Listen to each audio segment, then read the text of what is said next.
Driven by our D&M Leasing Studios, this is Shawn and RJ on 105.3 The Fan. Back to Haskin and couldn't keep the zone. Giveaway here. Here's Jack McBain. He's in. McBain, he scores.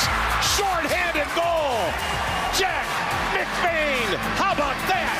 3-2 Utah. Good morning, Metroplex. We are live with the Tolo Tuesday edition of Shawn and RJ here, 16th floor Odyssey Radio Tower on DFW Sports Station 105.3 The Fan, also on the Odyssey app, the Fan Cam, Twitch, YouTube, and your radio dial. Sean Sharif, RJ Choppy, Cowboys insider Bobby Belt, and Peyton Phillip Russell for the Tuesday presentation. The Stars franchise record point streak snapped at 16 games as it was an ugly third period against the Mammoth as the Woolies scored 4 times in the third, 6-3, bad guys. Thought they were going to do it, and then it all came falling apart in a very short amount of time in the, I would say, the early quarter of the early half of the third period, the first half. It all came crumbling down.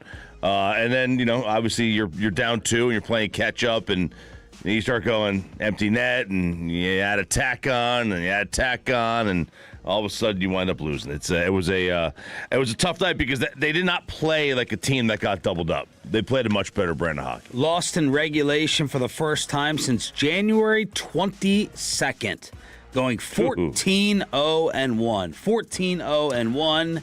The Christian Parker streak is over. Yeah. We had found out while you were out that ever since they hired Christian Parker, they had not lost in regulation. And it felt like he was the good luck charm, but that's not happening now. I mean, that was almost 2 months, guys. Yeah, that's too much stretch. It's a nice That's run. too much stretch where you don't listen to game. That's pretty good. It's a nice run. It's very good. Does this you're Mr. Hockey, at least on our show. Yeah. So does this stop some of the Otter complaining? The stretch they went on? No, just this loss where Casey DeSmith gives up 6 yesterday. Otters. I mean, the weak link might still be goaltending, even though it's not like a weakness. You know, it's still like a 7 out of 10. I think the Otter thing has been silenced, though, after this run, and then last night. Yeah, I mean, look, he's still obviously the number one goalie. Like, there's no question about that on this team. And he's one of the better goalies in the league. It's just like the team is so good. You know, when you factor in everything from power play to penalty kill, you know, offense, defense, is he the worst? Your weakness. I mean, you can make a case for that, but it's not really a weakness. It's like saying, you know, is blah blah blah the weakness on this team? All right, it's not really. They're still really good at everything. I'd like to know from a Stars fan on the fan text who you're taking over Dallas right now. Playoffs started today. Who are the only teams you would have them as an underdog against? Just Colorado? Pepe, is there someone else that's jumping out to you? I mean, to be Colorado, but they've lost. I mean, they've looked really bad the last week or so. Like, they haven't even looked real, but they held, of course, they've scored the most points in the Central Division there. But I'd see Colorado right now in the Western Conference. The Pacific is so bad, though. Like, that's the thing. You're going to have one of those teams make it all the way to the West Finals. Might be Edmonton again. But right now, yeah, it's still Colorado to me. Yeah, and the only team out east is maybe Carolina. They have, at least according to Vegas, they have 5 teams ahead of them in the odds for the Stanley Cup right now. The Stars do. And it's Colorado, Tampa Bay, Carolina, Vegas, and Edmonton. Wow. Edmonton, I think it's pretty clear right now because they got rid of Skinner, and Skinner was a Stars killer in the playoffs. I think it's pretty clear that the Stars are better than Edmonton. I wonder if the others... You know, like you mentioned, was it Tampa? Can't be because, I mean, they're not going to have any more home ice than the Stars would. You know, they're still going to be a road team in the second round of Buffalo. I don't know. I mean, but if you just came in here and said, there's 5 teams better than the Stars that I'd take to win the Cup, I would have been blown away by that. I would have thought it would be 3 tops. If you said, like I said, I am blown away by that. Colorado and Carolina and... I mean, if you wanted to say, if you're sitting there saying, I just don't like the way they match up with this team or that team, fine. But, I mean, I think it's clear right now it's just Colorado and maybe Carolina. 877-881-1053 to let us know. As a Stars fan, are you just saying outright nobody? Or, here we go, from 325. It's only Colorado. Stars versus Colorado should be the game to go to the Cup. NHL terrible playoff bracket. As Reitma discussed, Dallas always beats Colorado in the playoffs. Colorado, that's it. R.I.P. Sean's butt. Good morning, guys. Okay. Is that from you, Bobby? No. Only Reitma texts this during the show, I think. No. Reitma would be Reitma's a 989, I think. Yeah, this is a 956. Yeah, the number one player of the 989. Was that Reitma's That was Reitma yesterday. high school recruitment story as he did the defensive back shuffle in the room? Yeah, he was doing it was the O-line, right? He did the O-line move. He did the little pass sets. He always does that. He does the O-line. Like, he does the Lane Johnson kick out. Stars lose, so do the Mavs. Cooper Flag blocked away by Eve. What a play by Eve. And Flag, unfortunately, took the worst of it. Z on the move again, all the way to the rack. And Cooper Flag got it across the bridge of his nose. Zion scoring 27 as Cooper Flag had a sweet switch hands dunk as the Mavs fall on the road to the Pelicans 129-111. Najee continues his season by scoring 32 against his former team. Coop 21, 8, and 7 boards. So that's 25-5, which means that's number, I think it's 14 on the year. And every rookie of the year since 2020. He's got more than now. Bobby, go to the Rookie of the Year from the NHL page. Switch on over to NBA Rookie of the Year. Is Cooper Flag still coming in second right now? I want to know the closest finishes that we have had over the past 10 years in terms of Rookie of the Year, because this may be the tightest. Coop is plus 145. Con is minus 190. Put my money on Coop. Every Rookie of the Year this decade has fewer 25-5 nights. They all do. This was a big loss. This was a really strong loss. This was the team directly behind you. You are now 6th in the lottery odds. All right, Sim in at 3, 2, 1. Sim. Oh, damn. Yeah, I pushed him down. I pushed him down to 8. Yep, down to 8. That's bad. All right, Sim, one more time. 8 again. Wow. NBA. I got 9. We should just stop. NBA Rookie of the Year, the closest voting is showing 21-22. Scotty Barnes narrowly edged out Evan Mobley by only 15 points. Elton Brand and Steve Franchise actually tied for the award with 50 votes each in a different older format. Grant Hill and Jason Kidd also shared the award. Do you think Peyton knows who Elton Brand or Steve Francis is? Oh, God. Ooh. You'll know Elton Brand or Steve Francis. Houston. That's Big right. dunker. Oh, yeah. And he was a little guy who would dunk. It's amazing. I love Steve Francis. I don't know if there's an excuse for him not to know. Elton Brand played here.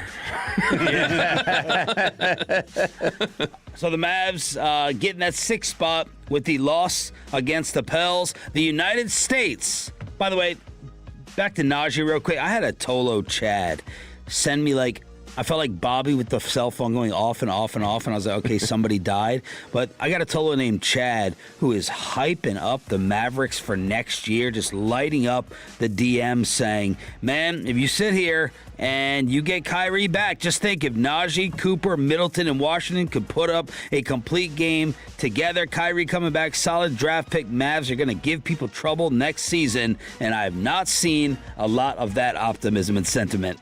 No, I mean, that sounds like it's Chad and Will Chambers, basically. That's it, as those two are just very high on the Rangers' on the Mavericks' futures. Kyrie won't even be here.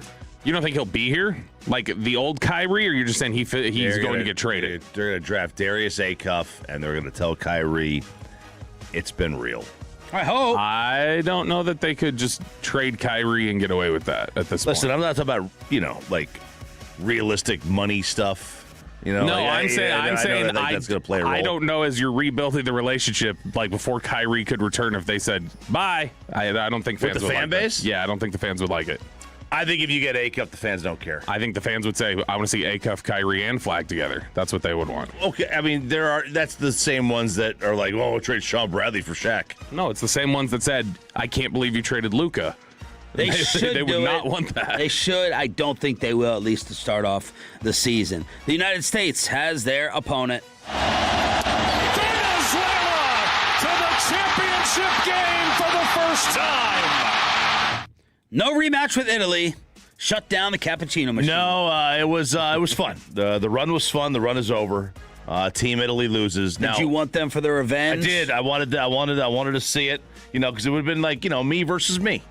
That's how I was looking at it. Team USA versus Team Italy. But alas, it will be Team Venezuela. This is actually, the right thing from the standpoint of Italy was completely out of starting pitching. They would have had a bullpen day today. It would have been nothing but 9 pitchers out there. That's so maddening. To have that in a winner-take-all championship game is embarrassing. So I'm actually glad this happened. So you get like a real starting pitcher out there. Who's going to be on the mound for us? I have no idea. It was Paul Skeens. He's done. I think they said there was something yesterday that said Mason Miller might be off. That makes sense. Be unable to pitch today. Yeah, and there's a lot of people that are talking about whether or not this format it needs to go to the middle of the season. Whether or not the sport moves it to the All-Star break and does what NHL or the NBA do. Yeah, or the IST. With the IST, but the NHL does when they go off for a little bit of time with the 4 nations or with the Olympic break. I don't know. I don't know that's going to really change a whole lot if in how these pitchers pitch because I love Nolan McLean. That's the starter? Yeah. Because I'd seen the Padres saying Mason Miller's availability in question. I was like, that's interesting. It's coming from the team. Yeah. The Padres released the statement on it. So, I mean, I don't know. If they wanted to do this early in the year, they're not going to have guys like in the World Series, Yamamoto pitched. He pitched in Game 6 and then came right back and threw in Game 7.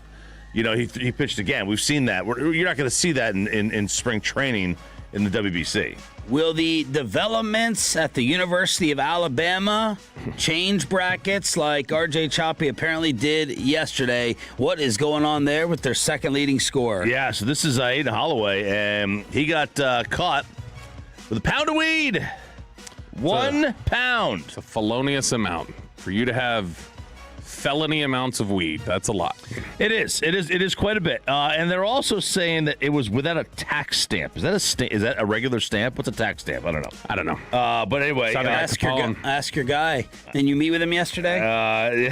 Yes, I did meet with him. But I don't know. I don't know that I trust him with tax stamps, or I'm sorry, with weed recommendations and such. But first degree, Class C felony. Also, failure to affix a tax stamp, also a felony, and he could get up to 10 years in jail and a fine of $15,000. And Nate Oates is like, we're preparing to play without him. He's your second leading scorer. I'm like, I believe that when I see it. This is Alabama. This is Alabama, man. You guys don't have any scruples down there. How funny would it be if he's out there just Willis reads it up, just comes in at halftime? He's balling at the tournament, and then it's like, all right, go start your prison sentence. It's just like, all right, that's it. What a farewell. From the court to prison. He was removed from campus. I thought that was kind of weird to see. And not with the team 4 days before their opener on Friday. Will he play? You know what? I'll say he won't play for the first game. It'll be like a Michigan punishment. Game punishment. Yeah. Who was there? Yeah, they're like a 3-4 seed, right? They're gonna have an easy one. They got Hofstra. Hofstra's they got some good players. How much does a pound cost nowadays? Name kids? one. I saw it yesterday. I don't remember his name. How much is a pound of weed? Retail or wholesale? I don't know. Between 1,000 to 3,000, and wholesale prices average around 1,000 per pound as of March 26. Am I smelling a little of the ganja? Sounds a little felonious. Is it the? I would assume it's just the amount, because the amount it looks like it's intent to sell. Like you look like you're trying. That's why it would raise to felony. I assume, because it looks like you're trying to move it. I assume, but what if you're like a weed dealer is like a Costco and he sells in bulk? And you're just trying to buy a lot. Or you're a Rowdy Tellez of weed. Yeah, you just trying to buy a lot. I'll say that he does not play to start off. After removing him from campus, like putting him in isolation, what the heck are they doing? A lot of times people follow the Cowboy breadcrumbs to the 30 visits. Who are they bringing in and talking to? What is history said about it? And what does the updated list look like with the NFL draft coming up? Inside the Star on the home of the Cowboys with Shawn and RJ next. But let's get you over to Underdog Fantasy, promo code TOLO. That's a great deal right now when you sign up and you get $50 of bonus.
adventure park fun and waterfront projection shows and dining all month long. Visit epiccentral.com. And it's back to Shawn and RJ right here on 105.3 The Fan segment here, brought to you by the personal injury lawyers Frankel and Frankel. If you've been injured in a car or truck ride, call Frankel first, 214 or 817-333-3233. With Frankel and Frankel, there's never an out-of-pocket cost. They only get paid when you win. Frankel and Frankel, the go-to car and truck attorneys in Dallas. From news and notes to the coaches and players for America's team, let us go inside the Stars on 105.3 The Fan. Let's start following the 30-day visit breadcrumbs on your official home of the Cowboys. Good morning, Metroplex. I'm Sean Sharif next to RJ Choppy and Cowboys insider Bobby Belt. Roberto, who are they talking to? We got a few of them already. We have 4 that have been reported now, and I would say only one of these is like, yeah, we expected that name. The first one. I know the one where I was like, huh? I was on a couple of them. Mansour Delane, cornerback, LSU. That makes sense. That's somebody that they would want to talk to, somebody that they'd want to be interested in, probably somebody who goes around where they pick. After that, it gets a little bit different. We've got Renee Conga from Louisville, who is projected to be an undrafted free agent, was not invited to the Combine. And I assume this is just was not invited to the Combine, so they got to figure out if he's even on their board because they need to find out a medical, is what I would guess. So they're bringing him in to do medical. Next, Kamari Ramsey, a safety from USC who's projected to go in the 3rd or 4th round. And then finally, and probably the most interesting one on the list, Indiana wide receiver Omar Cooper Jr., who's expected to be a late 1st, early 2nd round pick at receiver. And I don't know why. He was at the Combine. I don't know, unless they were doing a medical recheck or they had something specific they wanted there. I don't know why they would want to go use a visit up on him. But now they've got it. So they've got Omar Cooper, Kamari Ramsey, Renee Conga, and then the only player who seems like, oh yeah, that makes sense, Mansour Delane, the cornerback from LSU. Those are 4 of their 30 visits at this point. But they will use these for not only just medicals. They've used these in the past to, they could call in Arvell Reese. Why? You're not going to pick Arvell Reese. He's way ahead of where you're going to be. Yeah, but we'll interview him, we'll talk to him, and then subtly throughout the thing, we'll start finding out things we want to know about Sonny Styles and Caleb Downs, too. Yeah. About whether they were really doing things on defense that we think they were doing. And how often are these used for like their 2nd, 3rd, or 4th round projections versus, I think, when I hear these, I'm like, all right, these are your first round options, that's it, versus doing the homework on even the middle round. So in the past, they were pretty consistently the top of the draft guys. That kind of shifted when McCarthy was here. And it was less, that was definitely the case when Garrett was here, but it shifted a little bit when McCarthy got here, and it's continued now 2 years in a row with Brian Schottenheimer. But they've used these before sometimes, like you said, like it could be a middle round where they need to find out something medically, where it's like, well, he would be a target of ours in the 4th round. We need to know about him. Or in some instances, they'll use it as this is recruiting time for a guy they know is not getting drafted, but somebody that they'll want to compete for in undrafted free agency, and they're using it almost as just like a pitch at times for some of these guys who are just like, oh, check out the facility, and then when they go to sign, undrafted free agents in 6 weeks, then they go, hey, you remember Star was nice, and we really enjoyed having you here. You could see yourself here. And so they use it for a lot of different things. It's not just, hey, this is our top targets, but it's usually not 3 of the first 4 reported are like, yeah, I wouldn't think that either one of those would be a pick for them in the 1st round. And the Indiana receivers projected where? Late 1st, early 2nd. Okay. So, he's a good player. It's just you don't have a 2nd round pick. You don't have a 2nd round pick. I don't think he's going to be there in your 3rd. And if you picked him at 20, I think some people would be freaking out that that's what you used your capital on. So that's a trade down idea candidate, maybe? Maybe, but even still, I would be stunned if you're using any pick in the top 64 on offense. But I guess it's possible. And how often do these visits correlate with them taking one of those people, or they try to throw some off the scent in years past? So in the past, they have absolutely been used for under Jason, right? Like they almost always took. Jason, it was 100% of the time that was somebody they were interested in. Under McCarthy, less consistently, but still was there. I don't know that they've ever used somebody. I had asked that one time about like, hey, do you guys ever use these to just kind of like throw some people off or do whatever? And somebody told me they're like, we get 30 of those. We're not we're not. them. We're not burning those on misdirection. We got to know. And so a lot of times I think it is as simple as I think in McCarthy and Schottenheimer era, they get a handful of guys they like in the first round that they want to visit with, and then behind that, it's a lot of just logistical. We need to check off medical boxes. We need to find out about this guy, and they use them in that way. Do all these players do medical stuff while they're there? Mm-hmm. Can they refuse it? Well, I mean, I assume probably. Like, I don't think they can just tie you down and do medical, but like showing up to the visit is indicates. Yeah, that's one of the things you're allowed to do as a team is that you are allowed to get medical from them there. We have a trade as the Kansas City Chiefs are sending a 6th-round pick next year to the New York Jets for Justin Fields. If New York just released Fields, of course they traded for it or acquired Geno Smith, they would have had to eat $10 million in guaranteed money. By trading him, they take on just 7 of it. Kansas City will pay 3, and Justin Fields now as Pat Mahomes' insurance to start off the season. However you define the term insurance. Well, yeah, I know, right? But, we just saw, like, for him to go there and for basically, for a 6th-round pick, you get the insurance from Mahomes. I don't know when Pat's going to start. Are they going to run? Him and Andy going to run some kind of single wing? Let's go some little... They need to do something different for Andy Reid's plays to work again. Ain't that the truth? Who will have the ball? Your Andy Reid is by Josh Allen. Like the Josh Allen, I'm going to take every little... You've taken every jab you can. Except I have, a lot more argument to make because of this Chiefs offense over the past couple of years. It's and no one on TV will have the balls to say it. No one will dare be like, is Andy Reid the problem? Is Andy Reid an issue? No one's going to say that. No one's going to say that. But, they don't really have a great backup. They have Chad Henne for a while. Yeah, Chase Daniel for a while or something like that. They had decent backups. They don't have... I can't even remember who their backup was last year. They don't have a great backup quarterback. There's nothing wrong with this. You just get Justin Fields and they had Minshew. Oh, yeah, that's right. Old Minshew mania. This is definitely an insurance policy. Now, you'd say, I don't know how much of an insurance policy it is. I would say in terms of just prominence and for whatever reason, how many people around the league have just thought he's going to turn it around with Justin Fields, which is odd to me. He has never once in 5 years really given you an idea that, he's going to be ready to go. He had a 2-game stretch, and one of those games was against us. What was they traded him to the Jets or traded him to Pittsburgh for what, a 5th? Remember, Will was melting down. That's where we got the I'm having a bad effing weekend came from because he thought Justin Fields should have gone for a 2nd. No player in the NFL last year, I don't know who his PR is, but he has a tremendous agency because this guy gets propped up and treated with kid gloves more than any other bum that I know in the NFL. And that's what he is. He is a bum who can run a little bit at times. He's never come close to living up to expectations, yet he gets so much attention. Top 10 MVP finalist in 2022. No, David Mulugeta is his agent. Okay.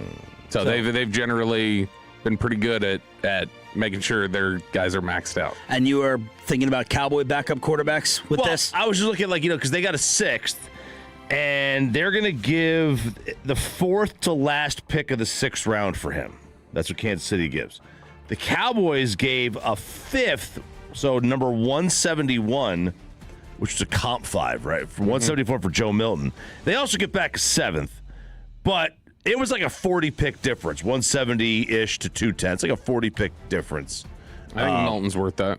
You think he's worth that much more? And is it simply the unknown? Yeah, it's the lottery ticket. I think a lottery ticket is worth more than I know what Justin Fields is. Oh, he's a known commodity. And Milton, you got to remember. Sure. We know what he is. And Milton, you got to remember, it was 1 year, and the only time anybody saw Milton on the field, he played well. Yeah. And so... yeah, I think Milton was absolutely at the time end of the 5th round. That's good value for a quarterback who's a freak athlete. Who it's sure. That's a much better trade. I do not complain about the Joe Milton trade the same way I do the Trey Lance trade. That's a much better trade than the Trey Lance one.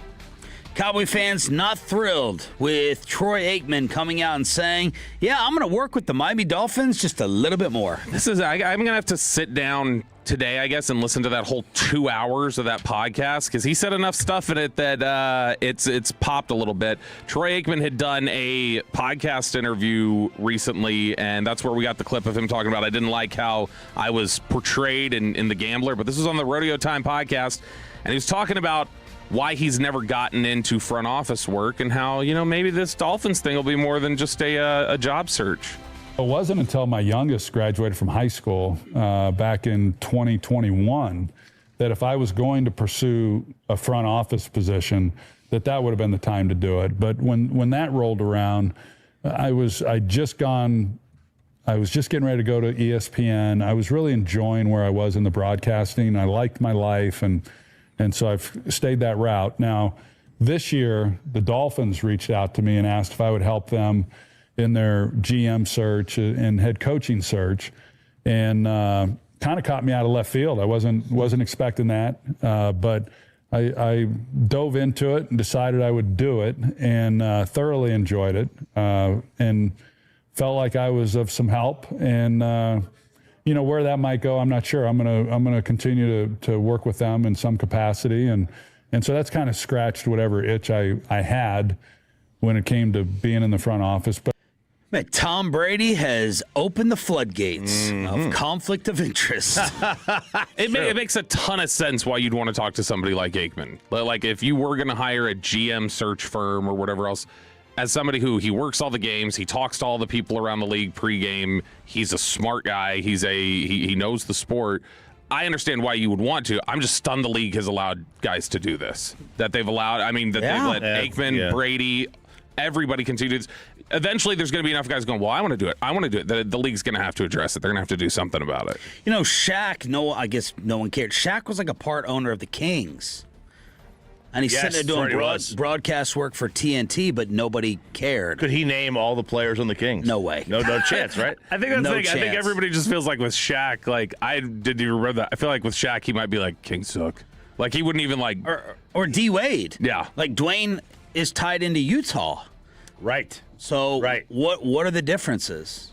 What's the difference between Aikman and Brady? Obviously, we care about football. Yeah, but between Aikman and Brady, obviously Tom's an owner, but still, you're talking to teams every single week and working for one. Yeah, it's the care level, the threshold for what you're willing to be upset about is much lower in football because it matters more. They did put rules, quote unquote, in place for Brady.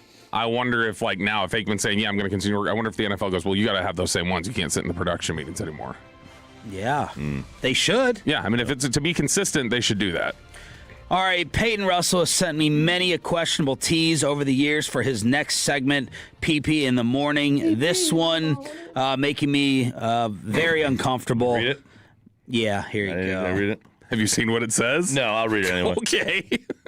Here you go. It's in blue. Oh. The Pope is going to hell and replay changed forever. Next on PP in the Morning on 105.3 The Fan. Well done, Ralph James. And, of course, now I have to follow that up with Trajan Wealth. TRA, he gets a Catholic pass, Bobby said. Trajan Wealth is here to help for that retirement and help for the present right now with that stock portfolio. Where do you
Millions of finds, each with a story. eBay. Things people love.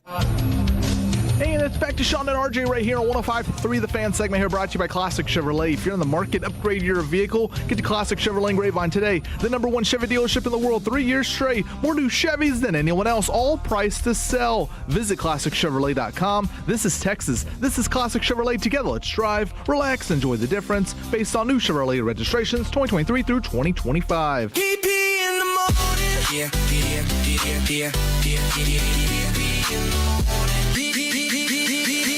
in the morning.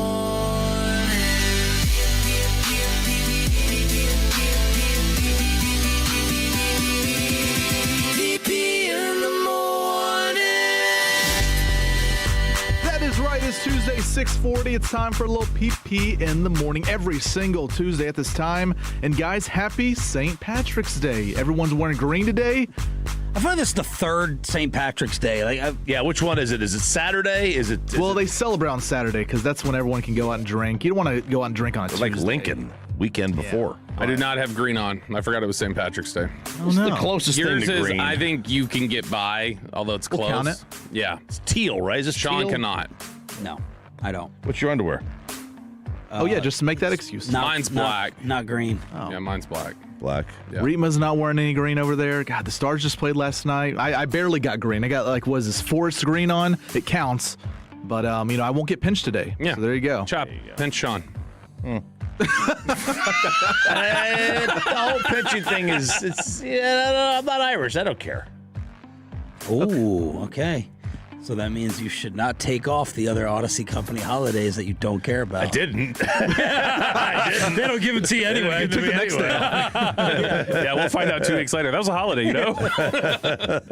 Well, guys, just because you work in the church doesn't mean you get a free pass to heaven. You heard it in Sean's tease. This bishop is going... RJ's tease. I didn't say that's that. right. RJ teased it. RJ, he said he's going to hell. A San Diego bishop has been fired after he was accused of stealing hundreds of thousands of dollars from his church to use on visiting Mexican brothels.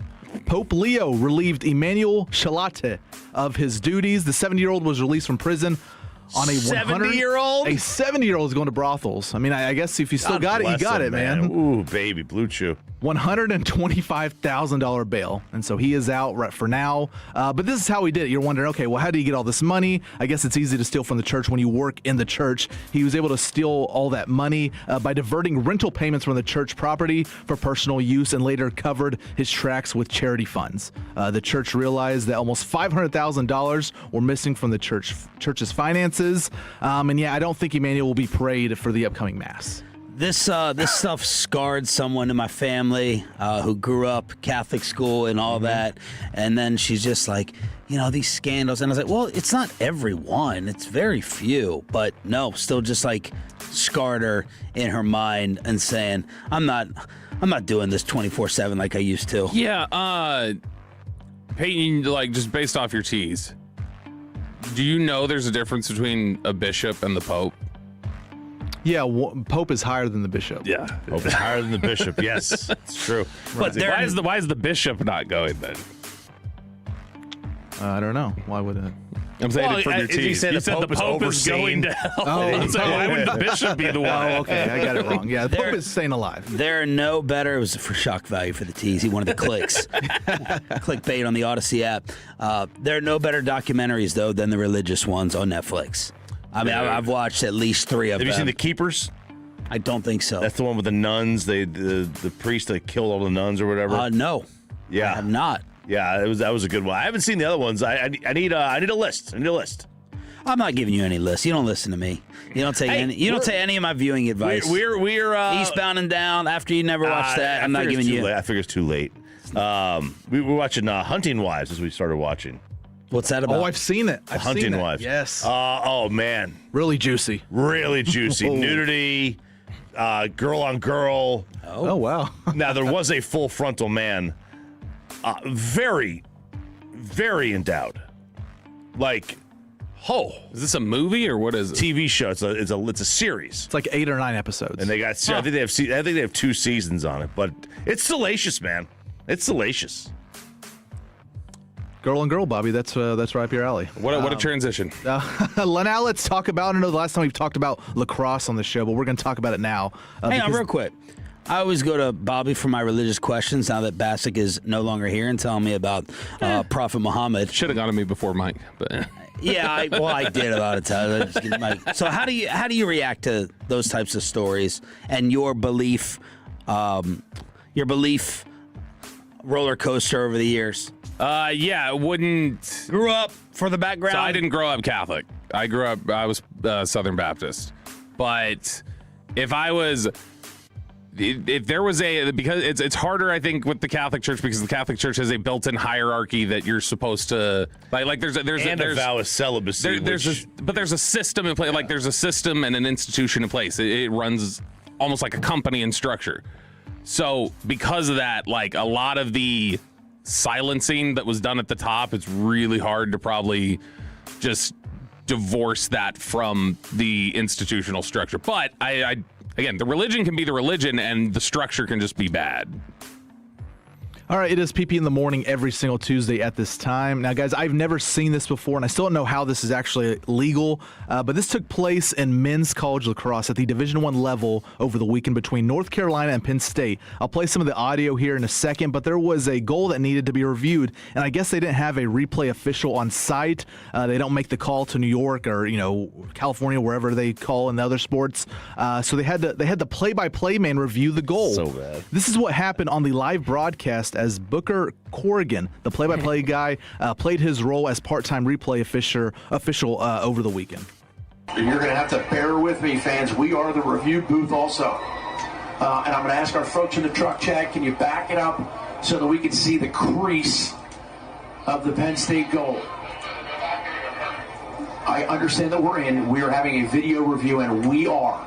Booker Corrigan is the video review guy right now. So we need to rewind it. Thank you. We need to replay that goal and see if Carolina was in the crease off the ball. And here's the review.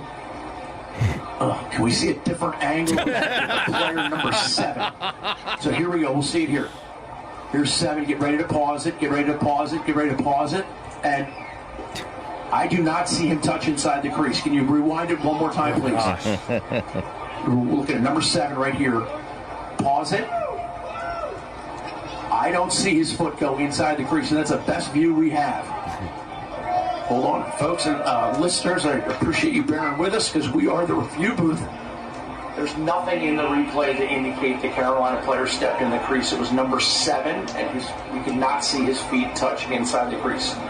Now I cut a bunch of the audio out of there, but this was almost 4 minutes of a review going on because he was the guy that had to make the call. So everyone's waiting around, and the other officials or umpires, whatever they call them on the field, just kind of waiting around for the call. And this guy's looking on the live broadcast is going on as he's making this call. That's not minor league like baseball A level. This is Penn State versus North Carolina. That seems like you should have some all that money they threw to Belichick. They've lost money to have replay officials.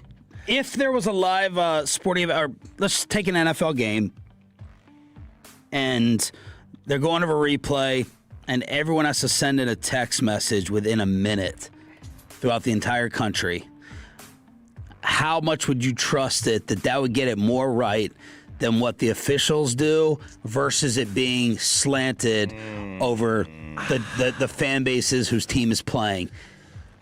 You would have to, that's tough because, like, let's just take the Dez catch, for example. Like, there's so many Cowboys and Packers fans that are going to text into that. Right, but also, like, the officials are looking at a specific loophole in the rule where fans might not know. Yeah, right. So that's the thing. The officials are usually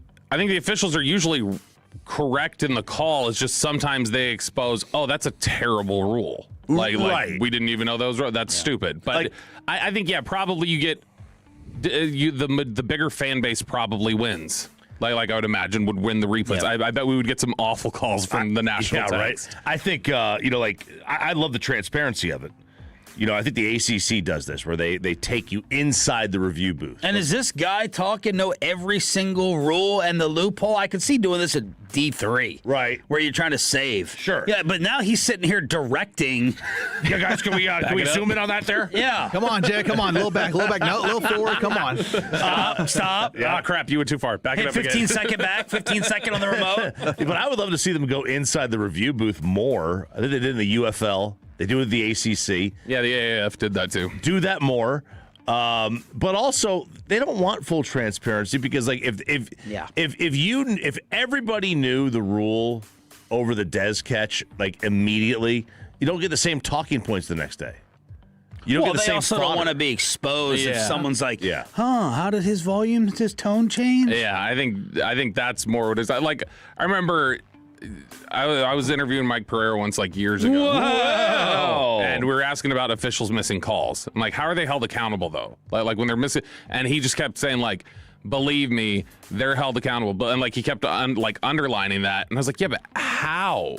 And he would never like specifically say. And I read his book after, and it was like, I think he just said they will get fined sometimes is what'll happen. Which, I mean, maybe they have to get off-season jobs, so maybe that financially does hurt pretty significantly. I don't know what the fines are, but it's just odd to me that they won't even publicly tell you how they punish officials. You're not going to work playoff games, probably.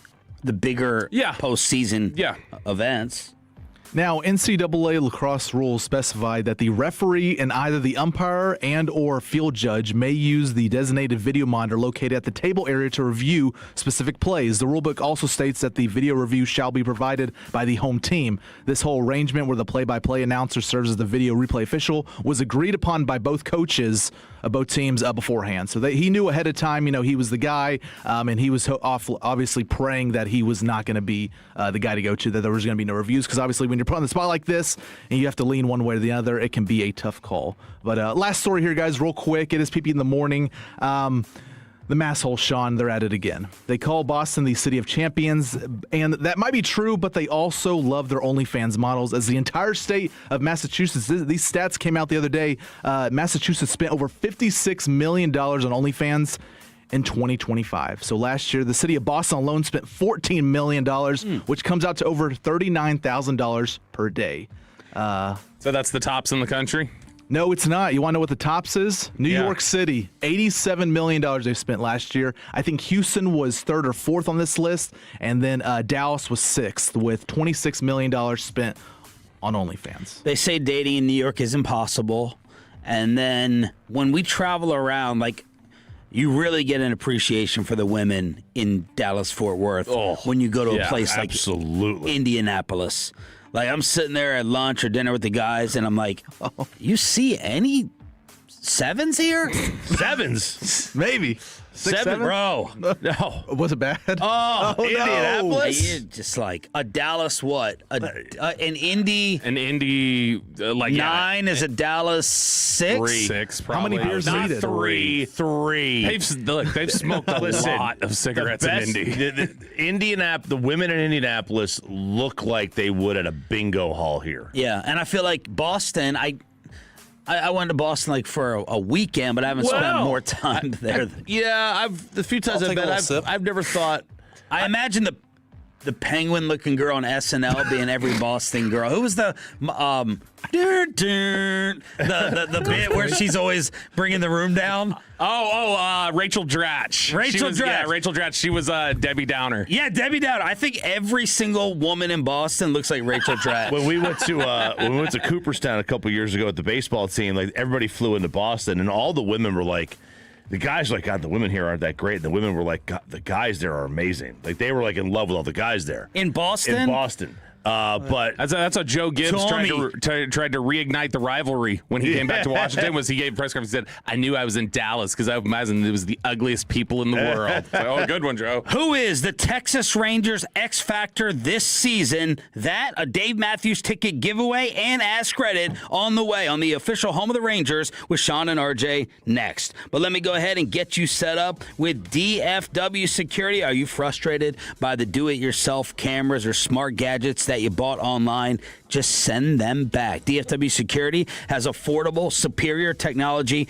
with professional installation and local support for your home or business. With smart cameras that separate humans from the rest of the noise and a single app to control your alarm, your cameras, your locks, your garage door, and your thermostats. This morning, I was already putting it to work. I'm like, all right, I know the wife set the kids upstairs to 74. I knew that was going to be too hot. She already changed it to 71 by the time I woke up. She wakes up, she looks at their monitors, she sees the thermostat, and she changes it right there on her phone. While I go to sleep, I turn it down in the living room. As soon as I wake up, boop, boop, boop. There we go. It'll be nice and toasty for the kids before their school. DFW Security, your local experts for over 30 years. Call now. Tell them Sean for the Fan sent you, or head on over to dfwsecurity.com.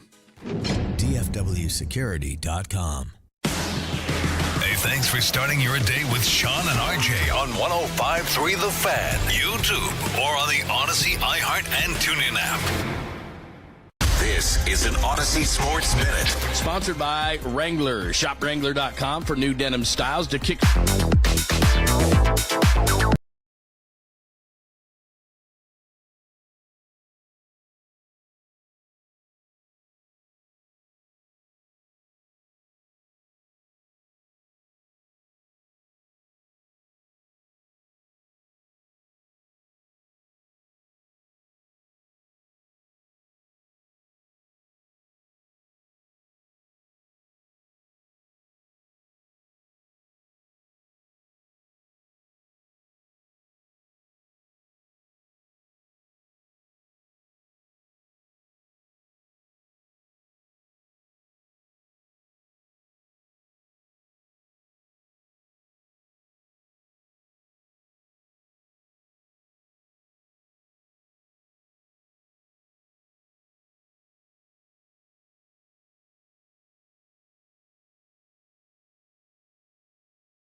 Answer, turn it on, leave it on. It's Shawn and RJ along with Cowboys insider Bobby Belt on DFW Sports Station, home of the Dave Matthews ticket giveaway. Twice a show this week, 7 o'clock and 9 o'clock hours, and the RJ Choppy March Madness bracket tips at 7:20. I don't know why you're clapping. You don't follow it. This is anytime the tournament rolls around, this is just my homeostasis for the week. I was just walking around yesterday, just clapping randomly. The house is empty. You were nauseatingly excited this morning. First segment, you couldn't, not jump in on everything. You're dancing to every intro song coming back.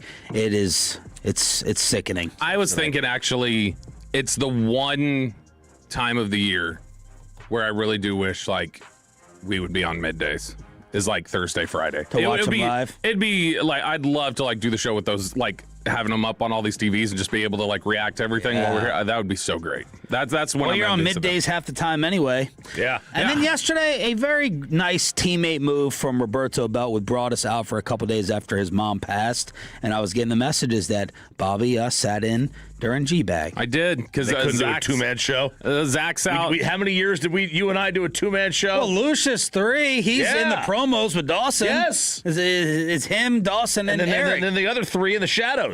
Yeah, Zach's. But see, because there's a little bit of because they have so many different people on there, they all have regular segments. So it's you end up more prep. Holy cow. No, I'm not saying that. It's more specific prep for something that you don't normally do. I used to refer to Chiafalo as Pippin, and now he's Wennington. Wennington. Chiafalo or Wolchuk? Well, Chiafalo. Chiafalo's Pippin. Oh, I thought you would No, I used to refer. Yeah. Well, I've gone back and forth. Whoever I wanted to irritate at the time, but now Chiafalo had to bring in old Bobby. But no, what's more insulting, Wennington or Longley? Luke Longley started. Wennington. Yeah. He hadn't even asked. He just said oh yeah, we don't know when Broadus is back, which he'll be back Wednesday, I guess. But he had said Longley over Purdue. Longley, Purdue, Wennington. Yeah. Yeah, that's Please fair. stop bringing up sorry white dudes on the Bulls. Hey, the big 3. We got 18 fouls against Shaq. We got 18 fouls. So, no, he just said, Zach's out too. And I was like, oh, yeah, I forgot Zach was out. And I was like, well, Kristen's out of town. I don't have anything going on this afternoon. I have to go work my other gig later tonight anyway. I was like, so I can sit in for a few hours if you want. RJ Choppy with the facts to help you win your bracket at 7:20. Ask Reddit at 7:40 in the commercial-free expressway. The Texas Rangers X Factor this season. Yeah, so Jeff Passan has his MLB preview out, and he's got his list of various, he's got these little capsules for every team, and he talks about, hey, this is what the season hinges on, here's your fantasy bet, and then here's a special surprise about this team I think you might be able to bank on. But what the season hinges on, oddly enough, is Mackenzie Gore. So my criticizing the Mackenzie Gore focus, apparently I was wrong, because this season will hinge on his performance, Jeff Passan thinks. He says the Rangers know what they're getting from Jacob deGrom and Nathan Eovaldi as long as both stay healthy. Gore, their big acquisition of the winter in a trade that sent 5 prospects to Washington, is more of a wild card. At his best, he is a frontline pitcher capable of striking out a dozen on any given day. Oh, baby. At his worst, ... the less said, the better. The less said, the better. The Rangers are banking on giving Gore the sort of direction he didn't have with the Nationals' previous regime and optimizing an arsenal that includes the hardest left-handed fastball outside of Skubal, Crochet, and Jesus Luzardo. It's as simple as this. If deGrom and Eovaldi are healthy and Gore can match their performance, the Rangers are a playoff team. If not, they'll need a lot of help from an offense that has gone dormant 2 years running since Texas won the World Series. Which, yeah, there's no doubt, if Mackenzie Gore is pitching at a level that Eovaldi and deGrom have, then you're pretty difficult to beat. My whole thing is just you collectively got a little bit of that, of guys performing over their heads last year. You did. You got that level of performance in a lot of games, and it still ended up being 500. They are going to be the quintessential nightmare to face if you get to the playoffs, right? If you have to take on them in a 5 or 7 game series, they're going to be a nightmare.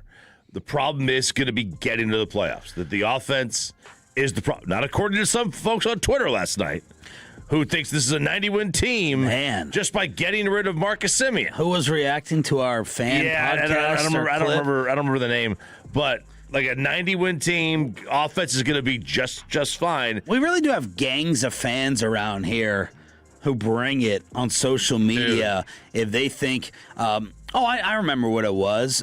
We were talking about possibly trading Evaldi. DeGrom. And Evaldi. Yeah, if they're 10 out at the All-Star break. The whole point was we're not going to do this unless they're, like, far out of the postseason. And this homer wrote back, like, they're going to win 90 games. They got rid of the offensive cancers last year. And I was like, they were just cancers. The Yeah, that's why they were cancers. That's why baseball's the most individual sport. You can be a freaking cancer, Barry Bonds, and go up there and still dominate. So now Marcus Semien, he was the cancer. He was the cancer. But you get Mavs, there's a gang of Mavs fans, like gang of Ranger fans. Honestly, the best fan base. Oh, Dwayne Wise is about to make the catch. They're replaying the Mark Burley perfect game. Honestly, if you take. And what's it like not having a game in 4K? Ooh. I feel like I need glasses. I know, that feels like it's 40 years ago. It's blurry. It looks like Ron Guidry striking out 18. Oh, God, wow.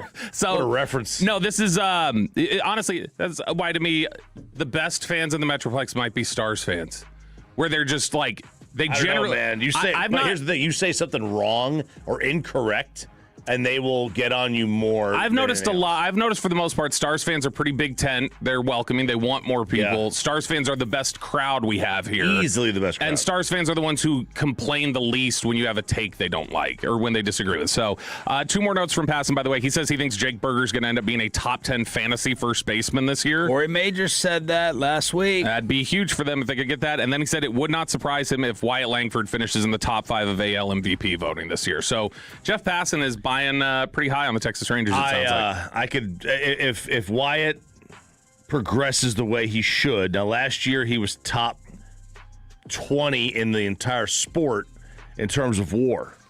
Now, if you remove pitchers, he's like top 15 in terms of WAR. About the same as Lindor, about the same as Tatis last year. Wow. About the same as Jose Ramirez. He was just he was a little bit below them. I think he was like a 5'6", and they were 5'8" to 6'1". That's not a big difference. Over the course of 162 games, a 5'6" to a 6'1" is not a massive difference. It gets bigger when it's like, okay, you're a 5'6", he's a 7'3", this guy's a 9'5". Right now you're talking about a couple of wins. You know, if Wyatt Langford continues on this progression and he gets his OPS up and, you know, it's literally, it's one hit a week. If you get one extra hit a week, you go from like a 270 hitter to a 300 hitter. One hit a week. That's it. That's not a lot. It's one bloop. It's a well-placed slow roller that you get lucky on. It's not a lot. Boy, it sucks though to be the city right now that's going. If you get one hit a week, if you get one extra stop a game, Cowboys. If you get one, like we're all just wishing for like, well, if we can get just a little more, it's the little more sports city right now. All right, so that's the focus on Mackenzie Gore. Yeah, that's Mackenzie Gore. Now we focus on the true top leader in the clubhouse. We'll do that in a second. Would you like Jim Bowden? Yes. Jim Bowden over at The Athletic wrote about the one guy turning heads at every training camp or at every spring training right now in Major League Baseball. And if they get this one, if this guy hits his potential, if you could tell me one guy on the roster hits his max potential or what we all thought he could be. Yep. If the Rangers get this guy, I think this is the most impactful way they could fix things on their team this upcoming year. Evan Carter. Oh, yeah. He says Carter was the 2020 second-round pick. He made his Major League debut, obviously had that big performance in the World Series. However, his past 2 seasons have been filled with injuries. He's now finally healthy and arguably the best physical shape of his career and is looking like the player who first arrived in the majors 3 years ago. He has had a great blend of power and speed, can run the ball down in center field with strong jumps, good angles, and range. This could be his breakout season. Don't sleep on him. And then he's got a quote from Chris Young. In fact, my impression was Bowden just reached out to people he knew in every organization to get who's your guy in spring training? And I think Chris Young told him it was Evan Carter, because Chris Young's quote was, Evan has been extremely impressive this spring. He is more physical, continues to demonstrate a great approach, and a dynamic blend of speed and slug while playing elite defense in center field. So, yeah, if you get Berger, Carter, and Langford to play above their heads and closer to the top league, yeah, this team is going to be a 100-win team at that point. I mean, let's tap the brakes on Berger. No, I know, but I'm saying if that happened, if you got Berger hitting 30 home runs and being a top 10 first baseman, Langford's an MVP candidate, and Carter is at his top potential, they're winning 100 games. That's a really solid team then. Through 20 at-bats, Carter was slashing 250, 375, 700 with 2 home runs and 5 runs batted in, drew 4 walks against 7 strikeouts. It's a high OPS. It's over 1,000 right there. 1075 something. Now the leadership. Brandon Nimmo, already in love. Bobby's going to have a problem with this. Get ready, Fantex. Are you? Yeah, just get to the story. All right, so Michael Hellman had his number, right? He was wearing Brandon Nimmo's number. He came here. He wanted to have it. Obviously, new teammate. The guy who's got the number has the rights to the number. We all have heard these stories, about players paying gobs of money to get the number, begging, pleading to get the number. Well, Hellman was kind enough to not even ask for payment, and he said, I'm going to give you number 24 after he was traded from the Mets. Well, he expected nothing of it. He gave the number up a long time ago. They get to spring training, and Brandon Nimmo shows up with a shiny new piece of jewelry. The Rolex. The Rolex, baby. The diamond wearing. How's it go? The Rolex wearing. Rolex wearing. Yeah, there's a video of this that the Rangers posted. Nice cream box. Yeah, I didn't think it was I thought it was 2 visuals. I didn't pull it up, but $25,000 Rolex. $25,000 Rolex. Now look, it's very difficult, I think, to get gifts for guys in a professional sports clubhouse. Like, what do they need? At the very minimum, they're making like $800,000 a year. Again, across the sports, right? What do they really need?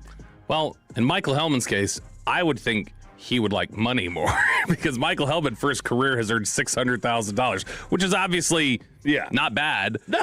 But nothing still, to me, it's like Brandon Nimmo on a $162 million contract. A couple of things can be true. Brandon Nimmo, very gracious, a really generous, over-the-top gift, no doubt about it. And also, at the same time, if I got this, I'd say, how quickly can I pawn it and get cash for this? Because I will never wear this. It's like getting somebody here, I got you a $1,000 bottle of wine. Okay, that just doesn't feel practical to me, but you could have given me $1,000 in a better way. I understand. I get what you're saying. I totally get what you're saying. My brother is obsessed with watches. Really? And I couldn't be more opposite. The people who love them, the people who love them, that's like a very, if you were to give somebody that's like a super generous thing. You said Lucius yesterday, right? Lucius had a watch on. And Lucius was like, no, don't sell. Yeah, because I said I'd sell it for half. He goes, no, don't do that. He goes, why? He's like, watches are one of those things, Rolexes, you take care of them. He goes, those will appreciate. Those don't lose their value. Every time I wear like a Apple Watch or whatever, I get like a rash on my skin. It gets like this red bumps. I don't know. And I see a lot of people that have that. So I can't wear. I don't wear any watch. I don't get it anyway. I got my phone. What do I need a watch for? Are you a little style? Show a little bling. Are you a watch guy? I would be. I don't want to spend the money on it. A good watch, you're still spending several hundred, close to $1,000. I just don't want to spend that money. So I have maybe a $100 watch I've had for 4 or 5 years now, but not much. Give me a Casio digital, baby. Let's go. Oh no, I need it to look blingy. I need it to be a lot of silver or gold. You need you need it to clank like when you drop your hand to make a point. That happened when Eric was doing that UNT Sports Zone one time. He was wearing a heavy watch and he went and he was doing something on the table and he went donk and stopped down the whole broadcast because it was so loud. That was his vape. All right, Diamond Cavs here on your home of the Rangers here on Shawn and RJ. It's DFW Sports Station, home of the Dave Matthews ticket giveaway. Next, and in the 9 o'clock hours, we are commercial-free in the Expressway with Ask Red at 7:40, and the annual staple, RJ Choppy's March Madness Facts to help you win your bracket after this. After we get you over to Ownwell, save some money with Ownwell on your property taxes, just like Shawn and I did.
Texas authority in barricade rental. BuyersBarricades.com. And it's back to Shawn and RJ right here on 105.3 The Fan. It is the Expressway right now on The Fan, and it's brought to you by the On Time Experts. Did we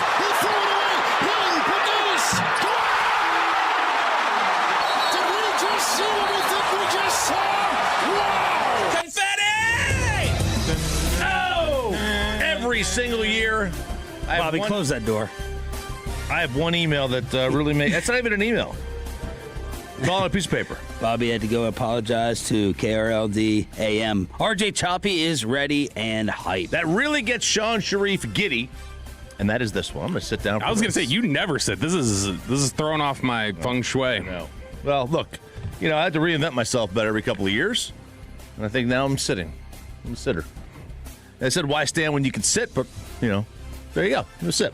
All right. So, this is to help you fill out your bracket.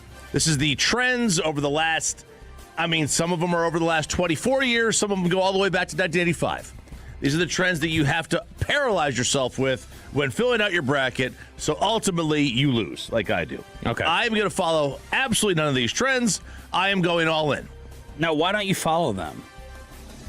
All you do during the NFL season is base your power rankings off of analytics like this. So when it comes to college basketball and something actually on the line, you ignore it. I think my thought process here, I'm just going to guess what my thought process is, is that it's such a random event, I have to predict for the unpredictable. What if he's trying to throw us off with fake trends so that he wins the bracket? Because then he's not going to follow it. It's never worked. So yeah, never. But that's why this year, ton of upsets. I'm going all in. I'm either going to win or I'm going to go down in a blaze of glory. This is really throwing me off, seeing you sit. I can't get over it. All right, so let's just get right to it. Top seeds. First, don't get cute. 35 of the last 40 champs were 1, 2, or 3 seeds. Okay. 26 of the 35 have been 1 seeds, including Florida last year, 7 of the last 8. Number 1 seeds have won 14 of the last 18. All right? So 35 of the last 40 champs were what? 35 1, 2, or 3 seeds. Okay. If you don't want to pick a number 1 seed, just don't automatically go with the 2 seed. Sure, 2 seeds have won the second most titles since 1985, but only 5 times that happened. The other non-number 1 seeds have won 9 times that same span. Right? That same span. They've won 9 times. The other, which ones? If it's not a 2. If it's not a 2, it's been obviously a 3, but then you also have 4s and 5s and stuff like that. All right. So, yeah, if you're going to pick a non-number 1, individually a 2 is the most likely to happen, but 3s, 4s, 5s, 6, 7, 8, 9s have won double the amount of times that a 2 seed has. Got it. Okay, so The field. Higher seeds win, Peyton Russell. Nice. Since 2002, if you just go to the website, thepowerrank.com, and blindly pick the teams based off who is ranked higher, you will win 70% of your games. Blind, that ranking system is based off margin of victory, which is the same as point differential, and that kind of plays there. So, let's get to the bracket. Since 1985, 1 seeds are 158 and 2. 2 seeds are 149. This is in the opening round. 2 seeds are 149 and 11. 3 seeds 137 and 23, and 4 seeds 127 and 33. Don't be stupid. Yeah. Don't be stupid and picking a 15 to beat a 2 or a 16 to beat a. If you want to pick a 13 to beat a 4 or a 14 to beat a 3, do that. Best of luck to you. Number 1 seeds last year won their games by an average of 32 points. Oh. 2 seeds won by an average of 20. The closest was 9. 1.5 12 seeds over 5s per year. 1.5. In every bracket, you're going to have 1.5 12 seeds beat a 5 seed. So you have to pick, the way I interpret it, I have to pick at least 112 over 5. At least one. Last year we had 2. 2 of them beat a 5. Mm-hmm.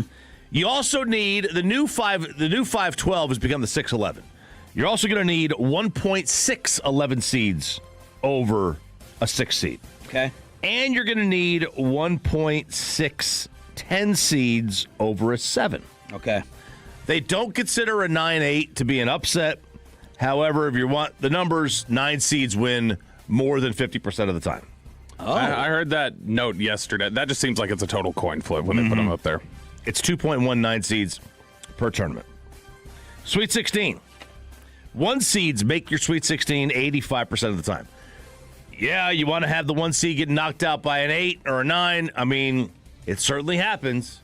15% is not a 0% chance, but it's not likely. 2 seeds losing, much more likely. It's only 63% of 2 seeds make a Sweet 16. Oh. So it's only 6 out of 10. 3 seeds are basically 50-50 at 53%. 4 seeds are at 47%. So less than half of 4 seeds make the Sweet 16. All right, say the 3 seeds again. That's 53. Not 50-50. That's 53. So it's basically 50-50. Okay. Right? To make the Sweet 16. To make the Sweet 16. 4 seed is what? 47%. Okay. So 3 seeds would lose theoretically to the 6, and the 4 seed theoretically to the 5. Upsets. You got to have about 8.5 upsets per year. Not counting 8-9. Not counting 8-9. Right? Last year, the average is 4.7 in the first round. Last year we had 5. But just 3 of them were non-9 or 10 seeds, right? 10 seeds, I should say. So now, in 9 of the last 14 tournaments, we've had more than 10 upsets total.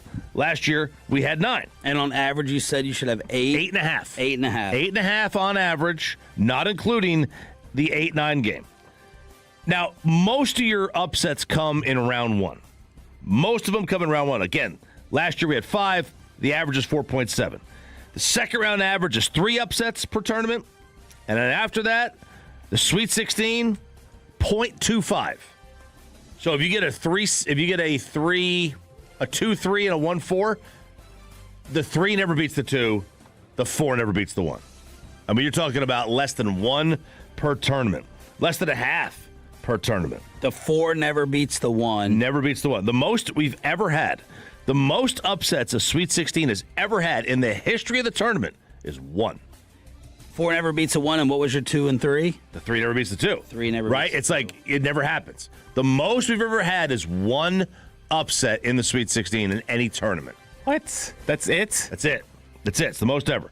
Since 2011, at least 1 7 seed has made the Final Four. Since 2011, at least 1 7? 7 seed has made the Final Four every year except for 2, and that includes last year. Last year we did not have a 7 seed. Wow. Last year was chalky. A lot of people say it's going to continue to get that way with NIL. Yeah. So I got UCLA, St. Mary's, Miami, and Kentucky as my 7s. One of them, the numbers say, will make the Final Four. Yeah. Tell me the numbers say one of them will. So since 2011, at least 1 7 seed. That's the ballsy thing. Like, if you hit on that, you're good to go, but you got to hit the 1 out of 4 and then deprive yourself of a chalky Final Four. Yep. 26 of the last 40 champs have been 1 seeds. Okay. Now, let's go to Ken Pom. Bobby has discovered Ken Pom. I feel like I've opened up a very... I'm scared now. I'm actually scared because Bobby is going to wreck shop on this thing now that he's discovered. I don't even want to tell him about Bart Torvik. I'm telling you about that thing. You don't tell him what's going to happen. What was your Ken Pom initiation, Bobby?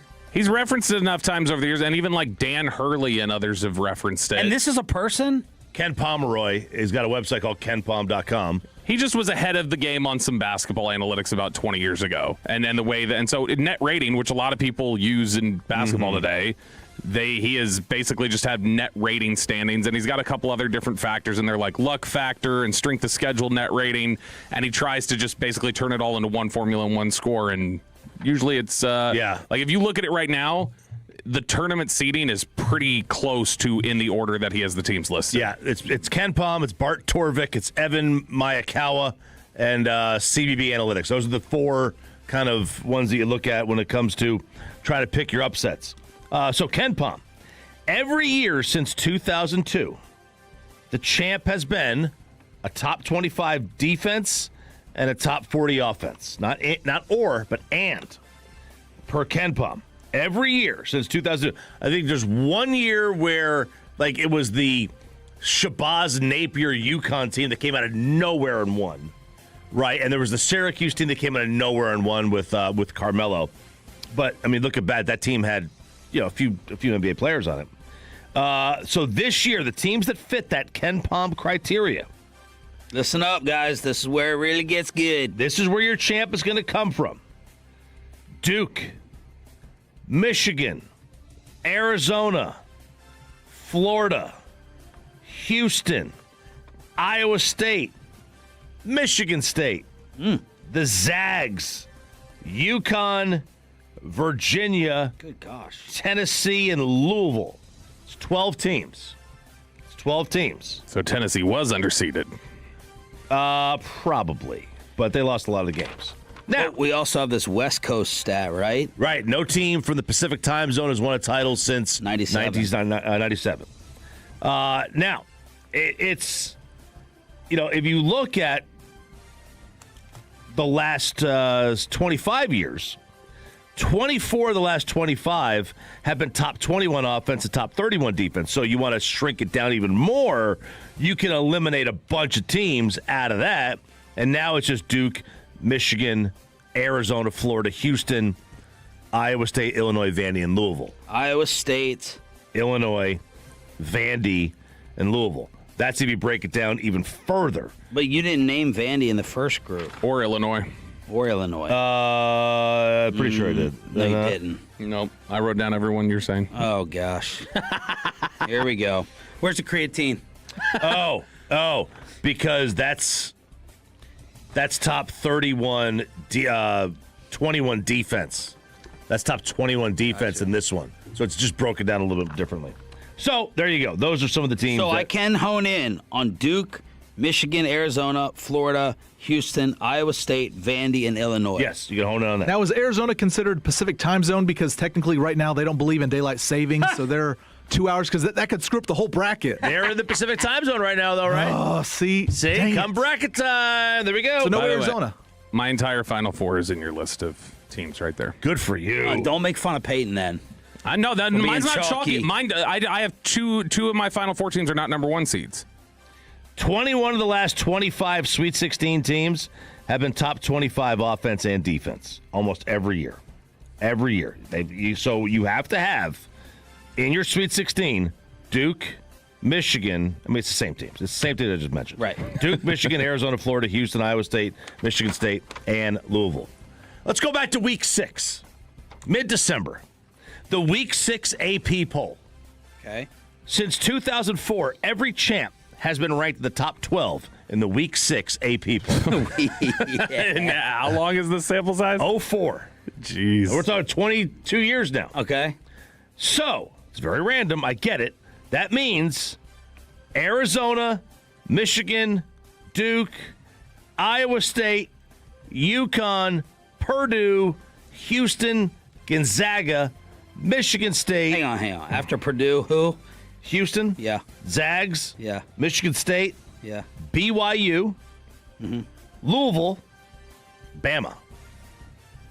Do they count drug arrests into this? Well, they do not. Oh. All right. So, next one. What does this say? Wait, did you handwrite all this? I did, yeah. Okay. Let me see the handwriting, because yesterday you were really complimentary of Bobby's handwriting. This is not too bad. Not too bad. I get carpal tunnel. Yeah, it's clearly fading on this back. It's fading. Like the second page is much worse than the first. How can it be this much of a drop off? Where's the cramp? Do you see the cramp in the writing? The cramp is like right here. Number 8. Number 8's the cramp. You just started pinching your hand. So all those teams I just gave you, I want you to cross some off. Okay. Okay. Teams that lose their conference tournament opener have never won the title. Oh. Wave goodbye to Michigan State, and Illinois, and Nebraska, and Alabama. I didn't even write down Nebraska once so far. Carolina and Texas Tech. All right, wave goodbye. Michigan State. So you got to make that at least, I think you have to make that at least the quarterfinals. Say it again. Michigan State, who else? Michigan State, Illinois, Nebraska, Tech, Bama, Carolina. So you got to make the quarterfinals of your conference tournament. Okay. All right. If so, No 2 seed has started the year unranked and made the Final Four. That doesn't apply here. We don't have any. We could have had a couple. I think if Vandy beat Arkansas, they might have been on the 2 line, and they would have won. They would have qualified. There's not a first-year head coach. Again, no team for the Big Ten has won since 2000. No team from the Pacific time zone has won since 1997. Upset teams that are upset specials. These are mid-majors who play in the top quadrant of the Ken Pom world. Okay. These are the teams that you want to pick that the most likely to upset a major program. Love it. McNeese. So basically, this analytic is teams that have the most possessions. That's because of rebounding, offensive rebounding, whatever. Most possessions and highest efficiency. So the efficiency's on the whatever the bottom row is, Bobby, and the possessions are on the top. Mm-hmm. On that axis, you'll mean the top right quadrant. So McNeese, South Florida, Amir Khan, St. Mary's, Gonzaga, High Point, Utah State, Santa Clara. Hang on. High Point, who? Utah State, Santa Clara, and St. Louis.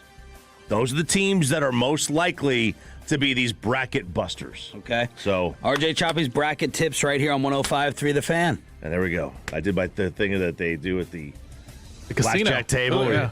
Who is after USF? St. Mary's. St. Mary's, okay. All right, I definitely feel good about the bracket I picked then. This all falls pretty much in line with his tips. Really? Mm-hmm. And Bobby, what's the point system again? Do we have that down? Yeah, it builds. So it's like 1 point for a winner in the first round, 2 points for a winner in the second round, and then it just keeps building. And then I think there's a bonus on if you pick the champ. Yeah, and then real quick, last year was just the second time ever that a team from Dayton, the first 4. So tonight's Texas, NC State, tomorrow SMU, Miami. Last year was just the second time ever a first 4 team did not win the round of 64 game. So every year except for 2, a team that played in Dayton won and beat a 6 seed or a 1 seed. Bobby, if I gave you $35. It's very specific. Yeah, I didn't want to go 40. 40 felt too 30 felt too cheap. If I type in all these qualifications into AI and have them do my bracket, can that be done easy?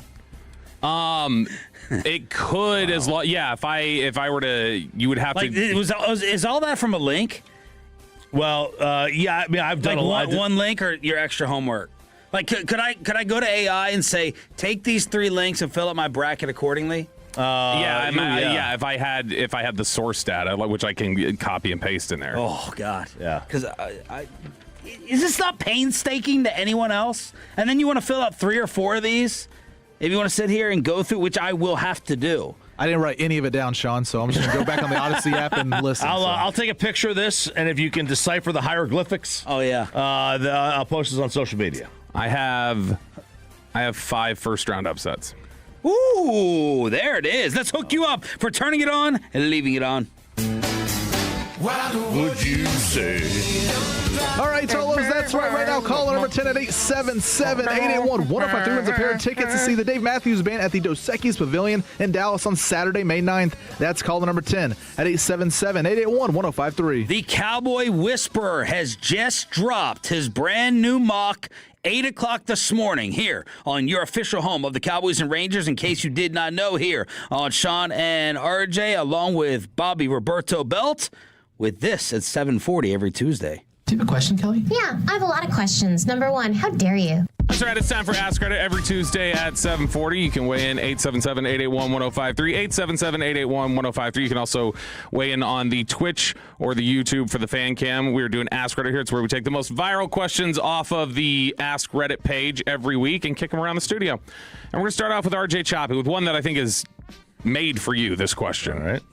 Chop, what's a completely harmless lie you tell people on a regular basis just to make your life easier? Exactly what they want to hear. I people say to me, let's do lunch. Yeah, sure, man, let's do. Hit me up, text me. I have no intention of ever seeing them. That's not because I don't like them. But if they send you the text, will you agree to go? I'll agree to go, then I'll cancel the day before. Oh, that's tough. Yeah, it depends. It depends how far away am I going.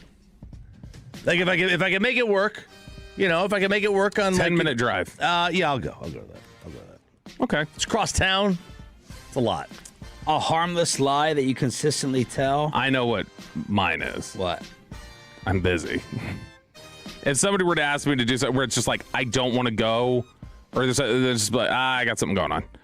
Where it's just like, I don't want to get up, but I want to leave. But I also don't want to offend somebody by being like, I don't want to like go do this with you or whatever. It's just like, I just don't want to go do anything. It's got nothing to do with you, but I don't want them to take it that way. So I just say, I'm busy. This one's really tough for me because I don't really lie because I just say no. My wife is always telling my kids, your dad doesn't want to do it. He doesn't want to be inconvenienced. He doesn't want to be bothered. I have a less of a hard time saying no, so I really don't have to tell the lie to get out of it. But when I say my kids are sick, it really does pain me because I've committed to something that I actually wanted to do. Otherwise, I would just be like, no. Yeah. I have a very little hard time saying no nowadays. Yeah. Have you, because I feel like I definitely will do this from time to time, where I don't necessarily agree with something Kristen said, but I'll just go, yeah, sure. Like, yep, sure. You want to go eat there? You want to go do this? Yeah, I'm cool with that. Even if I'm not totally cool with it, because I'm not cool with the headache that would follow if I then tried to say, no, I don't want to do that. The amount of times I catch myself staying quiet versus 10 years ago, the objections and the way I would argue it back, it's staggering. It's a staggering amount. Marriage? It's marriage.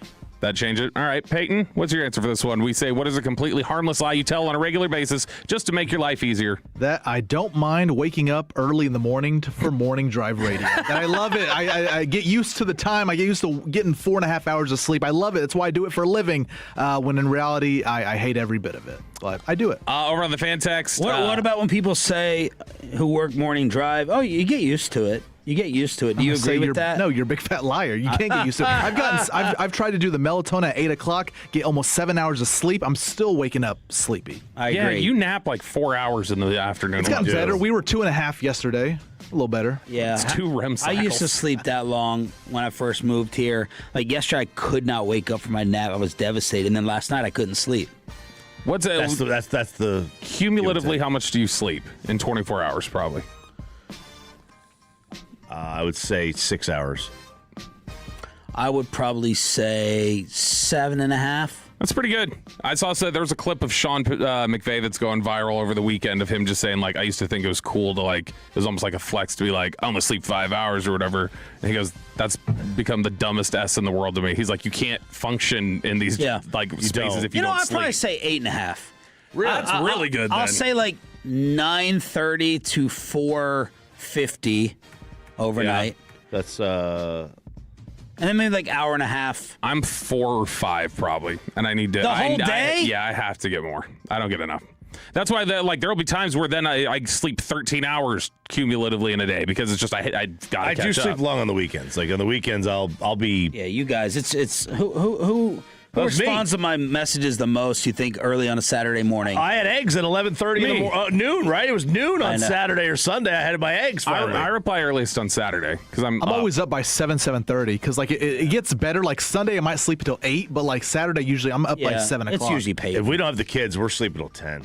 Gosh. 785, the answer, I'm fine. 469, having a great day. 972, saying, I'll let you know when I know the answer is no to later. I just don't want to answer it right then. All right, we're doing Ask Reddit here on 105.3 The Fan. Peyton Russell, let's go with what's a subtly insulting gift to receive? And don't say a Rolex. What about a regifted candle?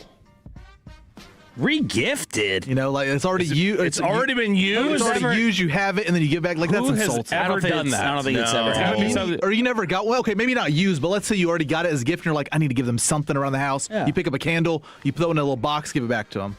That's the gift. That's the gift closet. No problem. Yeah, that's the gift closet. No problem with that. Regifted? I've been telling them we need to regift more. I have so much crap. Yeah, why let it go to waste? If somebody else will appreciate it, give it to them. Yeah. Who cares if it was regifted?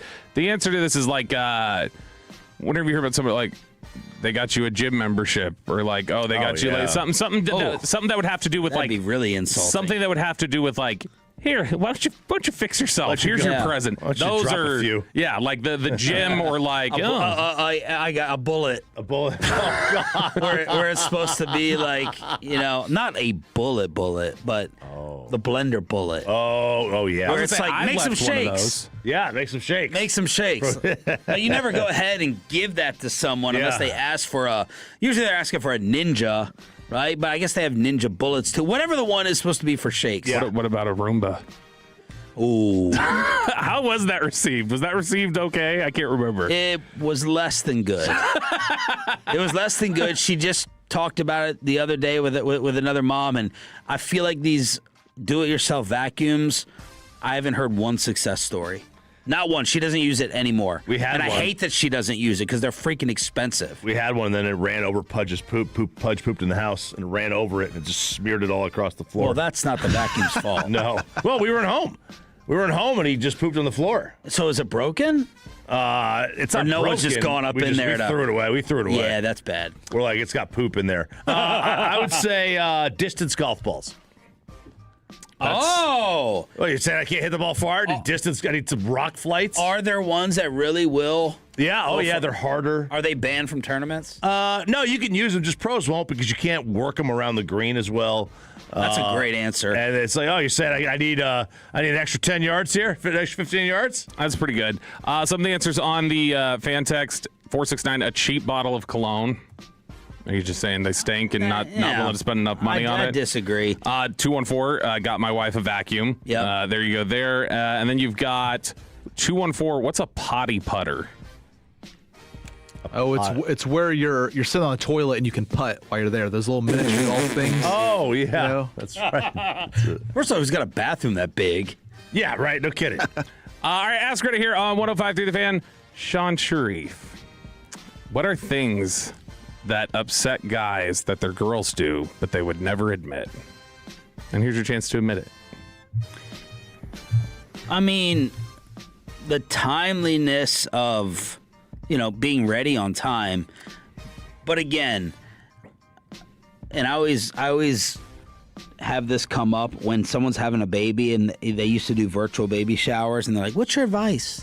Like, let's go around. And it's like clearly one of the biggest issues you had or have with your partner, And I always say, and this doesn't apply to us anymore, we're out of the baby stage, but if you know that your partner's trying and they're not getting the job done, that's what matters. That's what counts. Effort. Are they trying? But I've been keeping a running tally with the misses of, you get on me when I complain about what they do verbally, but when you do it, I don't say anything back. No, that kind of bugs me a little bit. We're on the same page here, but you're getting on me and saying that I complain about it when I just don't bring it up or put it on the scoreboard when we're on the same page. Here you go, Chop. Now, this is what has annoyed me in the past. Sarah doesn't do any of these. Oh, here we go. But what a cop-out. The decorative anything annoyed the hell out of me. What is that? Decorative pillows you can't lay on. Decorative towels in the bathroom you can't use. Those stupid decorative soaps that aren't allowed to be used for anything. I would think you would be way into that since you're into all the what's he do the little candles? The prim and proper here's the etiquette thing. You're into all the etiquette stuff, and that would seem like that would be in like there. the seasonal soap. Seasonal soaps. And my mom does this. Now, one thing Sarah does that annoys me. Now, she's trying to work on it. There you go. She hangs my clothes the wrong way. Huh? How? I look at the front of the shirt. Let's say it's got buttons on it. I want the hook pointing to the left so I can hang it, and all the shirts are going to be the same. She is a right hooker. Oh, how dare you? She hooks to the right. You want the buttons to be facing right or left? I want the buttons to be. If you're looking at the, I'm looking at the closet. I want the buttons facing left. You want the buttons facing left? Yeah. Okay. And then so it means the hooks. If you're looking at the shirt, will be facing left, so they'd be away from you. They'd face it away from you, right? So she puts the hooks so they're facing the other way. So you put the shirt up, and all the buttons are facing to the right. Oh, that bothers me. Oh, it bothers me. It is it's the way Shawn Sharif treats his server. It's when you ask me for my opinion, and then I give it to you, and then you don't. you don't want to take it. It's like, all right, just don't ask.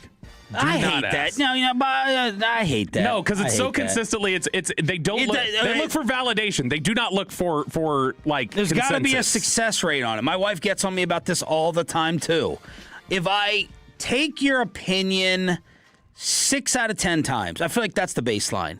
But the 4 times I don't, you shouldn't get mad about it. Kristen does not take it 6 out of 10 times, as you have become aware of. Yes. She does it, like, she'll ask and go, well, what about, and then when she starts saying that, I'll be like, then do that. And then she'll always go, I'm just talking. It's like, no, you want to get to the other, which is fine. That's fine if that's what you want to do. Just let's do that. Peyton, what's some things that Mackenzie does that annoys you, but you can never really met? say it. She's in Alabama. That's right. It's whenever I get comfy on the couch and then she asks me to do something. You get that perfect spot on the couch. You got the TV on. If games or whatever are on, you're on your phone. You're perfect. You got your water there waiting for you.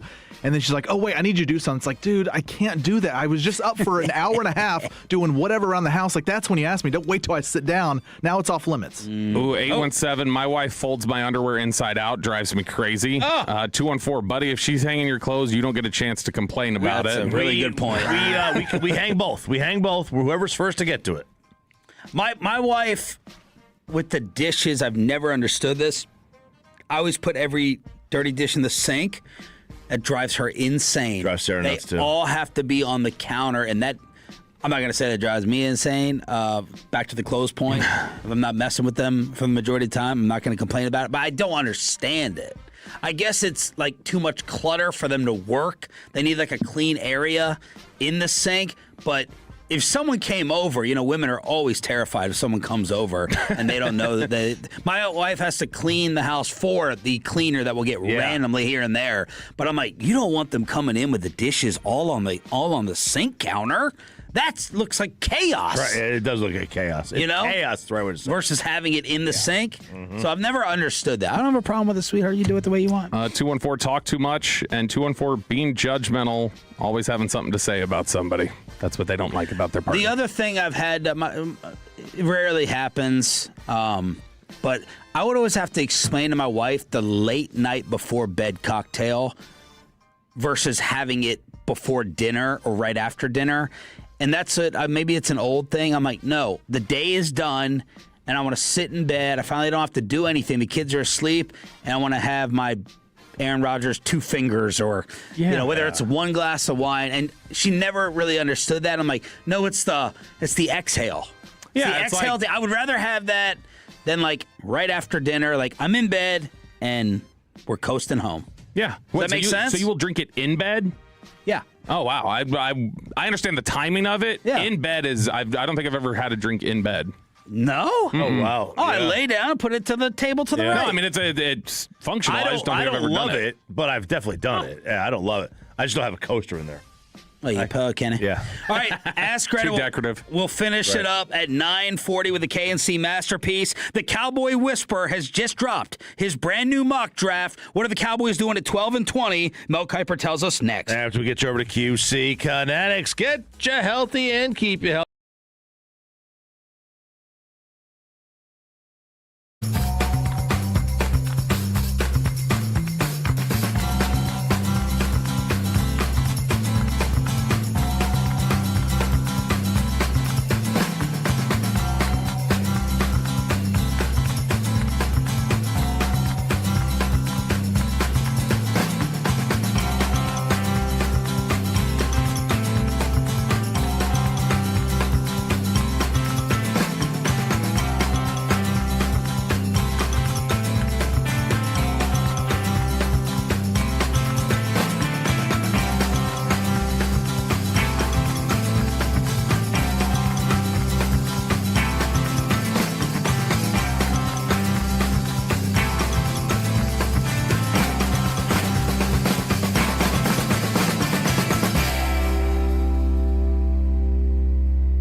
go, Cowboys. An Odyssey sports station.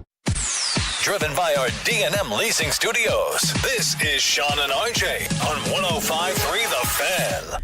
8 o'clock hour here on DFW Sports Station. RJ Choppy continuing to dance here, and Peyton is fist pumping, so the crew is in a good mood. Sean Sharif, RJ Choppy, Cowboys insider Bobby Belt, Jake Reitma saying hello. We got Aiden running the Fan Cam, Twitch, YouTube, and the Odyssey app. We got another Dave Matthews ticket giveaway coming up in the 9 o'clock hour, but a little change of plans because the Cowboy mock whisperer Mel Kiper has just dropped his latest version after free agency. So let's see how things get changed up. Fernando, number 1 to the Raiders. Bobby's boy, David Bailey, number 2 to the New York Jets. What did the Red Raider fans say yesterday, who are also Cowboy fans, about trading up if Bailey dropped down to around 6? Kevin Turner hit me up and said, yes, absolutely, he is the truth. Yeah, most everybody I saw was down. If he were to get there, they would be interested. And so, but yeah, I mean, obviously he's in contention to go at like number 2 or number 3 or something like that. So getting out of the top 5 would be a little much. Arvell Reese to the Cardinals at 3. Jeremiah Love bumping out. Tony Pollard at 4 to the Tennessee Titans. Caleb Downs to the Giants at number 5. Cleveland is going offensive line. I'm seeing offensive line for them in like everyone. They want out of that pick. And so, I mean, I think they probably could bail out of there and get one of their offensive linemen. So I wonder if that's just Kiper and others are projecting who they think they're going to end up with, even if it's not at that spot. They're getting the Georgia tackle, according to Mel. Sonny Styles to the Commanders at number 7. Carnell Tate to the Saints at 8. Reuben Bain, a lot of Cowboy names getting wiped off the board. Bain to the Chiefs at 9. That may have been our DFW flight back intel, as I thought it was Reuben Bain telling someone that he was going to focus on Kansas City and work out there. Number 10 to Cincinnati, Mansour Delane. Done. Oh, baby. Trading out. Trading out right there. Not picking at 12. I'm out of there. It's a sexy I would call teams. You want to give me a player for 12? You want to trade up for 12? I don't want to pick at 12. Call the Raiders. Max. That'd be very, very bad if you're looking at like basically one lineman and one receiver going in the top 10. That would hurt. Miami takes the Miami tackle at 11. Francis Maui-Noah. Good player. No, yeah. That N throws me off every time. And then at number 12, the Dallas Cowboys. Have you looked at this? Yeah. That was not an enthusiastic yes. Tennessee volunteer corner Jermod McCoy. Dallas gave up a league-worst 7.3 yards per dropback last season. Oh. And the secondary was gashed for a league-high 46 passing plays of 25 or more yards. I like the Jalen Thompson signing at safety, and Kobe Durant will chip in at corner alongside Bland and Revel, but the Cowboys are still looking for their number 1 corner. McCoy does not come without questions. He tore an ACL in January 25, sat out the season, and then did not work out at the Combine. But he can flat out play football when he's on the field. Had 4 picks in 2024. If Dallas likes what it sees at his March 31 pro day, this could be a smart pick. So you're just out because of the injury? Yeah. Look, I mean, he very well could end up being a superstar. He could. He's good. The injury scares us. Your margins are so narrow right now that I don't know if you want to take a chance on he could be great, or who knows, he could be totally effed up. There's no way to know. That's the risk. That's the risk. And now this is like the draft is the ultimate risk reward play, right? Do you go for the safe high floor, or do you just go guns blazing? I love what I see on his tape, but the tape is old as hell. It's old. It's from the Biden administration. It's like, you can have teams that select the top core. Like we said, with Claiborne, didn't work. Okuda didn't work. We've seen corners not work. When you get the top one, you're picking the litter. These guys were healthy. It is a risk.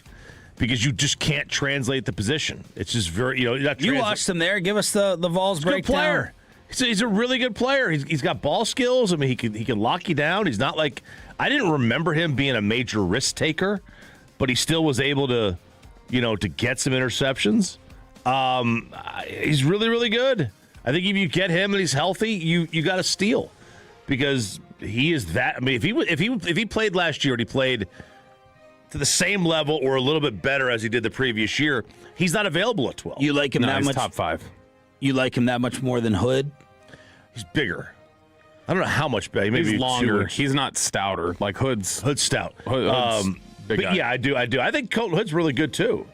I mean, Jermod McCoy, he has not played in forever. And the last time we saw him play when his tape was this good, he was a teenager. He was 19 years old the last time he played football. He's going to turn 21 in training camp. Number 13, according to Mel Kiper Jr., the LA Rams take Jordan Tyson. If that dude can stay healthy, he's a superstar. A lot of receiver talk for the Rams these days. Jordan Tyson is Malik Neighbors to me. Ooh! From Allen, Texas, too. Allen High School. Wow. The Ravens offensive line at 14 takes Spencer Fano, Utah, Tampa Bay, Kenyon Sadiq, tight end. By the way, Dane Brugler had tweeted, this is the deepest tight end class that he has scouted, that the tight ends do not stop. And I'm hearing that the Broncos, with Sean Payton, are kind of interested in tight end as well. Ooh. Keep that in mind for your draft day coverage. New York Jets, Ty Simpson. We talked about it. Smart. We talked about it yesterday at 2. Ty Simpson, Bama quarterback at 16. This is what I think. This from a team building standpoint. This is what a team should do. If you don't have a quarterback, that's your only job as a general manager, to find one and take a chance.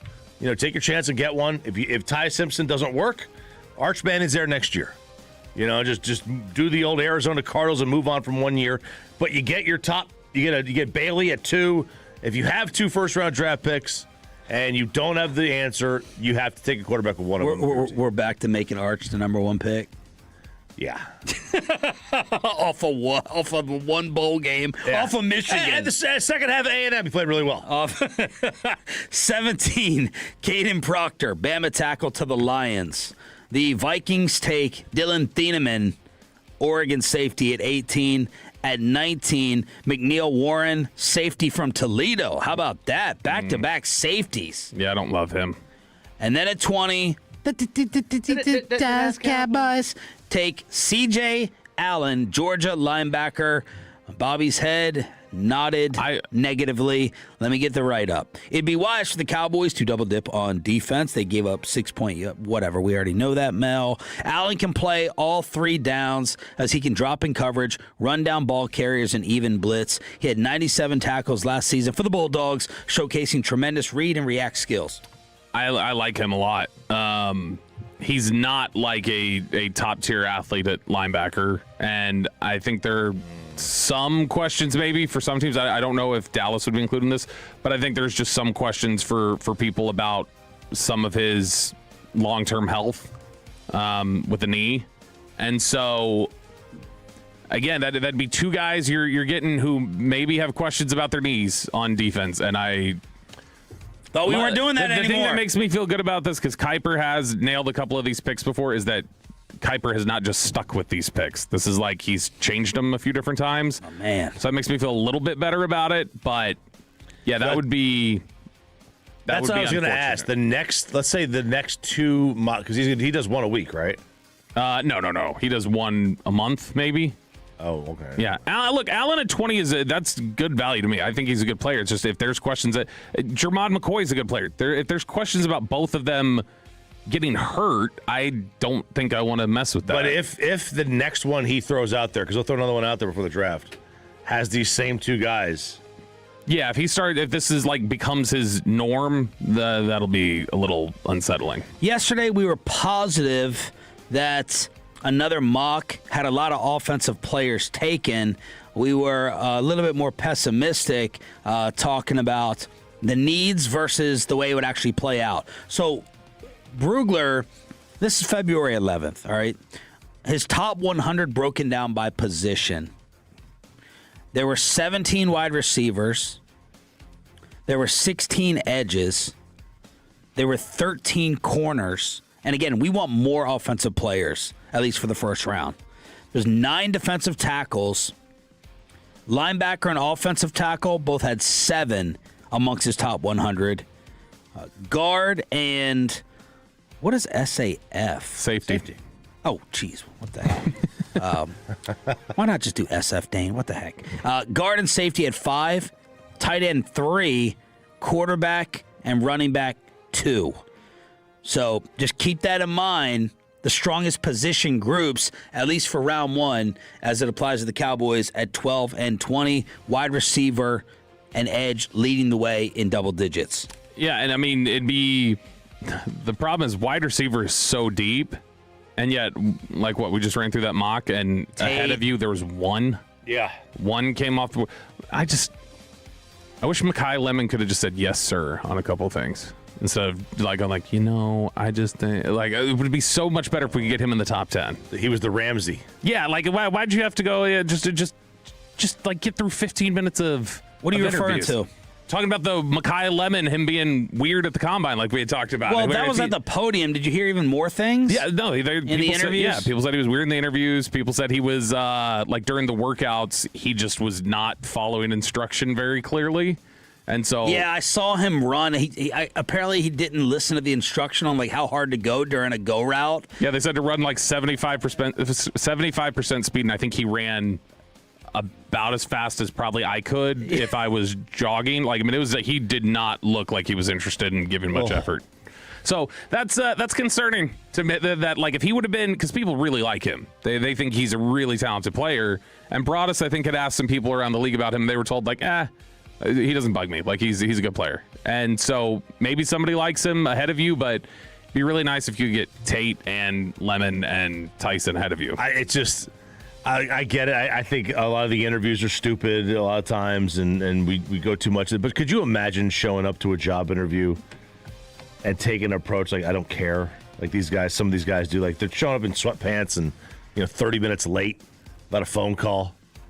Yeah, it's just what? What are you doing? I will say this.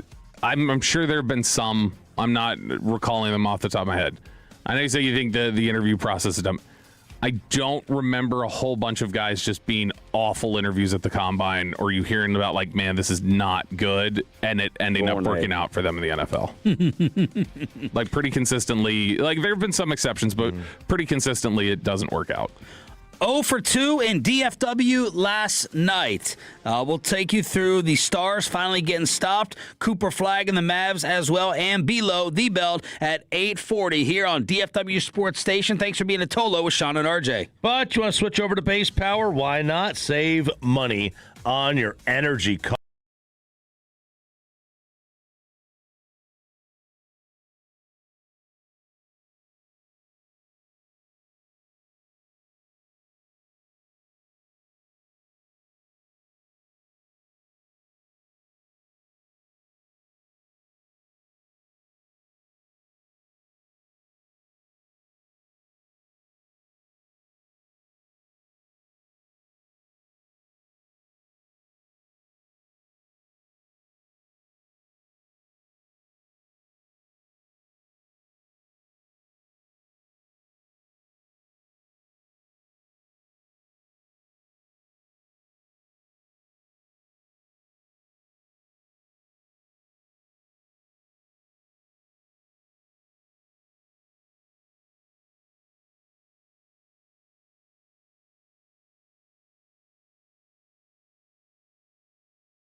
Frankel. If you've been injured in a car or truck wreck, call Frankel first, 214 or 817-333-3233. With Frankel & Frankel, there's never an out-of-pocket cost. They only get paid when you win.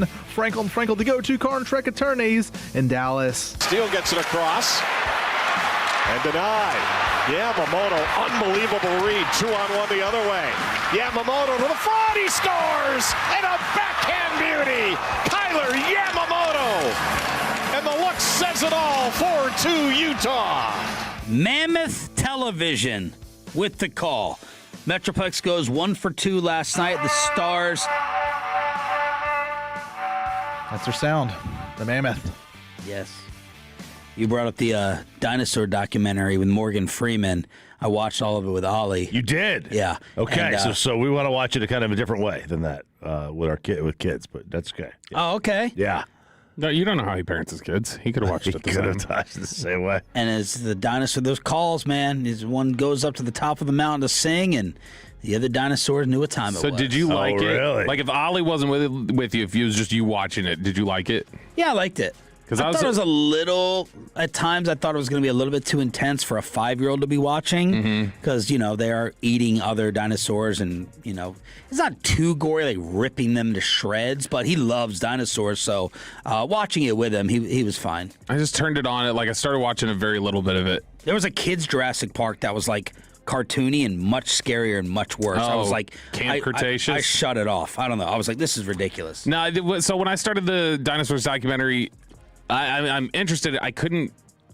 You talk about the Morgan Freeman one? Yeah, I can't make the leap. Like when I start watching of just like, but this is still like kind of a guess. I can't get over the fact that it's not actual. I'm just like, I'm watching a rendering of what they think happened, and I just was like I'm getting in my own head. I saw in the preview you had that dinosaur with the big spine.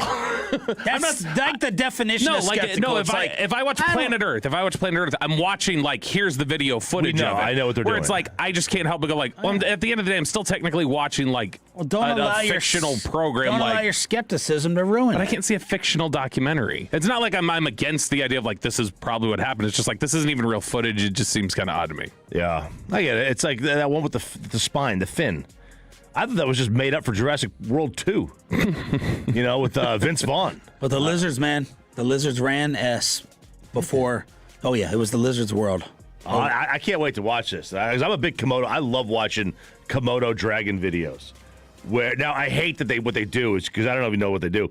These poachers will sit there to get videos of these Komodo dragons, and they'll snap the leg of a baby goat. So and they just put it there on a trail that Komodos are known to come through, and they just walk right up to them and eat them alive. It's crazy. There's one sea monster, and I won't give it the rest away. Mosasaur? Man, I don't know. My son can name every single one. There's one sea monster. When you see how they set the bait, supposedly, Bobby, not supposed for sharks, it'll blow your mind. I'm like, if that thing actually existed, there's that in a bird. And if this thing actually sits there and did this to catch sharks, game changer. It was mind blowing. I want to know, were megalodons real? Well, you're not going to really get. I don't know if you get. Well, Bobby now has put a question mark next to everything. But I'm not Carl Everett here saying the dinosaurs didn't exist. I know they did. I'm just saying I can't help but know that the footage I'm watching isn't real footage. It's it's just a rendering. I can't. My spectrum brain can't get over it. The Stars lose and the Mavs lose, but they really win. They win big because they move up from 7 to 6. Let's go. Yep. 23 and 46. We ain't done yet. A cuff. I saw him getting some hype from Billis. Billis was hyping him up from good player. Arkansas. Yep. Maybe the best. At this point, I don't there have been players like Peterson's got more upside and Boozer, but I don't know that anybody's been playing better basketball than A-Cuff right now. That's G-Bag. That's who they're all over right now. That's who they want. That's who they're in love with. But it's like he's put up 37 points the other night. I was thinking about this. That's another reason the tournament is great when you have a high pick. Mm-hmm. So when we were growing up, you never saw some the scoring output you see from some of the college guys today. Where they're playing heavy minutes in the regular season. It's they put up 45 last night. It's I remember really good college basketball players being guys who to average 14 a game or whatever. Jordan, I don't even think I would be surprised that Jordan ever. I don't even think he ever averaged 20. Sean Miller called him a generational player and the best point guard he has seen in 34 years of coaching. Cuff. Not MJ. Wow. I'm trying to think, like, who were John Wall was really good in college. Yeah, so Michael Jordan led the ACC in scoring at 19 points a game in 84. Only man holding under 20 was Dean. All right, Bobby, not only just picking on Dinosaur Docs, but someone from the KNC Masterpiece as well. So, yeah, I did sit in with G-Bag yesterday. What a great teammate. So I was in here for crosstalk with Corey Majors and Alec Medford, and Corey was very impressed with a Odyssey shirt that Eric Chiafalo had. You know, we got those polos when we were at Super Bowl. Eric had managed to find some shirt, which was kind of cool. It has, like, headphones on it or whatever. But Corey was talking about it, and in the process, we realized he said a certain word and then several other words. Very weird. I've never been a huge fan of orange, but this orange looks good. You never been a huge fan of what? Orange. Orange. You make it with an A, orange. like A-R-R-R-R? Orange? How do y'all say it? Orange. It's time to chit-chat with the fellas from the G-Bag Nation. I'd Brought move to you on, by too. D&M Leasing. Thank you, fellas, for being here today. Do you say horrible or horrible? Horrible. Yeah, look at it's that. Strawberry. And water. You know, my mom says water instead of water. Is she from the Northeast? She's from New Mexico. That's the Northeast. And then and that's some, the South. depending on how you look at the map. But then my grandfather says whoosher, you know, and he's like, hand me that whoosher right there. Orange. Horrible. What's a whoosher? Strawberry? A washer. Like a bolt in a washer. So he says, horrible, orange, strawberry, and then I guess his mom said water, even though she lived in New Mexico. Yeah, water. That's very Philadelphia. Like that's supposed to be What's the accent? My mom does that. Water. But but I mean, she's from. It's the Mid-Atlantic accent or whatever. Yeah. Patrick Mahomes. It's that accent. Yeah. Delmarva Peninsula. But no, orange and horrible and strawberry. Horrible.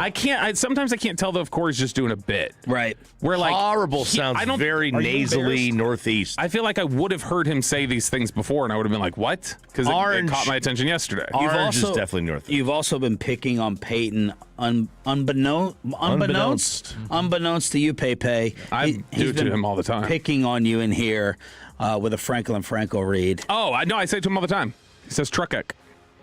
Truckek.com. Truckek.com. Truckwreck. No. Read the read real quick. Do you have the read? Yeah. Let me pull it up here. Yeah, they only get paid when you win. Franklin Franco, the go-to car and truck wreck attorney in Dallas. He said it that time. He did that time. But when I've said it, you've caught it, right? Like I did today already, or this every day. I'll go pull up the read. Hold on, let me go to the archive. How do you think he says it? Truckek.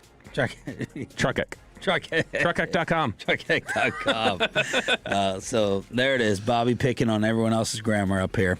All right, let's get to smuggling, not the Alabama player story. Not the Alabama player story. Let's go to Kenya, or as Corey Majors would probably call it, Kenya. This is a 27-year-old Chinese national by the name of Zhang Qikwen. I don't know why I said Zhang like he's French. But he was arrested at the Kenyan airport in the capital city of Nairobi after being caught with thousands of ants he was trying to smuggle on his flight. Now, I did not know that smuggling ants is a major industry. We had a guy caught with 5,000 queen ants in Belgium. We had one from Vietnam, one from Kenya, possession of 400 giant African harvester ants valued at $1,500. This is insane. How can you value them? Like, who's purchasing these? What are you doing with them? They're import ants. That's not bad. That's how you can value them. Did you pick the story just for that? Yeah, I did. Like, I don't understand this, because what if this is just rude? What if these ants wanted to be left alone? So they're independents. According to Google, they say the smuggling of ants is a growing, lucrative, and organized black market industry, and it's driven by demand from exotic pet dealers for the queens. And how are they packaging them?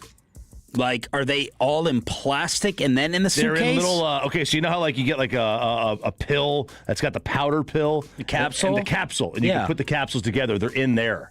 They're in those little capsules. Somehow they get them in say there. Test tubes or tissue paper rolls a lot of times. Yeah. You're telling me that someone is taking 30 ants and putting them in capsules? Thousands of ants. Yeah. Now, I don't know how they're counting. Maybe they're using an account ant. He sat on his couch with Sarah for 20 minutes and did this. I did. And she told me, she said, you stink. You need some deodorant.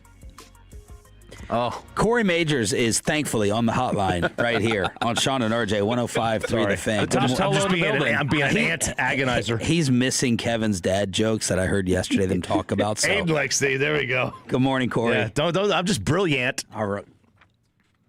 Good morning, guys. I was driving in. I'm almost into the office, listening to the show as I normally do. Attaboy. And I do have a couple of explanations. One, the kids had a toy back in the day that had colors on it, and it would say, or fruits on it, and it would say orange. And so I picked that up as kind of, yes, Bobby, as kind of a bit. So I started saying it like that just to throw people off.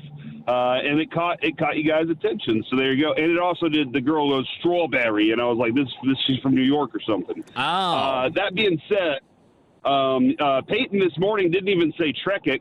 He just said Trek. It drove me nuts at the light. And he just said Trek attorney, and I was like, what the hell are we doing here? So, all right, I'm going to grab it.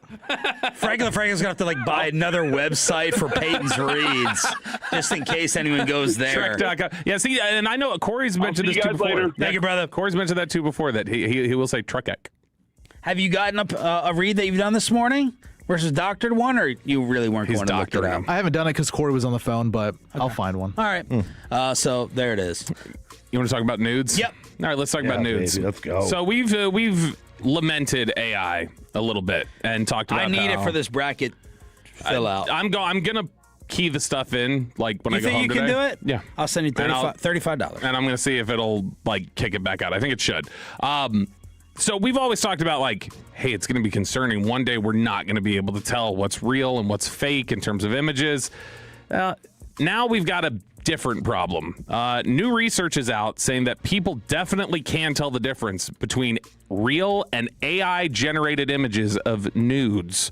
This is from the Archives of Sexual Behavior. The problem is that even though they can identify what's AI, the study shows that people still become more aroused by the images of the fake and rate it on a higher scale of attractiveness, knowing it's not real. This is what happens when you allow computer-animated dinosaurs to act like it's planet Earth, Sean, is that we then allow it to be on the same level as our true nudes. Well, it does make sense that the fake ones would look better. But it's fake, and that doesn't hang up in your head at all. This is not attractive because that's not even a real person. Why is there even a rating up for the fake one? Yeah, because I think they were were trying to figure out, all right, do these people, can they recognize what they are? And in the process of let's see them grade and different things like that. And so they were able to correctly identify that's this. Have you watched, Aiden, any AI activity or a cartoon? Poor Marge Simpson is thrown out there. I have seen a ton. Team America. I have seen a ton of cartoon images because I used to Google them all the time to save them and then text them to Zach and Eric while they were on the air so that they would open up Little Debbie just doing big things and then that. Wow. People have fetishes, man. The new Vanderpump. 2 of the guys on there do OnlyFans, and they were being asked some of the requests that people had for them, and one was it was a little short dude, and they're act like you're in a peanut, be in the bed and tuck yourself in, act like you're a peanut, $500. Pour salsa on your head, $1,500 for a 20-second video. Kinks, man. People have their kinks. I'm not a kink shamer, but some of those are weird. Some of those, dude, there was weird, one of those on My Strange Addictions. It was some guy who was attracted to pool toys. He would get inflatable, like the noodle. He would get inflatable seahorses for the pool, and then he was just on there and he was just brushing them and kissing them, and it's weird. Dude, I went down some rabbit holes. People were into girls literally rabbit holes, blowing up balloons. Blowing up balloons. How are you getting something out of blowing up a balloon? Where have the Cowboys messed up and where have they dodged a bullet? The contracts that Bobby wished they signed. Next and below, right here on The Fan. But let me go ahead and get you set up.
If you're in the market, upgrade your vehicle, get to Classic Chevrolet in Grapevine today. The #1 Chevy dealership in the world, 3 years straight. They've got more new Chevys than anyone else, all priced to sell. Visit ClassicChevrolet.com. This is Texas. This is Classic Chevrolet. Together, let's drive, relax, enjoy the difference based on new Chevrolet registrations 2023 through 2025. The great Bobby Belt. Bobby Belt is an idiot. Don't make me take off my belt. Don't make me take off my belt. We're not. Over to you, Bobby. Quit complaining about those free agent signings. Complain about these free agent signings. We'll talk about it here in Below the Belt, which is sponsored by Academy Sports and Outdoors and Window Nation. Before we do that, quick update. Did you find a truckwreck.com read? Yeah, we got it for $9.40. Oh, okay, I did, Bobby. Cool. We got it. Yeah, I'm so excited. But he's going to edit it. I need to go find it is what we need to do. All right, so the Cowboys are now a week plus into free agency. It finally died down. We've gone, 4 days without them doing anything? Whatever it is. I mean, the whole league basically has stopped doing anything. There was trying to remember, I think it was Rappaport had the note that it was the largest percentage of their NFL top 100 free agents were signed away on day one that they've had since they've tracked top 100 free agents. Teams were jumping all over it this year. Something about the market, teams were being much more aggressive in trying to spend. So there's obviously been some disappointment from some Cowboys fans. Others are a little more optimistic. I was very surprised. I think we had all agreed, B- on the Cowboys in free agency. Yeah. Eric, who had said, had gone after them, was jumping down their throat. Yep. Eric's free agency grade so far was a B, flat. And I was like, huh. Interesting. I would go under that. Yeah, I thought I recall him saying that trading Osa showed they're not serious about winning right now. He did say that. And that is after Jalen Thompson and before Kobe Durant. I wouldn't think Kobe Durant would move them into the serious. Like if you had that opinion, I don't think Kobe Durant would be like, they're serious. He must not have wanted the smoke with you yesterday on G-Bag. No, I didn't want to hear you sun him. Yeah, maybe. I wonder also, too, if it's just like, I needed an A off season. That's you're serious about winning, not just a B. But I still say it's B- on the players themselves, and what they've gotten and what they've missed out on. It very well could end up being an A, depending on if Christian Parker is right about how they fit into his scheme. If he's right about that and his projection about that, I've never seen him call a defense. I've never seen him design a defense. So I have no idea if I can't even project in my own mind, my own, perspective that doesn't even have all the details. I've never even seen it on the field that I can comfortably say they're going to fit in. I think it's going to, but I guess we could go out there and see, oh no, he does this different from Fangio. He does this different, and these things aren't the same anymore. But with that in mind, I still think that there are deals they should have been all over, and then there were others that they shouldn't have touched, and it was a good thing that they didn't. So the few that I'm going to name a player at corner, linebacker, and edge for each of these. And so I'll start off with the three that they should have done and the three that they should have been in on.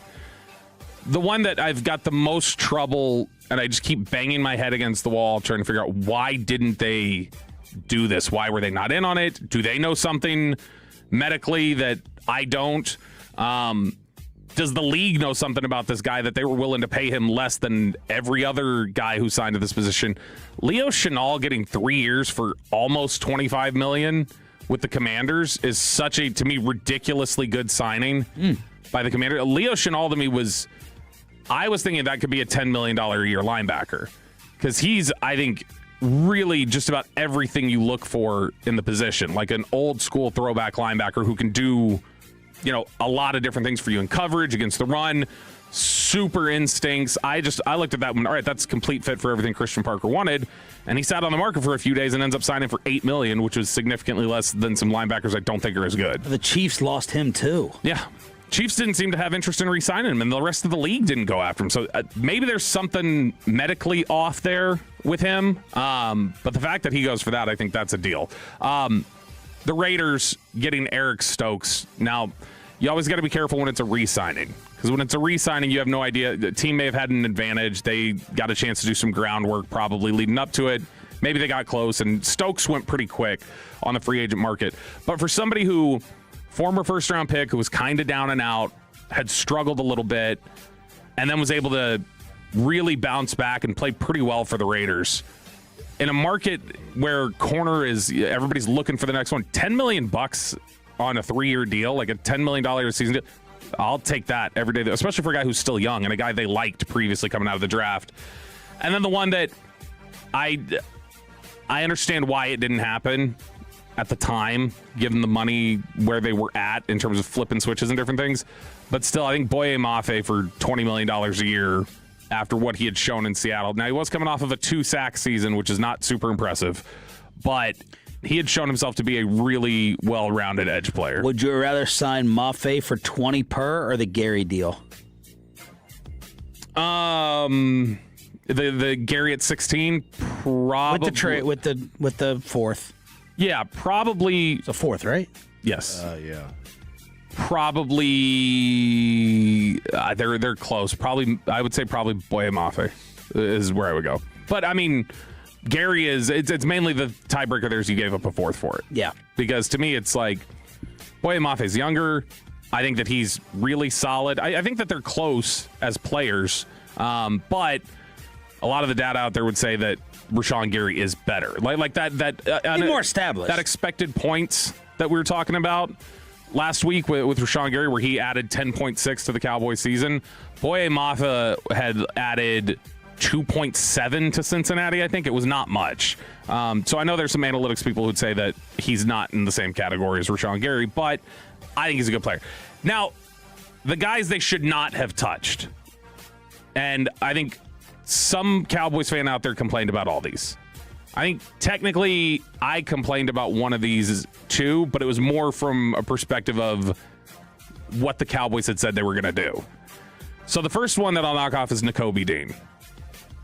You complained about that a little bit, right? Yeah, because to me, and it was less about like the player. It was more about, okay, well, you guys said you're going to bust the budget. Well, busting the budget should mean if they're offering 12 and you're offering 12, to get it done, you should offer 13. It was more like a philosophy thing that I had a problem with.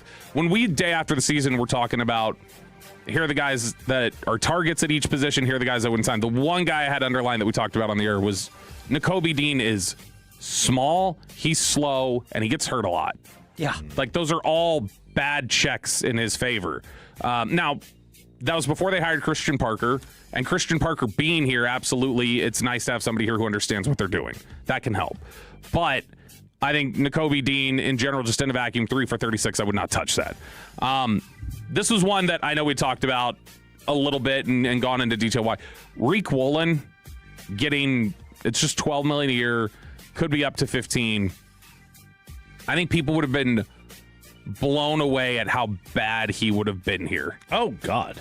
All right, I'm going to, for the record, disagree with you on this one. No, and that's fine. And there are plenty of people who I know would. But I think that if you, given what they ask of him, and he is, it's Diggs.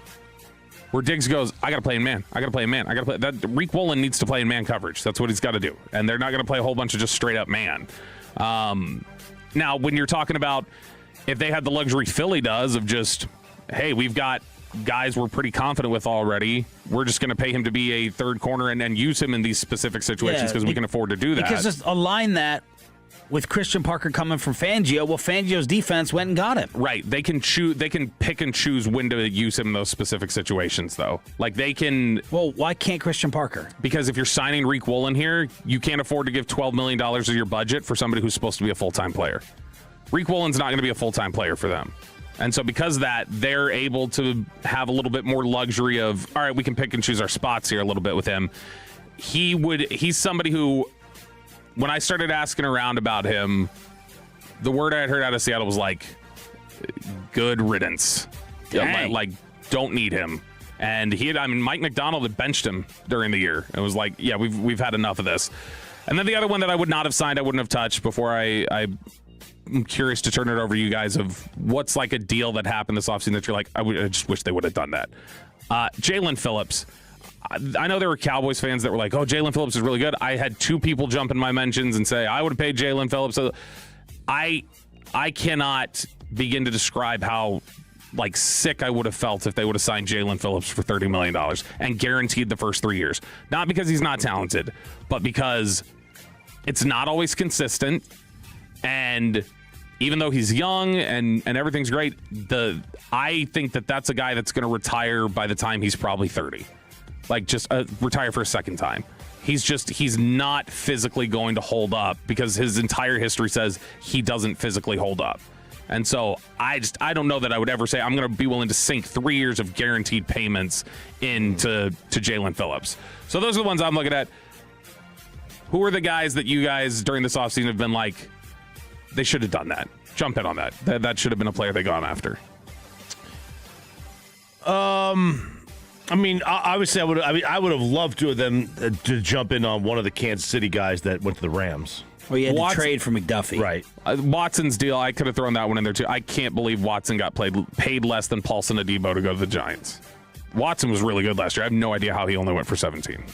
And then people are saying, some people have brought up on the text, Anzalone, who went to Tampa for like 8.5 a year. We remember him from the Detroit matchups. Yeah, so Alex Anzalone is a good player. I think Alex Anzalone is a concern about how healthy he's going to be. So I think I don't think it's anything to do with him being a player that they wouldn't have been interested in. I think that's about they're concerned about his long-term health. I wouldn't have minded the Hendrickson deal. I remember reacting to that in the moment. I agree. They still need an outright pass rush specialist, in my opinion. Right. I don't think of Rashawn Gary as that. No. Yeah, Vegas is telling you, those numbers you read yesterday, Vegas is telling you he's not that. And that'll be probably why if there is somebody like that at 12 or 20, that that guy gets after the quarterback, they'll probably draft that person. Is because they'll get that opportunity to, and I would imagine that they'll lean into that at that point. If you liked Quay Walker, see, the Cowboys, the Jalen Thompson thing surprises me because I'm like, I want to know who else was in on Jalen Thompson because it felt like the Cowboys were like, that's our guy because we know it's going to be 13. And if someone else was interested, they'll never take it to 15. They'll never take it to 14.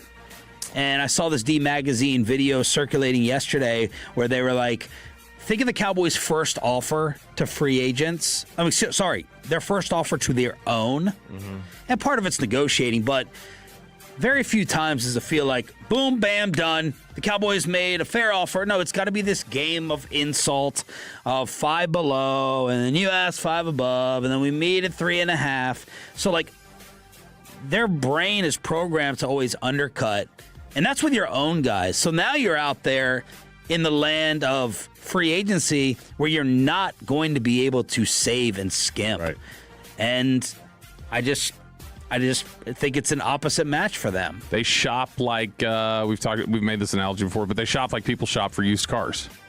They go into the negotiation trying to tell you why they should be able to cut your price. And go this is when was that? Do you have maintenance records? You don't? Yeah. Ooh, okay. Carfax. I don't know about that. And I know it's negotiating, but myself, for instance, when I've negotiated with this company like that, and I'm talking about negotiations more than 5 years ago, and it's you dread it because it's my gosh, I would really appreciate it if you just came at me with a nice, fair, solid offer right off the jump versus all the games and the back and forth, then the rigmarole, and then I got to come up with my presentation, and then you have your PowerPoint, and it's just you feel insulted a little bit. I shouldn't have to go through this. Oh, and this goes for a ton of different companies, but it's exhausting and it feels a little insulting.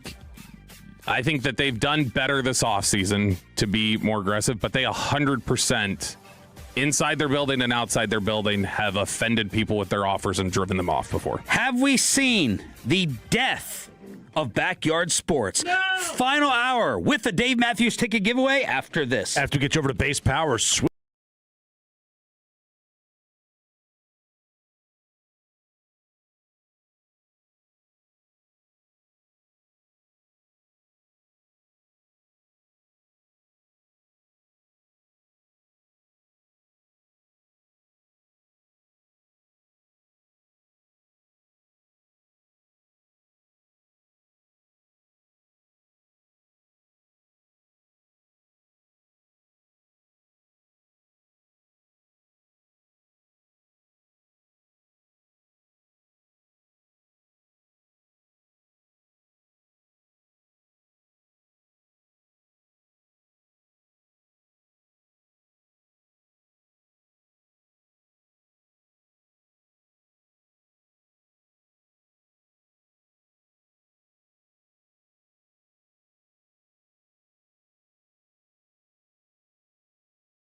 Station. Driven by our D&M Leasing Studios, this is Shawn and RJ on 105.3 The Fan. Final hour, fist pump time on the Fan Cam, Twitch, and YouTube. A Dave Matthews ticket giveaway coming up in the Red Zone segment here on DFW Sports Station. Peyton Russell is getting it. I'm Sean Shreve alongside RJ Choppy, Cowboys insider Bobby Bell, and I see Aiden Butler running the Odyssey app, Fan Cam, Twitch, and YouTube. I just noticed you fidgeting with that Band-Aid. Is that still from Oklahoma? Yes. That's not healed yet? No, I sliced my fingernail in half, opening up a wild fork picanha. Oh. And Worth it. Getting to the point to where I'm waiting to just pick it off. Oh, okay. I was hoping it would heal in the middle. It hurt still? That looks good. It doesn't. That's healed. It doesn't hurt, but I'm scared of. I like. If I don't put the Band-Aid over it, I keep on picking at it from this side. You see, up here is where it would come up. And then I'm like, if I pick it on that side, I think I can get it, but I'm trying to be a little bit more patient. Because I was hoping it would just, Wolverine adamantium heal in the middle here. But now I'm going to have to pick the nail off the bottom. Yeah, that's... and then it'll hurt all over again. Oh, yeah. That's me. I've lost a nail or two. We bite them off. The big toe. I lost the big toe on the foot. The whole thing? Lost the whole thing. What is it like on is it just raw skin? Like, weird. Is it sensitive? Yeah. No, it's like, not mine wasn't. It was all just kind of rough skin-ish. Yeah. But yeah, I dropped a weight on it. Whole thing fell out. That's growing back. It looks fine now. Wife got the first introduction to the cost of youth baseball yesterday as it took Ollie out to his first T-ball practice on Sunday. The wind ended up canceling it.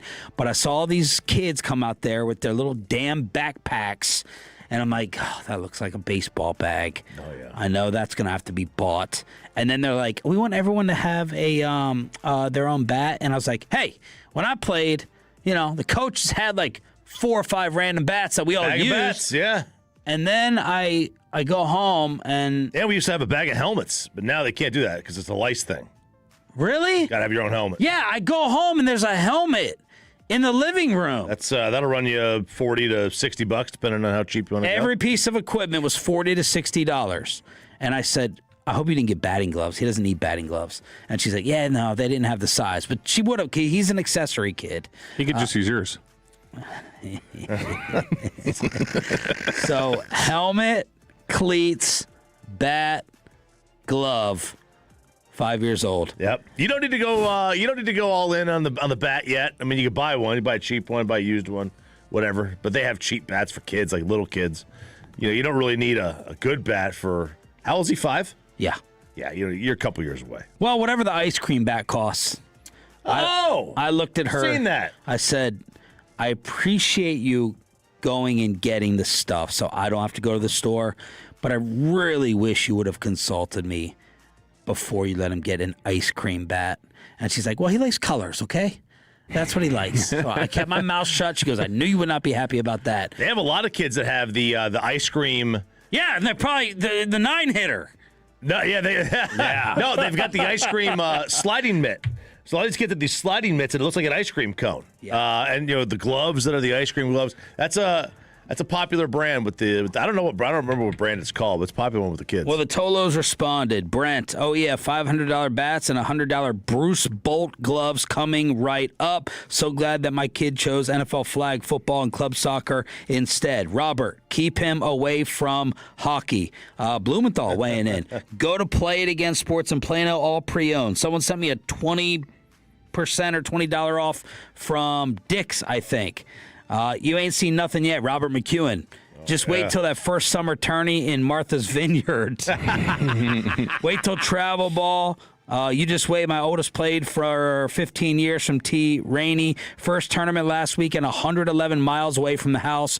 Both days, first game was 8 a.m., but it was a blast from James. Use that 20% off from Dick's. Make sure he has the drip in the oven mitt for sliding. By season 2 or 3, you're in 5K easy from Eric Stewart. So this just blew up on Facebook. Oh, yeah, I have not gone back and figured out how much money we've spent because the fees for the club teams and everything they're in the thousands every year, twice a year. They do a spring one and a fall one. The bats, fortunately, like until they turn like 13, they got to get a new bat literally every year because they change the weight requirement. It goes from drop 10 to 8 to 5 to 3.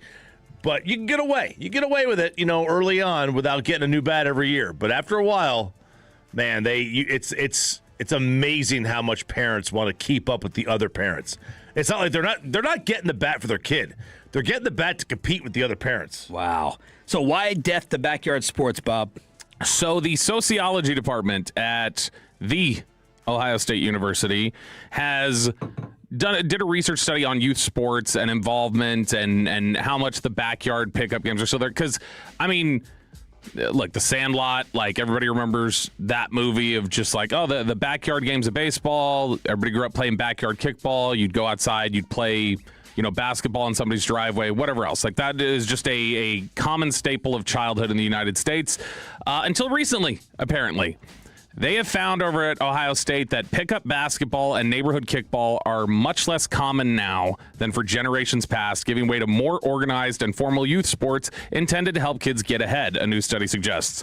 Researchers found that that compared to people born in earlier decades, youths born in the 1990s spent more of their recreational time playing formal sports coached by adults and wearing uniforms than with friends and neighbors playing informal matchups organized by kids.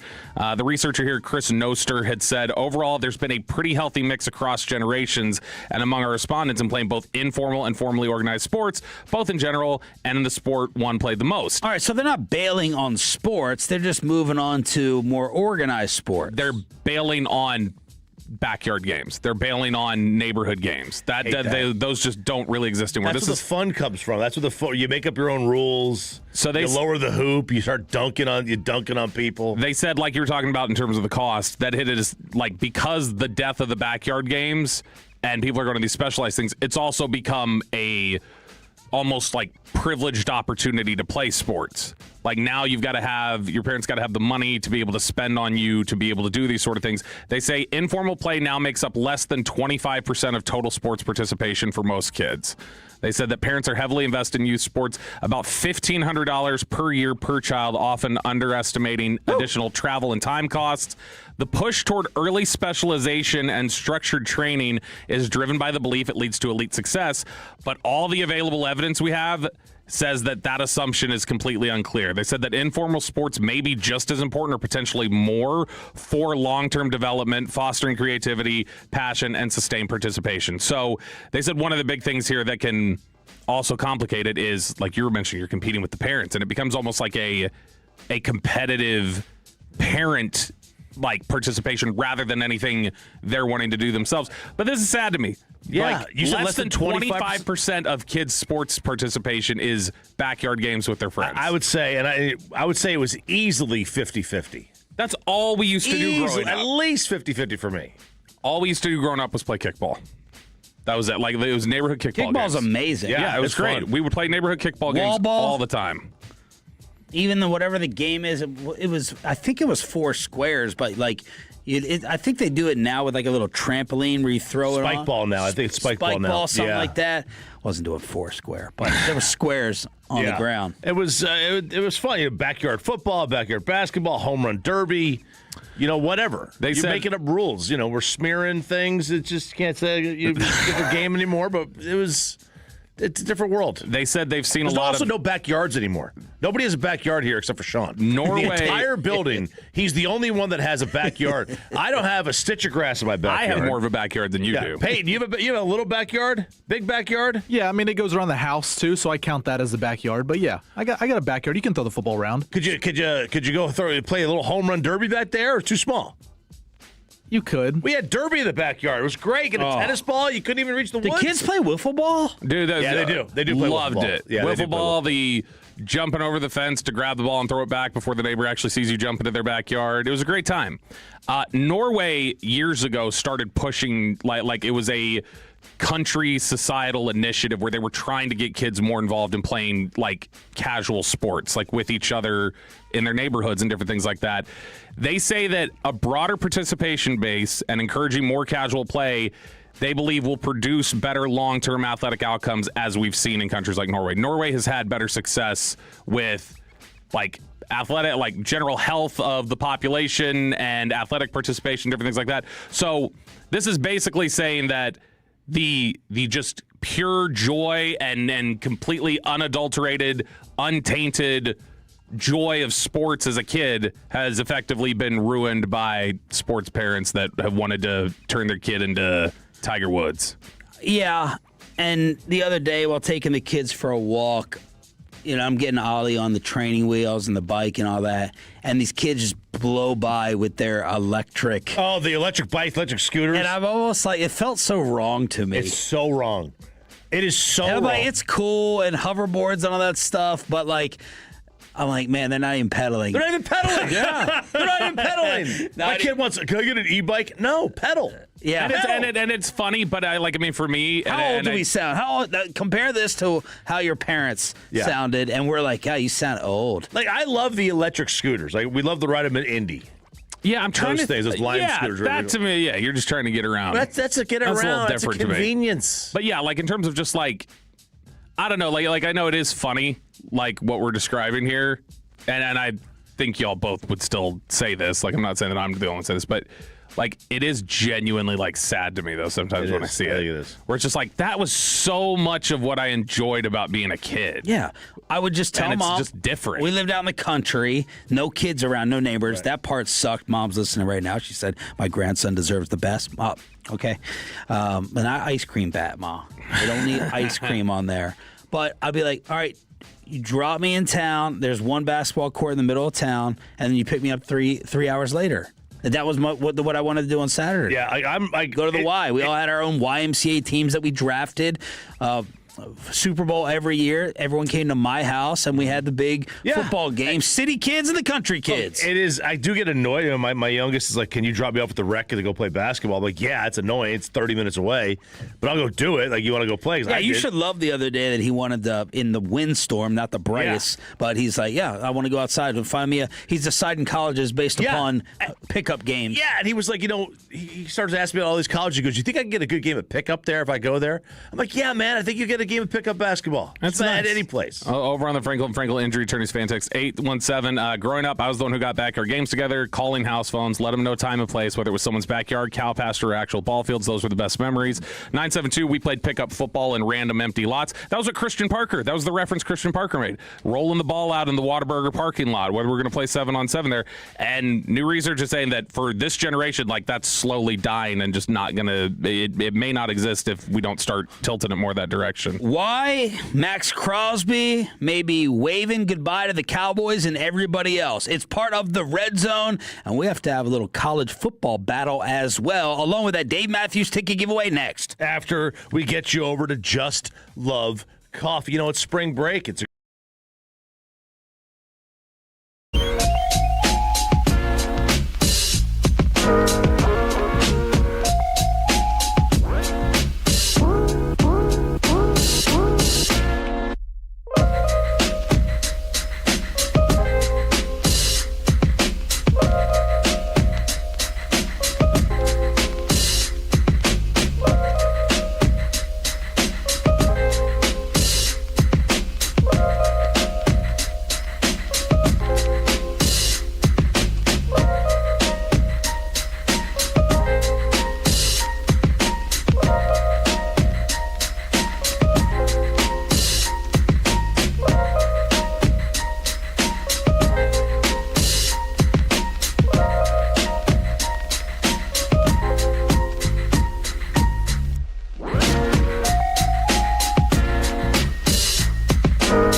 Mechanical, the go-to car and truck wreck attorneys in Dallas. How many people want to eat a W tonight? You know what I like about the media? They think you can just dial 1-800 and get a quarterback.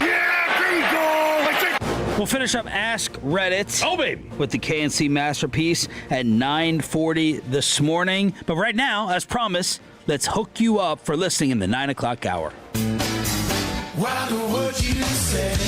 All right, Tolos, that's right now. Call number 10 at 877-881-1053 wins a pair of tickets to see the Dave Matthews Band at the Dos Equis Pavilion in Dallas on Saturday, May 9th. That's call number 10 at 877-881-1053. Albert Breer with the latest on Max Crosby.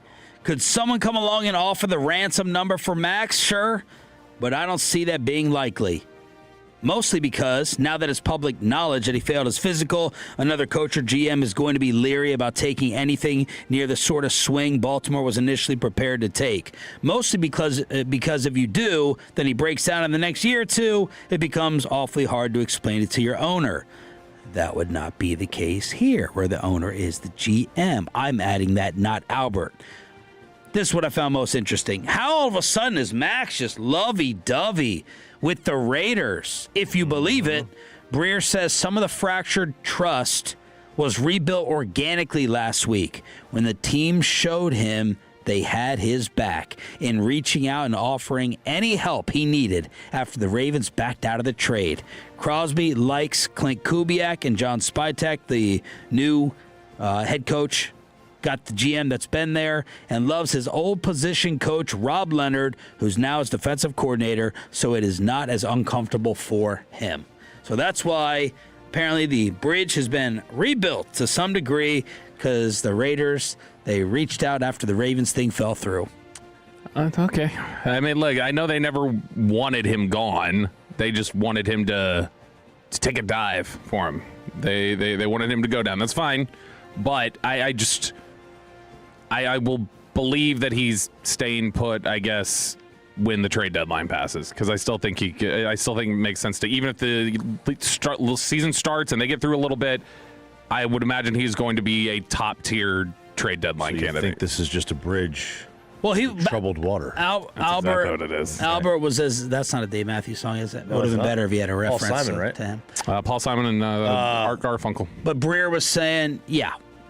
Trade deadline, there's going to be other pockets of the offseason when trade talks kick up around the league. And then if the Raiders start off bad, we can revisit all this again. And then the value will go right back up if he's out there on the field balling out.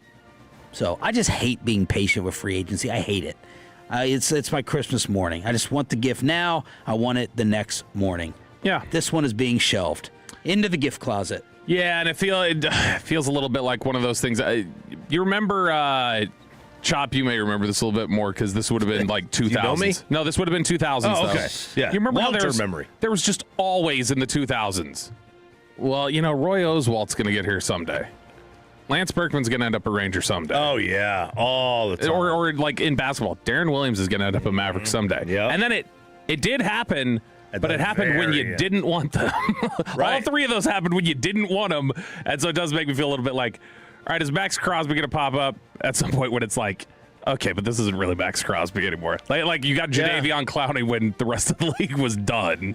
All right, Bob, a college list you've been wanting to get to. This is, we were initially going to do this with Broadus in Indy, and we ended up just being so loaded. We were so stacked with our show lineup that we didn't get a chance to get to it. But this is maybe the worst list of all time. And I know we've said that about a lot of lists before. Yeah. Typically, usually Cody Benjamin from CBS Sports. But this is way up there because I broke ChatGPT trying to get it to guess, like, hey, who do you think ESPN had as the top 10 quarterbacks of the last 25 years in college football? And they tried to guess, and I revealed the list one by one, and when I got to one, it was so flabbergasted and broken, it almost shut down. But this is the criteria that ESPN used. They ranked the top 100 quarterbacks since 2000. So you could only use production from 2000 to 2025. So if you played in 1999, that was a big part of your production, it wouldn't count. Vic. Yeah, Vic is the primary example here of just like you only get some of his time. The career must be complete, so you can't pick a Fernando Mendoza or whoever. Like, you can't pick somebody who's still in college. They've not gone on. No projection, no NFL carryover. This is only about what they did at college. So somebody, for instance, Eric Crouch, who's not in the 2000s, but Eric Crouch would be considered just like his college career. And the entire resume that they present is weighed. So it's not just who's the best season, it's their entire section of play in those windows, okay? So I had asked ChatGPT, I said, I want you to guess who the top 10 are. So I'm going to give you what they guessed first, and then I'm going to go down the actual list. Number 10, Baker Mayfield. Number 9, Andrew Luck. Number 8, Jameis Winston. 7, Trevor Lawrence. 6, Marcus Mariota. 5, Deshaun Watson. 4, Cam Newton. 3, Joe Burrow. 2, Vince Young. 1, Tim Tebow. That from 3 to 10, I would hope that they missed there because that felt kind of weak to me. Maybe 3 or 4 to 10. Let's go down the list here. Number 10, right off the bat. This is the actual list. This is the actual list from ESPN. Robert Griffin III, Baylor. All right, he was really good. I don't have a problem with that. Number 9, Marcus Mariota, Oregon. Man. Oregon has never been front and center when I'm sitting there and watching. Now, very good program, but, you know, those late night games, I was like, Marcus Mariota, I just don't remember thinking to myself, I know he went 2, but I wasn't like, all right, this is one of the best college quarterbacks I've ever seen. Already, based off the list that you gave. Already. There's a guy that we're going to talk about a little bit that is already going to upset me that he's not on this list. Number 8, Lamar Jackson. Okay. Reasonable? Yeah. I don't think this is reasonable. Number 7, directly in front of Lamar Jackson, Kyler Murray. Kyler Murray had a great season, but Kyler Murray was transferring from A&M. He was moving around. Like, Lamar Jackson was a 2-time Heisman finalist. Well, didn't Kyler win it? Yeah, well, Lamar won it one year, and then he was the finalist the next. Okay. And so, like, to me, like, Lamar had more sustained success.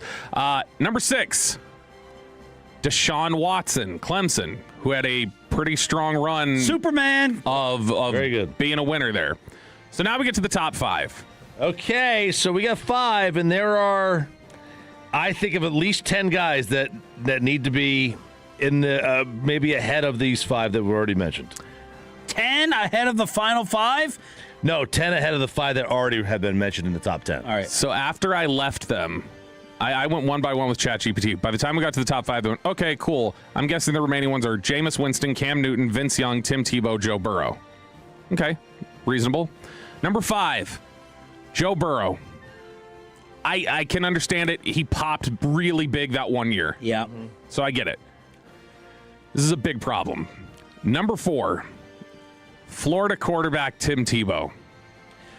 There's no you cannot way. say it. Nope. In my opinion, there's no way you can get him outside of the top 1. You cannot get him out of the top 2. He is the best individual college quarterback I've seen. Now, if you wanted to say that there were guys back, you want to say John Elway had a better college career, Peyton Manning had a better college career, or whoever, fine. It's really difficult post-2000 to get anybody ahead of Tim Tebow. Number 3. You got a thought, Sean? Dude won a Heisman with a losing record. You got a thought? Yeah, I'm thinking about a guy 7 who's wins, whatever. in the news right now over his jersey. I'm thinking about where to put Leinart. Yep. And would I have taken Leinart in college over Tim? The thing that's hard for me with Tim... Leinart was, without question, a better passer in college. The thing is, I have to separate Tim in the NFL. You know, he was a Warrior college, and I'm not disputing top 3 locked in. I'm just trying to think about Leinart. Go ahead. Number 3, Vince Young, Texas. Sure. Vince was great. You can't really argue he was a better college player than Tim. Vince had, I would say one exceptional all-time great year. Another year and that an all-time great performance on a big stage. Yeah. So his last year was an all-time great year. His second to last year was like a really, really standout season. And then before that, it was like, all right, he just hasn't done it yet. First FBS player to pass for 3,000-plus yards and rush for over 1,000 in 1 year. Number 2, Cameron Newton, quarterback, Auburn. Again, all-time great year. Singly, maybe the greatest single year that there ever has been. But Look, he lost the job to Tebow. So when I got down to this point with ChatGPT, and I had listed Cam Newton, because I was showing it one by one. I said, here's the next one, here's the next one. So I got down, and when I got down to number 2, ChatGPT said, if Cam is number 2, that means the only remaining quarterback is almost certainly Jameis Winston. That I would burn that list. Because Jameis Winston would be, if you want to talk about having a peak dominant season, having a dominant career, won a national title, like it checks a lot of boxes. Because clearly it's like, okay, well, Cam Newton 1 season, Burrow 1 season, Tebow complete, but like maybe he didn't have like Jameis 2 years, 2 Final Fours. The number 1 quarterback of the last quarter century above Cam Newton, Vince Young, Joe Burrow, Tim Tebow is Oklahoma quarterback Baker Mayfield. I'm not sure I can put I'm not sure I can put Baker Mayfield over Jason White. Can you put Baker or Sam Bradford as a college quarterback? Did Baker have a no doubt better college career than Kyler? Yes, Baker's top 10. Yes, Baker should be top 10. Absolutely. There's no doubt about it. There's zero chance Baker should be top 3. He can't be. For Matt Leinart and Jameis not to be on this, that is absurd. Yes. That is absurd. Matt Leinart's not on it, period? That's insane. Trevor Lawrence is 11. He's outside the top 10. Trevor had an all-time great college career. Kellen Moore, the winningest quarterback in college history, he was 15. Ugh. Jameis Winston is 17. That's insane. 1 spot ahead of Matt Leinart, who is 18. Where's Carson? Who is 1 spot ahead of number 19, Andrew Luck. Where's Carson Palmer? Carson Palmer is like way back on this list, if I recall correctly. Carson had a really good college career. Carson was 27. Carson did all that at USC, won a Heisman. Carson's behind Dylan Gabriel. I think Carson was like 2-10 his first year, some crazy number. They've got J.J. McCarthy, a national champion who played like pretty big games played really well on a national stage. National champion quarterback. They have him behind Bryce Petty and Trayvon Boykin. And whose list is Bryce this? is good people. This is ESPN. Bryce is good people. We can say that now. Yeah. That he's good people after the Super Bowl. So there it is. The college. Bryce Petty. That's not Bryce Petty. Oh, I thought you were talking about Bryce Young. Bryce Petty. Because Bryce Young is on some of these different lists. Michael Penix, 1 spot ahead of Diego Pavia. Matt Leinart is not. This is an offensive list. That's offensive. This is offensive. Matt Leinart, it's offensive. It is offensive. That's bad for Matt Leinart. All right, Red Zone, your football fix every day, 9:20 right here on Shawn and RJ. Let's finish up Ask Reddit with the KNC masterpiece.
segment here brought to you by Classic Chevrolet. If you're in the market, upgrade your vehicle. Get a Classic Chevrolet in Grapevine today. The #1 Chevy dealership in the world, 3 years straight. More new Chevys than anyone else, all priced to sell. Visit ClassicChevrolet.com. This is Texas. This is Classic Chevrolet. Together, let's drive, relax, enjoy the difference based on new Chevrolet registrations 2023 through 2025. Let's crosstalk with a KNC masterpiece featuring Alec Medford in for Kevin Hagelin here on 105.3 The Fan. Good morning, fellas. Corey, what is coming up? Guys, we do have Shawn Merriman joining the show today. Always enjoy talking to our friend Shawn. And also, how Japan is going to destroy Netflix. Japan? Yeah. They have their own Netflix. They're coming out. They're coming a competitor? I think it's the dinosaur documentary. They're all out on it. I'm just joking. No, World Baseball Classic stuff. It's a tease. It's a good tease. Because they're not in it. Yeah, there you go. You know, they did ruin it. I've always said Corey's the king of teasing. Really? It's true. Yeah. Mm-hmm. Do you write out your teases? I look at what our run sheet is and just pick the things that I like. Sometimes Kevin's like, stupid, you should have chosen this. I'm like, well. You know, the funny thing is I do believe Hagee would say that when they got. I believe Hagee would go stupid. He would never say something that aggressive to Corey. He might towards others. I don't see him using the word stupid. If he said stupid to me, he would also compliment sandwich it. Yeah. When's the last time that Kevin got mad at you? At me? Yeah. Ooh, probably years ago. Whenever I was still like rotating in for Reggie. When he was doing the night show and I screwed something up or whatever. Did he say something, or it was just his slow motion eye and body? Yeah, it was definitely the slow motion, and like he wants you to get the message. He's that guy with the headphone meme that like puts him down. He does the body. Yeah. The body yeah. lean. Yeah. He'll give you a signal during the show, and then after the show, of course, Corey, you get the phone call. Mm-hmm. You know, and then the phone call is where you get the details. Hey, yeah. I don't wanna bemoan this. Yeah, oh no, it's aggressive F words and S words and C words. And I've heard some. Ask Mike. I've heard some Mike calls. Yeah, ask Mike. Kevin to Mike. Like we were. I don't remember where we were. We were somewhere. We were on the road somewhere. I think it was Super Bowl or something. And he was on the phone. Don't pull that S anymore. I'll cut you, kind of stuff. And not I'll cut you, but don't pull that S anymore. Mm-hmm. Yeah. Whoa. Bobby and I did not. We did not know Hagee was like the way he is. When I went to dinner with him and DJ in San Fran, man, I had no idea he got down like that in some of these conversations. Oh, yeah. My gosh. Yeah. I thought he was completely void of any You thought he was a robot? Yeah. He was a robot. Yeah. Asexual kind of thing, too. Yeah. I mean, and then That's he the said, term they use today in the commercial break. Yeah. Honestly. Oh, I was like, I was starting to blush. Hagee is one of the most aggressive reactors to like really touchy things that you may say on the air. Like he'll be like, oh my gosh. But like the thing that's funny is he's saying something worse in his head at that moment. Usually he's saying something worse. That or in the talkback. Sometimes he's the reason I think the talkback button is the worst invention in human history. Because he will say some of the most vile things that I'm like, I have to talk after this? Interesting. Okay. And sometimes he has to be conscientious that we're on camera. He's an objector. Yes, because let's say we have a prominent owner or vice president of the team on the show, Tom Hicks, and they say something that he's like, whatever. He might do a hand gesture. What's your point? Oh. Then he's and then I have to remind him we're on camera. All right, Bob, let's finish up Ask Reddit. Oh, baby. All right, let's do it here. All right, next one here in Ask Reddit. Alec Medford. What's something people love preaching but rarely practice? Communication. I would say that's a big one. People are always like, they like to grandstand about like, if you just talk to me, if you just tell me these things, blah, blah, blah. Right. And it's like, okay, so you start doing that and then they don't give that same respect back. It's like, okay, if you're having a bad day and you're just kind of reflecting all of that onto me, why didn't you tell me that something happened at work or whatever? I just hate when it doesn't go both ways in terms of communication. It's like a buzzword with my generation now, especially in the dating world. It's like, communication is the biggest thing. It's so important to me, blah, blah, blah. The second that you don't update one little thing, you're in trouble. but then they like to reflect all of their negative energy from other things to you. It's like, oh, it's a two-way street, or you want to post on social media, but you don't want to answer a text or something, Bobby. But yeah, I'm glad this doesn't seem like it's been weighing on you. Yeah. This seems like a real life alert. No, it's not one single 9:46. situation. Yeah, this is just like, this is years of like, oh my gosh, y'all are so lame. Relax. That's a great answer. Relax. Yeah. You just gotta relax. Like, come on, don't let it bug you. That kind of. Everybody loves to tell you not to let something bug you, and then they've got stuff that bugs them, and you will then hypocritically say to them like, yeah, come on, just relax. Like, I mean, just a whole little like chill. It's nothing to get worked up about. It's like everybody's gonna have something that gets them worked up, and so it's just specific to whatever's bugging you. Corey? Patience. Patience is what everybody says. Oh, you just be patient. It's a virtue. Preach patience. You know, we all judge. We judge other people. We tell people not to judge. We do it ourselves. Oh yeah, I love it. You know, the golf group on the green. These guys are so slow, and you get up there, it's gossip time. You know, it's like it's gossip time because we're on the green now. Being kind. People will be like, just be kind. No. And then they're out there like slamming doors in people's faces. I don't preach that. Man, how about the guy who got upset apparently over our door transaction the other day when we were walking out? You said that some guy stared down me and RJ? Oh, yeah. Yes. No, we were walking out of the building, and I know why he did. What happened So now? we've got those two double glass doors where we're coming in. So Sean's walking out first, I'm walking out behind, and this guy's coming in the front doors, and he unnecessarily, because I mean Sean was right there, but he like holds it or whatever. So I walked through it. He did not like that we didn't hold the door behind for him, like we weren't just double teaming, like holding doors or whatever. Nice. And so but we were going out the right doors, and those doors are his doors. Yeah. You know what he's I mean? got the left doors. It wasn't one door. Yeah, he was going to have to cross us to be able to hold it open, and that's the only reason why I didn't. If he was walking out, it would have made sense, but it didn't. So we were sitting there, and Choppy was getting his daily cup of coffee at 10:30 in the morning, his fourth one. He walked out right after this. He walked out, and he was like, that guy just gave you guys the nastiest face when you walked out. Not cool. So he was not happy with it. Hey, what's your answer to this? When people say don't do drugs, you know, they preach it, but it's like, okay, you obviously are someone that's done drugs before and probably still doing drugs, so you can't tell me to not do it when you're doing it. Do as I say, not as I do. That makes up for the Trek thing. That was a good answer. Do we have that clip? It's weird. Adobe just crashed. No, on me. play it. I have no idea what. Franklin, the go-to car and Trek attorneys, and Dallas. It's easier when you combine words together, Corey. You know, I feel like it's something you would do. You combine He's an efficient words. speaker. He's an efficient speaker, okay? I only have 15 seconds to get that out. Wow. This reminds me though of like was it last week, a couple weeks ago, when Broadus couldn't say genre. And he kept saying genre, and like the whole show, he kept getting it wrong. And Zach and Eric were like, "What's happening?" There's still an ad that runs on DallasCowboys.com, or there was for a while, of it's Hellman and Broadus reading about the Yeti cooler, and I did not realize that Broadus pronounces the L in salmon. So he goes, "Can I put my salmon salad in here?" And so I had no idea he was a salmon guy. All right, Ask Reddit here on 105.3 The Fan.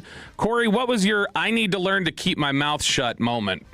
It was when I was sitting with Roger Staubach. Well, and it was the first time I ever met him. We're at a 70s dinner with Staubach Company, and he's talking about his new house. And he's mentioned that his wife had stepped wrong and broke her ankle. Because the coloring of the carpet, it looked flat, but it was off a step. She broke her ankle, and I leaned in, cracked a joke, and was like, "What would she have said if you'd have told her to walk it off?" And he just looked at me, and this was the moment where he goes, "What?"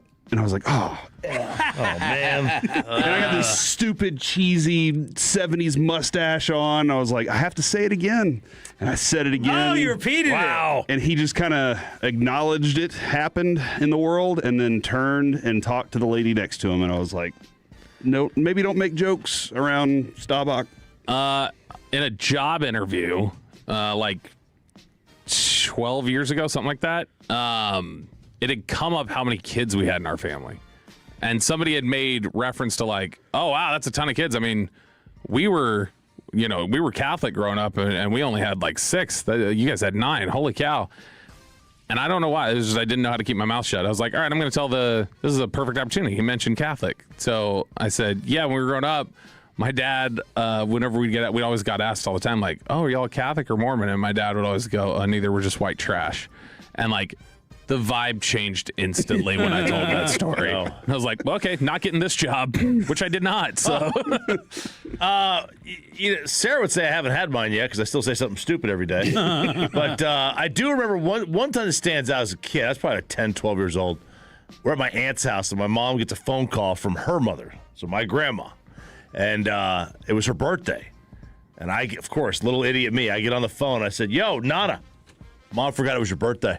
Oh, my gosh. I told her that. And I've never seen my mom. She made like a fist, like a you son of a, you little, you know what. She was going to knock me out. And at that point, I realized, like, that's, you can't say stuff like that. So I'm going to keep saying it. That's good. Alec?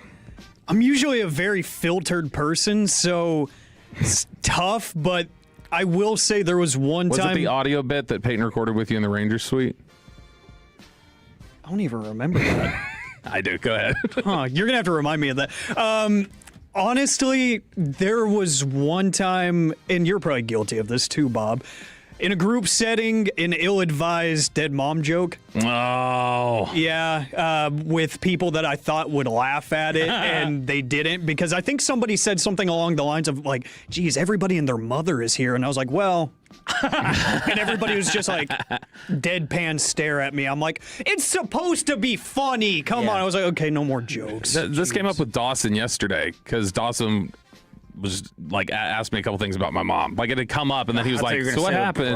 No, he was just like, he was asking me, he's like, "So what actually like happened there?" And so we were talking about it a little bit. But I mentioned I was 16 when it happened. It was probably 3 weeks after was when I had started making jokes about it in friend groups. Because they were all acting so weird around me that I was like, all right, I got to, like, diffuse it something. I can't, like, have y'all acting like this. This is going to be way too uncomfortable. My dad would probably say I'm in the midst of it right now. He's part of that generation. They can say anything to you, but you are not allowed to say anything back. It doesn't matter how wrong they are. If you happen to use a curse word here and there, it is like you've disgraced yourself as a son, as a child. So any type of talk, but it's just always no. I'm older. I'm the elder. That's the old school in my family. You're the elder, and I was like, okay, but I'm like 45 now. Like you can't be right about everything. Yeah. But no, does not matter. Keep your mouth shut. I'm older, so I'm right. Chain of command. That's what it is. Chain of command. Do you want to throw in one more real fast? Go ahead. Yeah, why not? All right. Corey Majors, what would women dislike most if they became men? Having to deal with women.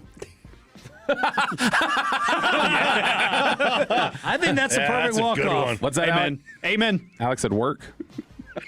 Wow. Alec, good answer. Wow. What's the bald? I did not say a word. I just want that to be known. What's the bald rate difference between men and women? I would say 100% to 0. Where are we talking about? 100% of bald people are men and 0% of bald people are women. Corey with the walk-off. We're back tomorrow with 2 more Dave Matthews Ticket giveaways. Show women on the KNC Masterpiece. The KNC Masterpiece. Just hit the button.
#1 Odyssey sports station.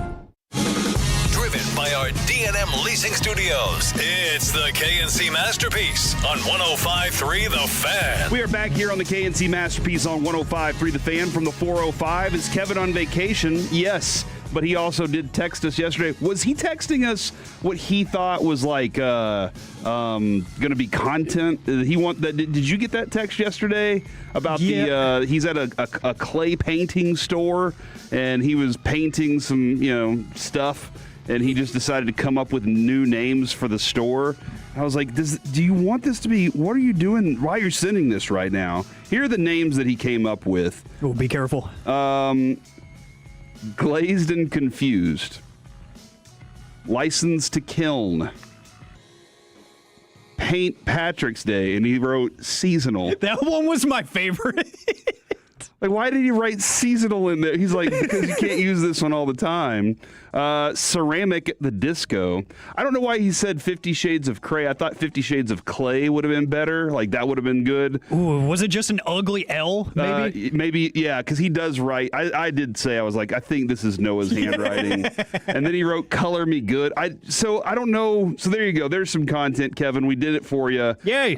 We got that into the mix. So, yes, Kevin is on vacation. He is, I believe, in Jacksonville with the family. Here's the thing, and we'll talk a little more about this.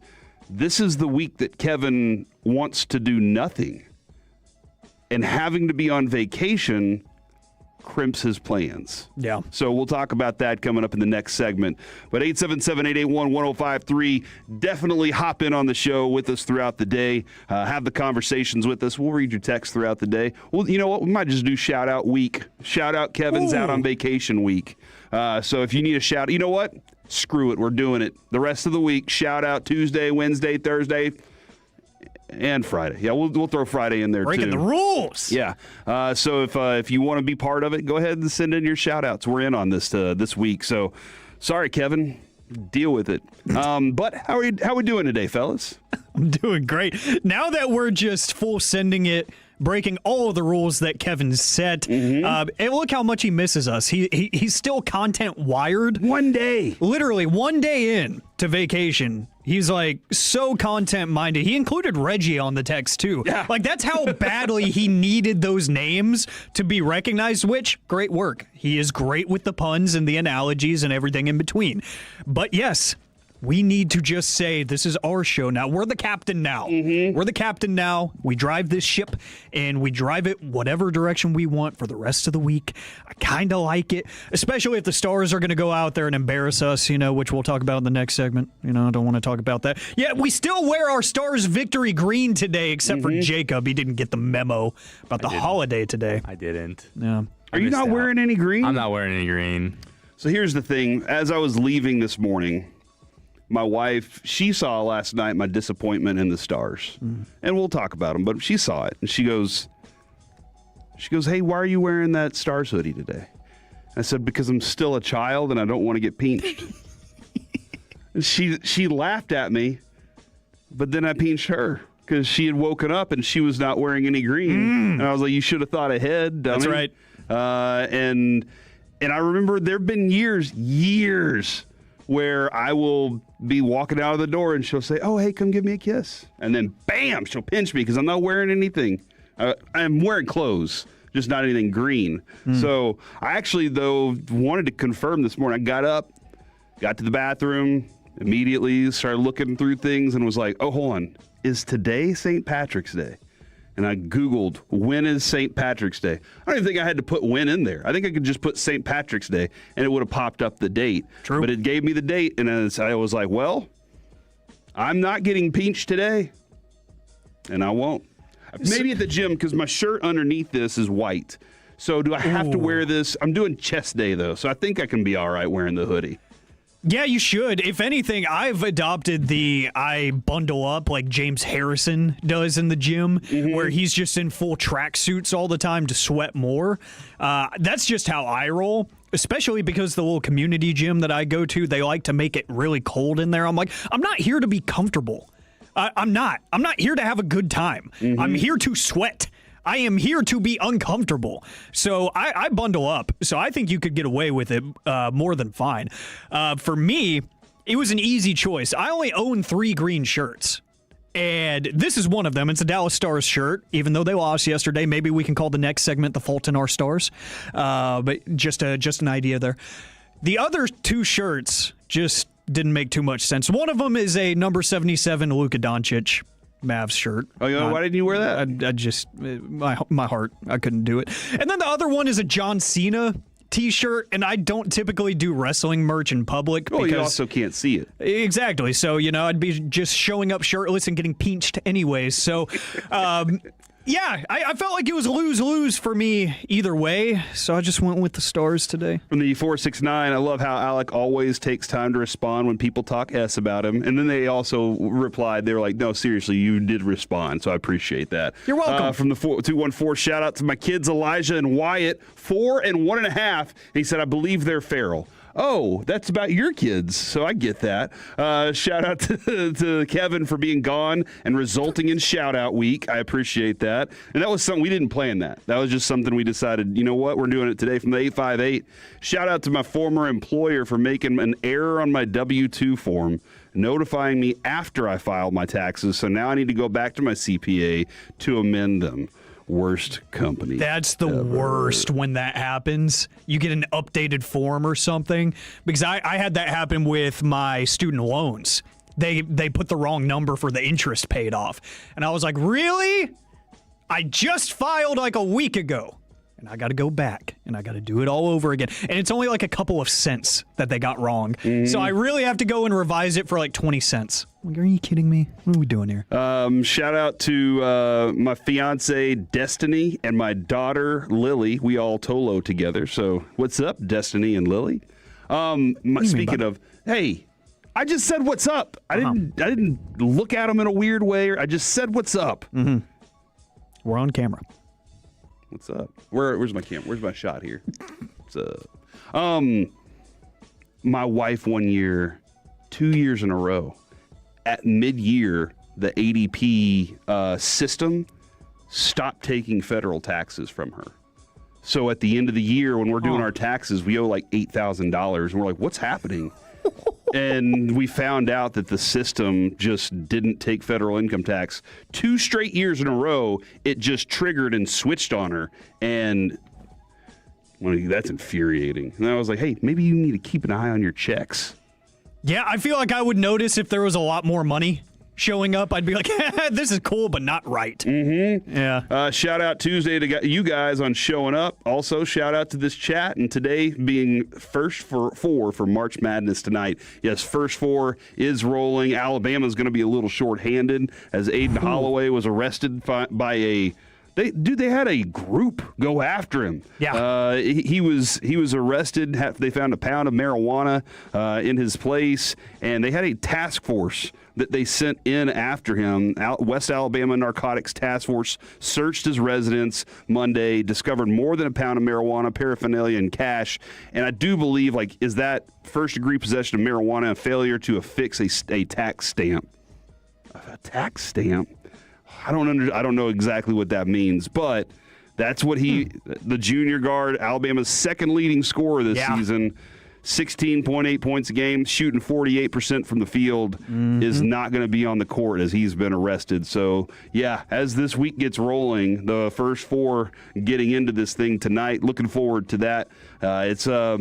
It's a fun time, tournament time, but this story right here, that's got to crush Alabama's soul just a little bit because now they got to come up with a complete new plan for that one. That hurts because you mentioned second leading scorer, and it's not because somebody else is doing, the 25 points per game and then it drops off a cliff. This is a talented scorer that they're missing. I was filling out my bracket this morning, and I was like, this actually changes things because Alabama head coach is like, yeah, we're planning to play without him. That's about all I've got. So I'm like, I don't know how long this absence is going to be. They had to remove him from the campus while they investigate and stuff. So I'm like, I don't think this is going to be a short-term thing. So I went ahead and had Alabama get bounced earlier than I thought. Really? Yeah. So I had them make it to the second round and lose to Tech. There you go, Jacob. Like I said, every year I put too much faith in Tech. I don't even have them making the second round. So, give me Akron all the way. Akron all the way, Akron huh? all the way. Hey, Everybody- Bam scored 83, man. Like 3 people say this. Why? I don't know. I just don't believe in Tech, to be honest with you. That's the kinda where that stems from. self-deprecation by these fans in the state of Texas, like you heard it from Peyton yesterday, the UT fans, the Texas Tech fans. I don't understand it. I'm trying to help you out. I'm trying to give you some mojo here. Well, if we lose to the national champion, that means we're the second best team in the country, right? Okay, that's fair. Okay, yeah. I like how you think. I'll take that. I like where your head's at. It's the transitive property when it comes to the Super Bowl champion. So whoever Seattle plays first or loses to first is now the transitive Super Bowl champion next year. When it comes to your March Madness brackets, are y'all in groups? Are y'all in any bracket groups? Because me and my buddies for the last 25 years, I feel like we've done a group, and we do not include the first 4 in our bracket. Like we just say, just screw it. We'll start when that's decided. Do y'all guys like fill out that, and you got to get those right, or do you just start with this? So for my friend group, we leave out the first 4 as well. I think that's the best way to do business because, if we're being honest, in that group at least, who cares? So once the real action gets going, we will start. But we just got the link in the group made last night, so everybody's joining and everything. I just submitted ours for our company, so I'm just going to try, like you said, not to get last place. That's my only goal. If I happen to walk away with a prize, cool, but I'm not really expecting much here. So just submitted that about, 30 minutes ago. So yeah, I try to limit myself because I don't like having to force myself to expand my bandwidth in terms of my memory to keep up with all of these different groups that I'm in. I'm like 2, maybe 3 at best. Okay. Especially if there's money involved. I'm like, I don't want to have so many buy-ins that 1, I'm just losing money at a crazy rate, but 2, I'm getting emotionally invested in games that I really should not care about. From the 972, shout out to my wife, Ellen. She's headed back to work today after spring break. She is the best elementary teacher in Waxahachie. Totally unbiased opinion here. Hey, shout out, Ellen. What's going on? I believe you. Somebody said shout out to the UPS drivers with all the hell we're going through right now. I need to learn more. I will go look up more of what y'all are dealing with at the moment. And then from the 817, can you give a shout out to my Dominican husband, being a great husband, and happy St. Patrick's Day. So there you go, everybody. Happy St. Patrick's Day. Get your green beer and enjoy your afternoon just a little bit. I was very upset last night. Yes. We have breaking NFL news. Okay. Breaking NFL news right here on 105.3 The Fan. The Dolphins are trading Jalen Waddle to the Broncos. Whoa. That is significant. And I'm dead serious about this because Bo Nix needs a couple of different receivers there to work with. Sean Payton would love, now I know he's giving up play calling duties this year, but they'd love to have another, alongside Cortland Sutton, another wide receiver there. But what are the Dolphins getting in return? Do we have the compensation yet? Yeah, so Denver receives Waddle and a 4th-round pick in this year's draft. Miami receives the Broncos' 1st-round pick, 30th overall, along with their late 3rd and 4th in this year's draft. So a 1, a 3, and a 4. Okay, they need a quarterback. Yeah. Now, they are a team that also needs a lot, but they definitely need a quarterback. I wonder if this is going to – we've been kind of begging for the Dolphins to make some sort of move. Ty Simpson, but they're already ahead of the Cowboys. They unless Ty Simpson is going to go like 4, they wouldn't use all of that to move up anymore. But this is very interesting because there's no way the Raiders are moving off of 1. No, so not at all. The Dolphins, they're right before the Cowboys. So I wonder what their plan is going to be here. This is interesting news, trading Jalen Waddle, getting some significant play in return. This is nice. I think this is an A-plus trade for both teams because Waddle, now they're going to have to go find some receivers there in Miami now that Tyreek Hill and Waddle are gone.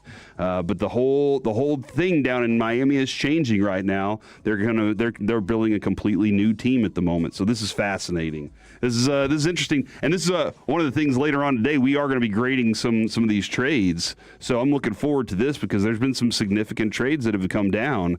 So I'm really excited about this. Oh man, that's a big deal, man. And I think we have to give a little bit of credit to a former Bronco, Aqib Talib, who said on his podcast the other day, he said, "Mark my words, they will be getting an impact wide receiver soon." Really? He knew something. He knew something was up. This was literally like a day or two ago where he said that on live podcast. He was like, yeah, just mark my words. Whenever it happens, Talib said it first. That is fascinating because, again, I think this is a great trade for both sides because both sides need a lot. And if you're a new head coach coming into things, you want to add more draft picks to this thing. From the 972, Dolphins want Mendoza. From the 817, does that mean they will take Cooper from Indiana at 11? This could definitely change the landscape of the draft depending on what they really want. Fantastic stuff there. Breaking news right here on 105.3 The Fan. Coming up next, the Mavs Stars Super segment plus Magic City no matter what. Next on The Fan.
by the personal injury lawyers Frankel and Frankel. If you've been injured in a car or truck wreck, call Frankel first, 214-817-333-3333 with Frankel and Frankel. There is never an out-of-pocket cost. They only get paid when you win.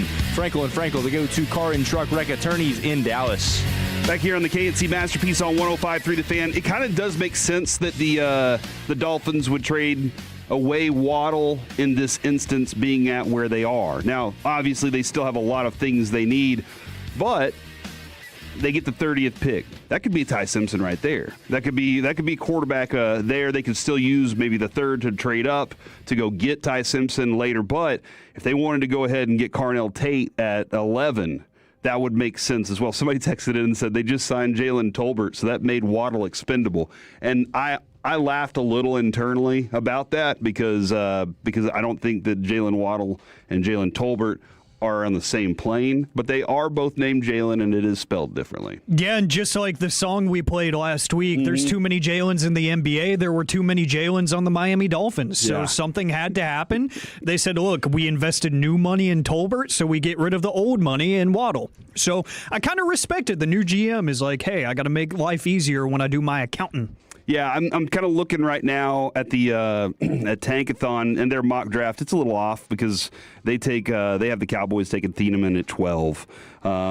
But based on kind of what I'm seeing there, that might be actually the pick if they were going to stay at that spot because Mansour goes at 10.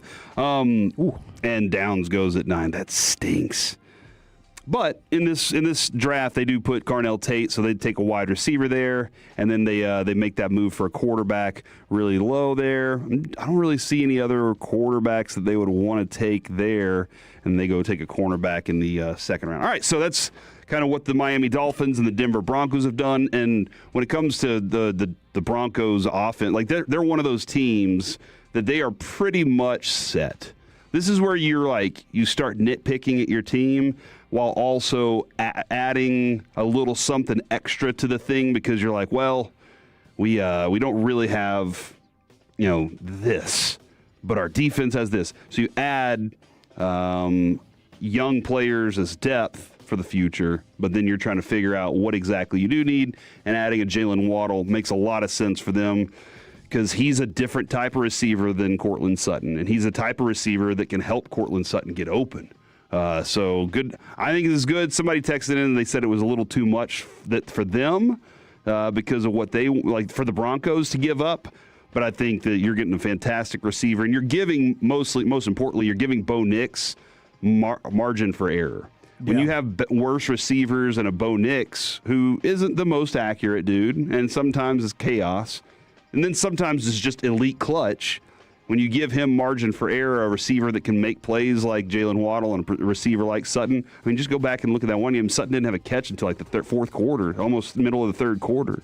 You really want to be able to feed the ball to some other people that can be big-time playmakers, and Jalen Waddle can absolutely be that for you. He can, and I think when talking about the compensation, how it might be too rich for some people's blood, it's all about context of who's receiving the player, right? The Denver Broncos just made the AFC Championship. Mm-hmm. They made it there, and their quarterback got hurt, and it's unfortunate. If that didn't happen, there is a good chance they made the Super Bowl.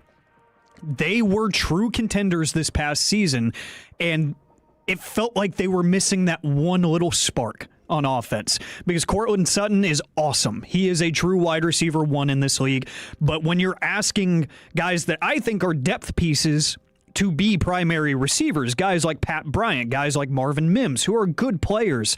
But when you can take a little bit off their plate by adding another true number one receiver in this league, that takes a lot of responsibility and lets your depth guys actually be depth. Yeah. So I think when you're that close, you are literally knocking on the door of a Super Bowl appearance. That trade, giving up those picks, those three premium picks, that's not as expensive as it looks for if the Cowboys were to make that move. It's all about context of who's getting the player. From the 561, Dolphins need to fill out their team this year and see what they have with Quinn Ewers. That's a possibility as well, considering they have a handful of quarterbacks that aren't really that good. I don't believe in much of what they have at quarterback. Ooh, if they want to get weird, They could keep Carson Beck in Miami.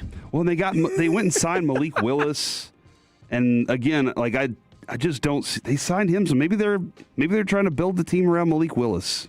Which is a wild sentence to say in 2026, but hey, I mean, it's literally an all Packers front office and organization at this point. The GM came from the Packers, the head coach came from the Packers, and Malik Willis just played a few games for the Packers. Yeah. So maybe they really believe in this guy, and maybe they're going to load up around him. Yeah.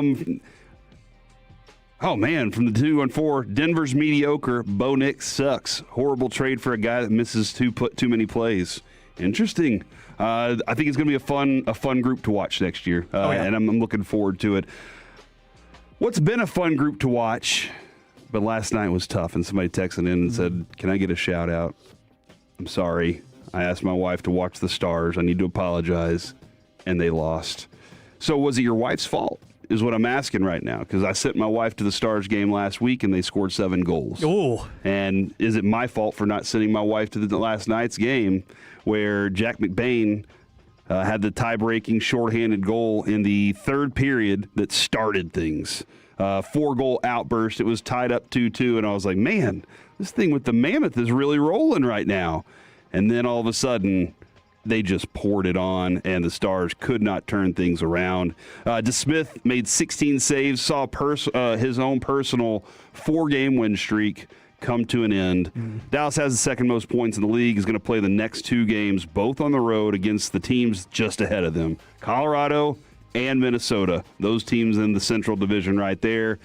And it was tough. Dallas' power play, second best in the NHL, went 0 for 3, allowed a shorthanded goal, failed to score for the first time in 13 games right there as well. Now, I don't know exactly how you feel this morning after that kind of game. I might have a more positive take. Let's see how you're rocking right now.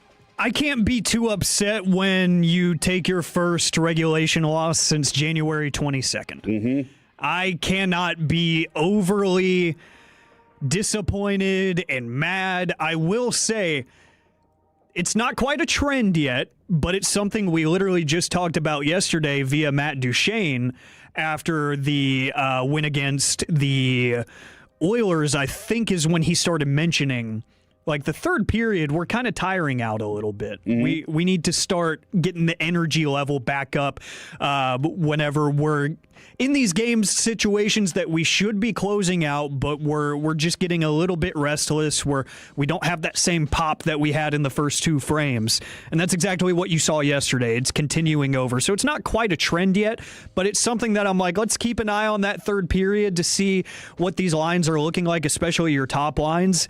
I want to see if they're bringing that same fight, that same physicality throughout the entire third period, because if they're not, then there's maybe another Glenn Gulletson call-out in the media is forthcoming, because the one time he did it this year, it worked. So I wouldn't mind it, but at this point, that's the only thing I can really be nitpicky about. It's been a long time since they've lost in regulation. I'm not too mad about it. Going into a big game, though, on Wednesday, I'm a little bit nervous. But I'm not going to be nitpicky. It was bound to happen at some point. I appreciate your nervousness. We'll have Brian Ray join us tomorrow at 12:20. Looking forward to talking with him. And I always love his perspective.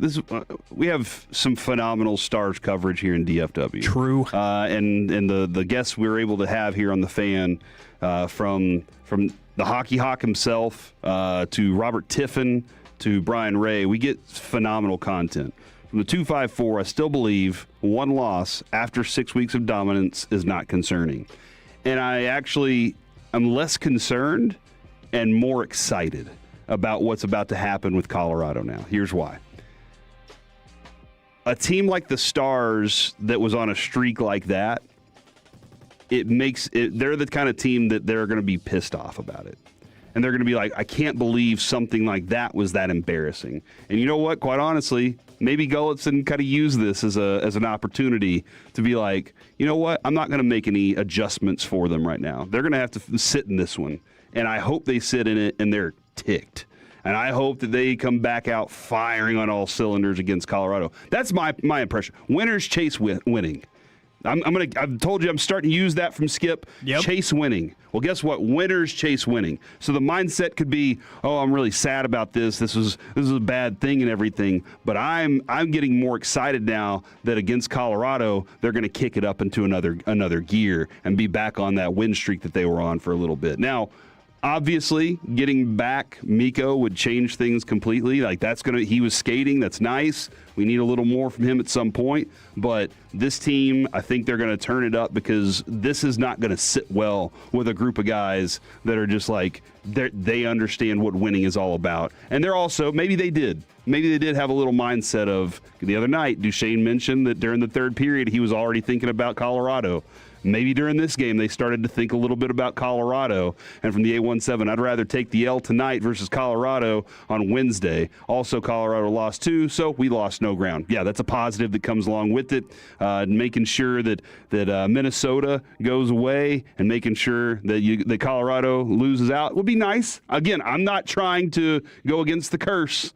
I'm not trying to. But I do like wins. W's are very nice around here. So my mentality right now is this resets you. This gets you in the mindset that, hey, you know what? We were on this streak. I go back to Plano West state championship back in like 2006 or 2007. That team was undefeated all season long. And I know it's like a heartbreaker when you finally lose. But they lost their first game in the round before the state championship in a 3-game series. They lost the first game of the 3-game series, and that was the first loss they'd had all season. And the coach, we met up with him right afterwards because they were playing a doubleheader that day and a third game the next day. And he goes, you know what? I'm glad we lost. And I was like, what? Like, this is the team that bounced you last year in the playoffs. And he was like, no, I'm glad we lost because right now those guys are in there trying to figure out how to win.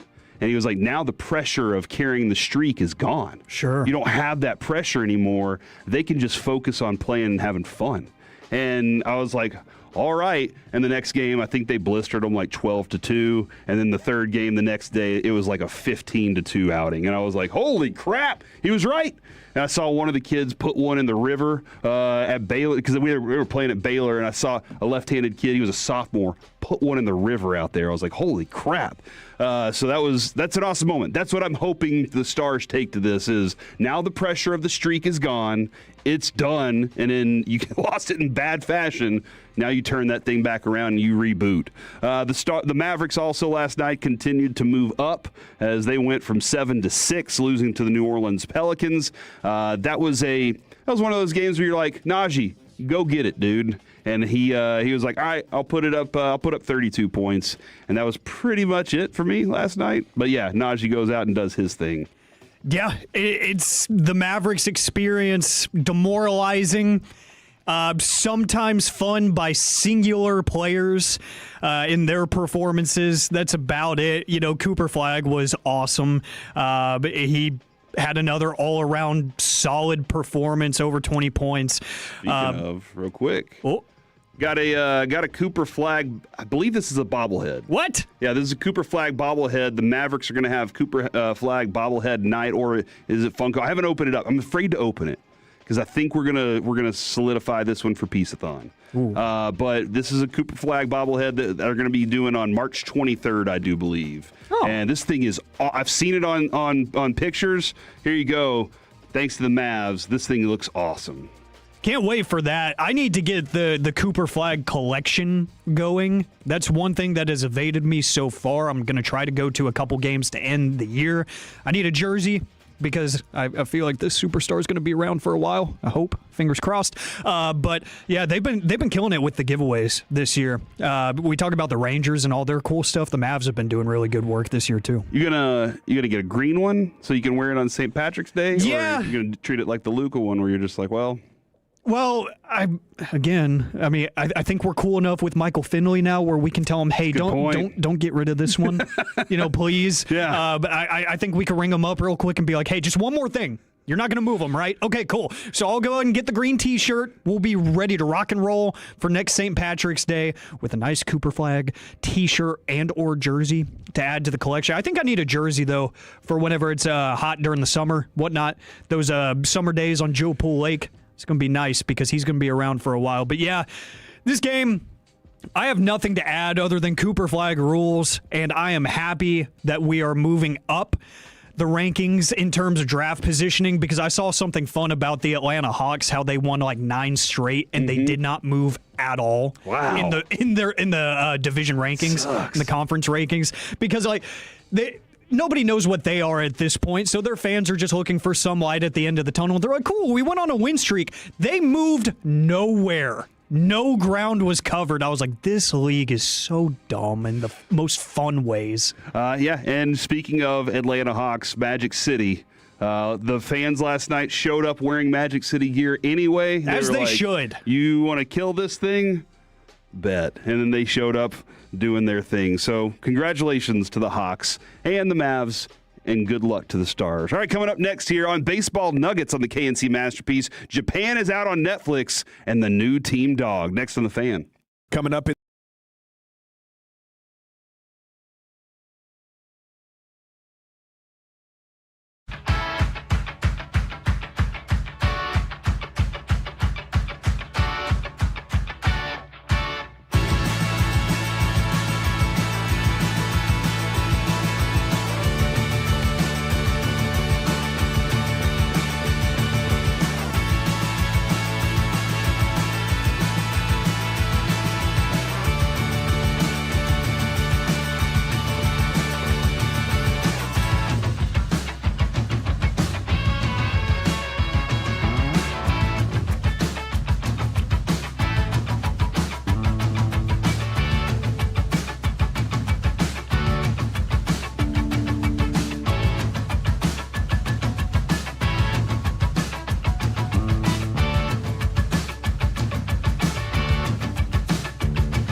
Roger that.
Roger that, Sally.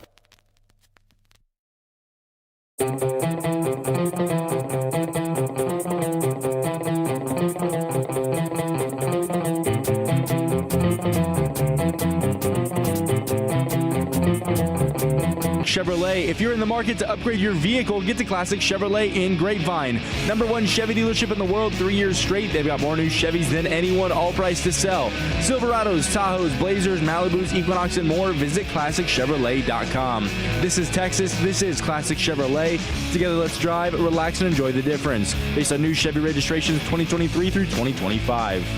Back here on the KNC Masterpiece on 105.3 The Fan. We got some Rangers talk coming up here at noon today. We also have Shawn Merriman joining the show at 12:20, and so much more to discuss in the world of sports, especially when we have some trades dropping like we did just moments ago with the, way to go Denver Broncos, bringing in Waddle from Miami. We've had a couple people ask if we talked about that already. Yeah, we were on it immediately, and we will continue to be all over how that's going to affect the rest of the draft, because there's definite possibility that now maybe a receiver that wasn't expected to go is going to go a little bit earlier. Maybe that receiver was expected to go, and they're going to be a little more aggressive and move some things around in front of the Cowboys that could be helpful to the Cowboys. Because let's say they do want Carnell Tate, and somebody ahead of them is like, we're taking Carnell Tate, then they're going to have to jump up. Which that does is that pushes some things down. And that's what we're like, since Ty Simpson didn't do a good enough job in the combine to just blast up to the top.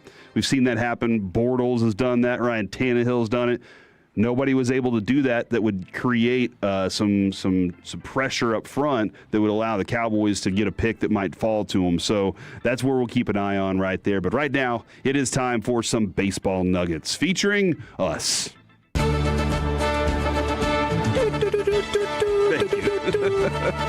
The World Baseball Classic is going to feature the U.S. and Venezuela. And isn't that fascinating? Like, the sports of the world sometimes have politics included.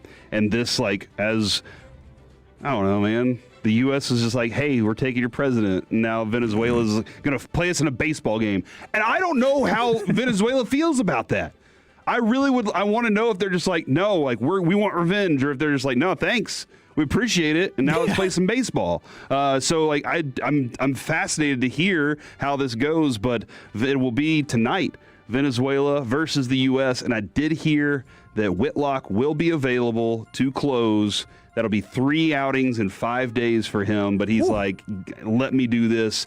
And I love how passionate these guys have been about the World Baseball Classic coming up at noon. We'll hear from Aaron Judge on how big he feels this thing is. Because, again, Pujols was like, this would be a dream come true. It would be as big as the World Series for me. Julio Rodriguez said the same thing. Like, these guys are playing this game, And they're all on these dream teams. And that's the fun part. If you ever played on a Little League All-Star team and like you played against these kids that you were like, man, that kid's a really good pitcher and that dude can crush. And then you get asked and selected to be part of those Little League All-Star teams, it's a blast. I played on a number of them back in the day. And you're playing with the best on the field, the best in your league. And I know it's a different level, but that's exactly what these guys played on these types of teams their whole lives, where the whole team was stacked. So they know, like they played on it in show leagues, they played on it in Dominican Republic leagues, all these things to get to this point. And then you get to the Major League Baseball, and yeah, you're on really good teams, but you're not all-star after all-star after all-star. And so maybe that's what they love so much about it is they get to be around the best players in the world, and their confidence and swagger kind of rubs off. And Netflix spent a lot of money to get the exclusive broadcast rights to the World Baseball Classic in Japan, obviously believing Shohei Ohtani is going to be in the final because over 50 million people in the country tuned in 2023 to watch between those two and see Shohei Ohtani strike out Mike Trout, which was the coolest thing we could have asked for. Obviously, us as fans would have loved to Mike Trout have taken him yard, but they were teammates, and they had this. It was awesome. It was an awesome moment in sports. It was an iconic moment, and Netflix shelled out $100 million to be the sole provider, not only of Japanese games, but also of the entire World Baseball Classic in Japan. So they wanted the numbers to come in on that. Everything was going well until Venezuela knocked off the defending champions, Samurai Japan.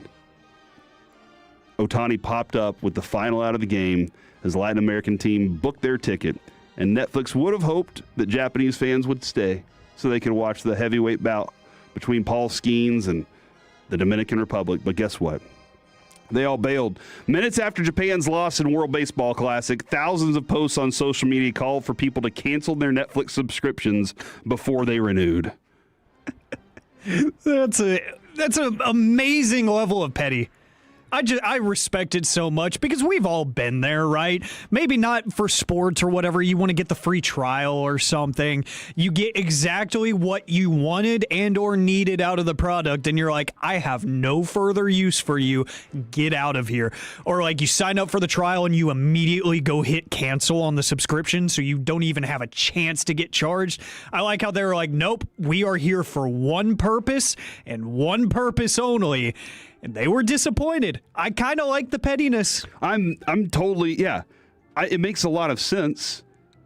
I would love to see like the official numbers from Netflix on but do you think that they're going to really give those out, or do you think they just be like, nope, let's put that out in a dump of some sort? Like we'll dump all sorts of information out, and we'll just kind of float that in the middle of it because they don't want people to really see those numbers. No. But I'm with you, dude. Like, I've had many times, it was Peacock. I needed Peacock to watch a certain movie that I wanted to watch. And I got Peacock and immediately canceled it. Like, not even the trial. I didn't even finish the trial that I had. I could have watched every other show on Peacock. And I was like, screw that. I'm done with the show. I'm going to forget to cancel it. I better go do it right now. And that's what it sounds like Japan's doing. That happened to me where I forgot to cancel. I got Stars at one point last year because the ex wanted to watch the show BMF. And we watched it. We were not together anymore. I totally forgot about it. And I was going through my bank app and I saw a charge. And I was like, what is this? And it said Stars subscription. I was like, oh my gosh, I forgot to cancel it. So I got rung up for like 4 extra months of Stars that I was not using. I did not continue watching the show, 1, because season 1 was better than any of the other seasons, but 2, I had no purpose for it anymore. I totally forgot, so they got like an extra $40 out of me, and I was so mad because I was like, dude, you knew that you were only going to watch that one show. You should have canceled after the first month. I didn't know I had HBO for 6 months. I was like, man, I can't watch that show because I don't have HBO. And then I like one day was going through Amazon and was like, when the F did I get HBO? Yeah. And my son came in and he was like, oh yeah, I ordered it like 6 months ago because I wanted to watch something. And I was like, I need to change the access on all of this. Like, you shouldn't have been able to do that. You're 13. No, you can't do that. What kind of dog do the Texas Rangers need to claim as the official dog of the Texas Rangers? The Washington Nationals are expanding their roster this season.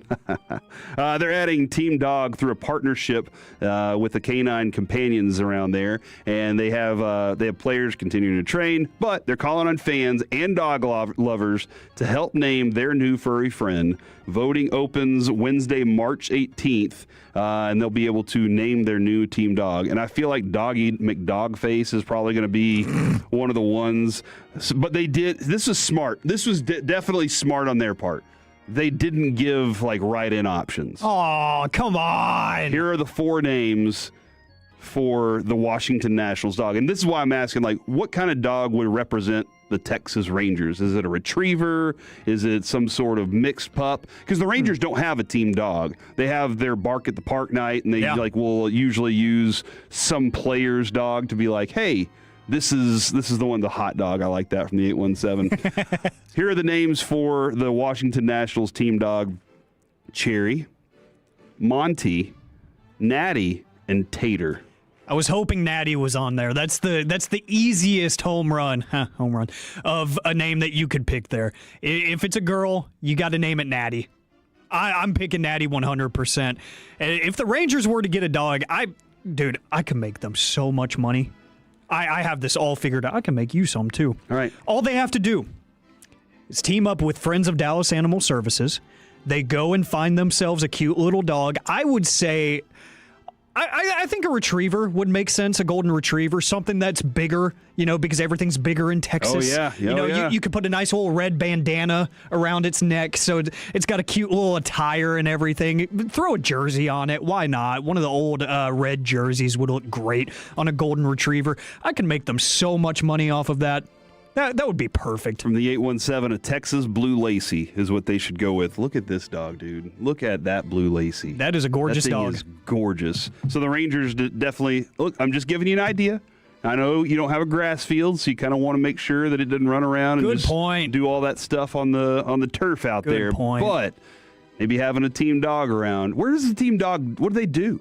They just kind of chill with Chuck Morgan, and they're like, hey, we're up here so cool. having a good time. I don't know exactly what the team dog does. Does it go to events? The state dog of Texas, the boomstick, is the dog of choice. I appreciate that. Name him Spike. Spike's always a good name to rock with there. So lots of different options there for the team dog. But don't forget, tonight, World Baseball Classic is rolling. We got some Rangers. Rangers had our first broadcast right here on 105.3 The Fan last night.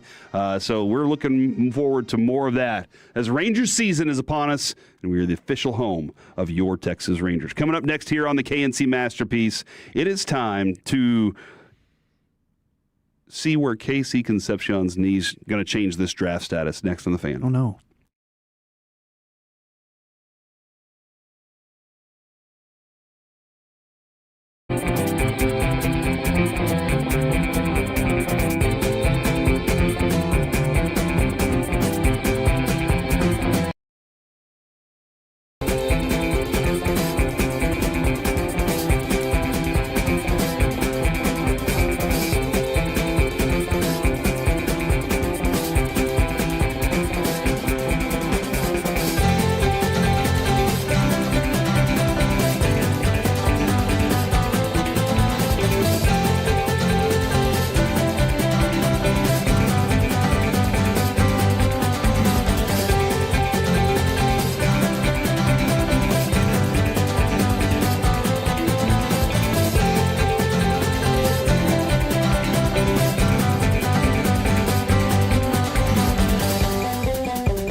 KRLD-FM and HD1, Dallas-Fort Worth. An Odyssey sports station.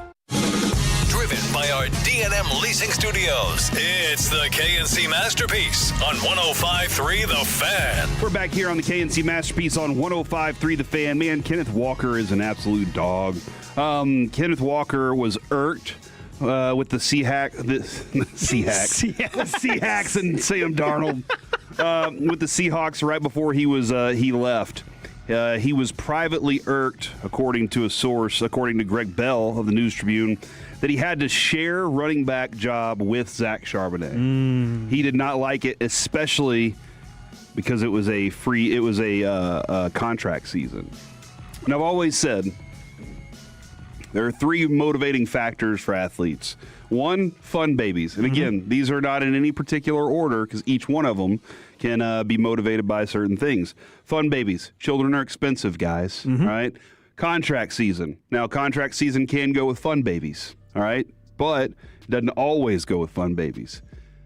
Then revenge. If you get your chance to show an old team, or maybe there was something that happened in college, those three things are the greatest motivators for all athletes out there. And Kenneth Walker was motivated to get that $45 million contract with Kansas City, where he should be the number one running back in their backfield and kind of have all that to himself. Now, I wonder if he's like, no, I'm willing to share now. Yeah, now that I got my money, I'm cool. Yeah, or if he's like, no, I always want to be an Emmitt Smith kind of guy, where I am the lead dog and y'all give me the ball. Now, during that run, Charbonnet and Walker talked. Maybe they do like each other, but they were like, "That's my brother. We're in this together." When I saw him go down, Charbonnet got injured last season. When I saw him go down, he knew. I guess Kenneth Walker was like, "Now's my time. I'm about to make my money by going out and performing in this Super Bowl." And so that was a smart play on his part. But that dude is an absolute dog. Over the weekend, had an opportunity to auction off autographed football from him. Ooh. I think it went for $1,000, so that was pretty awesome. Kenneth Walker autographed football. That was nice. And a donation to junior players, so that's nice to see as well. Beautiful. The big thing that we saw yesterday happen in the news of the world, KC Concepcion underwent a knee scope described as routine and preventative. Cowboys team physician Daniel Cooper performed the scope last week. Concepcion, projected by many as a first-round pick, is expected to be 100% for rookie camp. Do you think that this little routine procedure is going to have any effect on his draft status? No, outside of the fact that now we know the Ravens won't pick him because Dan Cooper had something to do with it, and so they have the medicals on him. So, yeah, we know that he's not going to be a Baltimore Raven. But no, I don't think it changes anything. It's just, it's always going to spur conversation, especially from a skill position, and you're talking about a knee. Everybody's going to be like, was it really preventative? Or were they fixing something that they just don't want to talk about? I always, whenever I think of situations like this, I go back to a few years ago in the draft process with Trayvon Merrick, the safety out of TCU, where nobody really thought anything was going on with him. And then he's running at his pro day, and his shirt kind of lifts up in the wind a little bit, and he's got his back taped up. And everybody's like, what's going on there? And then the truth gets out where he's like, okay, I didn't give it my all because my back is bothering me. And he ended up going a lot lower than I thought he was going to. At first, a lot of people were like, he could go day one. And then he kept sliding. And then you hear right before he gets picked, medical flag.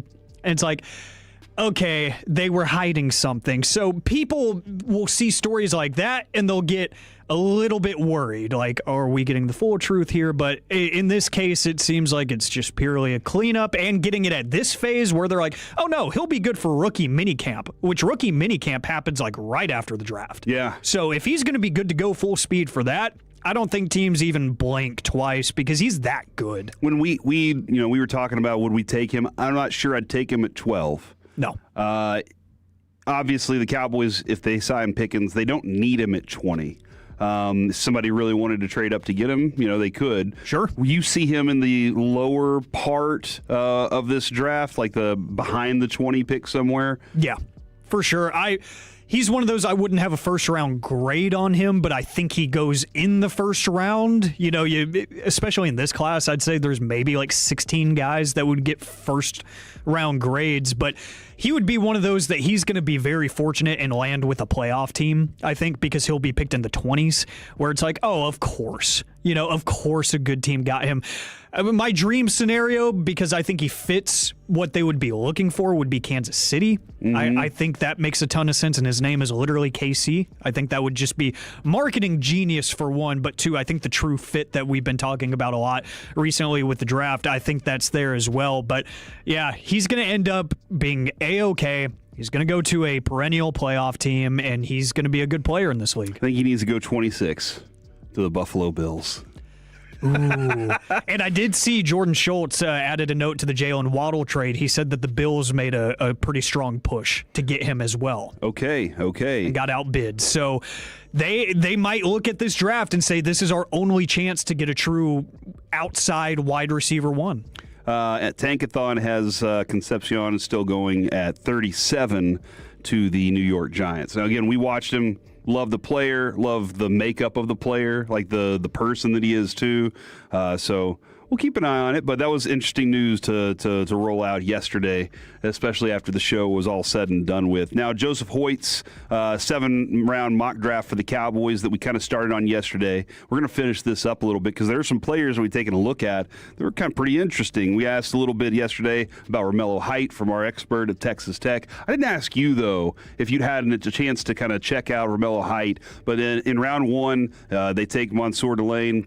I think there's 3 players that if they're available to you, look, if David Bailey is available to you, yes, go get him. You sprint. You knock people over on your way up there to say, I'll take that player. But here are the guys. Still, I don't think Sonny Styles is going to be there anymore. At one point, I thought he had a chance, but his combine was just too freakishly good.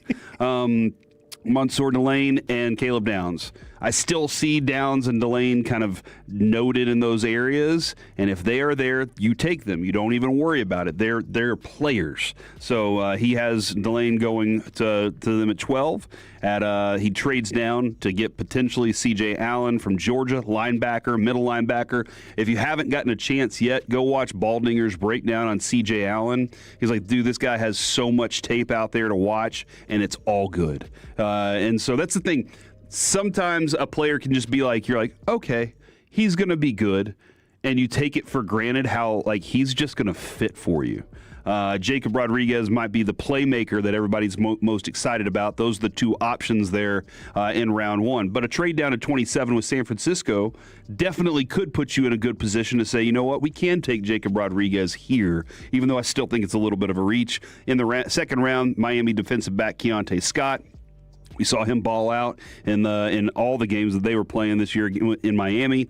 And then Romello Height. What were your thoughts on Romello Height? Because this is a 25-year-old that ran a 4.64 and can play a lot of good edge linebacker stuff for you. So he's very athletic. He's got a really fun spin move.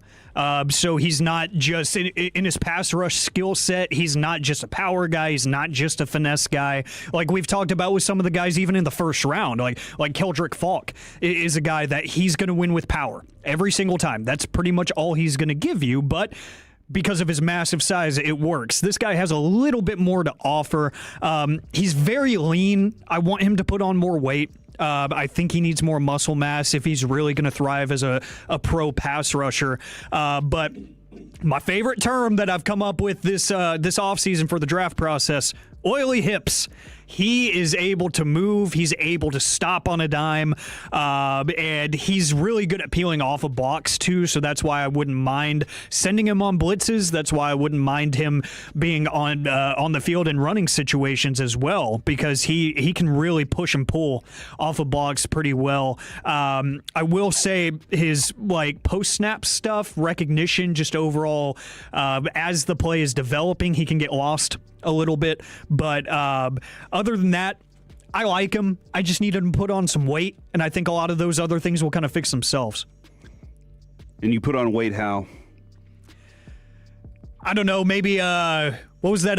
Was it a Mets player that was drinking like 300 eggs or something? Like, do something. So some protein shakes, you know, like. You could ask Miss Met. I mean, she's thick as a bowl of oatmeal, from what I've heard. There you go, Jacob. But yeah, she probably knows. She knows a thing or two. The route that she went is probably different than he's going to go. Oh, okay, yeah. But no, I seriously think an NFL weight training program, or just going back to Texas Tech, since they don't want to use anything under 40 pounds anymore, but that could pay off for him. But yeah, just put on some mass, and I think you got yourself an edge rusher right there. One of the players that I think both of us should dive in on, I don't know that you did while I was out, Anthony Hill Jr. out of Texas, linebacker, 6'2", 238-ish. Somebody from the 254 said, hey, could the Cowboys possibly take him around 20 or lower? Right now in Tankathon, he's going around 39. And I know Broadus was like, I think I might like this guy more than, and he didn't, we were kind of discussing, I was kind of listening. He's a good player, so I think we should probably take a look at him, check him out. Obviously, too, you know, the Texas connection there, see where that is. So that's definitely a young player we could look into. Kansas State at round 5, VJ Payne, safety. They said they were going to try to trade up to get. He said trade up to get TCU safety Bud Clark in the 4th.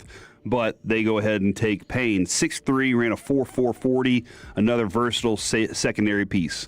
My question to you is, are the Cowboys done at safety, or is a special player going to be something they can say, no, we'll find a fit there? I'd say the latter. I think you can find a fit. I don't necessarily think they're done at safety, but I think they're done in terms of impact players. You need some backups on this team because – I don't want – I know that his status is definitely up in the air, but, I don't want Donovan Wilson-type play that we got last year behind the guys that you added in free agency. I need some young, fresh talent, and if you want to talk about VJ Payne a little bit, this is a guy that has a lot of tape. You talked about a lot of tape, and pretty much none of it is bad. Yeah. 42-game starter. You know, he's got a lot of tape out there. He's long, he's rangy, but he's got the size that I think you would like if you're going to ask him to play multiple spots in the defensive backfield. So he's got the versatility. He's really smart. He diagnoses. Closing speed, he's really good against the run.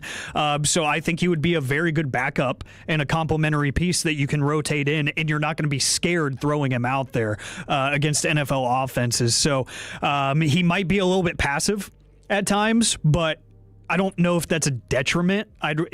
He's literally the opposite of Donovan Wilson. I'm not trying to bury the guy, but in terms of play style, he's a lot more passive. He's going to take the easier route. He's going to take the smarter route more times than I'm going to lay the boom. You know, so he's a very sure-minded and smart player that I would like to add at that position. So yeah, if I'm looking for depth, then I'm looking in this area of the draft too. Man, what's really interesting too is I'm starting to see some of the guys that could be good later at 20 in the second round. And again, I want to figure out how to get a second round pick so I can make a play there. But there's a lot of our kicker, Jacob Rodriguez at 47 to the Colts, Mason Thomas at 46 to Tampa Bay. Those would be really good pieces for the Cowboys to add. And that 44th pick that the Cowboys had traded to the Jets, they would take D'Angelo Pons out of Indiana. And so there's some love him. And then Omar Cooper's right before him. So there's lots of options here for the Cowboys later in the second round, but they just don't have that pick right now. So I'd love to figure something out there. But having the 2 first-round picks, significant and works out in the Cowboys' favor. The thing about the safety thing is, because I asked, are they done at safety? Well, if Caleb Downs is there, you're like, well, that's he's a safety, right? He can play that nickel, and so he would spend probably most his time there. And then Jalen Thompson would be one of your deeper safeties. But the great thing is, let's say you have that situation. Now you got 3 guys out there on the field that can all play a variety of spots. You can disguise your defense even more. because you can move Jalen Thompson down with Caleb Downs, and now you're showing blitz, you're showing all out, and then you drop into a dime 20 yards deep, and you're like, what the hell just happened? And so like there's so many different things that you can do. So adding another safety, as you said, I think if you were to get Downs, I think PJ Locke is a rotational safety on the back end, and then he's also a really good special teams leader for you. So lots of good. I was listening to Bobby yesterday on G-Bag talk about how Christian Parker wants a really fleshed out defense. He wants all these details to it, and he's looking for pieces that fit significantly. That's why Osa's not here. That's why other players aren't here. So what he does want is very specific. So to be able to do that, you are going to have the bodies to be able to do it. So maybe a VJ Payne would be a fit there. Houston tight end Tanner Koziel. I'm not really going to talk about him very much. Indiana outside linebacker Mikhail Kamara. He's a high motor player, makes a lot of plays on both defense and special teams. So that's a dude right there. Didn't he have the block punt in the national championship game? Yeah, that was returned for the touchdown, so that was nice. But you watched Landon Robinson, and I watched Landon Robinson this morning. And just give me the breakdown on this Navy defensive tackle. Do we need more defensive tackles? Can this guy make the roster? I need him to make the roster just because he's going to be my pet cat of the draft. He's the most nonsensical and fun player in this draft. He's under 6 foot. He's 5'11" and 300 pounds. He's a unit. He is a three-time placement on the Freaks list by Bruce Feldman. Wow. So this dude is absurd. When he got to the Navy Academy, 240 pounds. Now, 300 pounds. He has gotten bigger in their program. He's a stud. First team All-ACC in 2024 after posting 61 tackles, 5.5 TFLs, and 4 sacks, 7 quarterback hurries, and 2 forced fumbles. His biggest game of his career came on the biggest stage when they beat their arch rival Army, marking a career-high 13 tackles and a forced fumble. And in that same game, he took a fake punt 29 yards on 4th and 5. He can run. For a 300-pounder, he can run. He can jump 33 inches in the vertical, and he hit a max speed of 20.1 miles per hour on the GPS. He is a freak athlete at 300 pounds. This guy is literally like a 7th-round pick, maybe even 6. He's going to be a day 3 kind of guy, but he might be the most fun watch in this draft class because he makes zero sense. I love it. Love the content. Love the conversation there. And I watched the player, and I was like, I would absolutely take him in the 7th round if he was there. Yes. I would absolutely take him in the 7th round if he was available because he could be a fun player to have. Coming up next, it's time for AM on the FM. We got the question of the day, plus why I would be the most boring millionaire on the planet. Next on The Fan. Our goal.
And it's back to the KNC Masterpiece right here on 105.3 The Fan. This segment's brought to you by the personal injury lawyers Frankel & Frankel. If you've been injured in a car or truck wreck, call Frankel first, 214 or 817-333-3333. With Frankel & Frankel, there is never an out-of-pocket cost. They only get paid when you win. Frankel & Frankel, the go-to car and truck wreck attorneys in Dallas.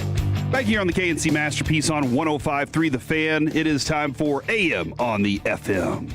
What does this button do? Please, please, do not push the button. You have no idea what it... Alec, you be quiet. Alec, that was awful. 1 for Alec, 0 for Peyton. Don't you dare touch that dial. Don't you dare do it. It is time for AM on the FM. My name is Alec Medford, the man that they call the pride of Mansfield, Texas, and new mayor of the Medfordplex. 877-881-1053. That is the Frankel & Frankel Injury Attorneys text line to answer today's question of the day. Plus, Terrence Ross, the former NBA player, proves why I would be the most boring millionaire ever.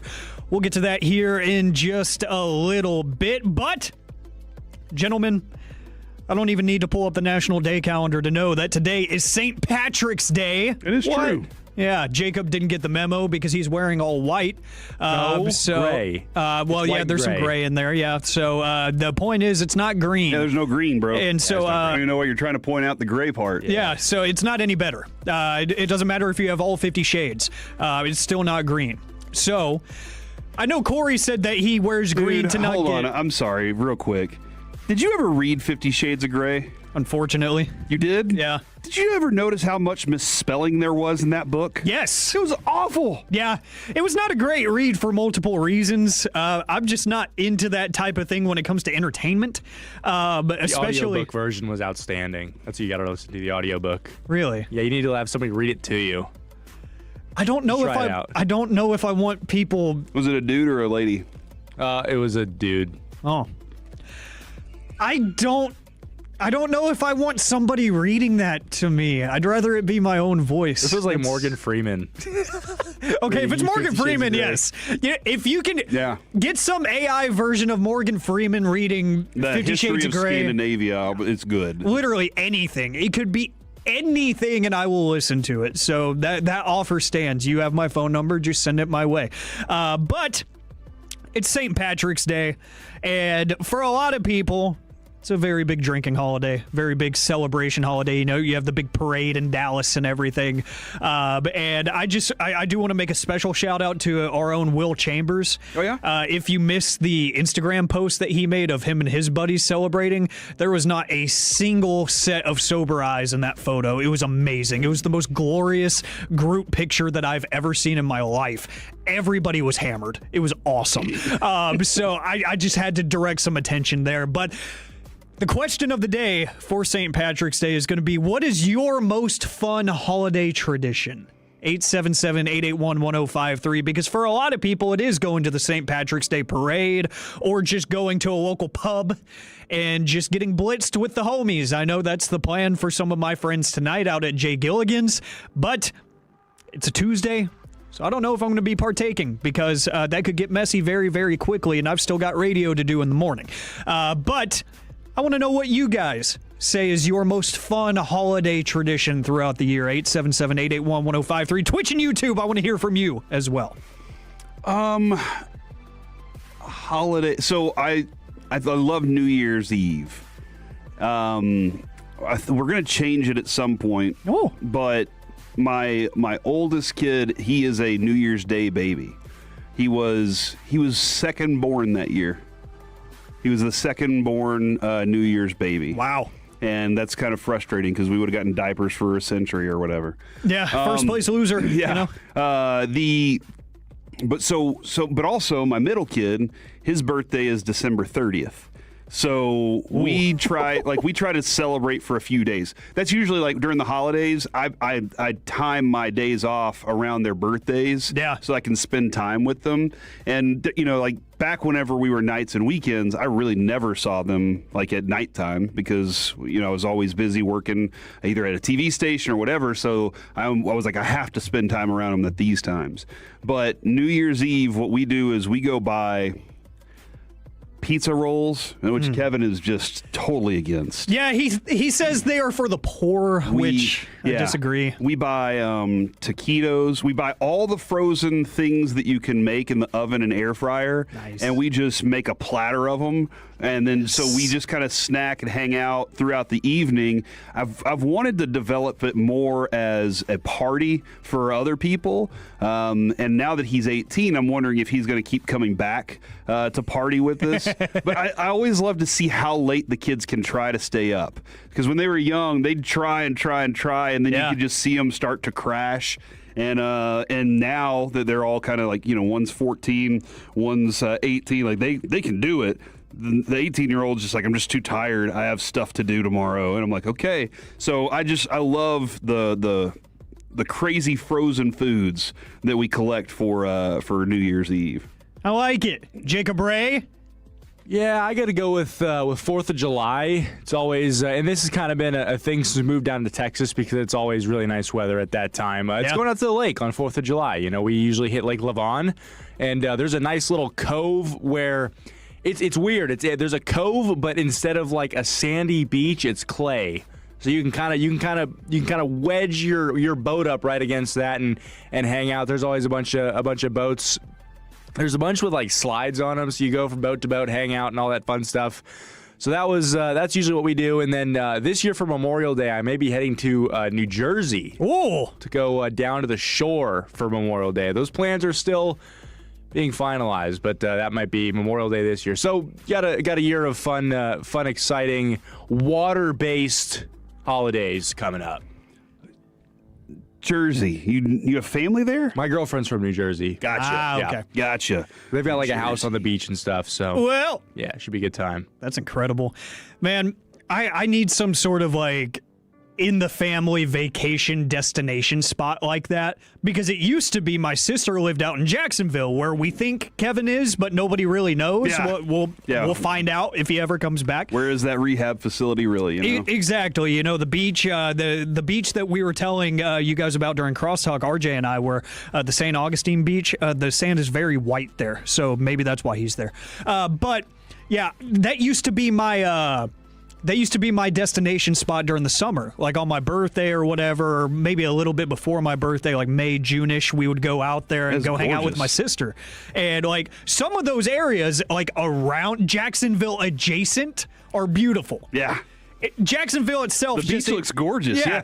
Jacksonville itself exists. Yeah. But the areas surrounding were just beautiful. So we would go out there, some of the cool zoos and whatnot. Went to Disney once. That used to be my thing, and then she ruined it all by moving back to Texas. So I don't really have a vacation spot anymore. So I need to get like Jacob, just find somebody that has family in other spots so we can do that, because really all of my family is here, which is great for the holidays. It's like we can get everybody together pretty easily, but yeah, like, y'all are lame. I need a place to go. The in-laws live in Central Texas, so that's always a fun trip because it's near San Antonio.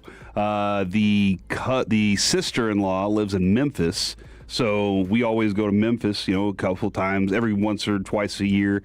And then my parents both live in the DFW area, so there's no place to travel to because you need a place to stay. You don't want to have to go to see family and then stay at a hotel or go, somewhere and rent your hotel. You want a place to stay where you feel home, where everybody knows your name.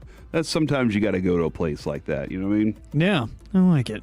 From the 817, I'm not going to acknowledge you. For the 817, we go to Waffle House every Christmas Day and tip the waitress $500 for having to work on Christmas You're Day. Awesome. That's You're awesome. I love that. I love when people do that. Like, my dad tries to do that every now and then. Like, if the service is even halfway decent on a holiday or it's near a holiday, he'll be like, whatever cash in my wallet, you can have it. And it ends up being a couple $100. And I'm like, good for you. Yeah. You did your good deed for the day. And I'm not trying to shame anybody that doesn't do that. I just really appreciate the person that said that they do that. That's really cool. I haven't worked in the restaurant business for years, and having to work around holidays was just awful. Yeah. And so a surprise like that on a day that you don't expect it is fantastic. See, from the 214, they're just evil. I like to speak politics to piss off my cousins. Whoa. Politics! Just get that conversation fired up, and everybody's going back and forth. Man, what's the over-under in your family for amount of time that passes before politics get brought up. We don't. Good for you, because mine, I'd say it's about, I'd set the line at like 45 minutes or so, 45 and a half. And you can usually take the under by about 3 minutes or so, because it's always less than an hour. Someone brings up something about the economy or whatnot, and it's like, okay, this is the part where I go back to watching football. Yeah, because everybody knows that if they start, I'll start trolling every side. I'll troll every single side of it, and I'll stir it up until they're just like, I don't even remember what we were talking about anymore. So that's usually my approach to this. I like this from the 405. Favorite holiday tradition is playing a new golf course every Father's Day with my son. I like that. Always play somewhere we've never been. That's awesome. And then finally, I guess I should share mine. But mine, I've actually talked about this on the air before, and like Fred got overly invested in it one time because we were doing a show at Globe Life Field on, or right before, I don't remember which, the 4th of July a couple years ago. I think it was on the 4th of July. And we were out there for a Rangers Day game. And a tradition that my buddy Carson has started at his family's house, because they have a lot of property out in Waxahachie, we'll do a giant wiffle ball game with each other. All of our high school and college friends, we get literal like full rosters. We have at least 30 people there every year, and we draft the teams. We have starting pitchers and everything. And that year that I introduced it to Fred, he was like, "Oh, you better be the pitcher, and you better go the distance." And so I had an opener. They did not make me the starter. Our opener only got like 2 outs, and he was like, "All right, Medford, take the ball." And I ended up going 8 innings after that.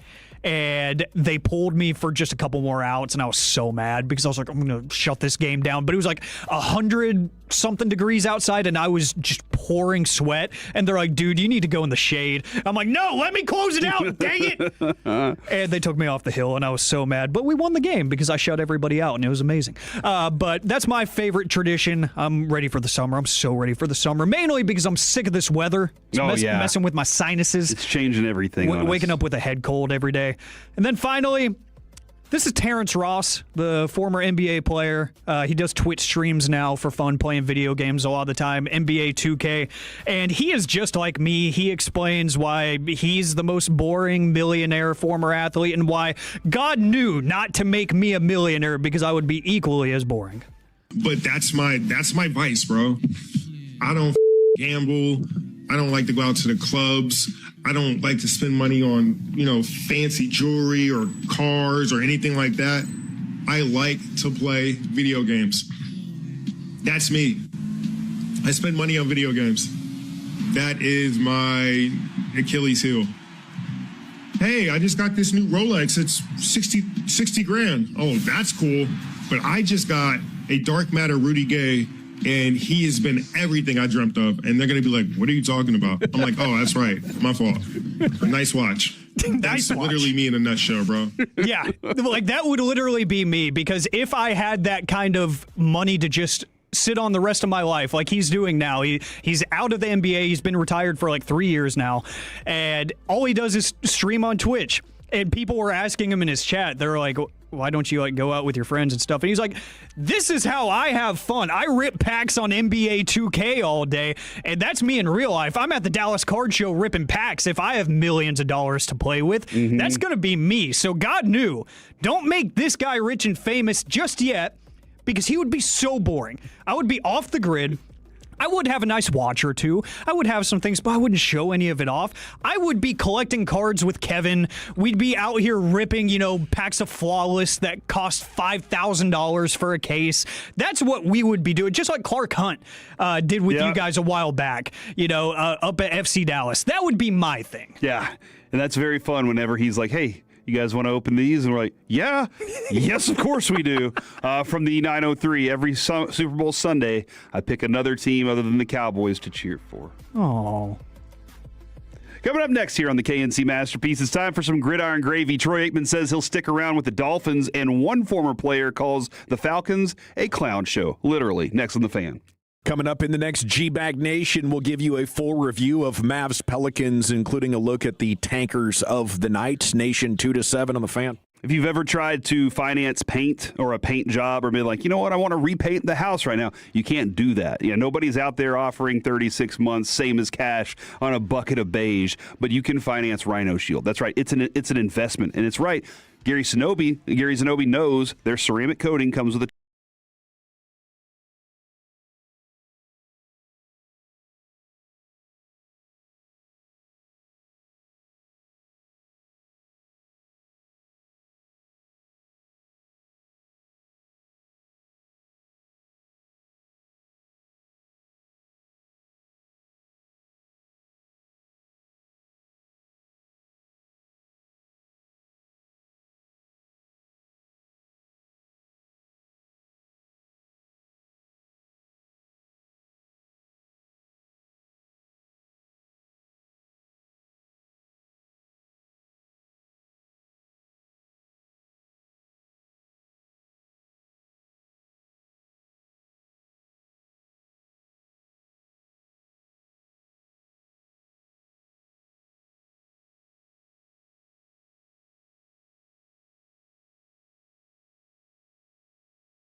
And it's back to the KNC Masterpiece right here on 105.3 The Fan. This segment's brought to you by Classic Chevrolet. If you're in the market to upgrade your vehicle, get to Classic Chevrolet in Grapevine. #1 Chevy dealership in the world, 3 years straight. They've got more new Chevys than anyone, all priced to sell. Silverados, Tahoes, Blazers, Malibus, Equinox, and more. Visit ClassicChevrolet.com.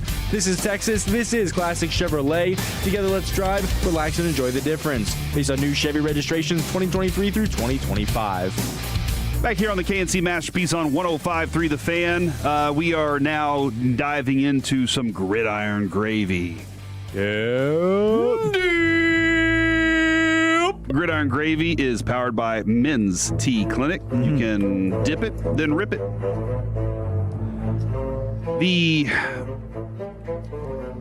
The world of Troy Aikman is fascinating. Very. Because this world in particular, and by the way, let's actually, before I get into the Troy Aikman thing, let's go ahead and update on some things that have happened. The Dolphins and the Broncos made a trade at the very beginning of our show today. Jalen Waddle now heads to the Broncos with a 4th-round pick. And then on the other side, it was the number 30 pick and then a 3rd-round pick and another pick, I believe, that Miami got in return. And the conversation we had, I just saw Wolchuk kind of say the same thing, is hopefully they're looking at Carnell Tate in the 1st round, the Dolphins, that is, to replace their wide receiver. But this is interesting that, like, all the moves to build around Malik Willis and then take away from Malik Willis, like, you're like, hey, they're taking away your best receiver, and good luck, building a new bond with this other receiver, hopefully, is the thing that they're hoping there. It's interesting because the Dolphins, they could turn it around quickly, because I just saw Cameron Wolfe posted this. They now have 11 draft picks this year. 7 of them are in the top 100. That's a good way to build a team. That is a quick way to turn things around. Again, if the quarterback pans out, which is a massive question mark, they didn't invest a lot of money there, so theoretically they could just revisit next year, if they want to, but they've got a lot of assets now. So if you're going to tear this thing down, that is the complete correct way to do it. And I also wonder, too, maybe you're thinking this when it comes to receiver. Maybe they're thinking a running back to pair with Achane. There's a lot of different options. Like, to have a running game like that, and Malik Willis can run. He can chuck the ball, too. Yeah. I'm interested to see what their plan is going to be, because their moves so far just don't make a ton of sense to me at the moment. That being said, the Eagles did sign Hollywood Brown, and that's interesting to me too, because he's built very similar to Devontae Smith. Smith actually is a little more wiry than him, but the use of receivers like that is very interesting. I'm not afraid of it by any means, but the Cowboys definitely do need to make sure they have a depth of cornerbacks to be able to compete against something like that. So those are the moves that we've seen so far. From the 940, KC will take Delane or Downs at 9. That's a possibility, too. That's a definite possibility. I'd love to see them go ahead and take Kenyon Sadiq and say, hey, we got our tight end, and then we'll see how everything else falls after that. Because, dude, can you imagine Mahomes down the road? Or even Justin Fields. But can you imagine Mahomes down the road rocking with Sadiq and that, his speed down, his vertical threat? Yes. He needs a passing threat like that. But I also saw them trade away Trent McDuffie, and they might be looking for a way to go ahead and replace that kind of player on their secondary. They've got decisions to make, and even for this year, if they went the Sadiq route, 12 personnel with Travis Kelce, if he, cares. If he just wants to be there and shows up and plays halfway decent football. And a lot of it, I noticed his contract is very odd. Kelsey's 1-year deal, there's a lot of escalators and incentives. So I bet he's going to start looking at those numbers and be like, I can play a little bit better, earn a little bit more money. So if he shows up motivated and has a Kenyon Sadiq playing next to him, 12 personnel in Kansas City is going to be a very popular and very frequent sight. I did just see somebody text and said the Dolphins have Ollie Gordon. And I was like, you know what? You're right. I forgot about his 2.8 yards per carry. That was Cody texting him. So I appreciate that, though. Let's hit Troy Aikman now. He mentioned on the Rodeo Time podcast that he is. He said this year the Dolphins reached out to me, asked if I could help with their GM search and head coaching search. It kind of caught me out of left field. I wasn't expecting that. I dove into it and decided I would do it. thoroughly enjoyed it and felt like I was some help. Where that might go, I'm not sure. I'm going to continue to work with them in some capacity. And then he added that his work with Miami scratched whatever itch he had for working in an NFL front office. So now he's got that feeling again, that hold on. I always kind of had a thought about this. I've stayed connected to the game via being a broadcaster. But now to make decisions to be part of the competitiveness that wins, that's something like that's the thing. You watch the Netflix series, the Jerry Jones series, everything you get from Troy Aikman in that series is that dude, all he wants is winning. Like, that's it. And now he's like, I might stick around with the Dolphins. They were the team that reached out to him and wanted him to come play for them after he'd retired. Yeah. I just don't think that Jerry Jones or the Cowboys will ever do that. I just don't. I'd love it if at some point they said, you know what? We'll swallow our pride and we'll ask Troy Aikman to come back to this thing. I just don't think it'll ever happen. But I think it's interesting to watch Tom Brady be in broadcasting and then also be part of this as well. And then now Troy Aikman's like, hold on, Tom Brady can be part of broadcasting and be involved with the team? I'd like to do both. Yeah. I like money.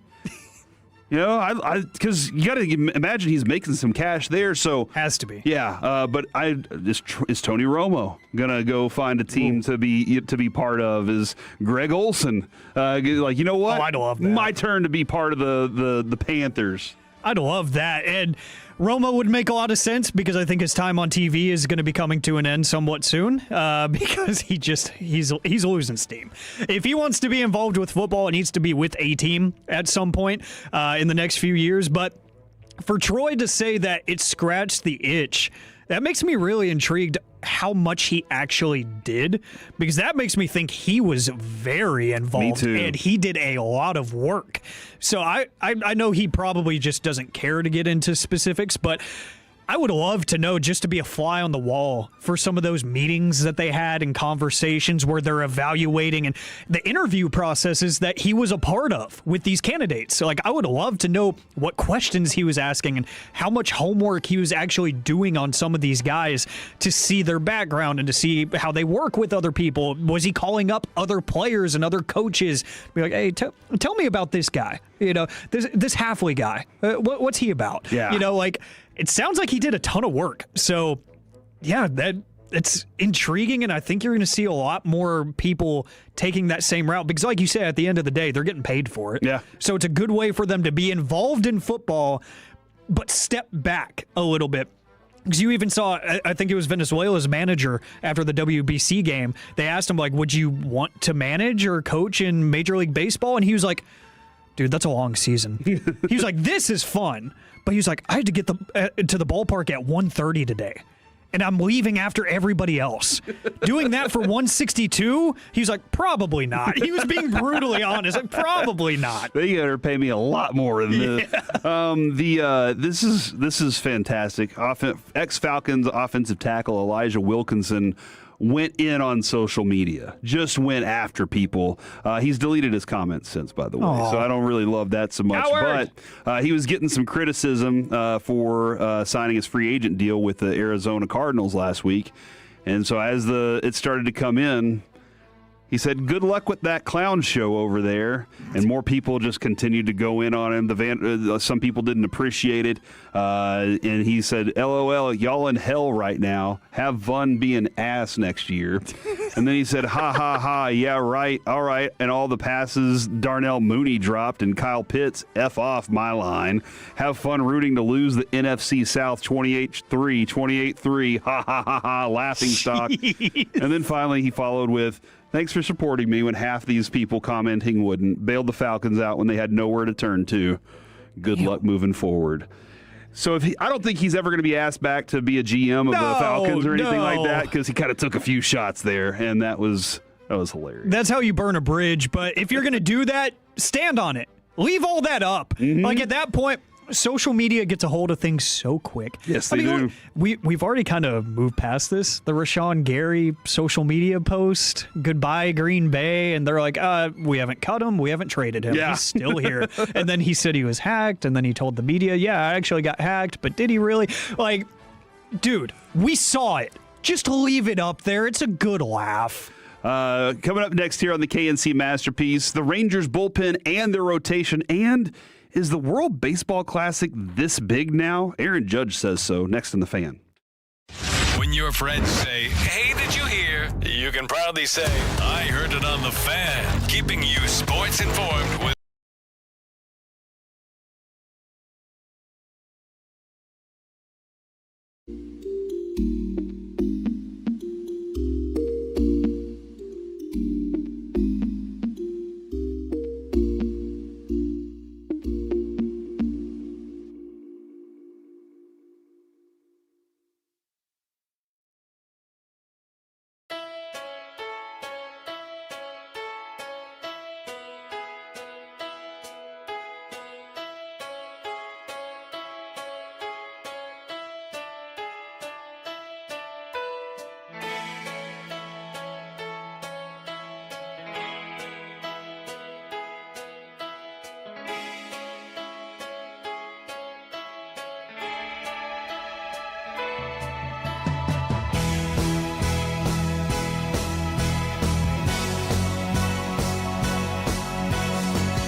Racing Studios. It's the KNC Masterpiece on 105.3 The Fan. Back here on the KNC Masterpiece on 105.3 The Fan, I saw that Mason Miller might not be available tonight to the team, but Whitlock is available. So that might be an option to close things out.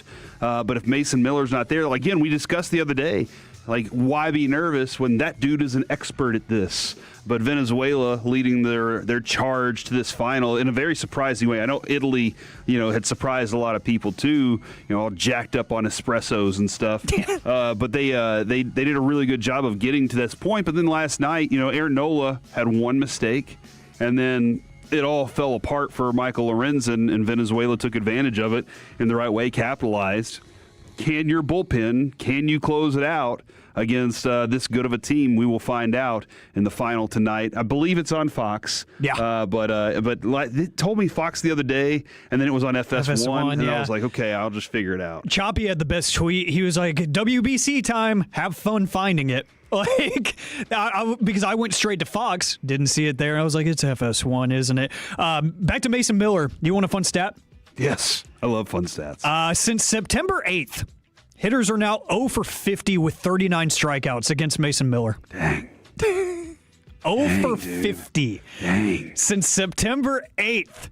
He is just nails. And it's something that you brought up yesterday. He's a pro at this. Mm-hmm. This is his job. So it's like you hear some of the players talking about it's bigger than blah, blah, blah, whatever. And they're like the emotion and whatnot. For Mason Miller, his job is high emotion. Mm-hmm. His job has always been intense moments. So he's like, sure, there might be more meaning behind it because it's for the country, but he's like, they always put me in crummy situations. This is my job. I have to go against the heart of the order all the time. I have to protect short-run leads all the time. This is my job. This is what I do. Did you see the Venezuela and Italy coaches or managers after the game last night hugging, sharing a moment in the press conference room?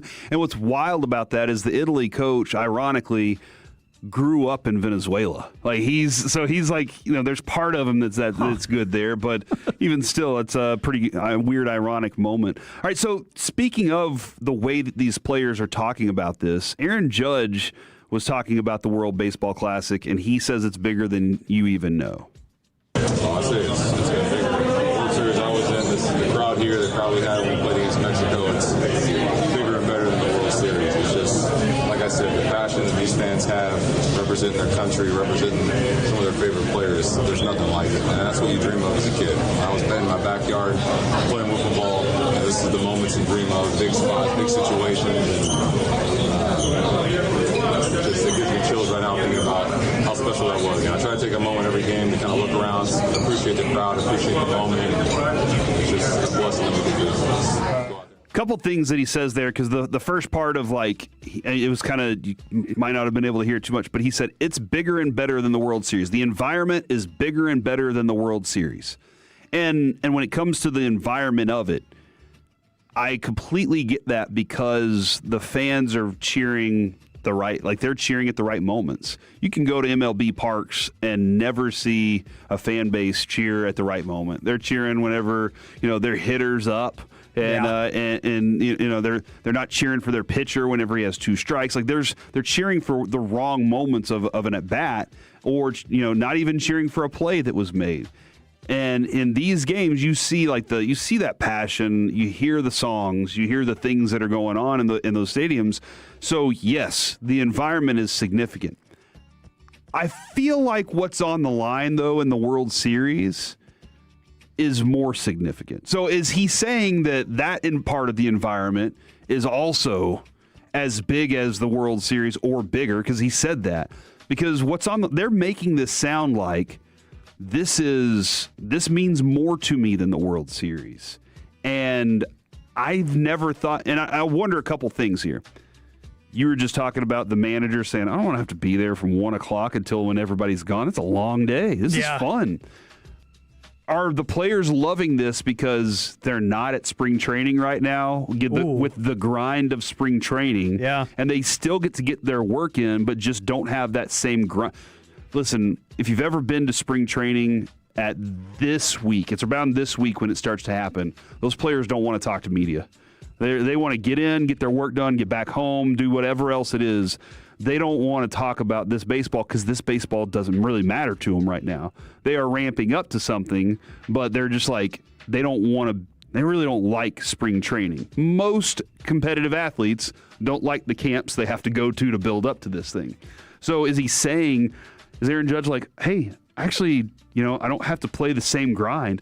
What if I could make the same amount of money just playing a World Baseball Classic every few years and just stepping up to the plate? That would be awesome, but I don't think that's the case. But what's on the line? I wonder if it's part of the marketing of the World Baseball Classic that if you guys are going to play this, we have to make it just as important as any other trophy out there, just like we do with the World Cup compared to the MLS. Obviously, MLS is the greatest soccer on the planet. We talk about that all the time with FC Dallas. Mm-hmm. So is the World Baseball Classic really this significant and that big now? I think it is this significant, this big, but I don't think, like you said, the reward is definitely, and the end result is nowhere near, in my opinion, the stature of the World Series, just because the lineage, the heritage involved with the World Series going back, over 100 years, you're talking about a baseball history, and the pure amount of eyes and attention that it draws. But I think, at least if I'm trying to look through Aaron Judge's eyes, I think he's thinking about like the boos he's getting in Houston when he's going up to bat, against a different country when he's playing in the United States. He's playing a game in the United States and he's actively getting booed by a somewhat at least 50-50 American crowd. I think he's seeing it from the eyes of, this is so important to so many other people that might not care about the World Series as much or might not care about the MLB regular season as much, because if you're thinking about, let's just say like a kid from the Dominican, he's probably watching MLB games to watch his favorite players that are from his area. He might not have a favorite team. He might have a favorite team. It might be because a certain player plays for that team. He's not necessarily watching because I want to see this franchise win. It's, I really like this player and I want to be like him and I want to go play over there sometime. So whenever you can get an entire roster of people that, had the same upbringing as you, that came from the same place, that have a similar story, whether it's a good or a bad story, there's a lot of relatability there and there's a lot of comfort in watching it, knowing like those are my people. Mm-hmm. So whenever you see and hear the crowd reactions, it's like, oh, this is huge. This is really important to people that might not have felt seen in that same capacity whenever they watch the World Series. They watch the wild card round of the MLB playoffs. They just feel a little bit more appreciated and like that their history in terms of baseball is being represented and celebrated, and it's being celebrated. So that's how I see it. It could be exactly what you said, where he's like, it's a lot less work than spring training. It could be that, but like that's how I would take it if I was a player, because even talking to some friends that are out there covering these games, they're like, the energy is just different. It feels like a playoff game. Yeah. Like our buddy Michael Beer is out there and he's like, this is unreal. The crowd pop. He's sending me videos of some of these home runs. It's deafening. It's blowing out his iPhone speakers. That's only half the crowd. Yeah. In most of these instances, like in Miami, obviously the Dominican Republic crowd's going to be insane. Yeah. But you could still hear the American crowd. Our American crowd just seemed a little more subdued, like our team. Like, we're all business here. We'll wait till it's over with. We're good at this. It's okay. But the thing that I think is fascinating, you talk about that half crowd. Go look at some of the best games that you watch. They are split. The Texas OU weekend is at a neutral site, and it is a split stadium. Now, obviously, the Michigan-Ohio State game at whatever home team, it's going to be loud there. But it is Now you're getting the emotional swings back and forth with the crowd, where it's not just one side that just gets enveloped by everything, and it feels like the stadium's falling on top of them because they're not at home. This is a multifaceted crowd where you can make a big move, and now your other side can be right there for you whenever you get that emotional lift from a home run or for whatever it is. So it is a true back and forth that comes from it. And again, I think one of the things that you discussed there is the competition. You know you're playing against elite dudes. Some of the teams, maybe Brazil, not. We saw some of them, but at this point, at this stretch here, and then go look at how many winners you've had or how many teams you had. 7 teams in the last few years in this final, 7 different countries, which means that's what it means to be able to play in these things. So you got a really good point on the split crowd and how big of a deal that can actually make there. One of the things that really stood out also is him saying, I always take a moment to reflect. And I don't know if y'all do these things, if you're ever in a big moment where you say, I really need to take this in. I know you did it at the World Series parade. Yeah. Because all we did was just, let's go talk to people. I think we worked an extra 2 hours or something like that just to be around it in that environment. But that was one of those moments where I was just wanted to be like, I need every angle I can get to see how massive this is, because I'll never forget it. But there was a day, Kevin and I were still a weekend show, and we were asked to go to AT&T Stadium and do a Father's Day show from the floor, from the bottom of the stadium. Not underneath it, but from the field. And we sit down, and there's 40 kids sitting in front of us, all their parents standing behind them, activities going on all over the place. And I was kind of clicking my pen and getting ready for things. And Kevin goes, hey, look around real quick. And I was like, okay. And he goes, dude, we're here. Isn't that cool? And that was the first moment where I was like, now when I go to spring training or camp, I'm always like, I'm doing something that I set out to do when I was very young. I'm finally doing those things. But whenever I saw that moment, that was the moment of reflection of, holy crap, I've made it here. And this is a really cool environment.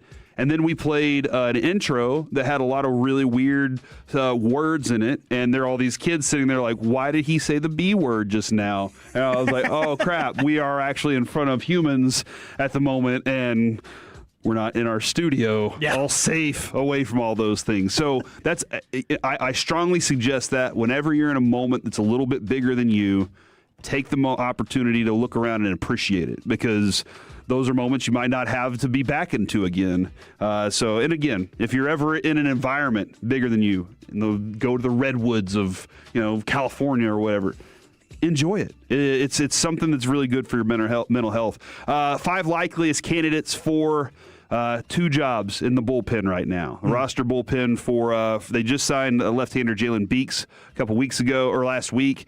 Good news for them. Where Jacob Latz is for the Rangers, we're still waiting on, can his stuff last for more than just a few innings, more than 4 innings? They want to be able to get 6 innings out of this dude. If they can do that, if Latz can do it, he's probably taking that, and then we'll see where Kamar Rocker lands. But Latz would be the 5th guy in the rotation, and then you have a long reliever opportunity open. At the moment, Carter Baumler, Rule 5 draftee, forced his way into the conversation with the scoreless spring. Nasty curveball, pretty good command. Rangers are going to need to carry Baumler on the Major League roster for the entire season or send him back to Baltimore. So that kind of changes some of the flexibility that they have there. Never pitched at the AA level, and spotty injury history has limited his ability to pitch in bulk. So it's still kind of unclear where he stands on things. But his stuff is played against Major League pitchers, so that's a name. Crivello. Kevin loves Luis Crivello. Yep. The only candidate of these options that pitched double digits for the Rangers last year. Did you like watching Crivello last year? I did. It was a nice change of pace, and it was a nice surprise, especially whenever you knew it was done. Yeah. It was over. You were just looking for the bright spots of what carries over next year, kind of assuming that Boch was going to step away. You're like, what pieces? Kind of like we're talking about with the Mavs. Like, who has to be here next year and who has to be consistent? That was a name, and believe it or not, the man that really got me on the Luis Crivello train, Fred Davis. he was the one that spoke the truth of Curvelo into my mind. I don't know what it was, but he was like, I see something in this guy. He's going to be a player next year. Just watch. And he was right. Peyton Gray, Josh Spohr still waiting on his health. And then Mark Church, he had the injury history that's kind of plagued him a little bit. Just recently, AAA, sent to AAA Round Rock with Justin Foscue. We'll see how everything falls out there. Coming up next here on the KNC Masterpiece, it's our friend Shawn Merriman next on The Fan.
The KNC Masterpiece on 105.3 The Fan, and it is time for myself and Alec and Jacob Ray to have a conversation with our friend, former All-Pro edge rusher turned MMA promoter, Shawn Merriman. Shawn, how's everything going today, man? Hey, what's up, my man? How you doing? We're doing fantastic. I got my producer Alec working with me today. My co-host Kevin, he's in Jacksonville right now, hanging out with family. Is Jacksonville a great place to vacation or no? It's a warm Buffalo. No, I'm just joking. That was always a joke when I visited out there. Now Jacksonville is nice, man. I always enjoy my time out there. Yeah, I used to go out there once a year for Tim Tebow's there's a charity event. So yeah, I used to have a good time. Nice. Now we are in the place right now. It's kind of a weird place after free agency, between now and the combine. Go back for me just a little bit to that place where you did the combine, and then the draft is a little ways away. What's the life like for a rookie as they're getting prepared for the combine or for the draft now? Do you just kind of spend time hanging out? Are you training for anything? What's that life like before the draft? No, I mean, this is the best time for rookies coming in because the work is done. You leave right from your college football season. You start training. Getting ready for the combine. The combine, you put your work in, you do everything, you talk to the teams, meet with the teams. Now you're just sitting back and waiting for your name to be called because all the tough work is done.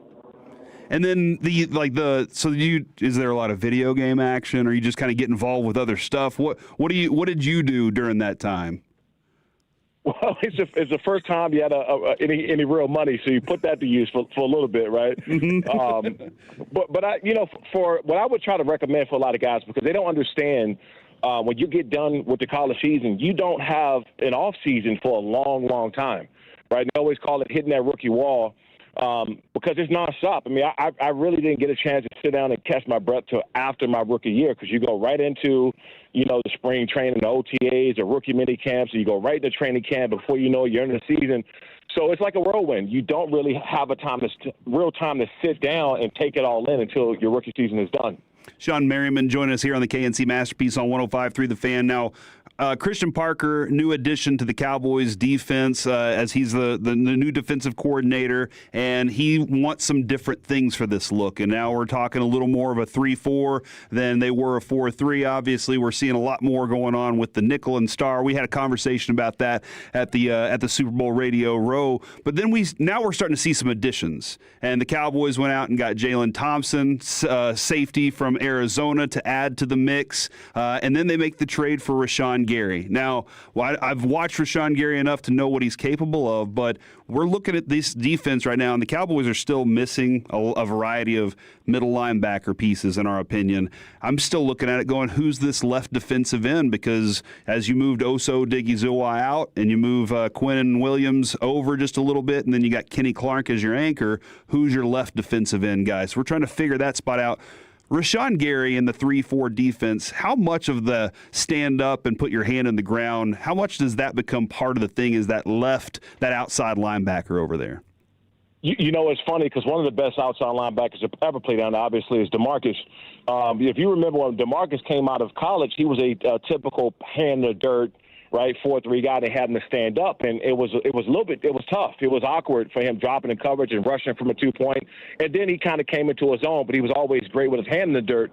For me, it was complete opposite. I was used to standing up, and I had to get used to putting my hand in the dirt. But over time, both those outside linebackers have to be able to do two things: rush the passer, obviously, number one, roll up that front foot, explosion off the line of scrimmage, and also hold up against the run. And be able to drop in the flats, be able to run with a tight end down the seams if need to be. So there's a lot of requirement out of that outside linebacker job. So you're looking for a specific type of guy that you don't have to take off the field. That's the key. If you can get a guy that can play the runner first, second down, and also roll off his front foot in that third down situation, and also, if need to be, drop into cover 4, cover 2 to the flats or cover tight end down the seam, you got to win it. But it is a tough task. You got to find the right guy. And also that left defensive end spot specifically, because Gary can play it out there on the edge a little bit, but that left defensive end spot and what you want in that 3-4 defense, because we also picked up one of the defensive tackles from the Chargers to add to the mix here, because you need big bodies. What kind of body frame and body types are you looking like? Because it does feel like it's a little bit different than a 4-3 on the size front. Yeah, it's a very dirty position, and those guys don't get a lot of credit because you got to go down there and take on double teams, split double teams, be able to pass rush and have some kind of interior pressure on long passing situations. But they don't get a lot of credit. I play with one of the best D tackles that I think people really don't talk about as much as Jamal Williams. Jamal was so good, and every time I talk about my career, what I was able to do, I have to bring him up, man, because he just made a lot of things possible. He put pressure on that interior, on pass rush situations. You talk to any guard or center that played against Jamal, they'll tell you that he was one of the best to do it.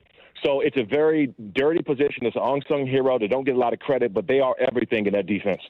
Corey just alluded to the fact that the Cowboys are probably going to have to draft a linebacker that's going to be asked to play a lot and probably start for this defense. What is the hardest part for a rookie coming in learning an NFL defense? What is that most difficult jump from the college to the pro game defensively? It's how quick you have to understand it. I remember I actually didn't show up to close to the first game of the season, and I was looking at the playbook like an encyclopedia, right? Because not only do you have to download and retain all this information, you also have to be able to react when there's an audible, a switch, or strength call, down a distance situation, clock management. I mean, it's a speed of the game in which you have to pick up where it becomes second nature. So the first thing that everybody's going to have a problem with is speed, even though they're fast. Is having that information mentally readily available and still be able to play fast. That's the biggest thing that a lot of these guys will have a problem with early on. I've been watching a lot of different things on defenses, especially trying to learn Parker's defense a little bit. And they're in the vein of Jesse Minter and McDonald up in Seattle as well. And I'm watching guys do things like they're showing a disguise up front, and then all of a sudden they drop into a dime like 20 yards deep. Is that the evolution that we're seeing? Is we're just trying to figure out more ways to make the time for quarterbacks to be able to figure out what you're doing even shorter, even after the ball snap? Yeah, because, this whole thing is centered around the quarterback, confusing him and being able to put pressure on the quarterback because the NFL now is just so reliant on great quarterbacks. You need other players too, but, man, a great quarterback can take you far. So this whole thing is designed about how fast you can come up to the line of scrimmage, maybe step up into that A or B gap, show a coverage and drop that, like you said, that middle linebacker deep and bring a safety off the edge. It's having these guys confused because the quarterbacks are so good now that if you don't cause a problem for them pre-snap, they'll just pick you apart. And part of those problems that you can cause pre-snap is we've strayed away from the idea of base defense almost totally in the NFL. These defensive coordinators are changing their looks so much and giving you different fronts and whatnot. Do you think that we're ever going to get back to that place where base defense even matters anymore? Because you're asking safeties to do so much at this point. You're asking linebackers, like Corey was saying, hand in the dirt versus dropping back. Like, is base defense almost irrelevant at this point? Well, it is in some cases, but when you got, 4 down linemen who can win a one-on-one without having to get exotic on the defense, that's always the best case scenario, always, because, you can keep a certain amount of guys back in coverage. You don't have to do anything to jeopardize a deep ball or a big hit. And if you got 4 D linemen who can win up front, you don't have to create havoc. Right now, don't get me wrong. In third and long situations, you have a safety like the Chargers had with Derwin James, who can play a linebacker spot if you need him to and blitz off the edge. You have those guys could do it, but it's always best when you have players up front who can win one-on-one battles. I was checking out Troy Aikman had just did some work with the Miami Dolphins, and he said it kind of scratched the itch for wanting to work in a front office. You've gotten the opportunity to work on a very high level, working with your promotions. I'm just kind of curious. You ever thought about being in a front office with one of the teams in the NFL? Would it have to be the Chargers, or is there other options for you? I thought about it a lot, especially after I retired, and for one. I think that the natural thing that most people would think someone would do is going out there and being a coach, right? Because I got so much knowledge of the game. But my brain and my, kind of moving and how I've kind of been maneuvering after I retired has always been to have the opportunity to be in the front office one day. But, I'm open to whatever. I still, I'll go down and help out the Chargers this year in training camp. I think I'm going to visit the Rams for a couple of days. My son is actually top quarterback in the country, class 2029, so I'll be spending some time with him. But if that opportunity ever presents itself to work with the front office, I'll definitely look at it. The other thing too is like, a lot of your life as a player, you grow up with, you have coaches that you look up to, you respect, you find a good relationship with them, you find teammates that you become friends with, and then whenever you're done playing the game, do you look at, I want to be a mentor to some of these guys. I want to give these guys, lessons of things I may have missed in the past and things that I should have done differently. How far does mentorship go in the NFL? It's everything. I really do, and I'm not speaking for everybody else, but me personally, I do feel like I have a responsibility to pass on some of the knowledge, whether it's football-wise or maybe some of the things that you could have done better as a player on the field and off the field. So I think there's a responsibility. I don't want to sit up here and say that former guys, old players, but man, I mean, you got so much information and knowledge. Why not pass that on to help a couple guys out along their career? And taking a step back here for just a second, I don't know if you saw the Logan Paul incident where he was trying to get in the boxing ring with an NFL player, and he started throwing out some wild names like Myles Garrett and whatnot. So I want to ask you, with all of your fight promotion experience, you get to take one of your former teammates and turn them into an MMA fighter. Who would it be? Probably Quentin Jammer, man. He's been doing jiu-jitsu for a long time. And in fact, I talked to a lot of former guys when they retired to pick up some form of combat sport. You hear all the stories about, how we struggle moving on to the next part of our lives, man. And the biggest part is because the regiment and the competition's gone. So I encourage a lot of the former guys to pick up some form of combat sports when you're done. Hey, Shawn, we always appreciate talking to you. Love the insight when it comes to what we're hoping to see from the Cowboys here in the future, and just really appreciate your time, man. We hope you have a good one today.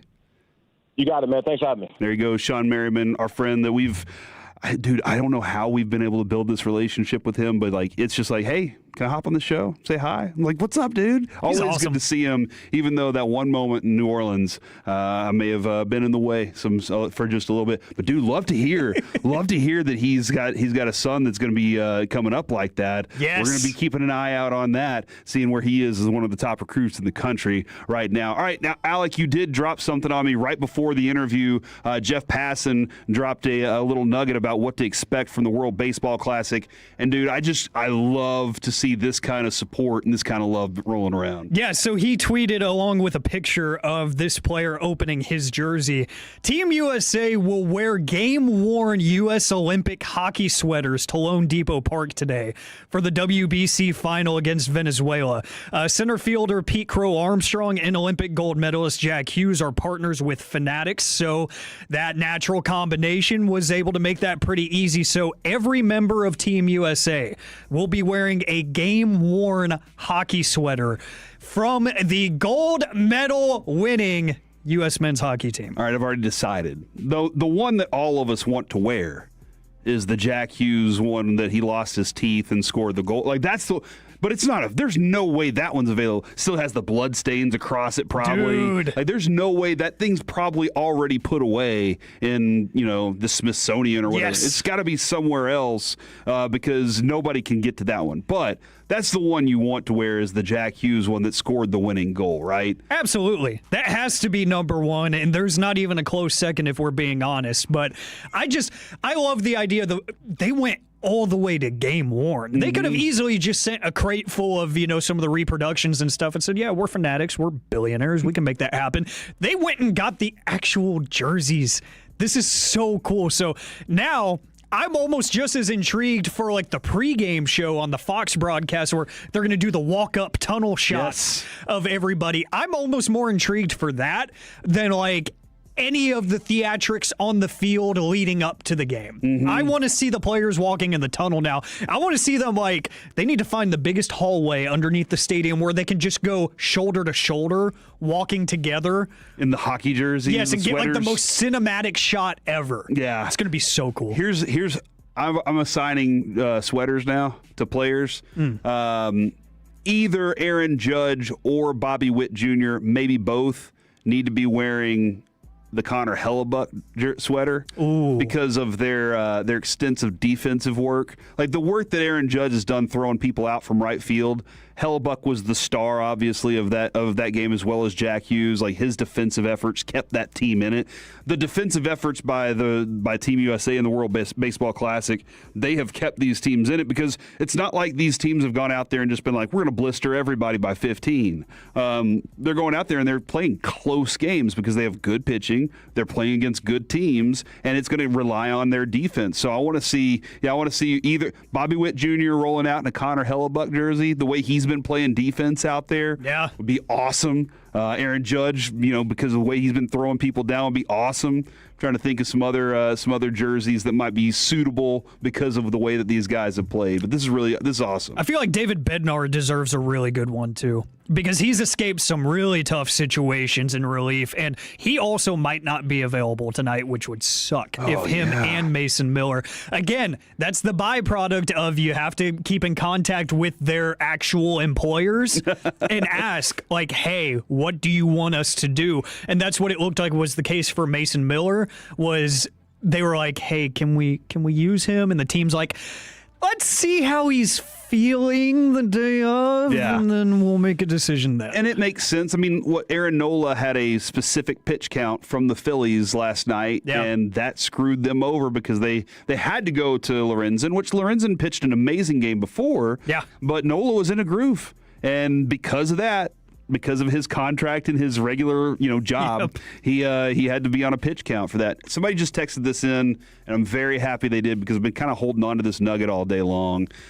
Juan Soto is just as delusional as Nate McKinnon. Juan Soto was speaking. He was talking afterwards about he was talking on ESPN. And he said, we showed, after their loss to the U.S., we showed the world who's the best team in baseball. That's all I got to say. And I'm guessing he was talking about the U.S. He was like, they're the best team, obviously, because we lost to them. And as you said earlier, Jacob, because they lost, they can be considered second place. Second best. Yeah, second best, because they lost on their way there if they were that good. But Nate McKinnon, don't forget, after Team USA defeated Canada in the Olympics, Nate McKinnon said, I don't know, you watch the game and tell us who is the better team. And I always say it's the team that has the final score that's winning. Yeah. So you just have to accept that you lost. You have to accept it. You can be fair when you try to make a point like that. Like if Juan Soto said we played good enough to win, yes, that's acceptable, because that's true. They played a good game, and they did play good enough to win. And heck, there were a couple of calls that went against them that you could easily make the argument that they played good enough to win that game. They were not the better team because you didn't win. That is the point of baseball. Score more runs than the other team, and guess what? You're better than them, at least for that day and that day only. So this is becoming a trend, and I don't like it because it's an ego thing. I hate that the emotions are so high, and I understand, and that's probably part of what Aaron Judge is talking about when he says it's bigger than the World Series and everything. But, it's pretty simple. Just don't lose, and you're the better team, dude. Some things you should cool off. What was the Ask Reddit question from Crosstalk? Like, what's your moment that you realize I need to learn how to keep my mouth shut? Yeah. That needs to be Juan Soto's moment. Yeah. That needs to be Nate McKinnon's moment, where it's like, I was mad. I was upset. I need to learn how to, just calm down, take a couple breaths, woosah, then go to the podium and be like, oh, yeah, they were the better team. We played good enough to win, but they were the better team today, and it happens. Yeah, it sucks. I completely understand looking at stats and looking at how you played the game and being like, we could have, we should have, we did. The numbers say this. I completely understand that. Ultimately, though, when you're trying to claim victory in a loss, that's rose-colored glasses there, guys.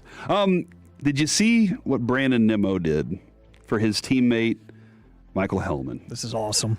Brandon Nimmo, quote, thanks to Larry Flowers Jewelry for helping me gift this Bruce Wayne to Michael Hellman. Hellman graciously gave me his number when I was traded, and I could not be more thankful. As you can see in this video, he's an absolute gem of a human being. He walked up with this green box, And immediately Michael Hellman was like, no, seriously, no. Yeah. And he was like, you're taking this. But yeah, whenever Nimmo got here, he wanted the number 24, and he was given the number by Michael Hellman, and Nimmo has the number. And I like these things. I like whenever, teammates do something like this for each other.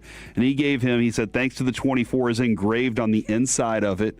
And this is a pretty sweet watch, nice Rolex that he gave his teammate, and I really think that's cool. It's an opportunity, too, for Rolex or Larry Flowers Jewelry to be like, hey, I got this hooked up for you.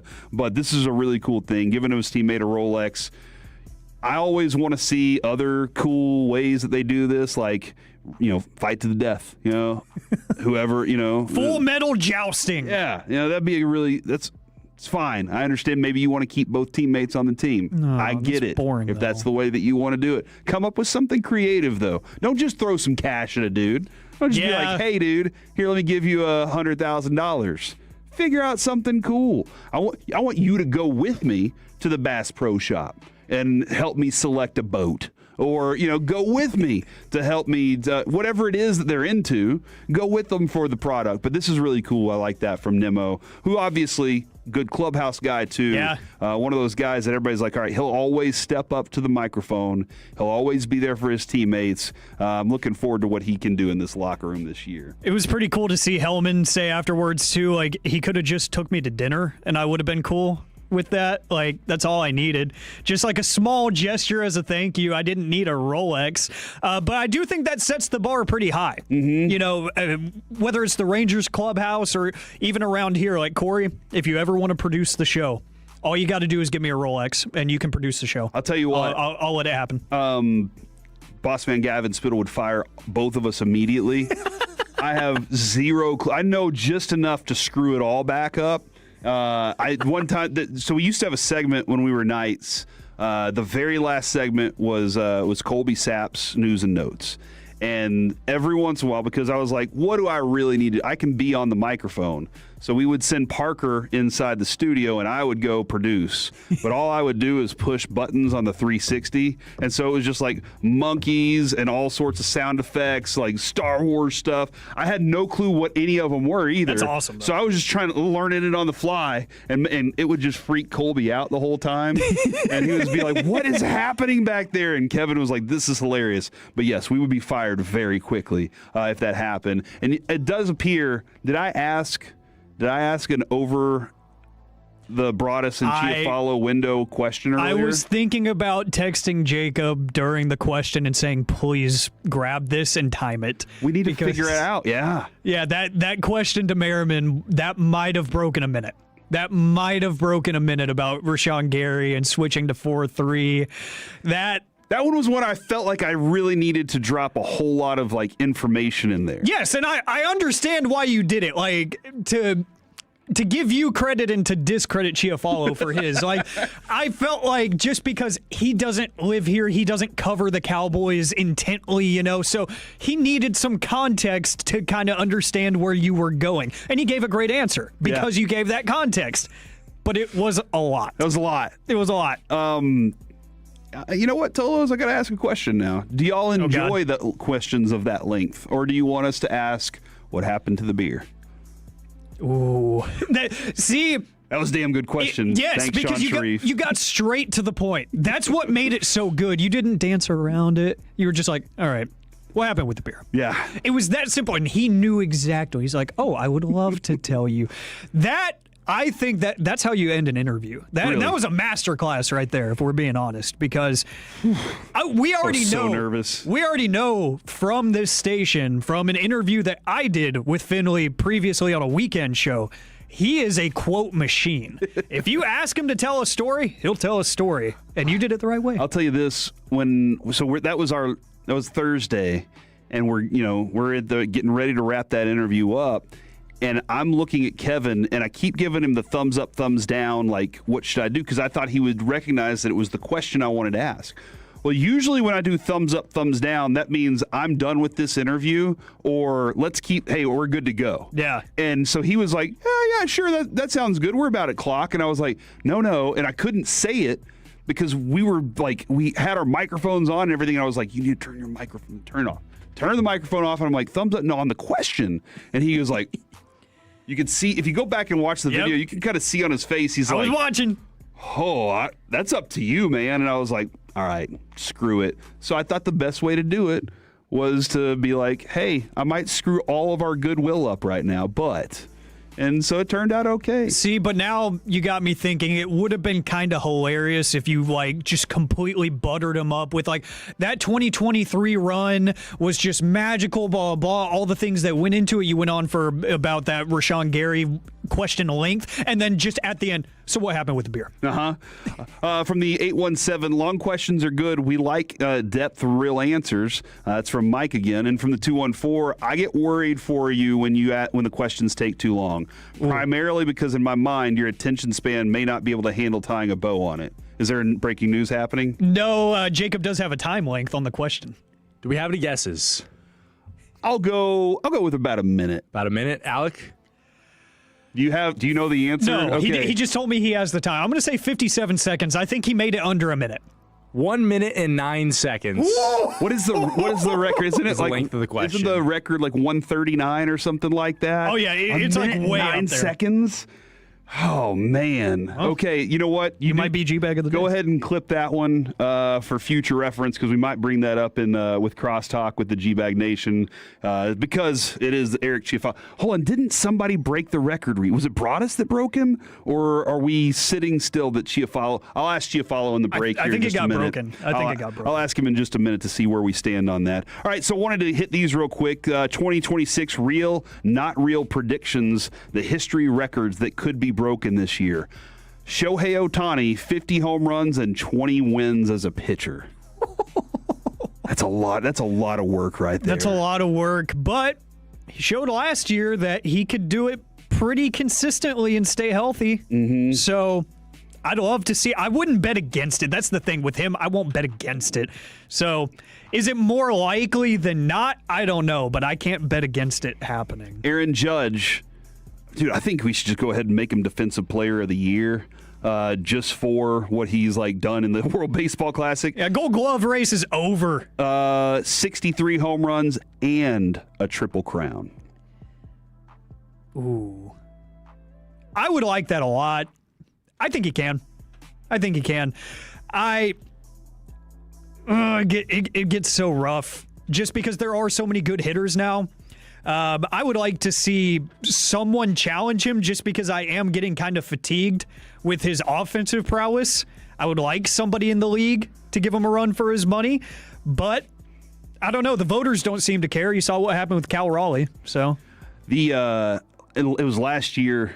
Kevin was like, can Aaron Judge do it? And I wrote, Aaron Judge cannot do it, and put it on the wall of takes. And it was 63 home runs. There was not enough season left at that time for him to be able to do it. We're still early in this thing, and he looks like he's already in mid-season form now. So like the start of this might be Aaron Judge just goes on like a ballistics tour, and everybody's like, oh my gosh, what's happening? But he was 25-year-old rookie season, especially old for a player who would go on to achieve this kind of thing. It's amazing to see 34 years old. He looks like he's still playing at one of the highest levels. Absurd. But that's, because of the steroids that have been put in chickens that are giving us, antibiotics or whatever is what I meant by that. So yeah, it's we're all think about this. Ryan Reynolds, he's like 50 something. He looks amazing. I always forget that. Yeah, he's aged well, and it's probably because he's not subjected to the same PED tests and stuff. Maybe so. I always say that. I'm like, what's stopping me from taking some anabolics? I'm not competing. Paul Skeens, sub 2.00 ERA again. Season 1, 133 innings pitched, 1.96. Season 2, 187, 2/3, a 197. Can he do sub 2 yet again? I think he improves by just a tiny bit. I think it goes like 195. That would be awesome.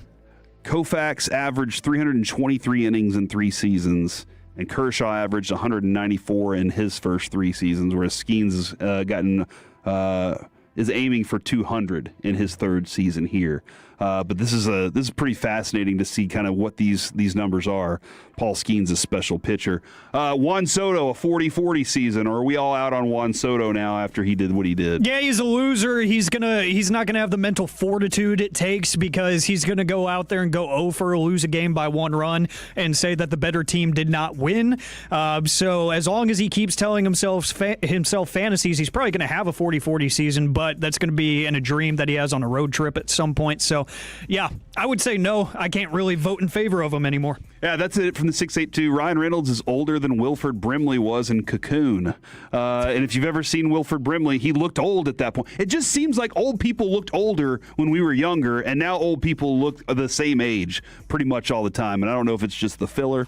Nick Kurtz, will he be the second youngest player to hit 50 home runs in a season? Ooh, 50. That's a tough ask. That's a really tough ask. But minor league ballpark. Ooh, I'm going to say no. I don't think he can yet. He'll be 23 this year. However, Junior Caminero, will he be the youngest to hit 50 at 21 this year? Caminero's so good. He is so good. Or he'll be 22, so yeah, he might be able to do that. I would take Caminero before I took Kurtz, but I don't think either of them do it. And then last but not least, will Mason Miller have a sub-100 batting average allowed this year? Yes, 1,000 times yes. I told you since September 8th, hitters are 0 for 50 against him. 0 for 50. He is a swing and miss demon. He's what hitters have nightmares about.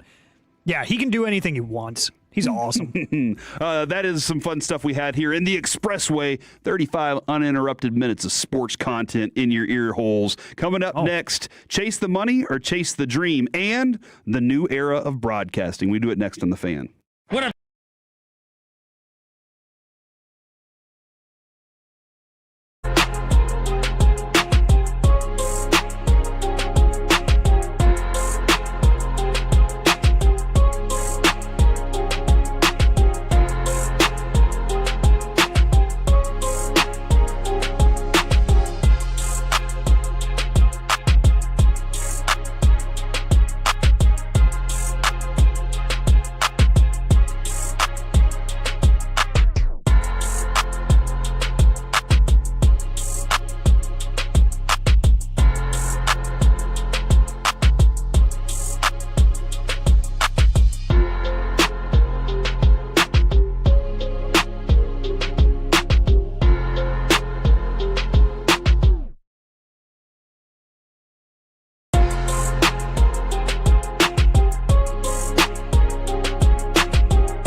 football. KRLD-FM and HD1, Dallas-Fort Worth. Let's go, Cowboys. An Odyssey sports station. Driven by our D&M Leasing Studios, it's the KNC Masterpiece on 105.3 The Fan. I always love when the Tolos are like keeping track of things for you. And they were the first ones to tell me, hey, that was a pretty long question. You were trying to make a run at Eric Chiafalo's question length. And I know that, I can't remember if it was Choppy or Bobby recently that had a very long question while Shawn was out. And they argued about like something that wasn't part of the question, and then it ended up not defeating Eric Chiafalo. However, we may have new information that proves that I did defeat Eric Chiafalo in the length of question. It's 877-881-1053. Do y'all remember how long the time was on that question that Chiafalo asked to Stephen Jones, where he drove the entire road to get to? All right, and then then Stephen goes, well, you covered a lot of ground there. And it was, what's crazy with Merriman was he was like, no, absolutely, let's start talking about defense now. And I was like, I felt like I had to explain so much. That being said, we'll find out whenever we cross-talk with the G-Bag Nation. But if anybody can remember how long Chiafalo's question was, let us know, 877-881-1053. I'd love to hear it from you. Now, we have a broadcaster that is not just like in radio, like in this world, in sports talk radio, sitting with us right now, and that is Alec Medford, who calls some All Saints games. You call other games around DFW, and I think, do you love like the broadcasting football game? Do you love doing that stuff? Oh, I love it. It's awesome. The energy is unreal, and it's no secret that Texas high school football is just incredible. There's so much talent, and really the thrill of the unpredictability. Like, it's a challenge for me.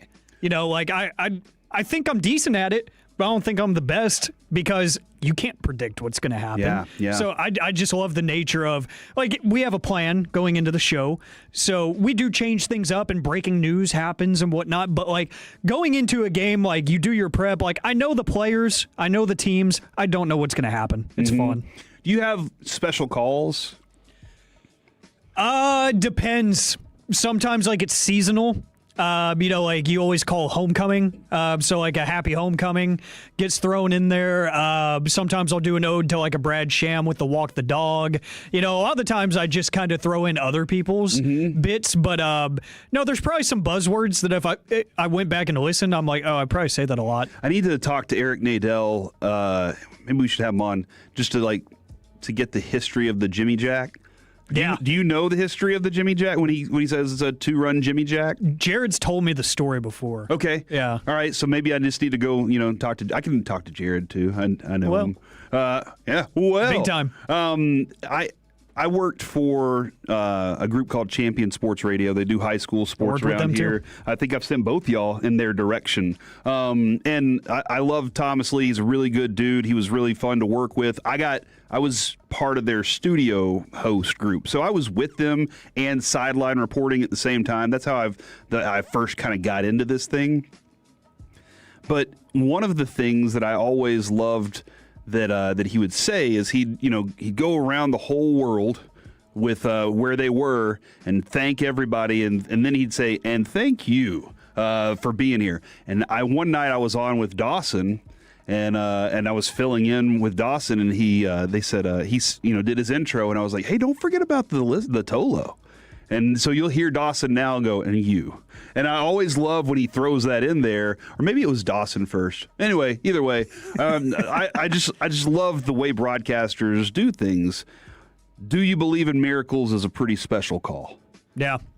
Rangers fans, you're not dreaming is pretty special. And guys, I think there's only so much you can do with words when it comes to, like, we're going to run out of the ability to do words.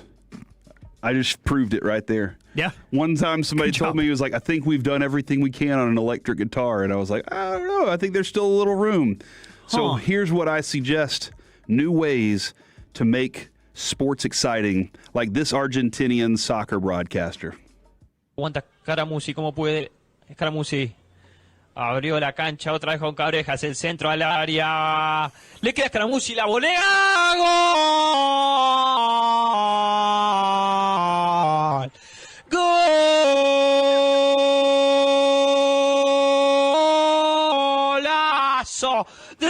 11 de Scaramucci para abrir el marcador con una tijera bárbara. Golazo del verde que pone el partido 1-0. Oh my God. So, guys, I think the only new option is to add auto-tune to every single thing that you do. So, Alec, from now on, whenever you're broadcasting your high school football games, I think throwing in some auto-tune is the new approach. It's a new generation of sports calling and sports broadcasting. I wonder how everybody would feel. Yeah, somebody said, can we get Rangers fans? You're not dreaming in auto-tune. Corey's making up fake words. That's true. Yep. Hello Win column is still brilliant. Like, it's still one of my favorites. And from the 214, I'd watch that. I'd absolutely watch that broadcast. Should we do an entire show? Should we do one day? Just roll in here and say, we're doing the entire show auto-tuned. I'm not lying when I say this. I've actually thought about that. And I've thought about ways that I could pull that off without telling y'all. And just see if you notice, like, right at the open that your voice is, like, perfect. And, like, just give it a good 30 seconds and be like, okay, we're done. I've thought about it. I'm like, I don't know how to logistically make that happen. I'm like, maybe I should call up DJ and see, like, a good April Fool's prank or something. So one of the things DJ used to do whenever he was on our board was, out of nowhere, he would just turn either helium voices on or, like, bass voice. He would mess with us all the time. And we'd be in the middle. It was late. Usually it was late night, like, where it's the deeper into the night, the more that we would goof off. Like, that was just kind of what we would do. And out of nowhere, you'd just be talking, and it was like, it threw me off so much. But yeah, that was from the 979 auto tune when Corey says, "Oh man," from the 940 one segment each hour. From the 214, try a segment first. Maybe don't do the whole show that way. Maybe just try a segment. Baby steps. From the 817, give me about 2 hours and I'll have one for y'all. Oh, an auto tune for us. I appreciate that. And then from the 817 also, hey, April Fool's Day is coming up pretty soon, so maybe you just throw that out there like that. And I can imagine Mike broadcasting a Rangers game in auto tune. Dude, we need Bassick auto tuned.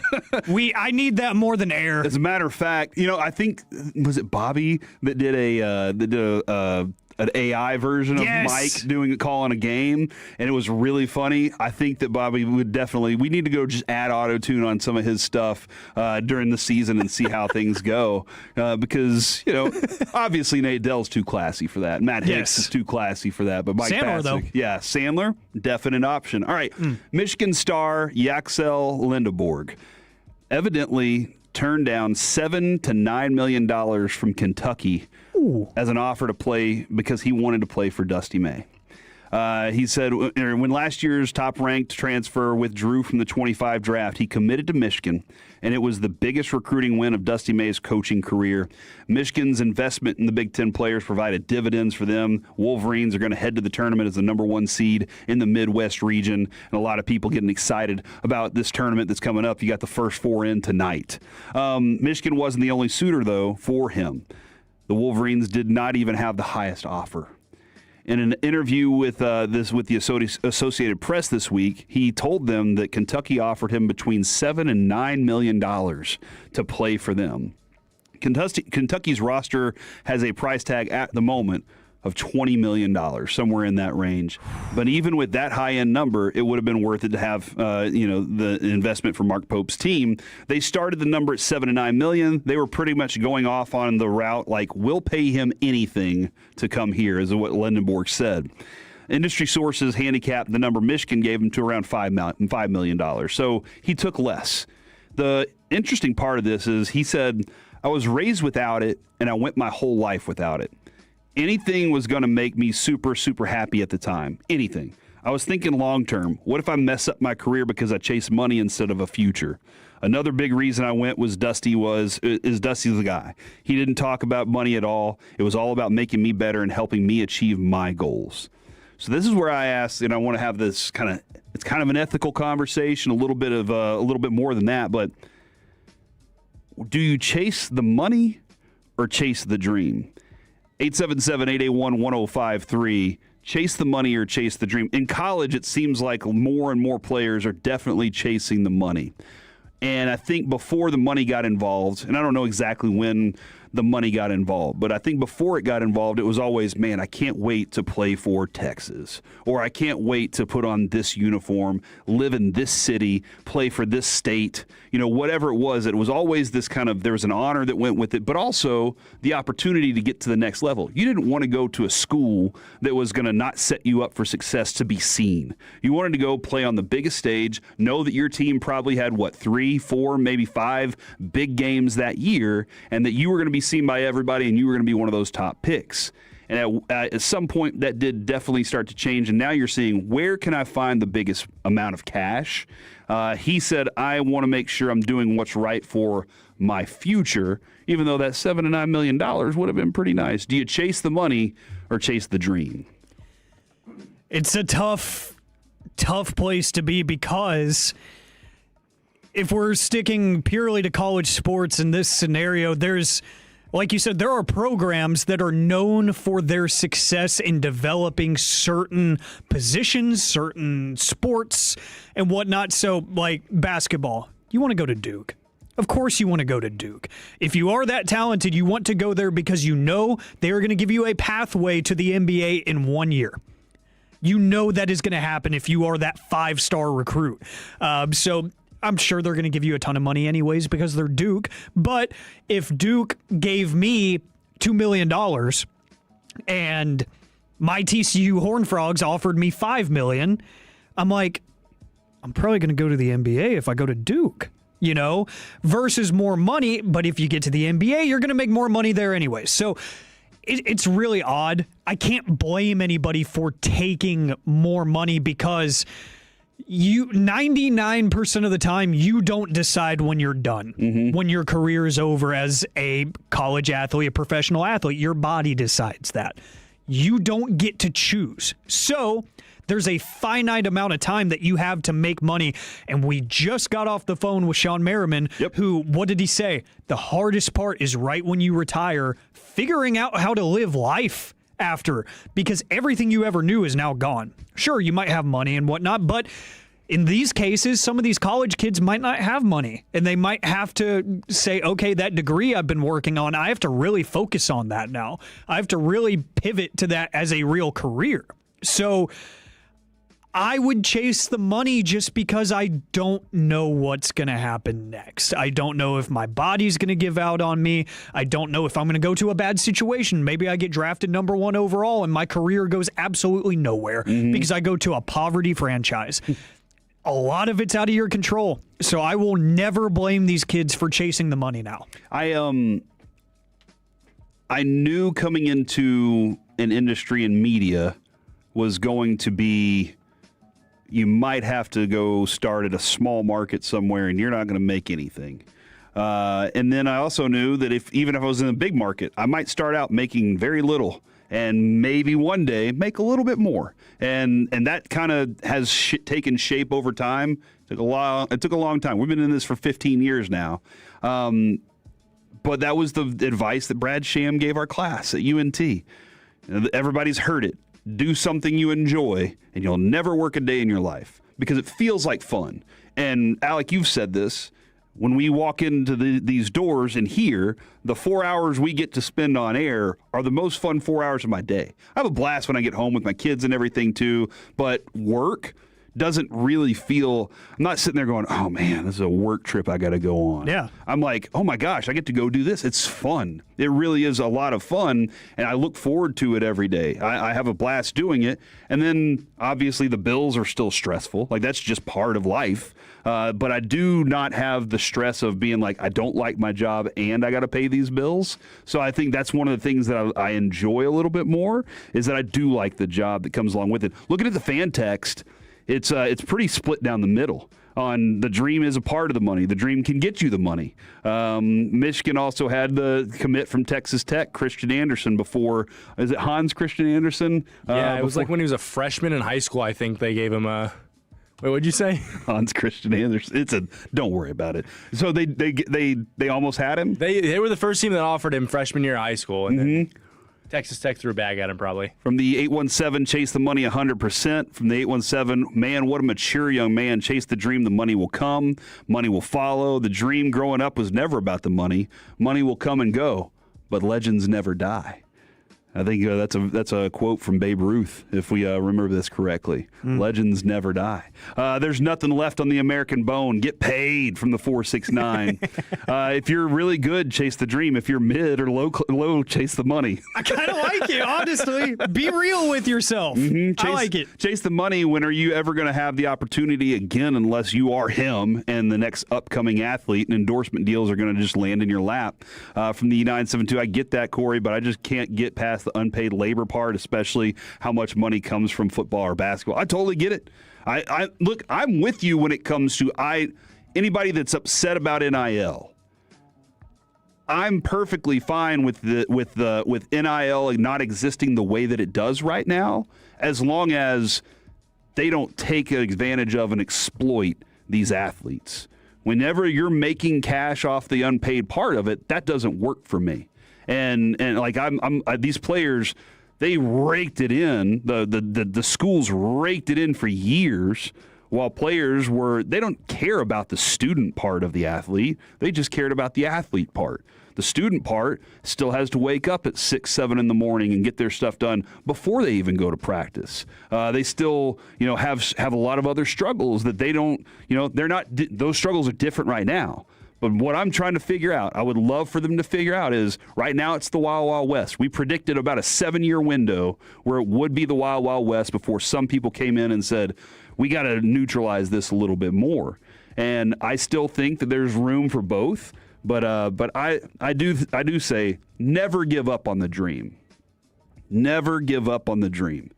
Every time I had a moment where I was like, I don't know if this is going to work, I would say something, and then somebody in my life would be like, hey, but how cool this? Or somebody would throw one of these things in there that I was like, you know what, I'm going to keep at it.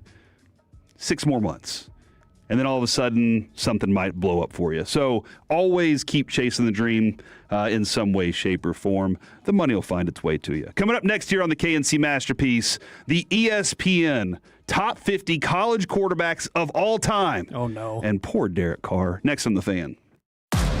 Shawn and RJ, the KNC Masterpiece, G-Bag Nation, and Fan After Dark.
Really appreciate the Tolos for being with us this week. Kevin is out. We don't know exactly what's going on. We think he's on vacation, but who knows with that guy? Can he really have a vacation whenever he has to be in the sun near a beach? That sounds like just his absolute nightmare. I know what's going to happen Thursday and Friday. When the tournament starts, Kevin will no clue what that was. When the tournament starts, Kevin will order a pizza and stay on the couch all day long and watch basketball. Like that is his ideal. And you know what? As a matter of fact, we'll probably do a segment on this. That is his ideal. I don't want to do anything else but watch college basketball all the time. So the fact that he's out of town this week and being required to be around people, it's like I know it's driving him nuts. So thank you, Tolos, for sticking with us. Alec, myself, and Jacob Ray, and Jacob's still in there trying to figure out what buttons he's. We got to fix. Are you doing like what I do whenever I just pushing random buttons? No, I was trying to figure out what song I was playing, and the little cue Peyton had it cranked all the way up, so when I turned it on, it just blasted in here. Nice. All right. Well, I'm glad you guys are all on the same page here. Was that DJ got us falling in love again? Yeah, it was. I could like faintly hear it. I was like, am I just going delusional? What is going on? All right, so Derek Carr has been, I guess, kind of an on-air nemesis of mine for quite some time.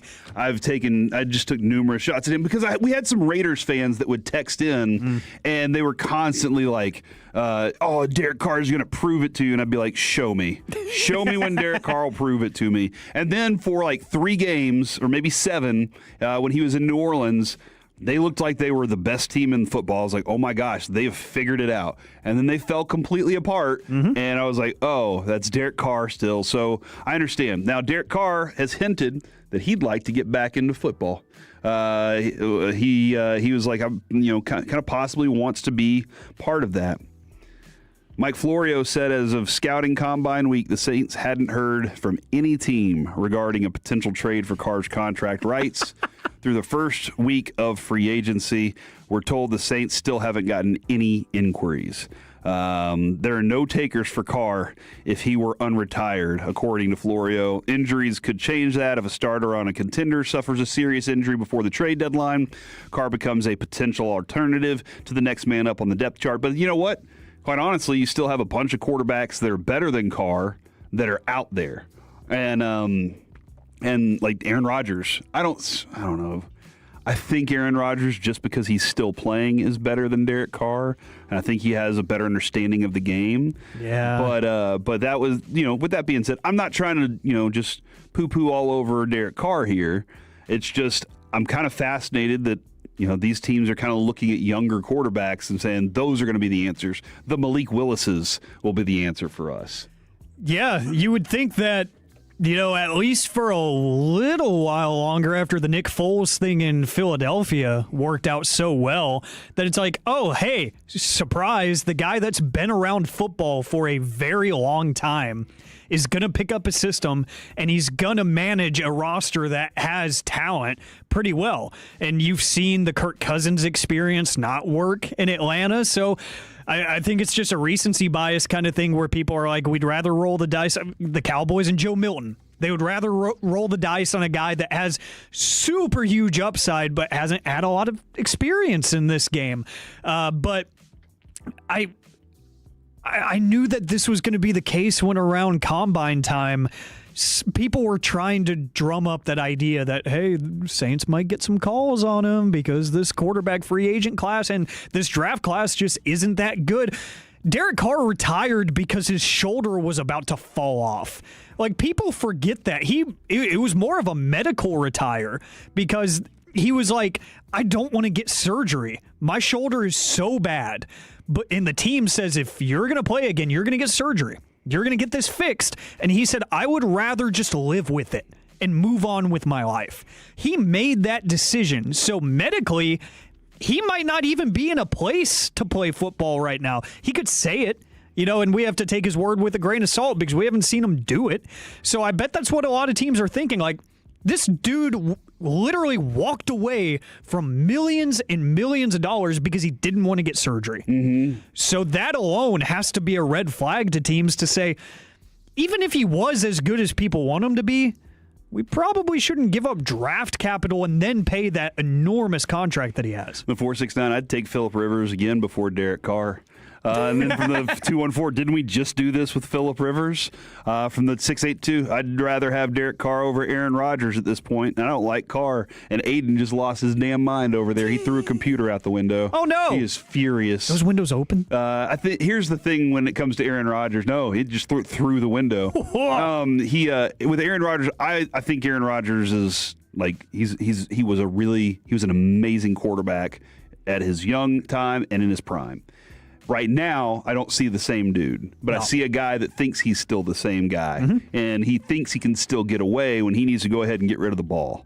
And that was something that Phillip Rivers, when he came back, he was like, "Look, I know I only have this much time. I got to get rid of the ball as fast as possible, and that's just how I have to play this game." And Aaron Rodgers is like, "Hold on, I can take off running," and everybody's like, "No, you can't. You're not that dude anymore." So from the 214, who is Willis going to throw to? Yeah, they just traded Jalen Waddle today.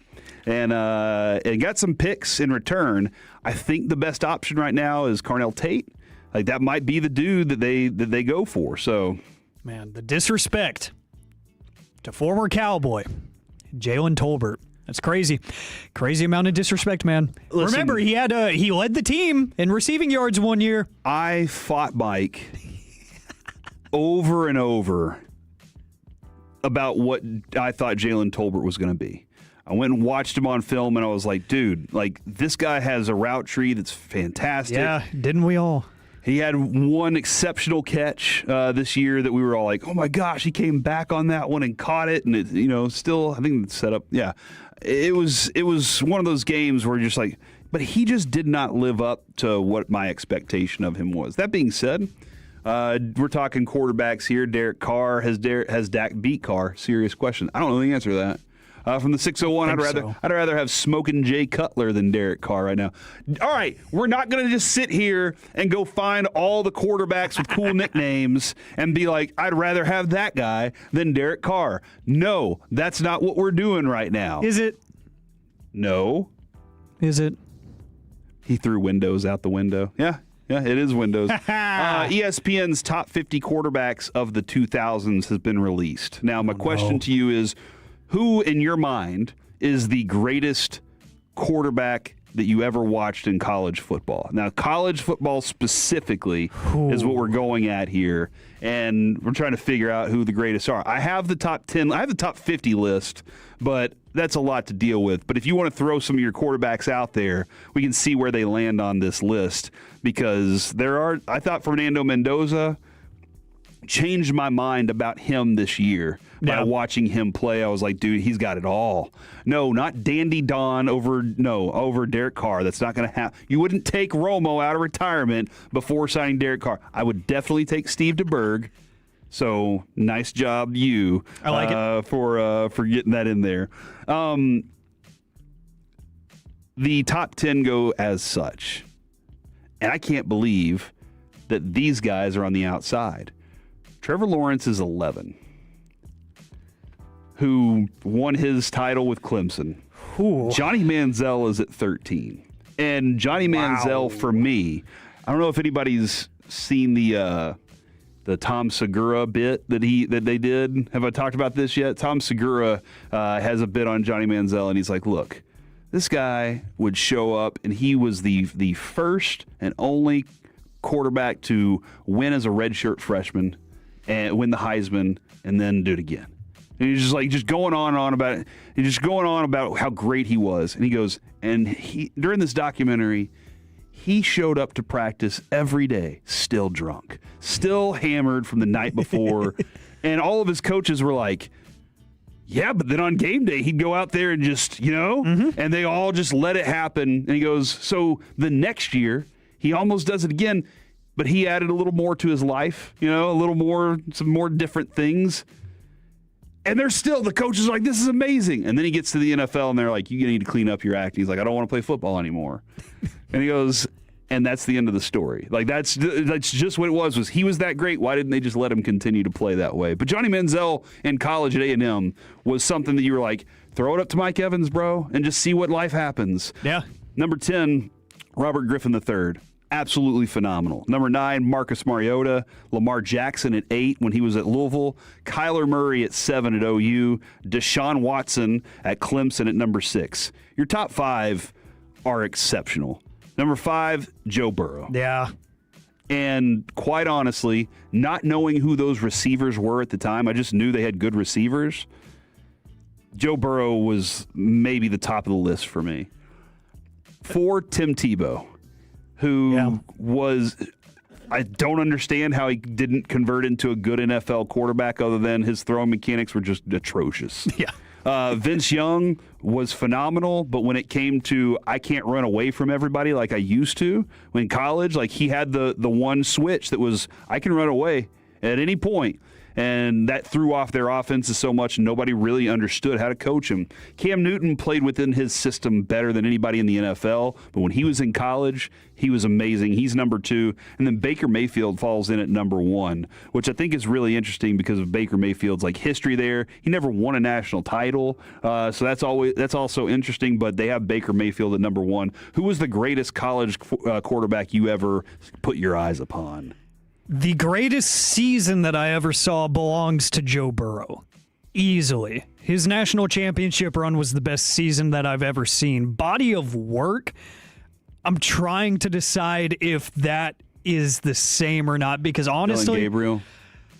You need a new co-host for the rest of the week. He's my Derek Carr. Honestly, body of work, I'd probably say Cam Newton. He's probably the best that I've ever seen career-wise. Still, the singular best season. I could not believe what I was watching when I watched that LSU championship team with Joe Burrow. It was absurd. But overall career, I think Cam Newton just did things that to this day, I can't explain. Yeah, I remember watching Cam Newton for the first time, and I was like, holy crap, where's this guy going in the draft? Yeah. And everybody was like, you can't get him. Like, they're like, you need the number 1 pick. You can't get him. A couple of other interesting ones. Kellen Moore, number 15. Kellen Moore is the 15th greatest college quarterback of all time, according to ESPN. Phillip Rivers comes in at number 26. And if you watch Phillip Rivers play in college, it was the same thing you saw in the NFL. Yeah. The most competitive dude on the field who didn't cuss. You know, like he would just tear it, and all he wanted to do was throw the ball and whip it around the field all over the place. And then Diego Pavia rolls in at number 36. So a lot of the current quarterbacks making their way onto this conversation, and that makes it a lot of fun here on the KNC Masterpiece. You know what? We'll get to speed tape here in just a little bit. Coming up next, it's time to chit-chat with the fellas from the G-Bag Nation right here on 105.3 The Fan. Coming up Wednesday morning on Shawn and RJ, did America win it all? We'll chop it up at 7:40 and 2 more Dave Matthews ticket giveaways in the 7 o'clock and 9 o'clock hours. It's the Hump Day edition on The Fan. You're losing your hair, and you need a simple solution that works. You want the best. Modern technology with top-rated physicians. Something that's guaranteed to work. Guys, you need Advanced Hair. They've completely redefined hair restoration, from the experience itself to their unmatched results. Receding hairline, bald spot, thinning hair, address them all.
is brought to you by Classic Chevrolet. If you're in the market to upgrade your vehicle, get to Classic Chevrolet in Grapevine. #1 Chevy dealership in the world 3 years straight. They've got more new Chevys than anyone, all price to sell. Silverados, Tahoes, Blazers, Malibus, Equinox, and more. Visit ClassicChevrolet.com. This is Texas. This is Classic Chevrolet. Together, let's drive, relax, and enjoy the difference. Based on new Chevy registrations 2023 through 2025. Back here on the KNC Masterpiece on 105.3 The Fan, asking the G-Bag Nation, what is the chore or the project you refuse to do around the house? We'll ask that question in just a moment, but we got to thank D&M Leasing for this crosstalk. Gentlemen, how are we doing today? Amazing, Majors. How the heck are you? Doing great. The reason I'm asking this question is my middle son. Yes, last night he was like, I'm bored. It's spring break. Why aren't we going anywhere? And I was like, well, blame Kevin. Kevin left, and I couldn't take vacation, so blame Kevin. So he texted Kevin and a lot of FU stuff and, like, really upset.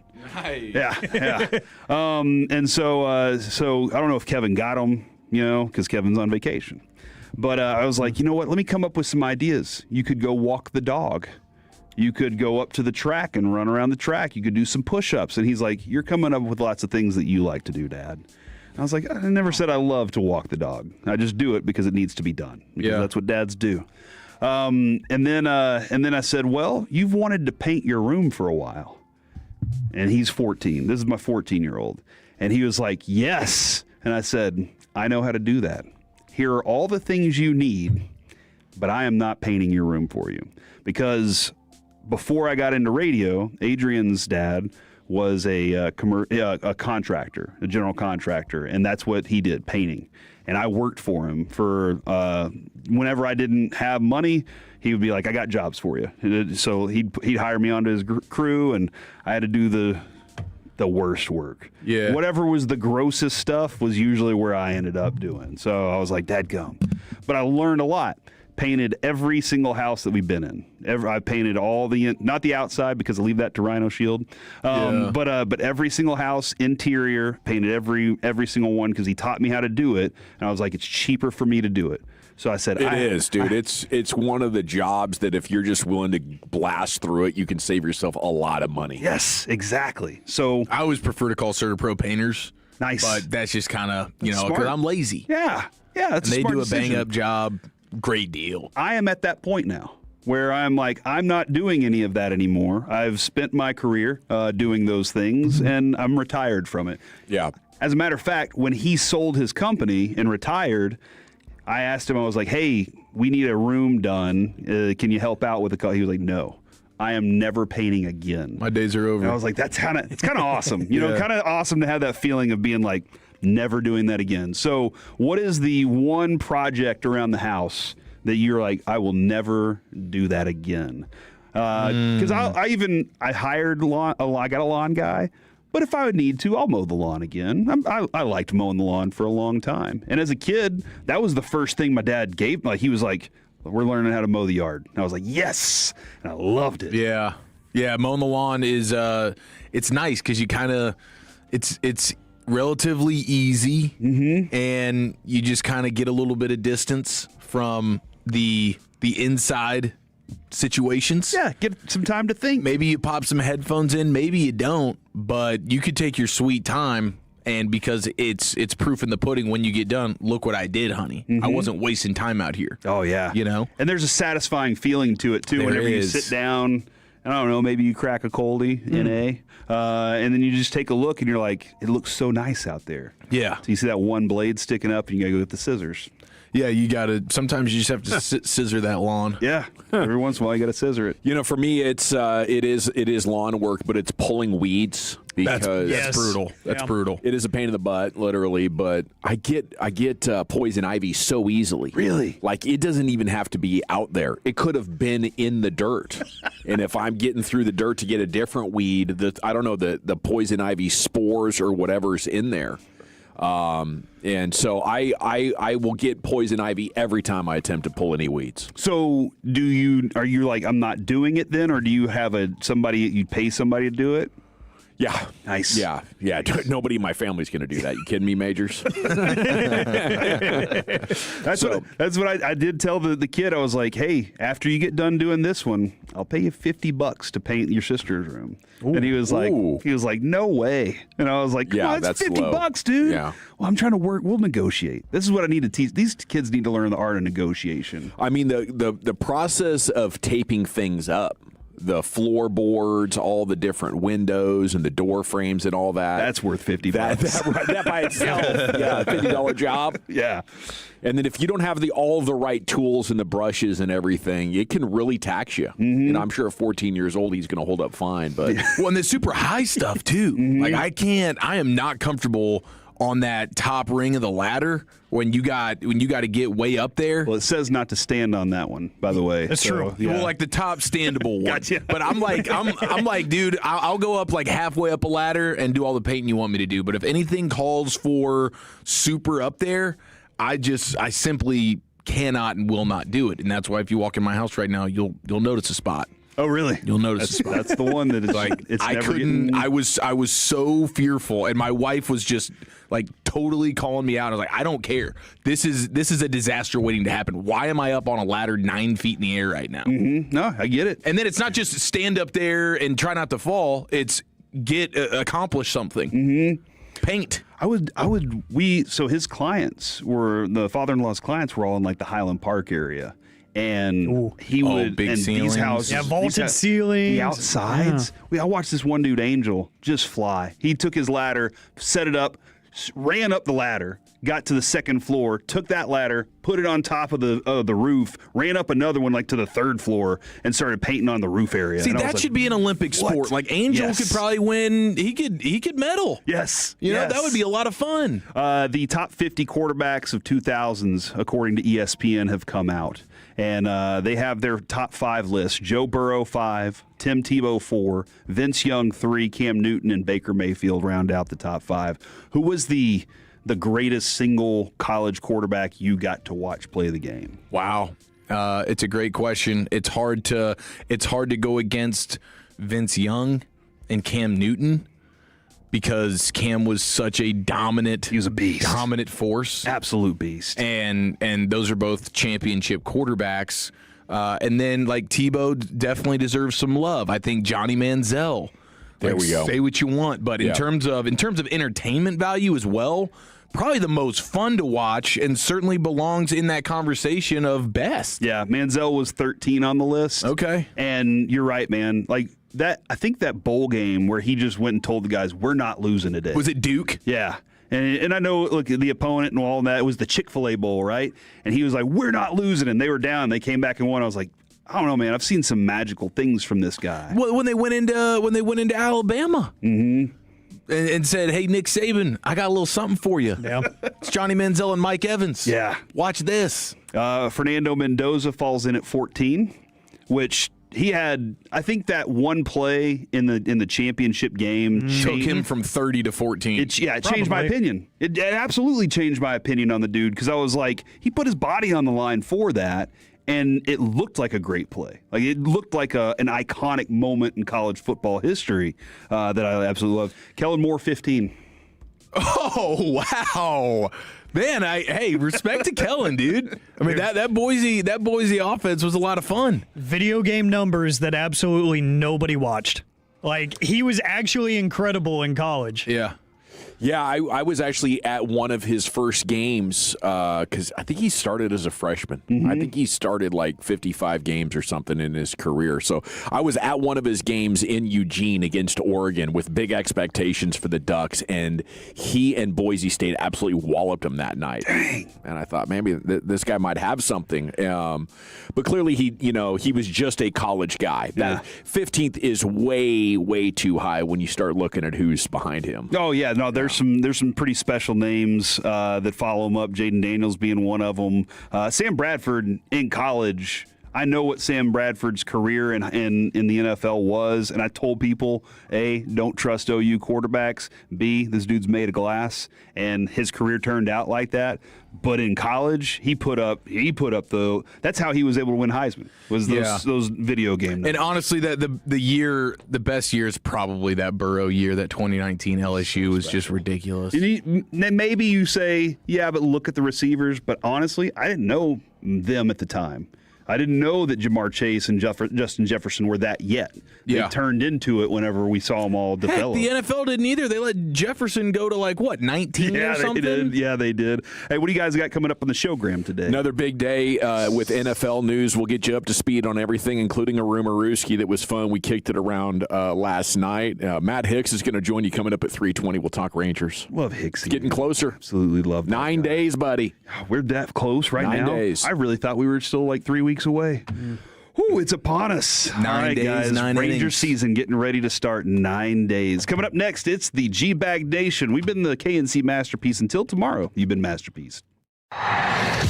Tolo means turn it on and leave it on. Thank you for making 105.3 The Fan and the Odyssey app part of your day every day. This is an Odyssey Sports Minute.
Let's go again, y'all. With 24 monthly bill credit.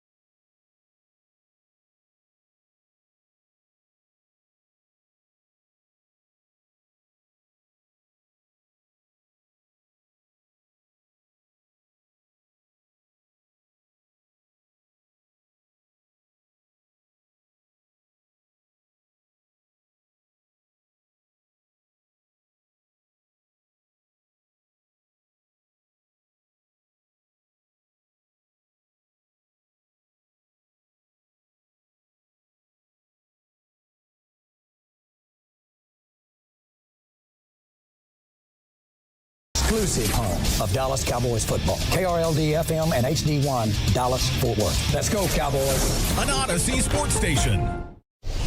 Driven by our D&M Leasing Studios. You're rolling with the G-Bag Nation on 105.3 The Fan. Here we go, Hour 1, G-Bag Nation on 105.3 The Fan. Thanks for making us part of your day as we are off and running here with you on a Tuesday. General at your service. If you see me, bear me. N.A.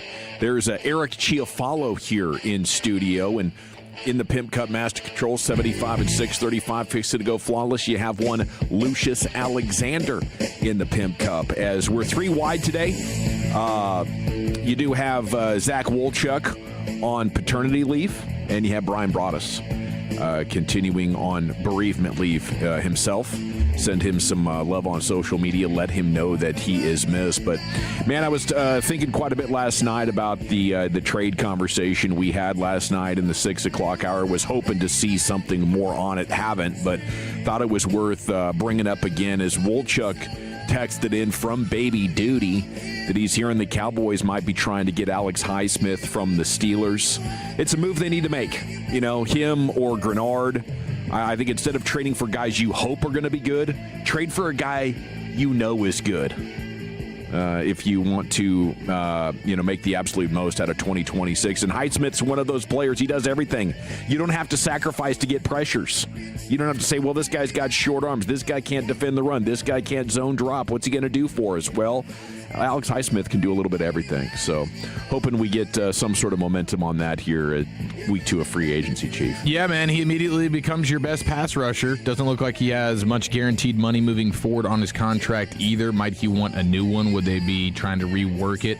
I could see that happening. But, yeah, he's an all-around good player. Really good pass rusher. One of the premier edge setters in the run game as well. And he's got the experience of playing in that 3-4 style defense, dropping into coverage, doing a bunch of different things. So, yeah, I think he would be a huge upgrade for you in the same vein as Jonathan Grenard would be from Minnesota. Like either one of those guys. The question is, how much do you have to give up to get him from a draft capital standpoint? And are the Cowboys just married to the idea of wanting to have as many picks as possible in this draft? Yeah, and there's many different ways of getting this thing done. I think right now the Cowboys just haven't done enough, and Alex Highsmith would be a departure from not doing enough. It would be firmly in the camp of we're serious about this. We're going to make stuff happen just like we did last year on offense. We're gonna fix these problems with whatever means necessary. Right now, when I look out on a Cowboys social media, Chief, I see a couple of things. I see realists who are coming to terms with what has happened here with the bust the budget, promise turning into a much more measured approach. And then opposite of the realists, I see cope heads. I see guys trying to find that copium pipe. Yeah. And be like, well, maybe they didn't go bust the budget, but it's better than what they've done recently. I keep hearing that. Yeah. It's the best they've done in years. Yeah. And it's because they set the bar so low that it was bordering on impossible when you had as many holes as they have defensively to meet that low bar expectation. Yeah. One Jalen Thompson is pretty much like, okay, they've done it. Yeah. And I don't want to be here. You know, I want to be in the spot where I was flirting with for the majority of the first 2 months of the offseason, January and February, believing that, Jerry Jones and the Cowboys were going to be real serious about building us a real winner. And the first 24 hours or so of free agency, I thought, holy crap, we're actually heading in this direction. They're actually going to do it. Jalen Thompson and Rashawn Gary, we've added $32 million of payroll, and this is just day one. Since then, a couple of $5 million signings. I do believe this team is headed in the right direction, but I want to see it come together more urgently, especially with Dak Prescott at the age that he's coming to. I figure you could only count on 2 or maybe 3 more good years left. You can hope for more. Maybe he's playing so well. By the time we get to 28, 29, you'll want to do a 4th contract. But I think this is, the last couple of years of the Dak window, and I thought it all made sense. It was all lining up. There was Jerry Jones at the red carpet of his Netflix show saying the difference was I haven't been comfortable with as much risk as I was earlier in my career. I thought this was the direction we were heading. 972, Jerry is a snake oil salesman. You're right about that. Okay. How about you help yourself out by getting some for free in the form of a brand new Tolo bucket hat? Have you seen these yet? Have you seen the new Tolo bucket hats? They're sharp. I've already tried to steal 1 or 3. Okay. Well, you don't have to steal one. We'll hand one to you tomorrow at Pool Works, North Richland Hills. We have a G-Bag Nation remote tomorrow, 2 to 7, and while they last, it says, we're giving away the awesome one-of-a-kind Tolo bucket hats, so we'll see you there tomorrow afternoon at Pool Works there in North Richland Hills. Maybe you need a new pool guy and a bucket hat, You can double dip. It's bucket hat season. Okay, Eagles and receiver Hollywood Brown have agreed to terms on a 1-year deal worth up to $6.5 million. He is expected to fill the role that's been occupied by Jahan Dotson, who left for the Falcons in free agency this last week. Brown has a stronger overall resume than Dotson. Had a 1,000-yard campaign back in 2021. Last year it was 49 catches for 587 and 5 scores for the underman Chiefs. But it has prompted another round of A.J. Brown talk is effectively what this Hollywood Brown story has done, with Adam Schefter reporting that A.J.'s preference is now to leave the Eagles. And all signs are pointing towards a trade for him post-June 1. So Eagles, one of the biggest losers so far in free agency. And if you take A.J. Brown, I think they could become like bottom 10 offensively. This might get real sad, especially if Saquon Barkley is a half step slower. Yeah, for sure. I mean, this is just kind of what happens when you really do go all in at some point. Things are going to get a little bit tight financially. And so they just haven't done enough when it comes to bringing in more talent, and A.J. Brown is still, and I don't know how much longer it'll be the case, but he's still one of the premier wide receivers in the league. And so, I mean, big picture, if you're able to move on from him and get, I mean, you just saw what Jalen Waddle was able to get in a trade for the Dolphins. Like, if you're able to stock up on some premium picks like the Dolphins just did for your receiver, that's fantastic. But I don't see this trade happening until post-June 1, when the money is substantially less that the Eagles are eating. And so whatever they get in return from a draft standpoint, it's not going to help them in 26. No, it's not. And I think you can rejoice that this era of Eagles Super Bowl level football is finally drawing to a close. Their offensive line has been outstanding, and this past year it fell out of the top 10. And now Lane Johnson is getting up there, and he'll be retiring before too long. They really need to find their next quarterback. They almost lost Vic Fangio. They did lose Christian Parker. So, but the point I wanted to make is you got to enjoy this and take advantage of it while it's here, because we know what the Eagles are going to do is if they have to take a half step back or a full step back, they'll make the most out of rebuilding. They'll make the most out of having a couple of down years and emerge on the other side ready to take back control of this division, just like they did after their Super Bowl up in Minnesota. And then a few years later, after, biting the bullet on some dead money, here they come again with an even bigger financial commitment. So Howie Roseman knows that path, and he knows it's more of a yo-yo than a steady climb to the Super Bowl. You got to be willing to go, real big when your window is open, and then take a step back and maximize that when it's not. Yeah, I mean, he's willing to move off of quarterbacks. You've seen him do it. I mean, he did it with Carson Wentz, and he'll probably be willing to do it with Jalen Hurts. And yeah, if they come out of the gates and they're a little bit down this year, then you could see him at the deadline just being a big-time seller. Like which teams at the NFL trade deadline there in October or whatever do teams want some of my guys? I'll flip them, and we'll start this thing as quickly as we can, the tear down, in order to build it back up. And they draft really well. Yeah. And that's a tough thing to be consistent at, but for a solid stretch now, they've been really solid there. Okay, the Broncos are trying to go from solid to the best, and they were the team that got Jalen Waddle from the Dolphins for a 1-3 and a 4. Big-time help for Bo Nix, Cortland Sutton. I got to feel like Broncos are very much in that AFC picture. I don't know how I would power rank the AFC picture right now, but maybe Denver deserves to be at the top. The most interesting thing about it, maybe for the Cowboys' perspective, though, is it creates a big need for the Dolphins now at wide receiver.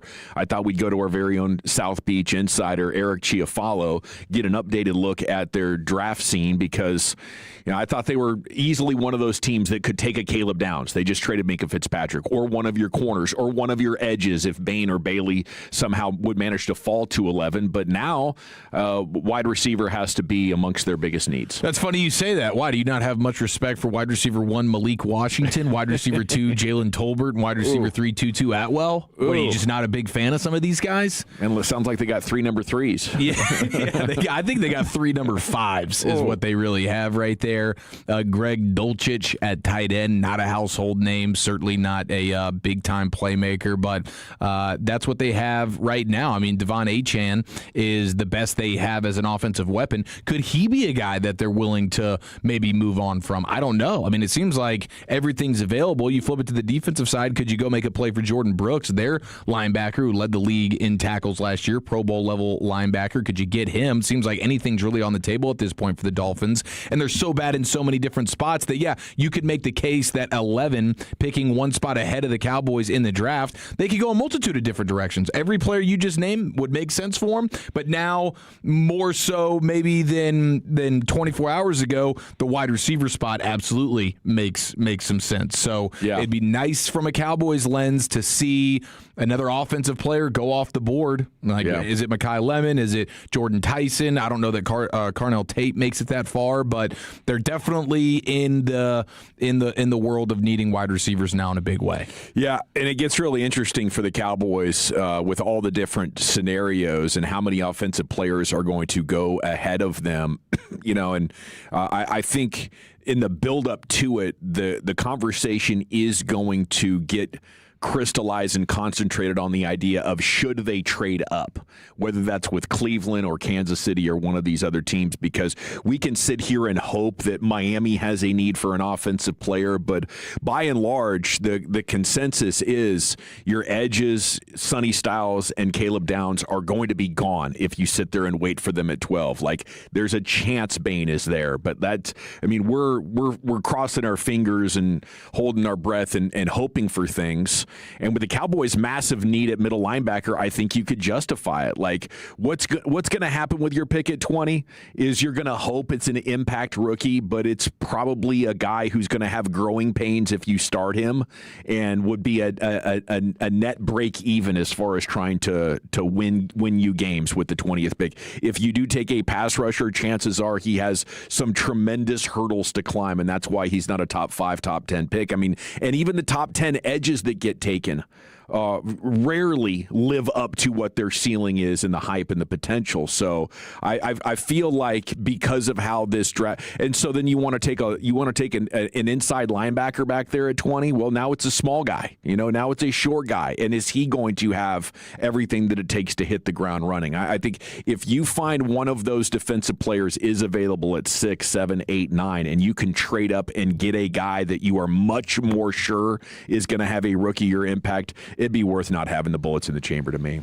Yeah, I mean, I tend to agree with you to feel like you're getting a premium defensive player that would go a long way for you. I guess you're hoping that the guys you mentioned, Downs, Styles, Bain, and Mansour Delane, the LSU corner, like those are the four guys that I think if any one of them are at 12 and you didn't trade up, you'd be like, okay, we got the best we could possibly get here at 12. But all of those guys being there, or just one of those guys being there at 12, is not overly likely. So do you want to move up? I mean, I'd be down to move up for any one of those guys because you're not going up into the top 5. You're going up to 6 at best, and there's ways to work it to where you still get another pick in return in the second round or something like that, like the one that Broadus and Walchuk teed up for us a few weeks ago with Cleveland, right? Yes, where you still end up getting that second round pick. So it's like, okay, you go up and you guarantee yourself one of the premium defensive players in this draft, and then you punt on pick 20, but there you are picking in Cleveland's second round pick, which is pick 39. Yeah. Okay. Yeah. I'm down with that because the player you get at 20 doesn't seem like is going to be that much of a difference between the player you would draft at 39. No. That's how this class is just shaking out. Yeah, and if you needed wide receiver, if you needed tackle, like sitting there at 12, you'd be like, okay, this is perfect. We might end up getting the absolute pick, but because of where your needs are and how, I mean, I would be considering, guys, do we want to take our right tackle or left tackle of the future here at 12 if it falls like this? Now, if you go all the way till 6, I mean, it's going to be great. You're going to have Downs or Styles or Bain or Bailey. Like one of those 4 players is going to be on the board. Maybe there's even outside shot for Arvell Reese. And then you look at some of these mock drafts where Jeremiah Love's going top 5 and Francis Mauigoa's going top 5. Like if you get to 6, you could really have the choice of 3 or 4 instant impact kind of defensive players. Congrats to Venezuela. They beat Italy, and they're going to take on the USA tonight in the World Baseball Classic Championship game. Ronald Acuna, their leader, their star player, game-tying infield single. Said it's the biggest moment of his career. And that's a guy who's played for the World Series. Jose Altuve, several other big leaguers who couldn't be cleared to play for insurance reasons in attendance to watch history. It's their first appearance in the championship game. For the USA, it's their 3rd in a row. We'll talk more about that. The NCAA tournament, first 4 games, they're going to get going tonight as well. Okay, we got 5 hours of sports. The top 10 at 2:20 on the other side, then the G-Bag of the Day champion replay. What's the top 10 looking like today, Chief? Happy St. Patty's Day. We have the top 10 most famous athletes of all time named Pat or Patrick. 877-881-1053. That's next right here on The Fan. The more time you give, the more our crush grows. Together we continue to build something special. Keep turning it on and leaving it on 105.3 The Fan and the Odyssey, iHeartRadio, and TuneIn apps. Hey, it's Tony at East Dallas Diesel. Around here, trucks are a way of life. Lifted, leveled, wheels, tires, blacked out trim. If you can dream it, chances are I've got it. We carry everything. Ford, Chevy, GMC, Ram, and Toyota, all in one place. With nearly 30 years in the game, every truck is handpicked and inspected by me personally. At East Dallas Diesel, you'll find the highest quality options at every price point. With our flexible financing options, driving off in your dream truck has never been easier. Come see us at our showroom or browse the latest inventory at eastdallasdiesel.com. East Dallas Diesel, where custom comes standard. Yo, Harvey, Zoe, group selfie. Ooh, nice new iPhone 17, Drewski. Let's do a triangle formation. I'm in front. With a center stage front camera, everyone fits in the shot. You got it at T-Mobile. But switching takes forever. Not anymore. Now you can switch to T-Mobile in just 15 minutes. Focus, people. Nail your pose. And you get a new iPhone 17 on them. No way. Yes way. No way. Yes way, guys. Switch to T-Mobile and get iPhone 17 on us. And right now, we'll pay off your old phone up to $800. I'm grabbing my phone and switching to T-Mobile right now. Get back, Harvey. We're taking a... let's go again, y'all. With 24 monthly bill credits, finance agreement, 256 gigabytes, $830, eligible trade-in, example iPhone 13, and new qualifying line, $60 plus per month plan with auto pay plus taxes and fees. For well-qualified customers, plus tax and $35 device connection charge. Credits end and balance due if you pay off early or cancel. Contact us. $800 via virtual prepaid card. Card typically takes 15 days after rebate submission, no cash access, and card expires in 6 months. Check out in 15 minutes per line. Visit T-Mobile.com. Evan, would you want to pay for your house to be rebuilt every few years? No. Then why would you want to pay to have it painted every every few years. Don't do that. Put Rhino Shield on those walls. Man, that is a great point. I hadn't considered it like that. And I also want you to consider something else you might not have thought about before. With Rhino Shield's unique financing options with simple interest loans up to 20 years, you could potentially get your payment below $200 per month. Free estimate by going to rhinoshielddfw.com. Why just paint your house when you can shield your home? Guys and ladies, you made your New Year's resolution to get back in shape, but what happens? You don't see results and give up. If you want real results in 2026, go now to Synergenics and Low T Center for a free men's TRT test and $200 off the women's hormone test. Book now at getmyhealthfix.com. Hey, John, why so glum? I just got let go. The company's downsizing. This is the third time in the last 2 years. I'm done with this. Have you thought about My Computer Career? I've heard they can train you for a career in IT in just a few months, including cybersecurity and the basics of AI. And you don't need prior training or experience. Now that's a recession-resistant career. Wow, thanks. I'll check them out. Go to mycomputercareer.edu and take the free career evaluation. Mycomputercareer.edu, an Elite CompTIA certification partner. Financial aid is available to those who qualify, including VA benefits. Baseball is back. Opening night is one exclusive game, and it's live on Netflix. On Wednesday, March 25th, the New York Yankees, led by seven-time All-Star Aaron Judge, head to the Bay Area to face Rafael Devers and the San Francisco Giants. A brand new way to watch Major League Baseball, and it all starts here.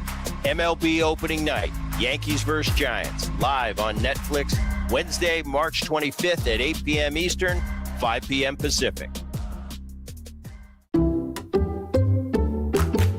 You like saving money, right?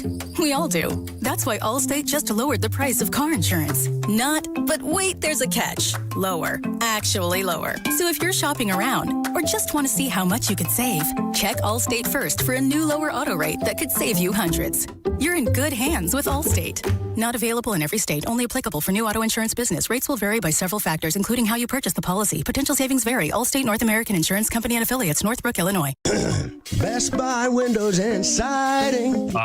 Thanks, Dax. Maybe leave the singing to the pros. Hey, I can't help it. I love these windows. Well, it's easy to sing about savings. Get 10 double-pane single-hung windows for just $59.50. And 0 down and 0% financing with approved credit. Exactly. So call Best Buy Windows and Siding today at 469 Windows. That's Best Buy Windows and Siding. Close enough, buddy. Best Buy Windows and Siding. This segment of The Fan is brought to you by DFWSecurity.com. If your camera's only recorded crime, that's the old way. Record, replay, regret. DFW Security has the new way with remote video monitoring. Detect, deter, defend. Stop crime before it starts with DFWSecurity.com. DFWSecurity.com. All right, welcome back. It's the G-Bag Nation here on 105.3 The Fan. We'll see you tomorrow, North Richland Hills. Come on out to Pool Works on Davis Boulevard. We'll be having a remote there, handing you Tolo bucket hats. Segment's brought to you by the Frankels. If you've been injured in a car or truck wreck, call the Frankels first, 214 or 817-333-3333. There's never an out-of-pocket cost. They only get paid when you win. The Frankels are the go-to car and truck wreck attorneys in Dallas. We got the top 10 here in just a minute. Let's go into the Pimp Cup where Lucius has your champ. All right, listener discretion is advised for this one right here. This one, the church clip that won yesterday. Yeah. Wild advice. Can't believe you guys voted for that. Wild advice from this guy right here. Wild advice. This is a real church. This is not AI. Solid Rock Faith Ministries in Houston, Texas. This preacher has some marriage advice. Pay attention. Don't hold back. Wow. That is jarring. My church mother. I like how everybody, don't hold back. You hear that dude in the background? That's right now. Don't hold back. He's probably nudging his old lady, too. Amen. Don't hold back. Oh, I don't. No, I don't. My church mother said, when you get married, let that man shoot all his bullets. Let that joker don't have a nail round in him. Don't never send your man out the house hungry and horny. I'm trying to help you, Miracle, so when you get one. Oh, I'm trying to help you. Don't never send your man out the house horny or hungry. Or somebody else will feed him, and somebody else will give him some. Yeah. Real church, bro. Don't shoot the messenger. I'm just playing it. Some practical life advice there. It really when is. you got to get bleeped, At a church, that's what I said. Like at a church, bro. He couldn't water that thing down at all, man. A little bit. What a savage. Think he was looking right at his own wife when he was saying that? Yeah, I feel like somebody. It was meant for somebody. that this was word is meant for somebody today right here. God is speaking to me. That was real personal. We got the champ facing challengers once again coming up at 5:30. It's time now for Wolchuk's Top 10 at 2:20. Yes, sir. Thank you very much. Happy St. Patrick's Day, ladies and gentlemen. See Dawson wearing his festive blue, silver, white, red. He's got the black pants on per usual. The blue. He's got the blue pants. Okay. Yeah. Dark blue. Just very, very festive today. Probably didn't realize it was a green situation until maybe just right now, this very second. Yeah, I had Remy reminding me on my way out the door as well. Okay. I didn't have any green you just on. said, I don't give a damn. Well, I lied to her. I told her my socks had a green stripe on it, and that counts. She should have pinched you. I know, she should have. Should have pinched you. Yeah, I bleeped this one up. Yeah. Really. Didn't put enough thought into it. Had the Dallas Stars polo sitting there in the drawer, looked at it, thought about it. Unbelievable. Didn't pull the trigger. Just said thanks, but no thanks. Lucius, you got your green rocking. I see that. I got my FIFA thing, whatever this soccer player's called, the scarf. Yeah. Dennis Rodman's hair is green on here. Okay, very good. Yeah, I got pinched. And you got, did you? She said, you don't forget, St. Patty's Day. You're going to get pinched. So let me iron that Dennis Rodman shirt then real quick. And you had the Stars beanie, right? You got the green Dallas Stars beanie, or am I tripping on that? That was Mavs. Yeah, I had it on Mavs. earlier, but I was getting too much feedback in the microphone, so I had to take it off. I hear you. All right, so we're repping a little bit of green in here, and we get the St. Patty's Day love. So who are the top 10 most famous athletes of all time named Pat or Patrick? Okay. Patrick Waugh. Patrick Waugh, absolutely. Okay. Right there between the pipes. Good call. And unfortunately, now I asked Grok this question, okay? So I didn't go to Ranker or any one of these websites. I asked Grok, Twitter's AI, and it's not giving me Patrick Waugh in the top 20. What a hater. Wow. Like, dang, must have a blind spot there. Come on, anti-hockey guy over here, Grok. So you can go ahead and feed us that. I also have a list of the best and the biggest St. Patty's Day celebrations in the U.S. Do we all agree if we said it at the same time, 1, 2, 3, we would all say Chicago? Would that be the one? They turned that water over there green, right? That's where they get the leg up. Like, I don't really know much else about their celebrations, but I know they get the Green River cooked up, and that's pretty iconic. It seems like a New Year's Day parade up there, damn near, on that scale. Mm-hmm. You know, I would say per mile, per capita, Greenville goes harder, you know, if you want a Mardi Gras flavor. Yeah. With your St. Patrick's Day, it seems like Dallas has to be in the top 3. Yeah, and it was disappointing. This list only goes to 9, but Dallas doesn't get any love here. Gets freaking no love on this particular list. It's Chicago, it's New York, it's Boston. Okay, Boston makes plenty of sense. A lot of Irish, and a lot of fight videos coming out of there. They were scrapping. Parade weekend. Yeah. Goodness gracious. People, if you don't know how to fight, stop trying to fight, you know? Yeah. I'm seeing too many people that can't fight with their fist up in the air, waving it around like they're going to swing at somebody, and then they go all slow. They tump themselves over trying to throw a punch. Like, you should know by now. You're not fighting guy, okay? Yeah, you should. By the time quit telling your friends you're going to kick anybody's ass. It's not going to happen. Seriously, man, they're trying to speak it into existence. But, some of those videos, you're just made sad by it. But, I mean, there was all sorts of reports out of Boston arresting 17 people, it's confiscating 60 drinks plus. And those drinks, how about this? In Boston over the weekend, those drinks included dozens of gallon water bottle jugs filled with liquid in different shades of green known as, quote, blackout rage gallons, or Borgs for short. What? And 1 bottle of Jägermeister. I guess the police took a photo of it at the train station. They were just waiting for people to get off the train carrying something they shouldn't be. And it's Jaeger, it's a bunch of cans of different beers, and then it's like 12 different water jug gallons, all with some type of greenish liquid that is known as blackout rage gallons or Borgs. Now, who has coined these things Borgs? The Boston Borgs. Is that the police or is that the folks? That's a good question. Yeah. I don't. Maybe this Who's is bringing the Borgs tomorrow, bro? credit to the police on that, or I don't know. But that is pretty hilarious to be walking down a parade street with a empty water jug, but it's not empty because it's got a green concoction of sorts inside of it, and they call it Borgs. Pretty amazing. Boston does go extremely, extremely hard for St. Patty's Day. They will assimilate you. New Orleans comes in at 4.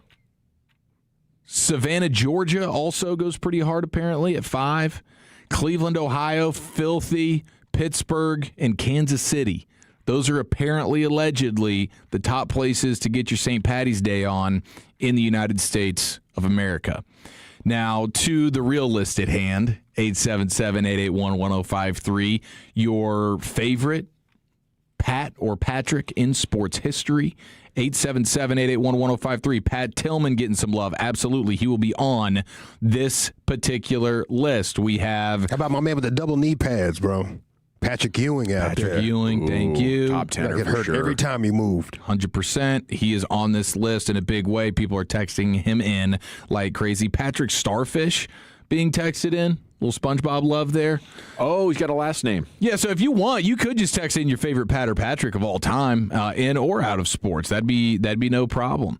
Patches O'Houlihan, does that count in the 903? I think we could make that count. I mean, there's a Pat in there. I see it. He's technically a coach, right? Not an athlete, but still a sportsman. So I can throw Pat Riley in that joint? You can. Okay. Well, and he was a player. Okay. But he's actually on this list here as well. So according to Grok, you have on the outside looking in, you got Patrick Chan, figure skater. You got Pat Garrity, NBA role player. Like, I can't believe, like, how is an NBA role player, Pat Garrity, getting on here over Wah? I don't know. Maybe Grok has a blind spot for hockey. All-time blind spot. Anti-Canadian bias there. Maybe Grok should change its tune, considering we are the champs now, both men and women. I think you want to get on board, snuggle dude. up to hockey a little bit more. So if Pat Garrity is in here, we got to have Pat McAfee. Yeah. You know what's so funny? Didn't crack. Grok's top 20. More I of a thought media that was personality. He's doing some hating. I know. I was thinking the same thing, dude. Is Pat Mahomes number 1? Pat Mahomes, spoiler alert, is number 1. Okay, all right. So, good there. I mean, you get, let's see, you get at number 10, how about this? Pat Bev. I was going to say Pat Bev just now. I got Pat Bev written down. I mean, I get it, you know. I mean, Lucius, what do you got written down in there, man? You got Ewing, you got Bev. What other Pats? Patrick Creighton. Patrick Creighton. Oh, there we go. Danica. Danica Patrick, yes, on the list, getting a lot of love on the text right now. I think that's all the ones I had. Okay, beautiful. Other than the ones I already said out loud, too. I love it. All right, so we have Pat Bev at 10, okay?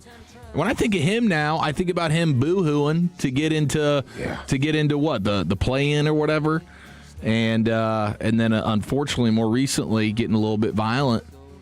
With his sister, right? Yeah. I think they pieced that up. Did they? Okay. I think so. Glad to hear it. I think the courts pieced that up, too. He pieced him up, and then they all pieced it up. Number 9, we have Pat McCormick, a diver, Olympic legend, first diver to sweep gold in both 3-meter and 10-meter events at 2 consecutive Olympics. That's you reaching. have, or mile, that'd be 3 miles. We have Danica Patrick there, of course, female, Indy, NASCAR. You have maybe one of the top corners of the last 15 years in football, Patrick Peterson. Patrick Peterson. He made this list. He's getting some love here on the text. Unfortunately, not on the list. Wow. Very embarrassing. That's egregious. I mean, even Pat Surtain, dad and son. They both belong. Patrick Kane in the 903, good pull. A couple hockey guys, I think. Patrick Eliash. Eliash, yeah, he might actually. No, he's not on here. Of course, Grok. not going to show that kind of love. You get Patrick Willis, Hall of Fame linebacker. Oh, he's a Hall of Famer? Yeah, he's a Hall of Famer. Good player. And yeah, all-decade team kind of dude. He was a total stud at Ole Miss, and he was a guy, if I remember correctly, like didn't play as long as you would have thought. Kind of hung him up a little bit early. I think he was recently talking about how he had like a foot or a toe issue that was just so bad that was excruciating him for like his last few years, and I think he hung it up just a little bit earlier than you would have anticipated. Pat LaFontaine, there's a little hockey for you. Okay, Oilers. Hall of Famer. Elite scorer, highest points per game among American-born players historically. Multiple all-star nods. He gets some love. Here comes Pat Riley at 5. Oh, thank you. How about Manchester United's Patrick Evra? Ooh, let's see. Did Evra... Croc's got a blind spot there as well. Sorry about that, Dawson. Might be a technicality there. That's the French pronunciation. French version of Patrick. I do like that. Pat Sajak getting love here. Patrick Dempsey getting love. Pat Summerall getting love. Star power. In and out of the world of sports, all of your Patricks. Definitely not Patrick Dumont, 817. He's not going to get any love today. Maybe the most unlikable Pats in sports history. Mr. Dumont, you might be number 1 on that particular list. Ooh, we salute you for it. Yeah. Pat Tillman, of course, left his career to serve in the Army post 9/11. Sacrifice and patriotism made him an enduring symbol beyond stats. Pat Tillman, NFL, an American hero at number 4. Number 3, you have Patrick Kane, Hall of Fame level talent, 3-time Stanley Cup winner with the Blackhawks, Calder Trophy, and one of the best American-born players ever. Number 2, here you go, Lucius. It is Patrick Ewing. There we go. One of the all-time great NBA centers. 11-time All-Star, Olympic gold, Dream Team, Georgetown, champion. Iconic Nick. Yeah, he played in an era where you were a household name and an American superstar before you even got to the NBA. Yeah, that's how big he was at Georgetown. Man, when college players could actually be household, big-time, 3-4 years worth of, oh my gosh, this guy's awesome. I mean, it was a shocking sports story when they lost. And here he is at number 1, Mr. Pat Mahomes. Super Bowl champ, multi-time MVP, total stud, and now maybe getting his job taken from him. Justin Fields, watch out. And probably a guy that could handle a blackout rage gallon half decently. I think Mahomes, of all the quarterbacks that you feel like could Borg. Yeah, Borg. He's a Borger back right there. Yeah. I think he could handle it. Freaking Borg, a Borg goat. Shout out to the Patty Melt as well here on St. Patty's Day. Good pull in the 817.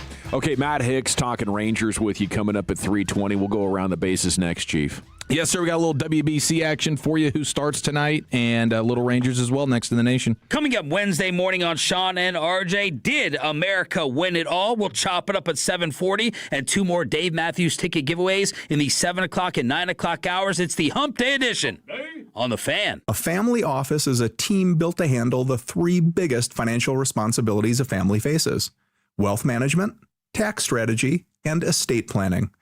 Most firms only manage your investments and refer the rest out, hoping everyone stays aligned. At Trajan, we built something different. Your wealth, tax planning, and estate planning are handled together inside one firm under one roof. There's no guessing whether your CPA, advisor, and estate attorney are truly in sync, because our team works together every day on your behalf. When your financial life becomes more complex, your advice should become more coordinated, not more fragmented. One plan, one trusted team. Call Trajan today, 469-579-3500. That's 469-579-3500. Trajan Wealth, an SEC registered investment advisor. Additional services through Trajan Estate and Trajan Tax. Additional disclosures and accreditation at TrajanWealth.com. I'm Jeff Stewart with Reliant Air Conditioning. Did you know that the first 85-degree day is right around the corner? Across the Metroplex, over 2 million air conditioners will fire up for the first time in 6 months. And that's the day every AC company in town gets slammed. And wait times stretch out for days because simple, preventable problems have suddenly become expensive emergencies. But here's the truth. Most breakdowns on the first 85-degree day aren't surprises. They're small issues that could have been caught weeks earlier with a simple tune-up. So for a limited time, Reliant Air Conditioning will tune up your AC for just $85. But if you sign up for our Hero Club maintenance program, your AC tune-up is absolutely free, and you'll stay protected year-round. So don't wait for the rush. Call us at 877-YOUR-HERO or schedule online at Reliant Air Conditioning.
See you tomorrow afternoon. The Pull Works in North Richland Hills with the fam.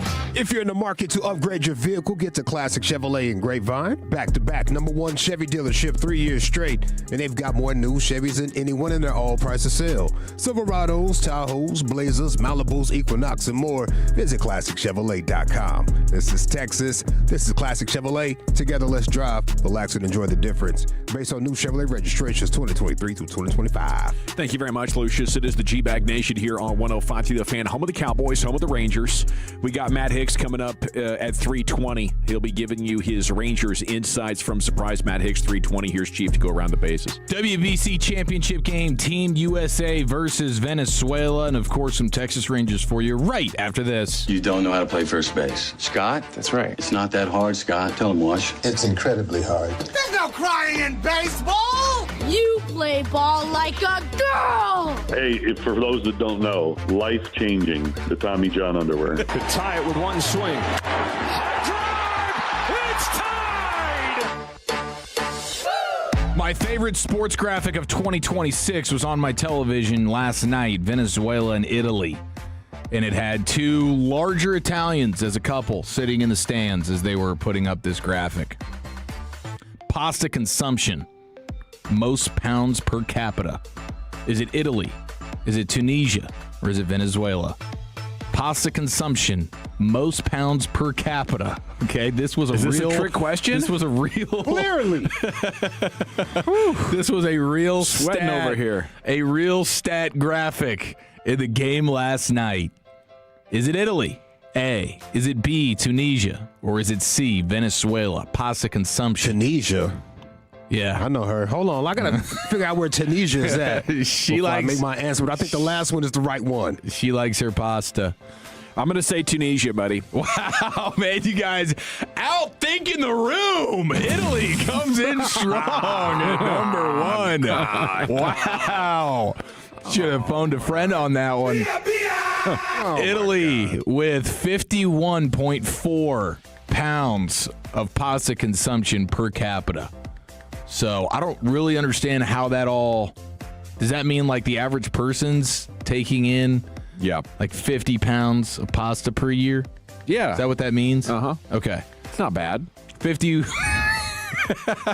Right. I wonder where America falls on this particular list. Now, was that dried or is that cooked? They didn't really specify. They just had the pasta consumption, most pounds per capita graphic, and they give Italy the nod at 51.4, Tunisia 37.5, and then Venezuela is right there at 30 pounds per capita. I'd like to think the USA would be, I mean, maybe not full Italy. I get it. Italy, it's like that's the bread and butter. But pasta in America is pretty popping as well. Yeah, especially if you consider, like, does Top Ramen count? You know, does mac and cheese count? Right. Yeah. We're tearing that up at a high rate. You also get the visual of Team USA arriving for the World Baseball Classic title game, all wearing a different United States Olympic men's hockey jersey. Okay, and these are game worn. Ooh. This is sick, dude. I'm like, do these guys get to, like, do I get to stash this? Is this mine now? If I'm one of these WBC USA players, like, is this, like, this is my jersey now? Totally my jersey. Or do I have to hand this back in? Like, what's the protocol if I get some ballpark nacho cheese on this jersey?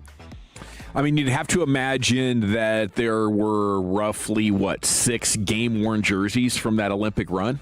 Is that what it comes down to? Yeah, 6, 3 group games, and 3 elimination games. So I don't know. As a player that had those, I'd really want to make sure that, you know, I did the most with them. I'm not handing them out, but maybe we get some sort of a jersey swap. Like, am I giving up my game-worn hockey jersey and I'm getting back a gold medal baseball jersey? That'd be a pretty cool jersey swap. Absolutely. But it looks great with those guys walking in there. And tonight, interesting, you're going to get the Mets righty, Nolan McLean, getting the starting nod against Venezuela, 24 years old. Allowed 3 earned runs in 3 innings versus Italy in pool play, but he had a 2.06 ERA in 48 innings down the stretch for the Mets last season. So, but it's not like you're getting one of your dogs. You're not getting a skiing startup in here. And we can thank Tarek Skubal for this. This should be his game. This should be his moment. He backed out. Yeah. I don't know how you do that if you're Skubal. I think you got to check his passport, maybe his credentials. And McLean's still like prospect status style. Like, he might be the top prospect in baseball because he just hasn't played enough big league ball yet. Yeah, young buck. So you're putting this in the hands of a kid, basically. But Nolan is excited. And listen, if you're a pitcher and your first name's Nolan, Chances are good. I'm gonna have some. Yeah. I'm gonna have some confidence in you. I'm gonna have some respect for your parents as well. He says you're crazy if you don't want this as a competitor. If you work your whole life at something, you want to be put in these spots. And I believe they took that quote, they put it in a headline, and they mailed it right to Tarek Skubel's front door with a middle finger bird. This is what a real American acts like right now. Okay, Yeah. This is what your 24-year-old teammate is willing to do, and you're sitting here worried about your contract, and kind of understand that. We Maybe still have time. If he got the bag from Detroit this offseason, maybe he's singing a different tune. Maybe that's what it's all He's about. probably singing "I'm proud to be an American" right now. Probably that's what is in his pregame headphones for the next 5 hours. It's just so weird how insurance becomes such a big role in this. And, Venezuela unable to have Altuve out there because insurance wouldn't cover it in case he got hurt, because of the contract for the big league team. They got to get a workaround there. It should be absolute best on best. Like, instead of Nolan McLean, they should be calling all the spring trainings last night. Like, okay, we're actually thinking about throwing this guy McLean. He kind of got touched up for 3 runs in 3 innings by Italy. He might not be ready for international competition. Can we get a Jacob deGrom to show up? I'd be calling Nasty Nate Eovaldi. There you go. 100% I would. Rangers, can we get your 2 best guys? Big game like this. Yeah. Yeah, I mean, absolutely. That's a good point. Now, 817, I own my own pool company, but I'm going behind enemy lines and getting that bucket hat tomorrow. LFG. Yeah. Pool Works in North Richland Hills off Davis. Come get you that free bucket hat and party with the G-Bag Nation from 2 to 7. The Brian Broaddus return. We think. So come give him a big hug. I know he loves hugging Tolos. He does. And so you guys go chest to chest tomorrow right there at Pool Works. That's going to be exciting. 3 big lineup decisions. The catcher spot for USA tonight, because you have Cal Raleigh, of course. Big dumper, should be a no-brainer. But Will Smith, he's been hitting a little bit better. I mean, Cal Raleigh has not been the type of bat for the WBC. 0 for 9 with 4 walks, 5 punch-outs in 3 classic games. He got benched. Yeah, but I'm thinking at the same time, like he's a better defender at the catcher spot. One of the best. And then you still have that, like, is he due? Is he due? And if he is, let's get you a 3-run dong-ski tonight, Cal Raleigh. Is he due or is he just doo-doo? Yeah, that's it. That's the question. And we find out tonight if he gets the start. I'd probably start Cal Raleigh. You also have the question at third base, Gunnar Henderson versus Alex Bregman. But I think Bregman has he's done a better job versus Rodriguez, who's starting for Venezuela tonight, just their history. So maybe Bregman ends up getting the nod here, but Gunnar Henderson's been hugely important for Team USA to this point. And so those are a couple of the lineup decisions for USA tonight. Let's hopefully get this victory, and we can all celebrate in a big way tomorrow. It's a big opportunity for USA. They've only won one of these things, and Japan has 3 of them. So if you're doing the all-timer scoreboard watching thing, we got some work to do. And you only get an opportunity every 3 years in this tournament. Yeah. So, this is a great chance, and really, it's the unfortunate part of baseball when you get into these small sample size situations is it doesn't matter if you're clearly the best team. Any of these teams can win. Absolutely. Except for Cuba and Brazil. You have Aaron Judge as the favorite to be the WBC MVP, followed by Roman Anthony, Boston Red Sox. You got a Yankee and a Red Sox as the favorites. And then our Texas buddy, Bobby Witt Jr., is third here in terms of best odds for WBC MVP. Now, to the Rangers side of things, they continue to have that approach that we want. You heard it here last night on 105.3 The Fan. Getting a bunch of walks. I mean, they've taken 30 more walks already than all of last spring. Yeah. And you do have to wonder, is this going to hold up against more quality pitching? Have they just made this such an emphasis that the guys are going up there and saying, I need to earn my spot on this team, so I'll be damned if I'm swinging at anything that's not clearly a strike? And CY was talking about it in a morning news chat, like, is this sustainable? And he doesn't know. You know, we're gonna face better pitchers. Obviously, we've made it a point of emphasis, but it's an incredible step in the right direction. And I think what Sandler said about it is, it's your new guys. You know, it's not just that they're asking their guys to do this, but they went out with McCutchen and Nimmo and Jansen and found the three guys that might have the most patient approach that were available that they could possibly add and brought them in. It's a 30-year lineup most nights. Yeah. You know? And shout out to the Jungle Cat, 2 plate appearances. He had the triple and the fly out. Skip Schumacher was like, yeah, the plan was to take him out after 2 at-bats, and he joked that he didn't particularly want to see him leg out a triple on the first day, but he's looking pretty good. So hopefully more triples in the near future for the Jungle Cat. Yeah, stay healthy, hit your potential with him and Carter, and we're talking about a completely different baseball team. Let's go. All righty, thank you. We got 1 hour down, 4 to go. C-note, new players have spoken to the media. Then Matt Hicks is going to join you for more Rangers talk coming up at 3:20, and we're back with all that here in the nation. But Tolos, you're losing your hair, and you need a simple solution that works. You want the best modern technology with top-rated physicians, something that's guaranteed to work, and that's why, fellas, you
Nation on 105.3 The Fan.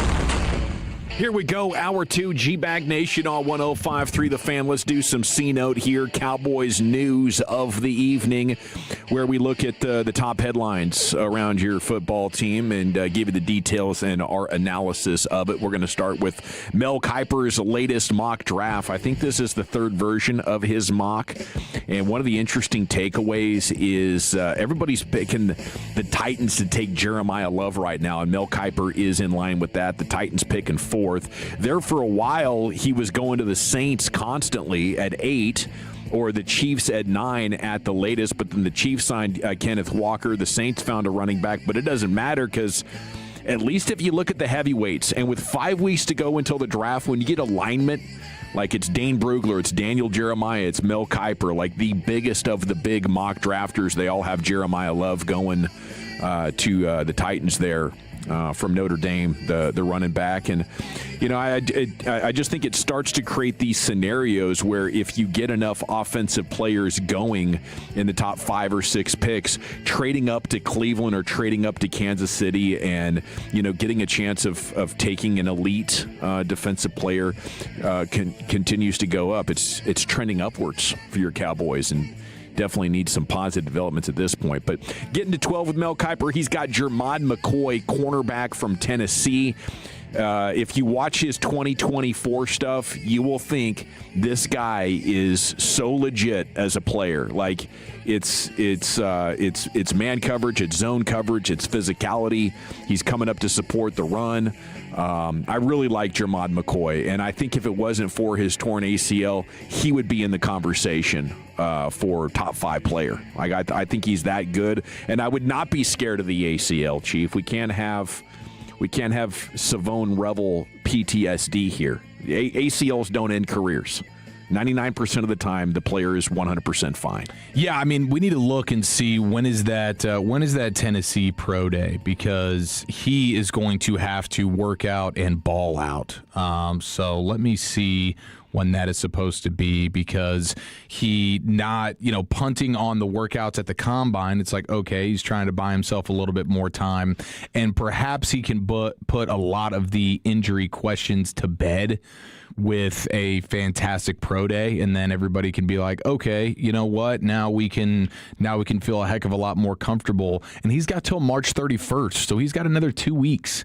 That is when the Tennessee Pro Day is. So it'll be all eyes on Jermod McCoy that day to see, okay, how do you look physically and athletically off that ACL? Because when you don't play for all of last season, then there's going to be some questions. And I'm with you. I saw that 2024 tape, at least a little bit of it, and yeah, it's ridiculous. He's amazing. Dude's an absolute baller. And so if you can check that off, it's interesting because, I mean, it was just a few weeks ago that Nick Harris was coming out and being like, I think Jermod McCoy, like he had it in one of his Star Telegram articles, like, I don't think Jermod McCoy is going to be a guy that is really in consideration at 12 for the Cowboys because of the ACL factor. And maybe there's nothing he can do between now and the draft, and certainly on March 31st at his pro day, that would change the Cowboys' mind on that if they're just hell-bent, because like they've talked about it. Jerry's talked about it. We need a guy who can hit the ground running immediately. Mm-hmm. And you would think that McCoy would be able to, because he had the injury in 2024.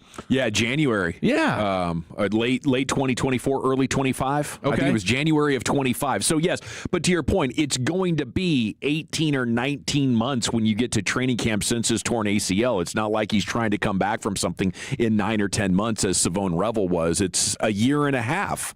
So I do have to say the pro day is important here. And hugely. And Jermod McCoy wasn't a guy that we were anticipating was going to run low 4.4s or 4.3s or anything like that. He was mid 4.5s before the injury was like his projected 40 times. So what if it did take a half second away from him and he goes 4.62? Oh, and then you can't touch him. Then then you're thinking, is this guy going to fall all the way to the second round? But even then, at 12, I'm very, very comfortable with the idea of taking a guy that, can step in here and become your cornerback number one. And that's what Mel Kiper notes, is that you can like the signing of Kobe Durant. You can believe Revel's going to be a solid pro and that Deron Bland's going to get back to what he was. But you don't have right now that corner that can be in contention for going out there and matching up with number one wide receivers and having a chance of having a successful day. Okay, then at 20, assuming the Cowboys don't go and sign Okereke and Jermaine Pratt or Okereke and Wagner, they're going to have this massive need for linebacker. And so Mel Kiper gives the Cowboys C.J. Allen, the linebacker from Georgia, there at 20, saying it'd be wise for the Cowboys to double dip on defense. They gave up 6.1 yards per play in 2025. That was 31st in the NFL, third worst for any team in the past 5 seasons. And Allen can play all 3 downs immediately. He can drop in coverage, run down ball carriers, and even blitz. He had 97 tackles last season for the Bulldogs, showing tremendous read and react skills. And he's a guy that called the defense from the field for 2 years. You want to have belief that your rookie linebacker is going to step in and the NFL is not going to be too big for him.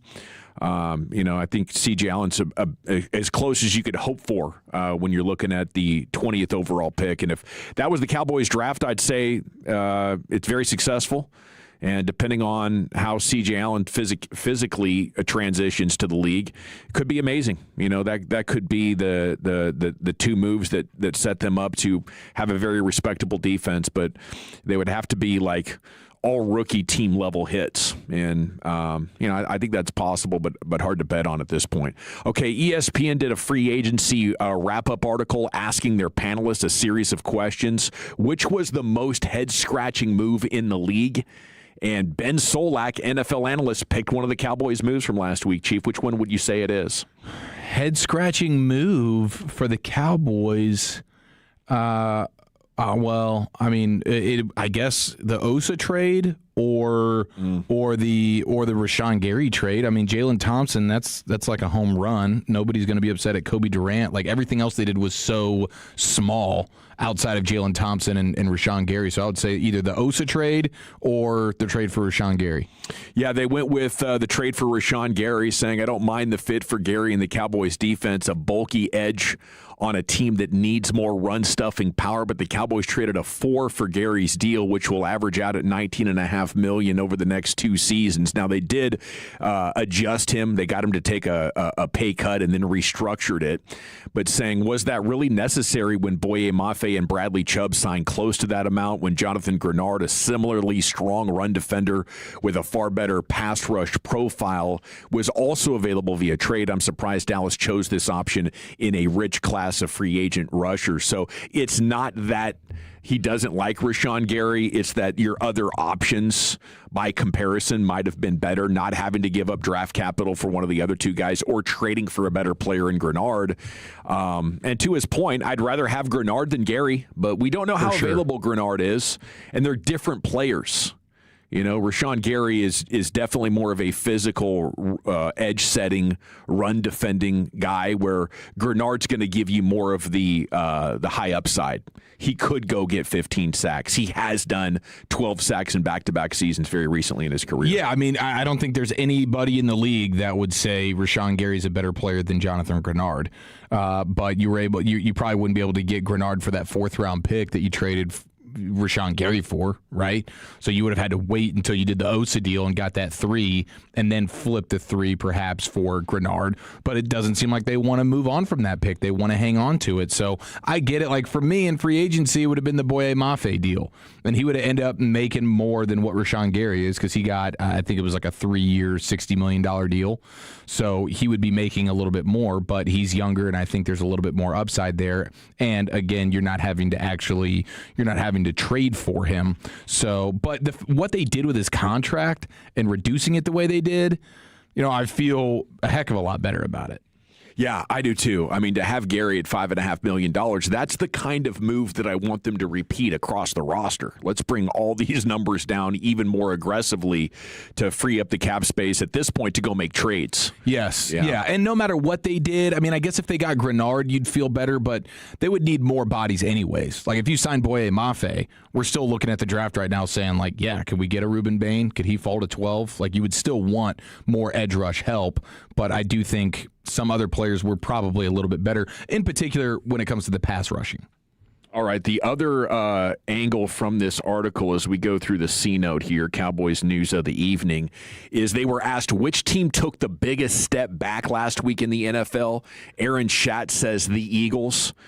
Reek Woolen will help solve their cornerback 2 problem, but they lost several other players. Jalen Phillips helped transform their defense at midseason. Safety Reed Blankenship was an important part of their secondary. They could afford to lose linebacker Nakobe Dean because they have Jahad Campbell, but the depth took a hit.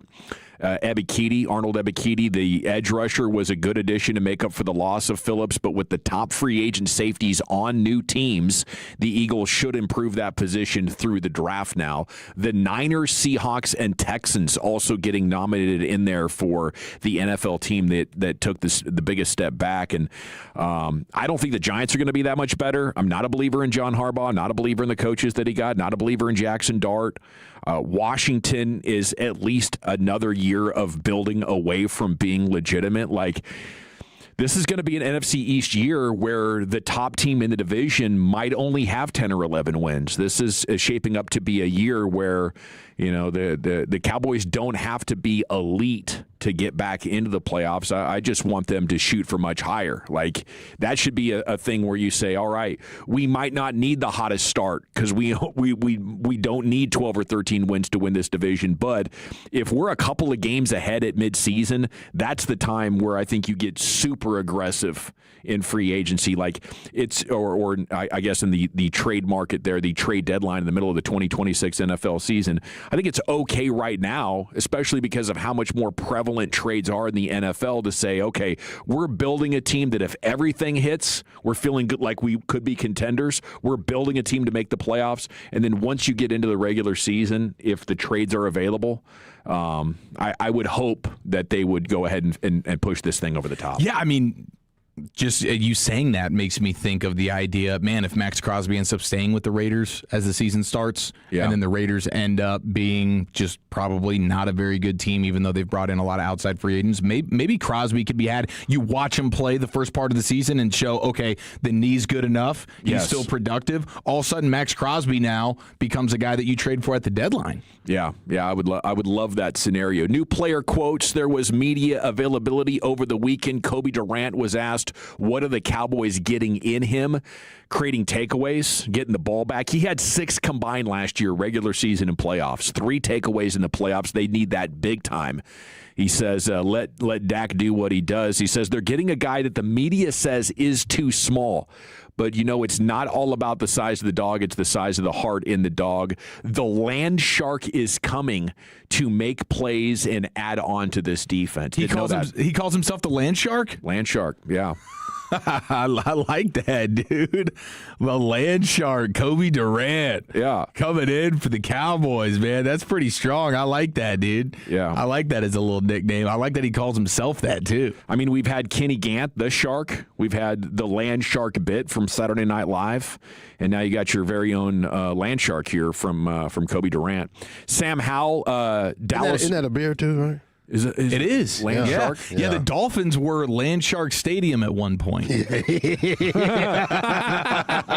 Yeah, Land Shark seems like a beer you'd get in like a tiki bar in Hawaii on vacation. Vacation destination beer. Yeah, that is 100% a Key West beer. I mean, there's no question. Margaritaville Brewing Company out of Florida. That was the Jimmy Buffett Margaritaville brand. So that's Jimmy Buffett's beer. Yep, vacation beer. That's beautiful, man. Got to sell a lot of beers to sponsor a stadium as like a craft brew. That's crazy. My parents are in Hawaii right now. They've been talking about this trip forever, and they get there and like a 100-year storm hits Hawaii. like this giant rain cloud just parked over the islands for about the last 5 days straight. They've been on like flood watch and stuff. I'm calling them like more than I've ever called them. Like, how's it going? Yeah. Are we doing all right? Is there any need for a raft or anything like that? It's the worst vacation ever. Yeah. They're trying to make the most out of it, but how do you do that? You can't even go outside. It's coming down in sheets. It's just constant, like 10 out of 10 rainstorm. Oh my gosh! Have you looked at videos of it? Has it been? Yeah, I've seen some. The airport's been closed a couple of these days. Roads are getting closed all over the place. Oh, dude, it is flooding. Okay, we got Sam Howell. He says, Dallas was my team growing up, so it's a dream come true to be here and to be a Dallas Cowboy. It's been a crazy couple of days, but I'm glad it is where it ended. Says he has a lot of respect for Dak. Has been a tremendous player in the league. He's someone I have a lot of respect for. I love the way that he plays the game, and I love the way he throws the ball, the way he leads the team. He's a guy I look up to in this league, and I look forward to watching him up close this year. We didn't talk a lot about the Sam Howell signing over the last couple of days. Happened last week. I think it was just clear we'd seen enough from Joe Milton. I mean, it was probably clear after the second preseason game. Yeah, this is certainly an indicator that they at least want Joe Milton to be pushed even harder in training camp, and now he's got some legit competition here. So, yeah, we'll see how it shakes out. Either one of those guys, I mean, you don't feel great about either one of them, to be honest with you. Yeah, Howell led the league in picks the 1 year they let him play, right? I think he had 21 picks a couple of years back. Well, the Commanders that year I think Eric Bieniemy was the offensive coordinator, and they were throwing the ball at a higher rate than even Andy Reid in his heyday. Oh, that's right. They were dropping back every play. Yeah. All right, we got Matt Hicks coming up. We'll talk Rangers with Hicksy, and then get over to Krusty's Corner coming up at 3:40. We'll have more Cowboys conversation with you. We're talking tourney with Ari Timken coming up at 4 o'clock, so stick around. We got plenty of sports to go here on a Toxic Tuesday. It's the G-Bag Nation, the fan. But first, let's get you that brand new vehicle in the 817, the all-new Alliance Hyundai. It is here, ladies and gentlemen, and it's conveniently located right there in Fort Worth, I-35 and Golden Triangle, truly in my backyard. I'll come over there and hold your hand throughout the entire process as my buddy Brian Watson, the owner, big-time Tolo, him and his team getting you taken care of at the highest level. They're doing things second to none, man. Their commitment to honesty, top-notch service, and treating every customer like family, it's absolutely the real deal. I've seen it firsthand, and it's why people keep coming back. Right now, it's the Hyundai Getaway Sales Event. It's happening at Alliance Hyundai. Every new Hyundai comes with America's best warranty. We're talking 10 years, 100,000-mile limited powertrain warranty, plus owner's assurance for total peace of mind. You can score huge deals like 0% APR on the 2026 Hyundai Tucson. You can get 0% APR on the all-new 2026 Hyundai Ioniq 9, and they always stay fully stocked with a great selection of the all-new 2026 Hyundai Palisades, ready to drive home today. So make sure you capitalize on that. They stay stocked, and you'll get the best deal possible on that vehicle at Alliance Hyundai. Now, keep this in mind. No appointment needed for same-day oil changes. That's a game changer. And it's a state-of-the-art facility. It features advanced diagnostic tools and Hyundai-certified technicians who train constantly on the latest technology. So you get the quick same-day service. You can relax in their comfy waiting area with the free Wi-Fi, drinks, snacks, the whole nine. Visit AllianceHyundai.net. That's AllianceHyundai.net. And remember, at Alliance Hyundai, it's their mission to be your ally in the automotive business. Our goal is to have you winning every sports debate with your buds. We'll do the homework. You just listen and enjoy. Turn it on and leave it on. The Fan and our Odyssey, iHeartRadio, or TuneIn apps. You follow here, Tolos, and like you, my home has become my happy place. But I started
Dennis, Rangers play-by-play announcer here on your home of the Rangers in just a moment.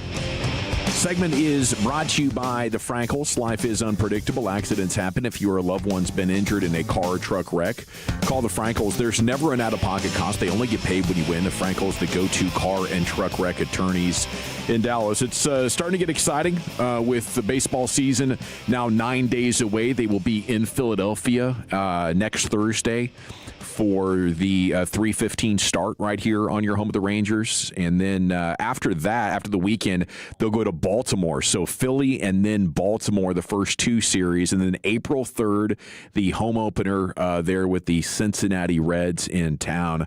How you feeling about these guys this year, Chief? I know the last two spring trainings we felt great, obviously coming off the World Series. And then last year figured, well, there's no way they can have a bad offense 2 years in a row. These guys are going to start hitting. Then they didn't. Mm-hmm. And this offseason, CY said, well, I love these guys, but we got to try something different. Yeah. I think that's the big thing is seeing a little bit of difference, especially when it comes to the approach at the plate here. And adding a guy like even an Andrew McCutchen, I think, is going to help them quite a bit. And if you can get healthy Josh Young, if you can get healthy Evan Carter, that's going to go a long way for you. I do think we're seeing the signs of Wyatt Langford now really being able to step into a role where he's a legit guy meeting the expectations that we've had for him. Like, could he give you 30 home runs and 30 stolen bags? I think Skip Schumacher and that whole bag stealing offense, yes. I think that's going to help in a big way. I do wonder about the defense. Like, it's hard to duplicate historically dominant defense like they had last year. So that's one thing. Like, is that going to come back down to earth a little bit? I think it's fair to say yes, it probably is. And then is your pitching staff going to be able to meet the same level of dominance that they have last year? And that's another difficult thing to duplicate, especially when you have some guys that are a little bit older and it's hard to know exactly where they're going to go from a health standpoint. So, but if you're feeling good about the pitching and the defense, I do think your hitting certainly is going to be considerably better, and they will find other ways to manufacture some runs in a way that they just simply didn't at all last year. And speaking of that, baseball might be making it even easier to implement your so-called bag-stealing offense. Hey, guys, could somebody send me Hicksley's number? I thought I had it in here. How about that? Yeah, that would be good. Yeah, how about that? That would be good. The number I was calling was not working. I'm just a bit outside. Yeah. We need Hicksy's number, so we'll get that over to Lucius, and we'll get him on here in just a second. But, yes, the bag-stealing offense angle here, Major League Baseball is going to consider reducing the distance from first base to second base to potentially make it easier for your speedsters to steal bags. I saw this. This is crazy. So the original distance was 88 feet, 1.5 inches. With making the bags bigger a couple of years ago, they reduced it by about 4.5 inches down to 87.9. If they then bring the bag in just a little bit closer from center field towards home plate, they can bring it down to 87 feet. Apparently, the way it's aligned, it's just like the point of it comes down to be in line with first base, and you could drag it down to the bulk of it being in line with first base and buy yourself an additional 9 inches less that might entice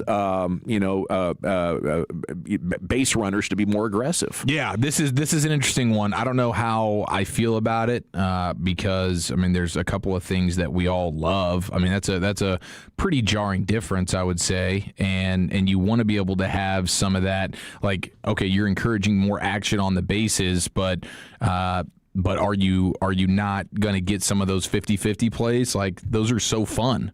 Right? Oh, like, yeah. is it just going to be too much of an advantage for the runner?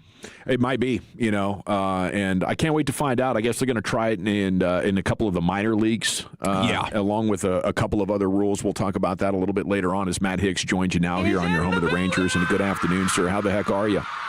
I'm doing well. Thanks, guys. How are you? Man, we're doing great. 9 days till opening day and the World Baseball Classic Championship game tonight. Are you locked into this thing or what? I think I'm going to get a chance to see a part of it, maybe the back half of it. We have a little dinner tonight amongst RSN folks, but hopefully I get a chance to see the back half. Well, that would be amazing, and it would also be amazing if the Rangers can keep up these positive offensive trends that they've shown us in spring training so far. What do you make of all the walks they're drawing, Hicksy? Is this sustainable? Well, I mean, at the rate that they're doing it right now, I don't know if we can do it at that kind of percentage, but the fact that they are doing it, and guys are, and again, it's not so much like something magical, like, guys are seeing, the pitch is better. They're better judges of the strike zone. I think what it is most of the guys are just doing a better job of going after their pitch.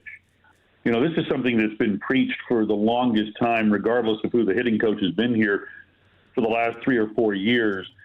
But let your A swing fly against pitches that you can do damage to.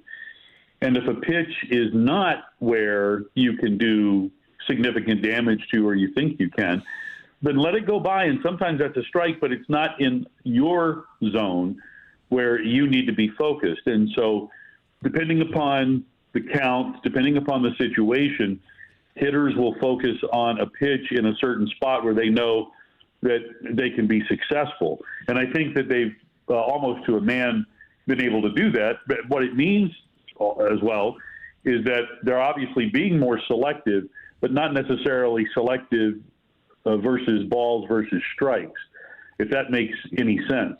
So I think that, it's cut down on the chase for sure. And I think that, going along with that is just pitch recognition. Knowing who your opponent is, knowing what they throw, when they throw it, when they're likely to throw it into a certain spot. And if that information in advance is going to help you to make a better decision early on when the ball is being released or just after the pitcher lets it go, then I think you're probably ahead of the game as far as hitting is concerned. And guys are just not swinging at as many bad pitches, and so therefore they're getting into favorable counts. And they're not chasing when, the count is 3-1 or full count. Hicksy, when it comes to the pitching staff, I mean, do you have a feel for what maybe the closer role is going to look like at this point, or is that just going to be kind of on the fly as the season goes and it's a hodgepodge of different dudes? That latter description's, I think, pretty right on the head. There is what's going to happen. When you don't have somebody that's a standout closer coming out of spring training like it is with the Rangers, I think you're going to see different guys fill that role, and maybe even right out of the gate. I mean, you might have a situation in Philadelphia where with a late lead, Chris Martin gets the first opportunity and he's successful. But you also might have a situation where it just makes more sense to have the lefty Robert Garcia, depending upon whatever the matchup is in the ninth inning, get that opportunity. So it's not going to be a situation where, let's say, Chris Martin gets the first 3 save chances and he's successful, but then Robert Garcia gets a chance, or maybe Cole Winn steps in and gets a chance. And they're successful. I think all of the guys are intelligent enough to know what the situation is, and they're very willing to go along with whatever it is that's being decided by Skip and his staff. So I think we're going to see a 2026 season where you're going to have more than a handful of guys pick up saves for this ball club. But I think out of the gate, I think Chris Martin is probably going to be a guy, not necessarily the guy. How long do you think it is before Kamar Rocker as a reliever is something the organization will more seriously consider than they have to this point? That's a really good question, because when you think about Rocker and his stuff, he's got some electric stuff. It's just a matter of him trying to figure out how to put it all together as a starter. So I don't think it's something that the front office has talked about out front, like, oh, this is something that we're definitely, looking to do with Kamar. I think they want Kamar to be a starter, but certainly I think amongst themselves, it's a topic that has been discussed and it's something that is on the back burner. I do have some Kamar Rocker news I can share with you. Please because do. we just got a text about 5 minutes ago. Rocker is going to be the starting pitcher for the A game tomorrow against Kansas City. Jack Leiter is going to pitch tomorrow in a minor league game. Now, don't read anything into that. That doesn't mean anything as far as what the rotation is going to look like at the outset of the season. But basically what we've been seeing recently from the rotation is basically pretty much the order they're going to be in. Whether or not Rocker gets that fifth spot, I think, is still open. Jacob Latz could emerge as the number 5 starter to begin the year, but forget what the rotation is going to be to open the season. Rocker and Latz are both going to get starts, at points this year. But anyway, Rocker will be on the big field tomorrow. Leiter will be on the backfields. Looking forward to that. Looking forward to seeing what Rocker's Vandy teammate Jack Leiter has in store here for this 2026 season. How much better could it get than last year? I think it can get significantly better. I think Jack took big strides last season to be able to put up the kind of numbers he did, to basically be in the rotation all year long. I think he got skipped maybe once or twice. But, in this day and age, for a starter to put up double-digit wins, to put up an ERA under 4, to basically have a strikeout per inning and to go over 150 innings, I mean, that's a quality season, and for a young guy like Leiter, even more so. But I think that given where Jack is, depending upon how effective he can make that cutter that he's throwing more now in spring training, if that allows him to, as he's talked about before, get deeper into games rather than being a 5-inning guy, maybe being a 6-inning guy who occasionally goes into the 7th, that's something that's going to help preserve him, maybe get him a higher innings pitched count, maybe a little bit of a breather as far as the bullpen is concerned. It could be helpful all the way around. But a Jack Leiter who takes another step or two forward here in 2026 is something that's going to benefit the entire pitching staff. Hicksy, do you think McCutcheon's a lock to make the roster, and what type of impact can he have? Ooh, that's a loaded question. A guy like Andrew McCutcheon, who's been an all-star, 5-6 times, whatever it has been in his career, and the guy who's put up some really serious numbers, although those numbers here in recent years, being back with Pittsburgh, have been down. But, I mean, he's off to a flying start here in spring training after the Rangers signed him late. I think he's got 17 plate appearances, and he's been on safely 12 times. So those numbers are impressive, and you say, all right, well, he's definitely going to get one of those bench spots. But I think there's some other guys that have done really well. In a situation like this, I don't know as though what you've done in 6 or 7 games in spring training, with quite a bit of it being against minor league pitching that you're not going to see during the regular season, maybe sticks out as much as what the body of work has been over the course of one's career. And, of course, when you talk about that, McCutcheon kind of leads the way, even, over a guy like Mark Canha, Tyler Wade, to be sure, or guys that we saw last year like Michael Hellman and Alejandro Osuna. But it's hard to deny what McCutcheon has done here so far in spring training. So I don't want to say he's the leading candidate for what is probably the final spot on the bench, but he has certainly put his name up near the top of that list. And, I think pretty much the bench is going to be all right-handed, save for the switch-hitting Sam Haggerty, who essentially functions as a right-handed hitter as well. But, boy, to have a guy like McCutcheon and his resume on your bench and swinging the bat like he is right now is a feather in CY's cap. Okay, if you're looking for a catalyst to make this offense spring back to life after a couple of disappointing seasons, would you go with young guys like Osuna and Hellman, and maybe you still consider Evan Carter and Josh Young in that group, like getting it together to such an extent that it changes the identity of the Rangers? Or would you go with the new veterans there with McCutcheon and Jansen and Nimmo? Yeah, from the fact that you talked about those veterans, those guys can be leaders in a variety of ways. And I feel like in terms of energy that Brandon Nimmo has brought that to this ball club and to this lineup. So I think I would tend to the latter there and say that those guys are the ones that can really help to get this offense turned around. Add in Jake Berger into the mix as well, a guy who has not been the kind of producer on offense that he knows that he can be. That's where it's going to come from. I would like to see Josh Young get to start this season, number one, healthy. He's been back now a few days, and for him to be healthy going into the start of the season, and to not have, and I'm sure he doesn't mind having the pressure, but to not have the pressure of having to be one of the guys. And just understand that you're one cog in the wheel, and you don't have to be the big wheel all the time. And I think Nimmo at the top of the order, Jansen probably getting about half of the playing time, and a guy like a McCutcheon or Canna, coming off the bench to be able to help lead these younger guys and to mold them. When Evan Carter came up late in 2023 and all of a sudden he was the man, so many people had looked to him to be the guy, to be the catalyst.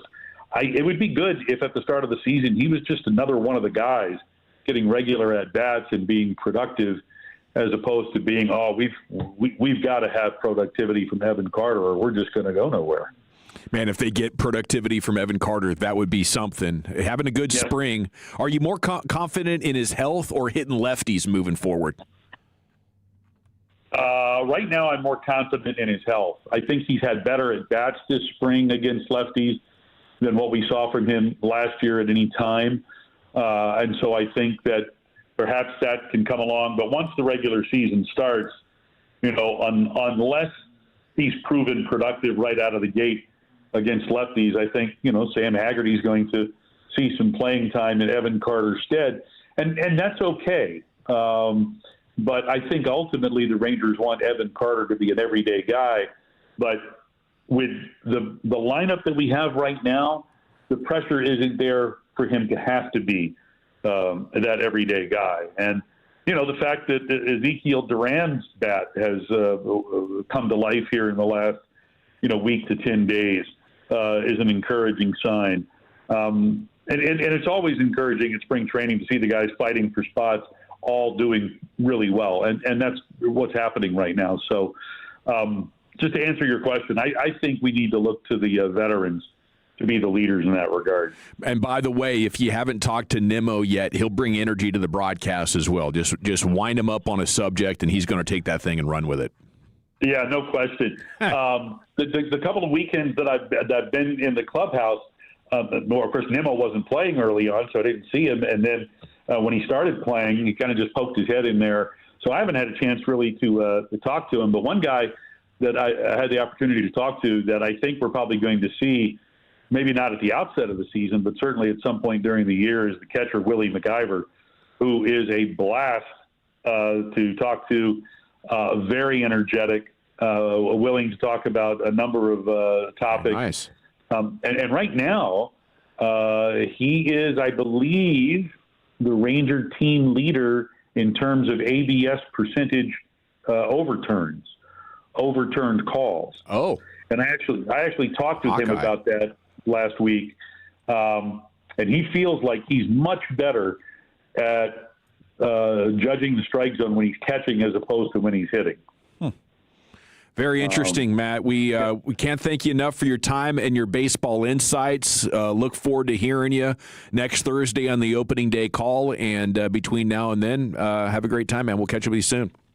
Thanks, guys. Appreciate it. There he goes, Matt Hicks, Rangers announcer here on your home of the Rangers, 105.3 The Fan. And there's a guy for you. Can't wait for the uncomfortable clubhouse conversation with McIver. Yeah, I know. We were looking for him when we were in there. Unfortunately, he was never. It was our stars did not align, but we were told by some birdies. Yeah, McIver's one of those guys. Okay, we got Ari Temkin coming up to talk NCAA tournament basketball at 4 o'clock. We'll do our best to fill in for Krusty in the corner coming up next. Get you some football content. Join us tomorrow, Pool Works, North Richland Hills on Davis Boulevard.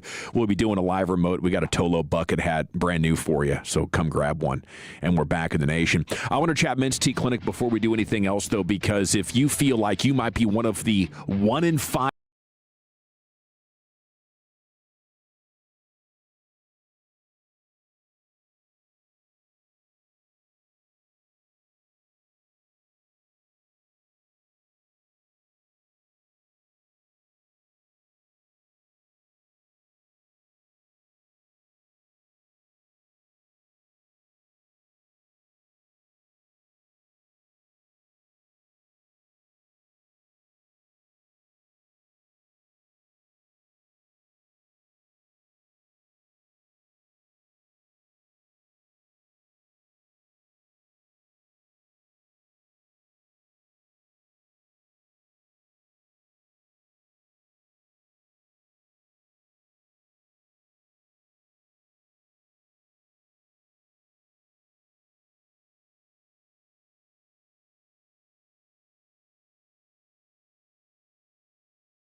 day next Thursday, 3:15 first pitch right here on your home of the Rangers, 105 through the Fan. We are fired up. Okay, we got Krusty's Corner right here. Brian's still out. He'll be back tomorrow. The Corner brought to you by Greystone Roofing. Go to greystone-roofing.com. Hey, kids! Your old pal Krusty's gonna teach you 5 new words. You're not wrong about that. From Dallas, Texas, number 55, Brian Waddle. Okay, yes, we have an NFL team about to spend over half their cap space on players that are no longer on the team. Think about that. Over half of your cap space to players who are no longer on the team. I want to call the Cowboys' attention to it, and we'll do that here in just a second.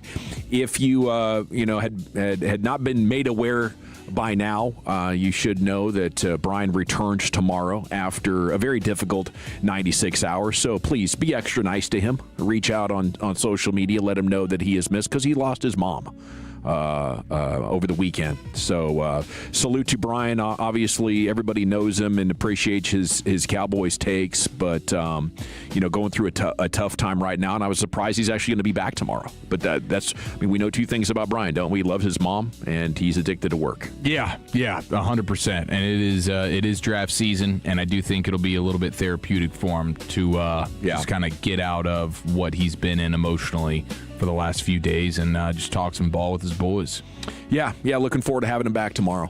Okay, an NFL team is about to spend over half their cap. It is, of course, the Miami Dolphins of South Florida. Dead money for the season, now at over $175 million following the trade of Jalen Waddle. The current NFL salary cap, about 305? Yeah. So this is a maybe closer to 60%. Two is at 50. Tyreek Hill 28.2. Jalen Waddle 26. Jalen Ramsey, they're still hit for $21 million of dead cap. Minka Fitzpatrick 13. Bradley Chubb 11. Taron Armstead 11. And you get to smaller ones like James Daniels at $5 million and Zach Wilson? I didn't know they still had a Zach Wilson hit. $3.8 million for him. Jonnu Smith, $2 million. And it goes on and on and on to your Matthew Judons and your Jason Sanders and your Cam Smiths and everything. But this, to me, is actually genius of the Miami Dolphins. They went for it. They had a chance early in the Mike McDaniel tenure, and they spent some money, and it didn't work out. So instead of dragging this out and saying, wow, we have all these dead cap contracts, let's get a couple out of the way this year and a couple of the next year and a couple after that, they said, no, let's do them all in the year where college football might have a generational quarterback class coming down the pike. So we're likely going to be picking number one overall because we only have $130 million to build a football team with in a league that most teams are spending about $305.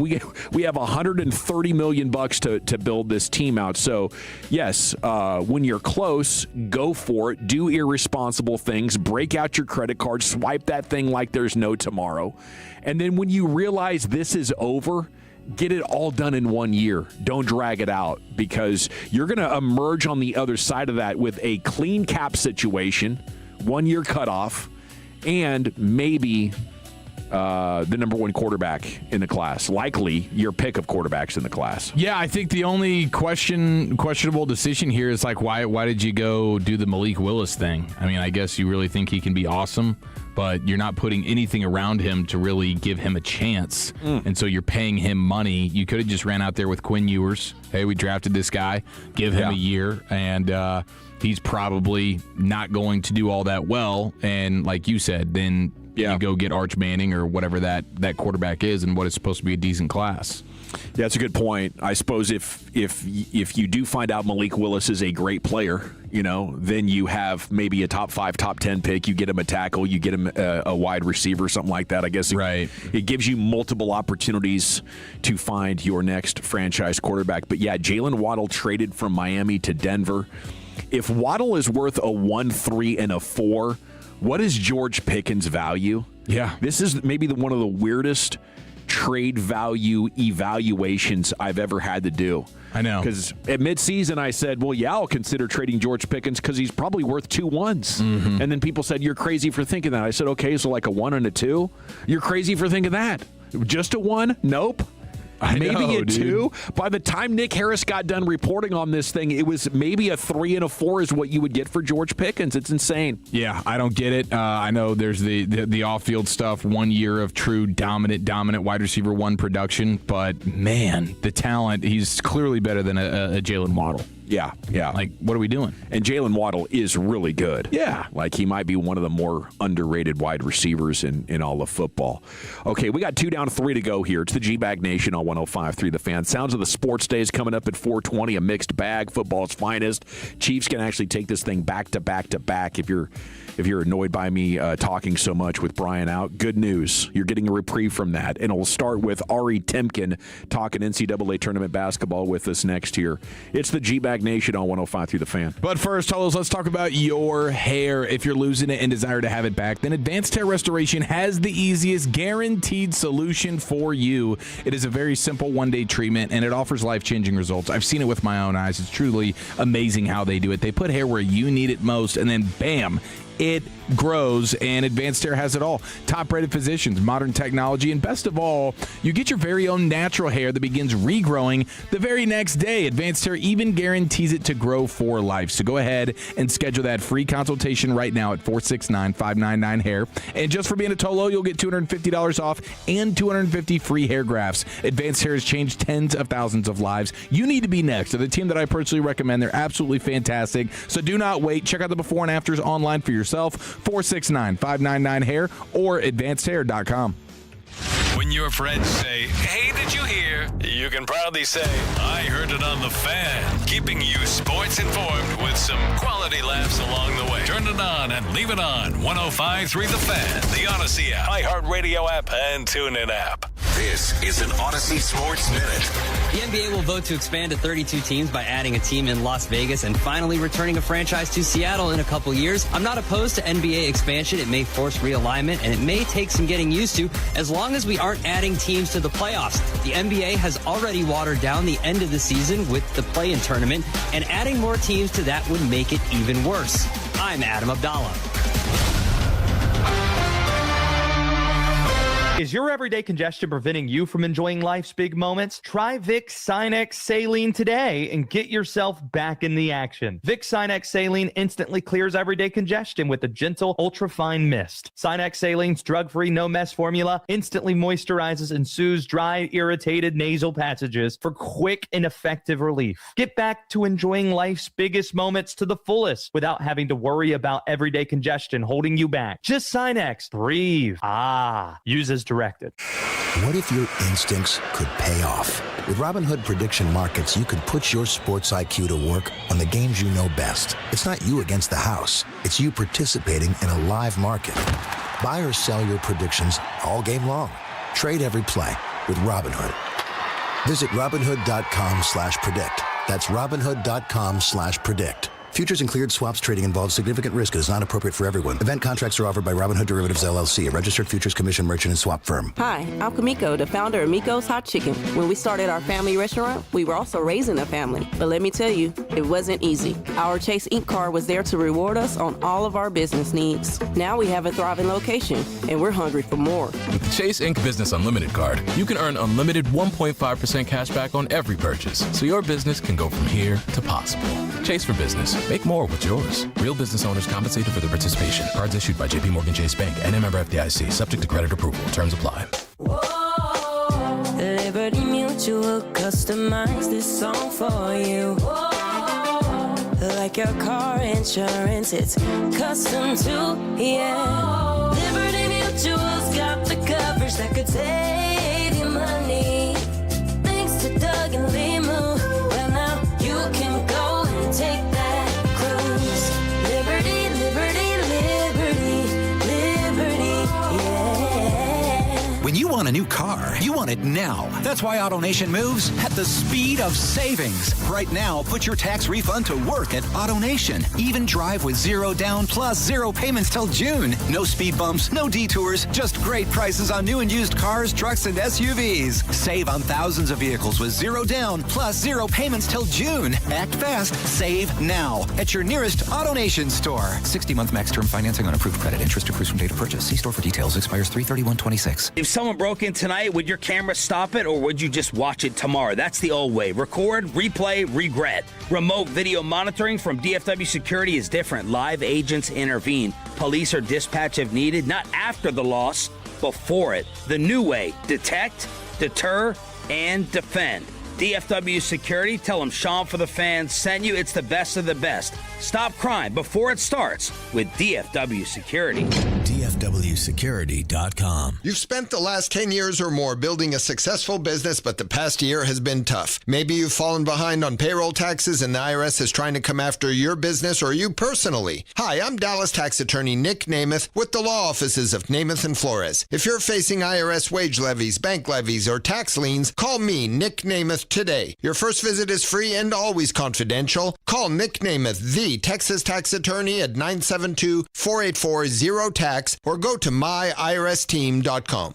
You know your customers. Ralph likes his coffee black on Fridays, but Mondays he takes a little cream. Jennifer comes in every 3 years when her lease is up to get the newer and better model. And for some reason, pepperoni pizza sells like crazy on Friday nights. Who knew? At Odyssey, we have the expertise to get your media plan done right. With ads like you're hearing right now, to targeted social media campaigns, search engine optimization, and location-based advertising. Advertise with Odyssey and help us grow your business. Visit ads.odyssey.com. You follow here, Tolos, and I love CertaPro Painters. Each CertaPro Painters business is independently owned and operated right here in our community, and you can ask about their spring sales event for 10% off qualifying projects through May 15th, and you can trust them to get the job done right. That's why I love them, because they take pride in what they do. The process is worry-free, starting with your free estimate. When you choose CertaPro Painters, you're not just hiring a service, you're partnering with trusted local professionals with over 70,000 five-star reviews to make your house feel like a home. Do what I did. Schedule your free estimate online at CertaPro.com. That's Certa with a C, CertaPro.com. This is the exclusive home of Dallas Cowboys football. KRLD-FM and HD1, Dallas-Fort Worth. Let's go, Cowboys. An Odyssey sports station. Driven by our D&M Leasing Studios. You're rolling with the G-Bag Nation on 105.3 The Fan. Welcome to the nation. Here we go. It's hour number 3 of the G-Bag Nation on 105.3 The Fan. And joining us now, talk more about this NCAA basketball tournament that'll get underway tonight with the group of 4 games getting rocking and rolling. It's our buddy Ari Timken here on The Fan. And a good afternoon, Ari. How the heck are you? What's up, Gavin? How are you, bud? Man, doing great. Appreciate you joining us as always. I think right off the rip, dude, a lot of fans in the audience are looking at this from a Mavericks fan perspective. And yes, we're going to enjoy the college tournament, but also keeping an eye on those NBA draft prospects and how many of these guys could be the perfect star running mate for Cooper Flagg. How deep is that list of guys? Is it 4? Is it more? What do you say? Yeah, I mean, it's a great question, Gavin. And I mean, when you look at this season overall, I mean, there's been a ton of interest in college basketball. Like, you look at the ratings year over year, and like, it's clear that at the top of the NBA, there's excitement and there's a lot of fan intrigue. But I mean, there's basically, since the trade deadline, been 10 teams sinking as fast as they can to the bottom to try to get to the top of this draft. And I mean, it's deep, it's loaded, it's as good of a draft class as we've seen in a long time. I do think there's some landmines in it, and it could be the most, the biggest bomb could be at the top of the draft when it comes to my Jayhawks and Darren Peterson. Peterson's a guy who's long been thought to be 1-1, and really all he's done this year is hurt his draft status. And it's been just a weird deal with cramps and then some psychological issues, and all in all has not played particularly well or efficient. So this tournament is pretty huge in terms of his status as the number 1 overall pick. If he's not, most likely it'll be A.J. DeBonsa from BYU, who's number 1 in the nation in scoring, and where Peterson hasn't played a ton of minutes this year. DeBonsa's played like 38 minutes a game. And look, I mean, Peterson was thought to be the more complete player, more complete scorer, but DeBonsa has kind of proven that this year. And then there's Cam Boozer from Duke, who, despite what a lot of people might look at in watching his game, I think has a game made for the NBA. And then when you look at like the Big 12 in particular, Arizona has 2 absolute stud freshmen in Koa Pete, who's got a brother, Andrews Pete, who's an offensive lineman in the NFL. So he's got that pedigree. He's built kind of like Cam Boozer. There's also Braden Burries, the point guard for Arizona, who's a 6'4 linebacker getting downhill. And then one of my favorite guys is Kingston Flemings, who to me has a lot of Derrick Rose in his game. He's a little bit smaller, but a lot of, kind of some surprising strength given his small stature. He's got great speed and great ball control. When you consider that Houston was a few plays away from winning a national title last year, they add Flemings, and he becomes the most important player on the team. It shows you how good he is. In terms of flag, obviously, if you're drafting one, that makes things a little bit easier. If you're drafting beyond that, it'll be interesting to see kind of where the draft board falls. But obviously, there's a ton of players who need the ball in their hands. I'd like to see the Mavs go away from that and try to get a guy that complements flag, because I think the ball needs to be in his hands more. Ultimately, this draft is absolutely loaded. And again, I do think there's some potential pitfalls, some landmines here, but ultimately there's a ton of talent in this draft. 2 of his last 3 games there in the SEC tournament, Darius Acuff went for 30+. We've been talking a lot about him. What do you think of the conversation that he might be the best point guard in the nation? Yeah, and he's the one name I didn't bring up yet because, I'm also enamored with him. What's interesting about him is, you wonder how much of the offense is built around him and then how much defensively, because he's really been a one-way player. He's been kind of a liability on defense. Now, you're not drafting a guy at that position who's been that good at scoring for defense, but ultimately you need a guy that can play both ways. And, I don't think he's a bad defensive player individually. I think he's caught in a system that, one, so much of the of his usage rate is on offense, and so it seems foolish to waste any of it on the defensive end. Plus, I think some of it might be schematic as well. But Acuff is an absolute stud. Is he the best point guard in this draft? I'm not sure. Again, I really like Burries from Arizona, and I really like Kingston Flemings a ton from Houston. But there's 3, 4, 5 point guards in this draft that are freshmen that are absolute studs that are going to be leading their teams in the NCAA tournament here. Talking March Madness with Ari Temkin here on The Fan. Big 12 is obviously pretty dang strong. Plenty of solid teams here. How do you like Houston's look and what type of pathway they have to make a Final Four? Yeah, I think the Big 12 has 3 teams based on regular season metrics that could make a run to the Final Four and win a national championship. When you look at kind of like some of the indicators, which would be offensive and defensive efficiency via the Ken Palm numbers, it's basically just points per 100 possessions. Iowa State, Houston, and Arizona fit that category very well. Now, Iowa State's going to eventually run up to Michigan. Houston, though, has a much better situation as a 2 seed, where they would get Florida in the Elite 8, the 1 seed, in Houston. Houston was able to work out the regional and the South regional to where Rice is hosting, because if Houston had been hosting that regional, they would not be able to play in it. So they end up being the 2 seed in that South regional that finishes in Houston. So they get a de facto game against Florida, who, by the way, beat Houston in the national title last year in Texas, in San Antonio. So it would be kind of intriguing and interesting from that vantage point. Look, Houston is a much different team than last year, which is bizarre because they only lost one guy. Now, he was an important player and a big, but you bring back Milos Uzan, who was their leading scorer and their point guard. You bring back Emmanuel Sharp, and you figure that those are going to be the most important players. And meanwhile, they bring in 2 stud freshmen and Kingston Flemings and Chris Sinak, and they've really been led by those 2 guys with Uzan and Emmanuel Sharp filling in. So it's sort of interesting. This is a very experienced team. As most Kelvin Sampson teams are, they're very deep in terms of their defensive abilities. This is one of the best defensive teams in the country, and they always will be under Kelvin Sampson. I'm just intrigued by it because it's like the things that made them really good last year aren't exactly there this year, but they're still the same ingredients. It's still the same principles and philosophies. So, but they're counting on freshmen, and as for an experienced team that really hasn't done that in the past, it's sort of a unique spot for them to be in. But I do think like Flemings plays way more experienced than his freshman tag would indicate, and they do have Joseph Tugler and Emmanuel Sharp and they do and Milos Uzan, so they do have some depth in order to overcome potential freshman mistakes you might see within the tournament, which always happens. So look, I think Houston has got as good of a shot as any 2 seed in this bracket to make the Final Four. I think we are going to see a lot of chalk in the Final Four. We saw 4 1 seeds last year, and there's a crazy compelling stat that shows that at least 3 of the 4 1 seeds will make the Final Four this year, but the one that wouldn't would be Florida, based on this Ken Pom stat that basically every team that's plus 35 heading into the tournament and net rating, the difference between offense and defense, every single team going back to 1998 that's finished plus 35 in that number has made the Final Four. And that is 9 for 9 when it comes to that pre-tournament number, 9 for 9. Wow. And here's what's crazy, guys. This is where parity is really going out the window right now in college basketball. So between 1998 and 2024, 5 teams were plus 35 in the net rating. 5 total between 98 and 2024. Only 5 teams in that period of time finished plus 35 in the net rating.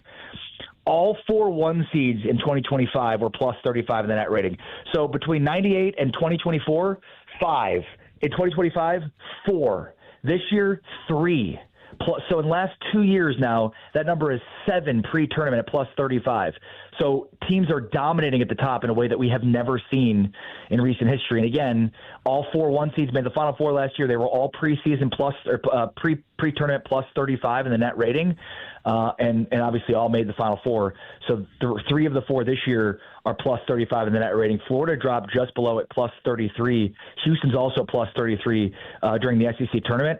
So according to that number at plus 35, 3 of the 4 will make the Final Four, and the 4th is up for grabs in terms of that South Regional.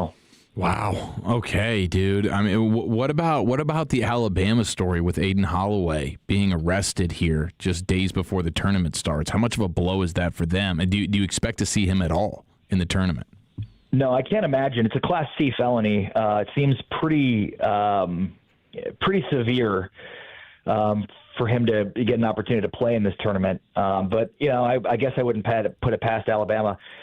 The one thing I'll say about this is Alabama does have some experience playing through this, as we've seen in years past. I mean, with guys getting arrested, attempted murder, associations with that. So, if there's one thing Nate Oates knows, it's how to overcome this when it comes to the NCAA tournament. And look, Alabama tends to be a very high variance team because they're so 3-point reliant. And yet, despite that, they've been to a couple of Final Fours here. So I think they actually have a really tough matchup in their first game against Hofstra, who's, it's funny, they're Roll Pride and obviously Alabama's Roll Tide. But Hofstra, really good, experienced backcourt. So, I think that's a team, Hofstra, that could potentially make a run here because a lot of people are picking Akron to upset Texas Tech. And, Texas Tech once again finds itself in a really tough spot in terms of injuries where they lost the Big 12 Player of the Year and JT Toppin. And then, based on that iPad floor that the Big 12 had at Kansas City last week, Christian Anderson, arguably their second most important player, or arguably their most important player, got hurt kind of sliding on that, and we're not sure the severity of it. He's going to play, but we're not sure how severe the injury was. So I just think a lot of people are going to pick Akron to upset Texas Tech. I'm not going to. I'm still buying Texas Tech because I love Grant McCaslin. I think he's the type of guy that can game plan for this. But if there are going to be any monumental upsets, like double-digit upsets, because I don't see a lot of them, I think that's the side of the bracket where you could see some with Akron and Hofstra potentially. So I don't see Bama making a deep run. Aiden Holloway is extremely important, but again, this is a team with experience in trying to overcome injuries and arrests before the tournament. Which team from inside the state of Texas do you like best to win over the next couple of nights? Texas against NC State or SMU against Miami of Ohio? Yeah, I mean, the SMU Miami of Ohio one is so interesting because Miami of Ohio has been the huge story all year, and they were undefeated until the conference tournament. But the bigger story is the fact that they haven't really played anybody. The way they measure it is through, these quads they put the teams into, and basically the more quad one wins you have, the better the wins. Well, Miami of Ohio has not even played a quad one opponent. The majority of their games are between quad 3 and quad 4, and just to simplify things, like most teams that have any losses inside quad 3 or quad 4 don't make the tournament.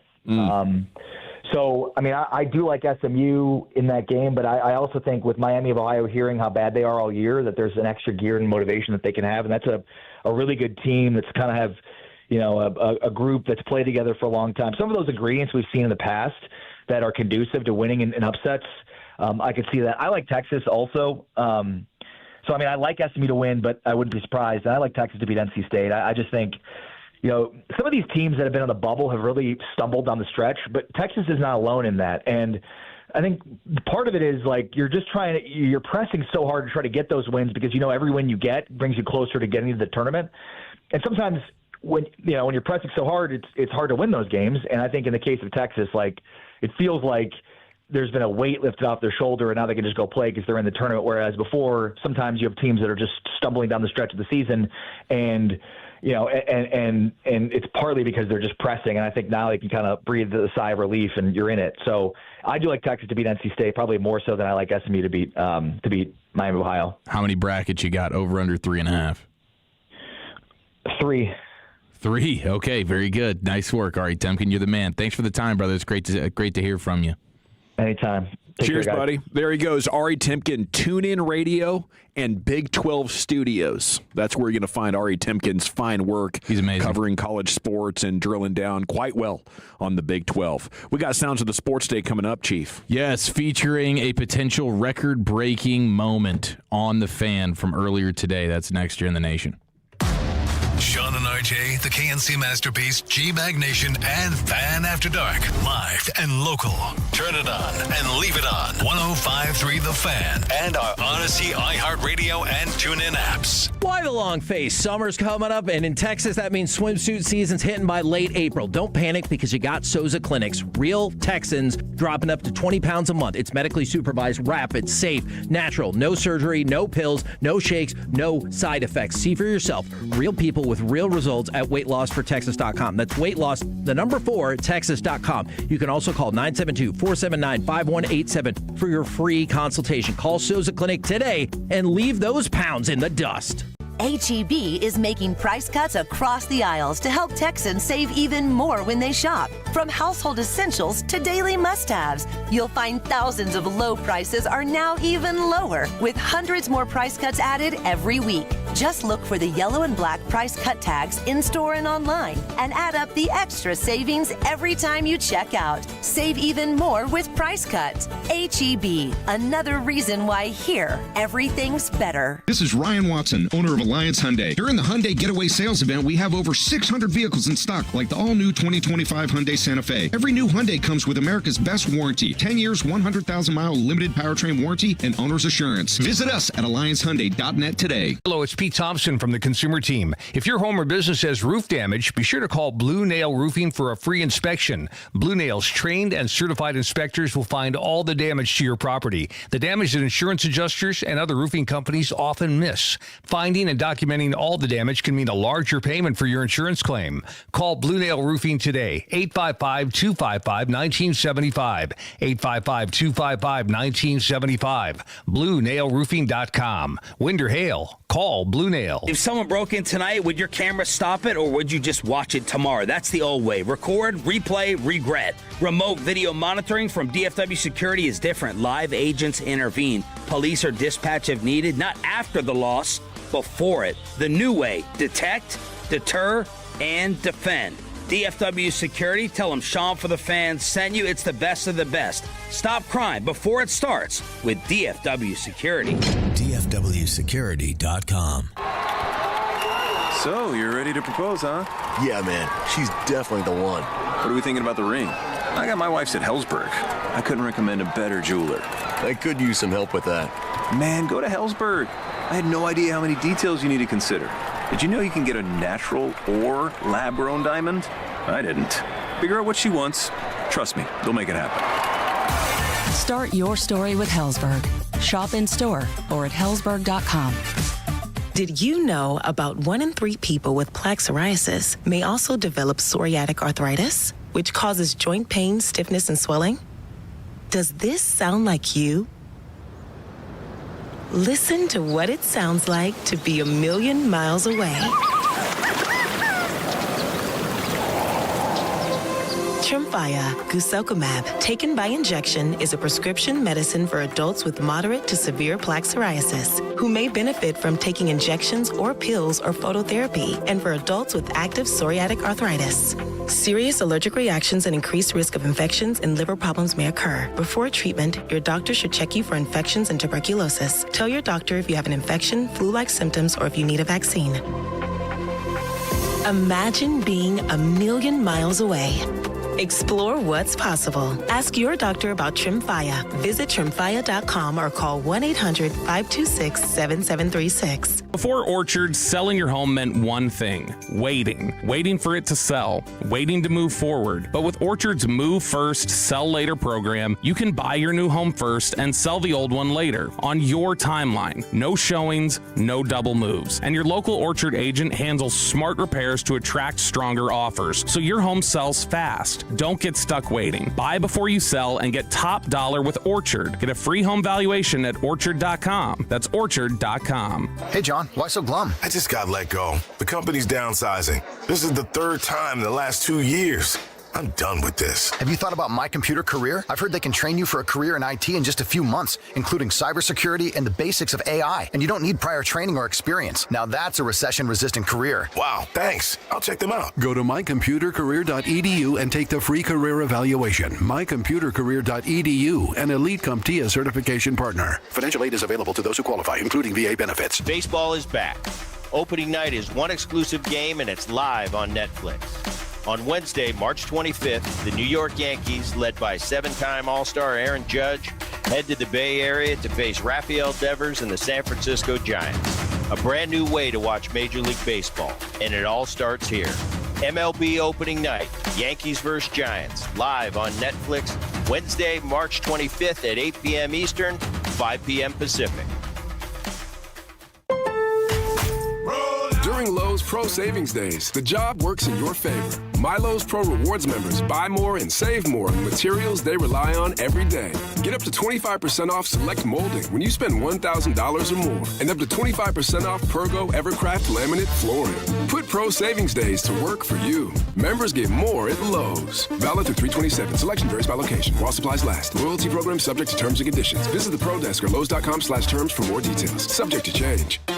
Your piece of land demands the very best equipment, Kubota equipment, the #1 selling subcompact tractor in the U.S. In addition to compact tractors, we have professional grade mowers and versatile sidekick utility vehicles that get it done right, all day, every day. Sam Zimmer with Zimmer Kubota inviting you to stop by any of our 6 Zimmer Kubota locations to see our full line of Kubota equipment, or visit us online at zktractor.com. Zimmer Kubota, serving the Metroplex for over 40 years. This segment of The Fan is brought to you by Berkey's AC Plumbing and Electrical. Need a new AC system? Call Berkey's to get up to $4,000 off select Lennox HVAC systems with combined discounts. And 0% financing for 12 months with approved credit. Call 877-BERKEYS or visit Berkeys.com. Here we go, Nation. It's time for the Sounds of the Sports Day with Eric Chiafalo. Segments brought to you by the Frankels. If you've been injured in a car or truck wreck, call the Frankels first, 214 or 817-333-3333. There's never an out-of-pocket cost. They only get paid when you win. The Frankels are the go-to car and truck wreck attorneys in Dallas. And here's the chief of those sounds. Oh, my gosh, Corey Majors, I thank you. I thank you so very much. I believe he broke the record today. What record's this? This record is the longest, most incompetent, useless question in fan history. Oh, your question to Steve. My question to Stephen Jones from, this has been a record. Fred Davis came close. Dawson didn't even think around for a second. He already knew which one. Damn. Worst question? Oh, yeah, for sure. That's you got it, fam. Now, I would imagine there's no way that Corey's could be more incompetent with the way that I asked my question. But nonetheless, if he has the stamina, mine was 66 seconds. Says Stephen Jones. How long was Brian's for Sandler that he answered and then reframed 5 or 6 times? His was right under. That's a good question. His just hit the under barely, but it was flirting with history. Yeah. And so good pull on that, because I forgot about Broadus. Yeah. He can run those out a little bit. Yeah. He's known for some long questions. Answer the question, then he'll tell you why he's asking the question and what he's seen about the question, and then right when you think you're about to hit it, Yeah. He's got to remind you what the original question was. And then when you start to answer it and you're 2 seconds in, then he'll really come over the top to be like, no, I got to reclaim my time. Because yes. I asked you this because. Yes. Like he wants to let you know that he has the context, and there's a very, very good reason why he's asking the question. Now, Fred Davis is another one who has flirted with history, but I believe Corey Majors broke the record today with Shawn Merriman. Lights out Shawn Merriman, who probably went lights out in the middle of this question. Let's see if Corey Majors got it done. I believe this is a 1 minute and 9 second question. Let's see how incompetent it is. Damn. Shawn Merriman joining us here on the KNC Masterpiece on 105.3 The Fan. Now, Christian Parker, new addition to the Cowboys defense as he's the new defensive coordinator, and he wants some different things for this look. And now we're talking a little more of a 3-4 than they were a 4-3. Obviously, we're seeing a lot more going on with the nickel and star. We had a conversation about that at the Super Bowl Radio Row. But then now we're starting to see some additions. And the Cowboys went out and got Jalen Thompson, safety from Arizona, to add to the mix. And then they make the trade for Rashawn Gary. Now, I've watched Rashawn Gary enough to know what he's capable of, but we're looking at this defense right now, and the Cowboys are still missing a variety of middle linebacker pieces, in our opinion. I'm still looking at it going, who's this left defensive end? Because as you moved Oso Odighizuwa out and you move Quinnen Williams over just a little bit, and then you got Kenny Clark as your anchor, who's your left defensive end, guys? We're trying to figure that spot out. Rashawn Gary in the 3-4 defense, how much of the stand up and put your hand in the ground, how much does that become part of the thing? Is that outside linebacker over there? Oh my gosh, he did it. Ladies and gentlemen, Corey Majors. Congratulations, Mr. Majors. Boy, am I impressive. Got to send that man a Christmas card for what he's done for you, Chief. Oh my gosh. Whatever he wants, whatever he needs, I will give it. I will give it to him. Might need an IV after that question. You know, you start getting dehydrated a little bit, and you start leaking confidence in a big way. And, I do salute him for bringing that to our attention as well. Like, he wasn't going to let that just sit there and go off into the ether. I feel like maybe he didn't know what the question was going to be until the end. Like, sometimes you get repeater question from Broadus. Sometimes you get over context, but at other times, it's your turn to ask a question, and you either don't know of one or you forget it right before you start talking. I've been there. And yes, I've been there multiple times myself. And you're out there cruising around like, wow, if I just keep filibustering, for sure a good question's going to pop in my head any minute now. And then it actually is over a minute long. Yeah, dude. Okay, so that reads 1 minute and 9 seconds in there, Lucius. Is that what it reads? I was looking at the clock. I believe he absolutely eclipsed it. Yeah, that's what we get right here, bro. Incredible. He went through the entire acquisition list for the Cowboys offseason. Go through the depth chart here. Let me get to that spot where I thought he was going to dip on off of it, but he got in. Yeah. He was like, crap, that wasn't a question. We're looking at this defense right now, and the Cowboys are still missing a variety of middle linebacker pieces, in our opinion. I'm still looking at it going, who's this left defensive end? Because as you moved Oso Odighizuwa out and you move Quinnen Williams over just a little bit, and then you got Kenny Clark as your anchor, who's your left defensive end, guys? We're trying to figure that spot out. Rashawn Gary in the 3-4 defense. How much of that could slow down the pacing and everything, Yeah. Oh, and my that happened gosh. to me last week with David Hellman. I said a statement reacting to what he said. Oh, yeah, that he just left you hanging. Anticipating that maybe he'll just pick it up and run with it. Yeah. Nope. Oh, yeah, that was great. You said, well, I guess that's not a question. That was not a question, sir. Shut up. My apologies. Yeah, I might hear that on a birthday roast coming up soon. Tip of the cap to Corey Majors, a record-setting moment. He made history, and I look forward to letting Kevin Hagelin know when he returns to his broadcast position after spring break. But, wow, number 2 never felt so good, boys. Thank you, Corey. That's your biggest dub of the week right there. That's definitely going to be my biggest dub of the week. That is a beautiful, beautiful thing. It only took like 5 or 6 years, and we'll see. I mean, now he's up the ante. Like, if you're beating 109, you are an absolute savage when it comes to the question asking. Yeah. So appreciate you, Corey Majors. You're the man. All right, let's see what else we have in here. Do you guys care about Kendrick Perkins' basketball analysis? Do you have a sense of care? You will. You will.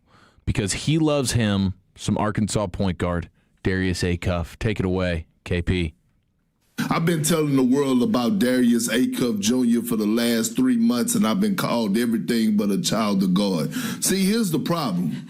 We all get fascinated with, the 6'9" and 6'10" and the guys that got skilled at that level, that we don't even value the quarterbacks of the NBA no more. And we're looking at a prime example of one. This young man is beyond special.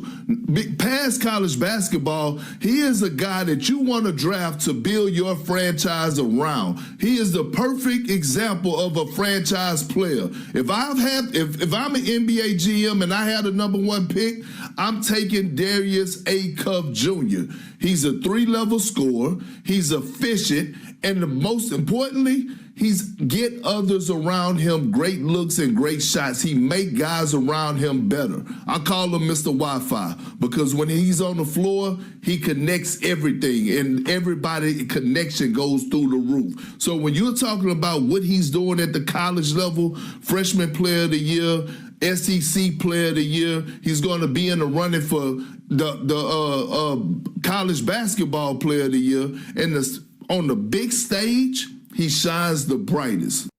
Yeah, it was definitely the case of the SEC tournament over the weekend. Yeah, big shots and big moments. I love the guy. I find it amazing, though, that there are so many mock drafts out there that don't have him even in the top 5. I think at worst he should be 4th. Now, I haven't watched Michael Brown Jr. from Louisville, so I got to watch him. But I've absolutely watched Kingston Flemings, and I've absolutely watched Keaton Wagler, Cameron Boozer, Darren Peterson. I think by the time we get to, let's say, Monday, Acuff's going to spring forward ahead of Flemings and Wagler.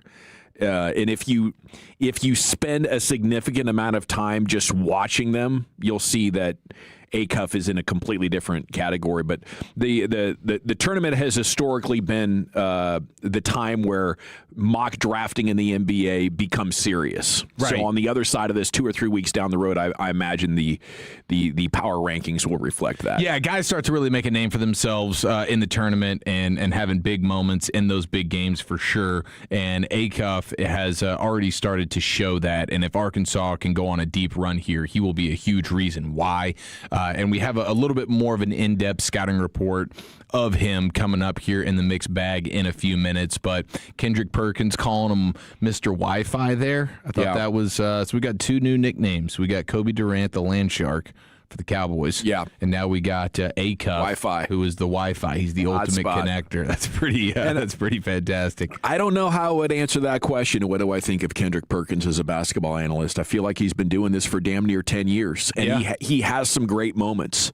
But the problem is for Perk and pretty much everybody else in that basketball studio analyst game, you're getting compared to the peak of all sports broadcasting with Charles and Kenny and Shaq. Mm-hmm. Kendrick's pretty good. Yeah, that's true, man. I like his South Texas flavor that he puts on stuff. Yeah, and he leans into the entertainment factor. He's trying to crack jokes and do some things. Didn't he take his belt off one time and start going BTA on an empty chair? Yeah. And he was treating that chair like it was some player. I don't know who the player was that he was spanking in that moment. But he's not above a good bit. No, he appreciates it, and so do I. Now, next up here in Sounds of the Sports Day, let's get you to former Heisman winning quarterback, USC's Matt Leinart. All right.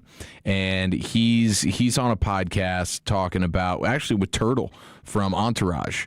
Okay. And he's talking about how he is one of the few members of USC's football history. It's really just all their Heisman winners. They get their jersey numbers retired. So he's one of the handful of former USC football players who have their jersey number retired. And listen to him talk about how USC's tried to take that away from him. There's been multiple times where people at USC have asked me if I would unretire my jersey for some 5-star prospect. And do you want to know what I told those guys straight up? I said, absolutely not. I am never going to unretire my jersey for some random dude who, by the way, now could wear number 11 and transfer after a year. The only person that will ever wear my USC number 11 would be Cole, who's not there right now, he's at SMU, or two of my boys, if they end up going to USC and playing football, that is it. Okay, so I get where he's coming from here. That's highly disrespectful to even ask that man that. Yeah. Thank you. I was thinking the same thing. Like, how thirsty are you for this kid? You going to throw away my legacy for this kid? Yeah, we're going to wash away everything that you've done. Like, does it go back to being retired after this kid plays 10 games and then transfers to Oregon and is now sacking your USC quarterback a year later? Like, what are we doing here? So many of these 5-star kids just aren't very good either. It's just crazy. I don't know. Maybe after a couple of years of being good, I'd be open-minded to it. Yeah, I like Michael Irvin's veteran player. I like Michael Irvin's approach where it's like, man, every time a new kid wears the 88, it makes people talk about the legacy of the 88, and maybe that's unique. Ooh, he dropped that ball. Mike wouldn't have dropped that ball. Yeah. That's why he likes to do it. Yeah. Keep that he thing looked alive. just like Mike right there, didn't he? Keeps me alive, baby. It's kind of a heady play from Mike on that one. And I did like Matt Leinart as a player in college. I thought maybe he should have been higher than Kellen Moore in the quarterback ranking list that we had earlier. Lefty White 11s. Yeah. But I don't know. I guess I think it makes you look small, and especially after your NFL career was so poor. Yeah, but that's like USC's all he's got now. Wasn't like he's got some storied history in the NFL with a particular franchise, and now that's kind of like his peak of football dominance. USC, like that's his bread and butter. That's what keeps him getting broadcast gigs. That's all I got, man. You can't take that away from me. You can't take that from me. Yeah, I mean, there's so many players in football though. And college, it's weird. I think it shouldn't be a thing where jerseys get retired. Now, it's an awful exclusive group when you're talking about only Heisman winners. Yes. So I'll tip my hat to them on that. Yeah, it's Reggie Bush, it's O.J. Simpson, it's Caleb Williams now. Maybe one other person, but yeah, it's just a couple of dudes. I like this from the 956. Thanks to Corey Majors, every year now on St. Patrick's Day, I'm going to be toasting champagne like the 72 Miami Dolphins. Yeah, get your Guinness out. Make it a day. Dude. All right, we got the mixed bag coming up next year. G-Bag Nation on 105.3 The Fan. And what's that subject matter looking like, Chief? Yeah, we got a little bit of March Madness for you and the scouting report on Darius Acuff, hopefully a future Mav. That's coming up next right here in the nation. But first, Tolos, I want to tell you about my number one most favorite local family-owned roofing company here in the Metroplex. Of course, that is Greystone Roofing and Construction. Brand new year, but it's the same story with Greystone being number one. And now that it's storm season, you got to be careful of the storm chasers, and you need to know who's on your roof. And you do when you use Greystone. You can visit greystone-roofing.com. That's great with an E, stone-roofing.com, and you'll see for yourself why homeowners across the area trust owners Josh and Alexis Finding. I love these folks to death. Again, this is a family-owned business, and they're high school sweethearts, power couple, been in business together for almost 30 years right here in the DFW, and they're certified in every possible way. They actually have licensed insurance adjusters on staff, which is super unique, and they always bring you honesty, integrity, and the highest level of quality in every project that they tackle. No cutting corners, just pure dedication when you use Greystone. You'll always have skilled experts treating your home like it's their own, paying attention to every detail. So whether you need repairs to fix a leak, or perhaps you need a full-on home glow-up to transform that property of yours, they're your one-stop shop for all things roofing. Head to greystone-roofing.com today. Schedule that no-cost inspection. And remember, with Josh and Alexis at Greystone Roofing, you get exceptional service and peace of mind that stands the test of time. It's greystone-roofing.com. Coming up on the next KNC Masterpiece, who are you most excited to watch during this NCAA tournament? Plus, Dallas Stars broadcaster and music aficionado Brian Ray joins us at 12:20. The fun starts at 10 and goes all the way to 2 on the KNC Masterpiece on 105.3 The Fan. When shopping for a new auto insurance policy, AAA could help you customize your coverage to fit your unique needs and budget. Trust AAA Auto Insurance to help you find the balance that works for you. See how a simple switch could make a big difference. AAA, we're always with you. Visit AAA.com/insurance. Insurance provided to qualified AAA members by Auto Club County Mutual Insurance Company. Membership requires a separate payment. Chris Mack here to help you beat the books with Westwood One Sports. The second half of tonight's doubleheader in Dayton serves as an argument against expanding the field. Two teams that stumbled to the finish line, losing 5 of their final 6 behind terrible defense and the need to get hot from beyond the arc. Lucky for us, Texas and NC State in the first 4 may mean bad basketball, but it doesn't have to mean boring basketball. With the total at 157.5, as long as both teams don't go ice cold, we should feel good about the over. Bet smarter and beat the books. Download the BetMGM app today. I'm Boomer Esiason. My mom died from cancer. She was only 37 years old. She didn't have life insurance, and that was devastating for my family. That's why having life insurance is so important to me. Ethos makes it fast and easy. Get a quote in seconds, apply in minutes, and get same-day coverage. You can get up to $3 million in coverage with no medical exam. Get your free quote at ethos.com/play. That's ethos.com/play. Paid spokesperson. Time spent on application may vary.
championship flavor at an unbeatable price. Visit any of our 9 DFW locations at wildforkfoods.com or free delivery options. Your home for wild savings for meat and seafood selection. You follow here, Tolos. Come hang with the G-Bag Nation tomorrow from 2 to 7 at Poolworks, 8528 Davis Boulevard in North Richland Hills. While they last, we are giving away awesome one-of-a-kind Tolo bucket hats. We'll see you tomorrow afternoon at Poolworks in North Richland Hills with the fam. If you're in the market to upgrade your vehicle, get to Classic Chevrolet in Grapevine. Back-to-back #1 Chevy dealership 3 years straight. And they've got more new Chevys than anyone in their all-price of sale. Silverados, Tahoes, Blazers, Malibus, Equinox, and more. Visit ClassicChevrolet.com. This is Texas. This is Classic Chevrolet. Together, let's drive, relax, and enjoy the difference. Based on new Chevrolet registrations 2023 through 2025. Yes, sir. Thank you, Lucius. It's the G-Bag Nation here on 105.3 The Fan. We are, an hour and 14 minutes away from the World Baseball Classic Championship game. We'll preview that coming up at 5:20. Football's Finest is coming up at 5 o'clock. It's time now for, what do we got cracking here? Mixed bag. Here's the Chief. Yes, sir. Okay, a little March Madness action for you. Let's get the scouting report on Darius Acuff, but we do have the update. Alabama's Aiden Holloway is found with 2.1 pounds of weed. Yeah, I saw Tom Downey said something pretty funny. He said, you do your shopping in bulk at Costco, you get praised for being a shrewd consumer, but you do it with weed, it's called a felony. Yeah, he's actually really fortunate because the amount discovered in the arrest is significant because any amount of marijuana above 2.2 pounds in the state of Alabama can result in a drug trafficking charge. Found the baggies and paraphernalia. That's it for you, brother. Ooh. So I guess he escapes that particular portion of the proceedings here, but yeah, he was removed from campus. What is he, a joint short? Yeah, yeah, basically, dude. He probably just cleared that 0.1 out of his haul. And so he didn't have to get popped for that one. But, yeah, he's now off the campus, and he got himself out on bail, $5,000. But, yeah, Coach Nate Oates said the team is preparing to play without him. He exercised his Miranda rights, remained silent during the search of his apartment, but then told police he only smokes. He wanted to let them know, hey, I'm not here doing any selling or anything like that, but it is a Class C felony drug possession charge. So we'll see. They don't know. They still don't know what prompted the search warrant. So that's probably going to be the thing that we all are trying to uncover here. Somebody had to tell on him on the radar. Somebody had to tell on him, and that's why I wouldn't believe that it was just for personal use. I think it's possible. You just you want to buy a big quantity. You're saving money. You stash it in the freezer. You keep it fresh. And when you have random bros that need a little something, you can break them off. But maybe you're not running like a full-fledged business up in there.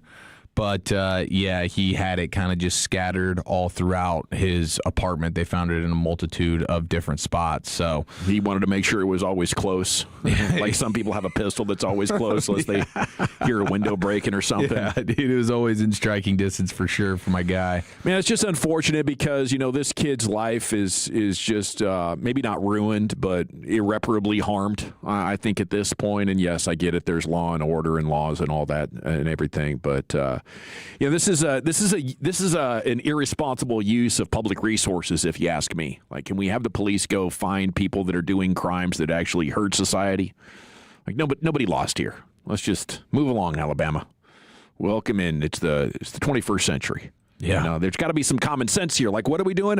We're all getting together. We got a SWAT team over here to bust the point guard's house because he's got 2 pounds of weed in there. They took a photo shoot, too, by the way. Yeah, we got him. On top of the cop car. We got this fool. We got him. Yeah, we got the big old bag of weed. It's like the fisherman after catching a big fish. You got to post that on the internet. Now, you also had, remember a couple weeks ago we had the sports lie of the day. It was BYU's A.J. DeBanza, who says his mom wants him to get a degree, and good chance he returns to BYU, despite being a guy who could potentially be the number 1 overall pick in the NBA draft, getting like a 4-year, $60 million contract. And we knew he was lying his balls off. But now, ahead of the NCAA tournament, he says, quote, I only got one more chance left, so I got to go win 6 in a row. Okay. So now we're back to reality for A.J. DeBanza, and he is understanding the assignment that the degree probably not worth pursuing here over the multitude of millions of dollars that you will be getting as a top 3 pick, I mean, for sure, in this upcoming NBA draft. So he's going balls to the wall here for BYU, and we'll see if they can go on a bit of a run. But the guy that we're all very infatuated with is Darius Acuff, Arkansas point guard, true freshman. He's been awesome. First team all freshman. They made that announcement today. Handful of guys, of course, on that list, but Acuff is one of them. And he's been absolutely awesome. You have Acuff, All-American first team. You have Cameron Boozer, DeBanza. You have Lindeborg for Michigan, and you have JT Toppin for Texas Tech. First ever for Tech. Yeah. First ever for first Tech. ever AP All-American first teamer. I'm sure that's it's going to start opening up for them. Yeah, with all the cash they got flowing and BYU. There. Yeah, and BYU. Shout out to the Crumble Cookies, man. It's interesting. You actually now have business interests that are wealthy enough and committed enough that maybe the NBA's $15 million a year isn't the most you could make. Could you imagine that, DeBanza? We've come up with $20 million. Could you forego your NBA career for one more year? We got 2 more 5-star recruits coming in right after you. Maybe we'll run this back a couple of times. Yeah. Win a couple of championships. Yeah, you can make the case for that. If money's getting that crazy, dude. I mean, that could be something to have to consider for sure. So you have in The Athletic, you have the write-up of some of these true freshmen here that are going to be the big names in the tournament. It's Sam Vecini who is doing the breakdown of all these guys. So if you're interested in somebody else, let me know. But Darius Acuff is the guy that we're all pretty infatuated with right now, point guard for Arkansas. And it says he's answered every question imaginable. Acuff has done that and likely earned the first team All-American honors, which is official. He did. His close to the season is one of the most incredible that I've seen from a freshman in the decade that I've been covering basketball, says Vecini. He says over his last 14 games, Acuff averaging 27.5 points, 3.5 boards, 7 assists, and only 2 turnovers. And he's shooting 49% from the field, 47.5% from 3. Yes, please. And 80% from the line, which is super ridiculous. And he carried Arkansas to the SEC tournament championship, got that dub as well. So offensively, Acuff, nothing left to prove. He shot the ball at an elite level. He's getting by defenders despite not being an elite athlete, he says. He's improved dramatically as a passer, and he generally has made incredible decisions to keep Arkansas offense flowing. Finishes with both hands. Yes. Yeah, there's so much to like about him. I think he's like Damian Lillard with better vision. Okay. Yeah, I mean, I think the one I keep seeing a lot of like Allen Iverson. That's been one of the things on Twitter that I keep seeing. Definitely popping finishes up. like him. Yeah. High off the glass, both hands. Right. Yeah, and you're an undersized guard who is scoring at all these different levels. I mean, it's really amazing what he's done. He does note though here, Sam Vecini in the scouting report for Acuff, when it comes to the one area that he could build on is, of course, defense. He says he's pretty bad there right now and will enter the NBA next season as one of the worst defenders in the league. He says if I were advising Acuff in his pre-draft prep, I would focus him on understanding what went wrong on defense this year and finding a way to convince NBA teams that he can fix that part of his game. Okay. And that pops up. Like if you go watch an Arkansas game here in the tournament and you will be completely wowed with his offensive prowess, and then you'll see him kind of taking some possessions off defensively a little bit. So you're going to have to get him to lock in there for sure. But when it comes to being a thoroughbred point guard who's passing and the assist game, being the Wi-Fi connector like Kendrick Perkins was calling him, that has all you've seen him grow in real time as a true freshman as the season's gone on. Like he came in as like a thoroughbred scorer, and he is still that. but now you're seeing him more floor general, and that kind of stuff is making an appearance in a big way. And he's made really big shots late in games, big moments as well. So you have that element to appreciate. But the defensive stuff it's the size and the defense that's keeping him right now from being in all these mock drafts, being like one of these top 3 players. Like, this is a really good draft. If this was a normal draft, you'd probably see him being up there, and it'd be like, hey, I mean, there's only like 2 or 3 of these guys. But in this draft, where there's a heck of a lot more top-tier talent, you're seeing his size and his defense really that's knocking him. Well, it's amazing. Mavs currently in a tie for the 6th spot in the draft lottery with New Orleans and Memphis all on 23 wins. So, you could end up as good as 6th. You could end up as low as 8th in the draft lottery. And, what is amazing to me as we learn more about these players with the tournament coming up is picking at 7 or 8 or 9, you might still end up getting the kind of guy that can be an all-star for you and a great running mate for Cooper Flagg for a long, long time. Like, yes, the Luka trade was horrible, but at least the basketball gods have been smiling on us since that fateful day. Amen, bro. All right, we got World Baseball Classic Championship preview coming up at 5:20. G-Bag of the Day and LA Live is around the corner in the 5 o'clock hour as well. But football's finest coming up, buddy. Where are we going? The March for Arch is officially on. That is next here in the nation. And Tolo's The March for Retirement is also on for guys like, well, Chuck and myself. You should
with the G-Bag Nation on 105.3 The Fan. Here we go. It is hour number 4 of the G-Bag Nation here on 105.3 The Fan. We're 30 minutes from G-Bag of the Day, 40 from LA Live. Time now for football's finest.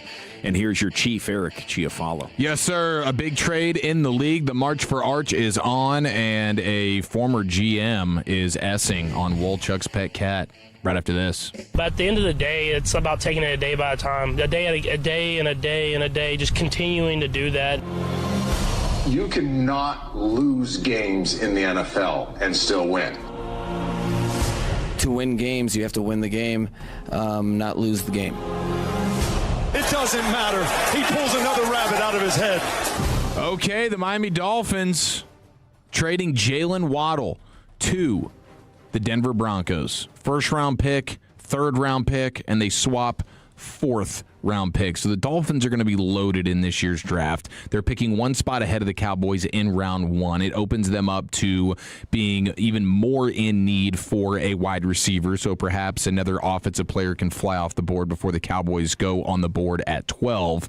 And so, yeah, the Dolphins, 2 first-round picks, a second. They're going to have 1, 2, 3, 4 third-round picks, and then a fourth, a fifth, and 2 sevenths. So the rebuild is on. I'm still kind of scratching my head as to why they went with the Malik Willis move here, because they're not building anything around him to help with the evaluation. And he goes from, hey, you're not really, you're in Green Bay, you don't really have like a wide receiver 1, and now in Miami you don't have a number 1, a number 2, a number 3, or a number 4. Here comes Jalen Tolbert.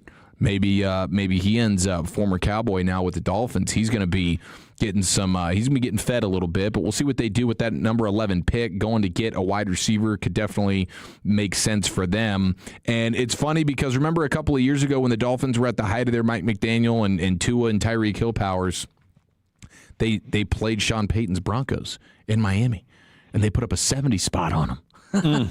They put up 70 points on the Broncos, and Sean Payton, this is when the Broncos were just down super, super bad, and kudos to Sean Payton getting that thing turned around. But Jalen Waddle was a part of that, putting up 70 on Sean Payton. He's probably had PTSD about that for the last few years. And so now he gets a piece of it. Made quite an impression on the coach. No doubt about it, dude. Been waiting for his chance. Yeah. And the Broncos were the team that really hadn't done much in free agency at all. This is a team with a quarterback on a rookie deal. You're not paying him much, and you were just in the AFC Championship game. And if your quarterback didn't get hurt, perhaps you would have been in the Super Bowl. You would have been the team that got to lose to the Seahawks. But no, somebody was gonna. That didn't happen for them. And you would think they would kind of be more willing to, hey, all right, let's stack this roster the best we can. But they've seen some guys walk out the door, and they weren't really doing much in terms of free agent acquisitions. But now getting Jalen Waddle, that's huge for them. They had the 30th pick in the first round, so in terms of getting instant win now impact at 30, you probably weren't going to get any better than what Jalen Waddle can do for you. And now you have much more in the way of legit weapons. And we'll just see if Bo Nix can connect. Can Bo Nix connect? This is a guy that can certainly get down the field with Jalen Waddle and his speed. Now, he's really good with the yak stuff, so you can throw it to him around the line of scrimmage or a few yards down the field and let him go work. But he's a guy that can take the top off for you, and Bo Nix is a guy whose accuracy downfield can get away from him. So we'll see how that works out. But I respect the Broncos going out there and trying to get a win-now player for a team that is absolutely should be in win-now mode. Now, the funny part about this is, over the weekend, it's interesting to see how these trades come together. And like when we, the public, find out about them, they were probably in the bag for the better part of a couple of days. And I don't really know. I guess they're fine-tuning some of the things before they release it to the Schefters and the Rappaports of the world. But over the weekend, there was I don't even know what fights they were, but there were some type of boxing matches, maybe some streamer dudes or whatever. I don't know if Lucius, if you were following whatever type of boxing matches were going down this weekend, but Jalen Waddle was a part of the festivities. He was there soaking it in. So one of the random content creators had like a one-on-one interview with Jalen Waddle, and I didn't really understand it at the time. I'm like, wow, he's either really talking smack or the guy that he's referencing in this video is really a good friend of his. But listen to Jalen Waddle, and he's asked about like if he could fight somebody, who would he want to fight? Jalen Waddle, I have a quick question for you. Talk to me. Later in your career or now, would you ever see yourself getting inside the ring and brand wrestling? Who am I fighting? Like, you gotta give me like who I'm fighting.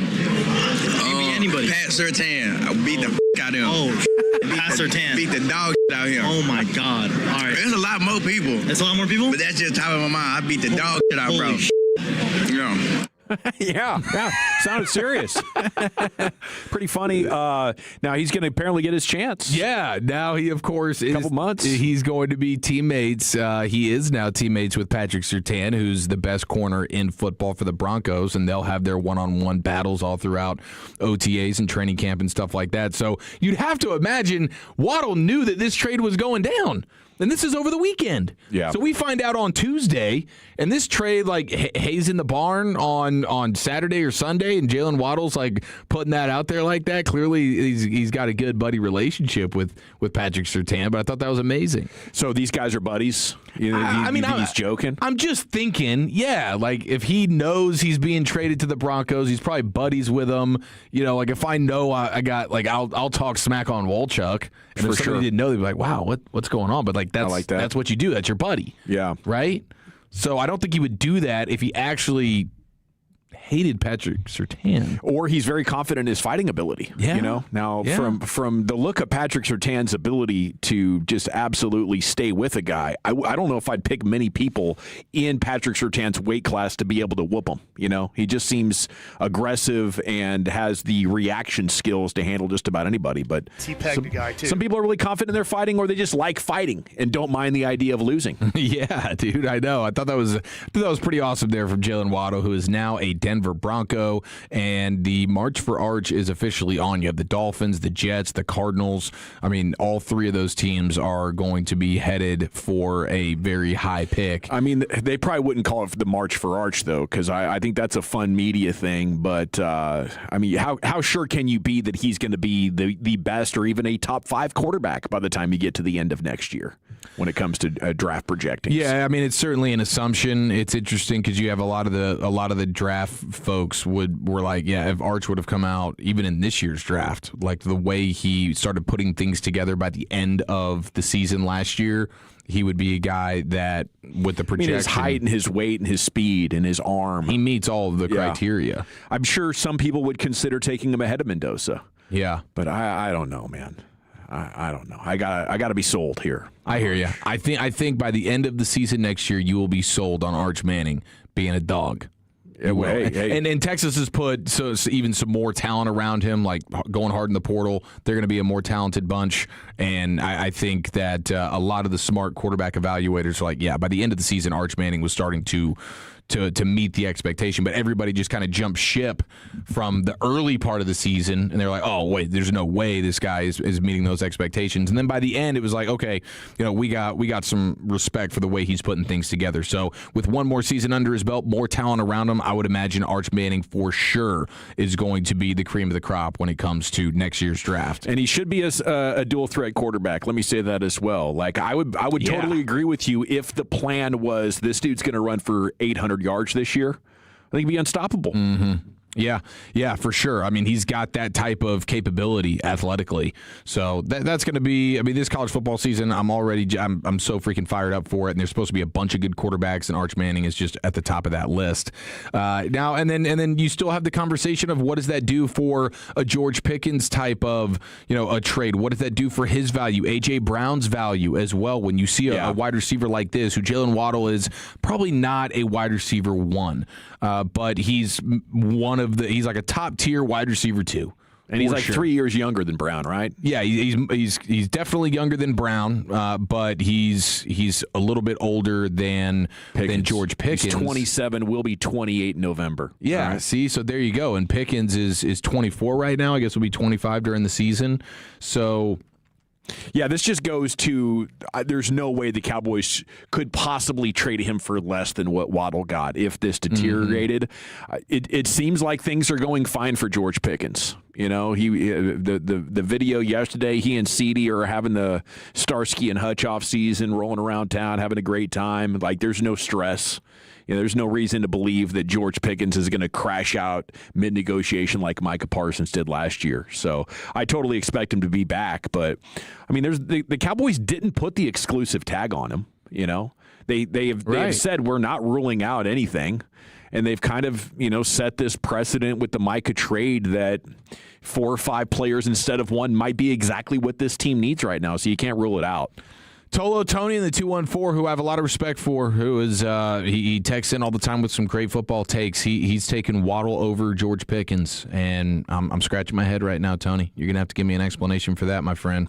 Now we also have former Raiders general manager Mike Mayock. He was on Rich Eisen, okay, and they're talking through draft prospects. Listen to what he says about Caleb Downs, Ohio State safety. I'm not as high as a lot of people in the safety from Ohio State either. That's one where I go, I don't see him, Caleb Downs, I love him as a player, but I don't see him as a dynamic difference maker. So I don't see him as a top 10 pick. Now, that's just my own evaluation. I did 2 years of his tape. Okay. So, like, Wolchuk right now would be having a fit. Now, this is the same Mike Mayock that was taking guys like Cleveland Farrell for the Raiders at 4 overall. Okay, Jonathan Abram and Alex Leatherwood in the first round. He might not know a good player if he's standing next to him. This might be the what not to do. Like, Mike, let's get your draft takes so that we can do sort of the exact opposite. I like it. We're counter drafting Mike Mayock. Exactly. Like, Mike, great to have you here. We appreciate your opinion. Obviously, like, just give us your scouting thoughts on this draft. And then everything he says, you're kind of thinking, okay, we're doing the exact opposite. Yeah. And you just took a step forward. So I'm coming into this really curious and excited that Mike Mayock has said this, because that's been my thought on Caleb Downs. Oh! He can do anything. He can be a free safety. He can be the nickel player. Guy's a strong safety. The guy can be the strong safety and the quarterbback at the same time, Dawson. I don't understand how you're not seeing this. Okay, this is a two-way player that could actually be playing for both teams at the same time. He's got that capability. You haven't seen it yet, and in no world, he didn't do it in Pee Wee. Thank you. All right? But he can unequivocally guaranteed do it, and I would take him with the number 0 overall pick. Yeah, so there's like a handful of guys that I am strongly cynical about, right? And he's one of them.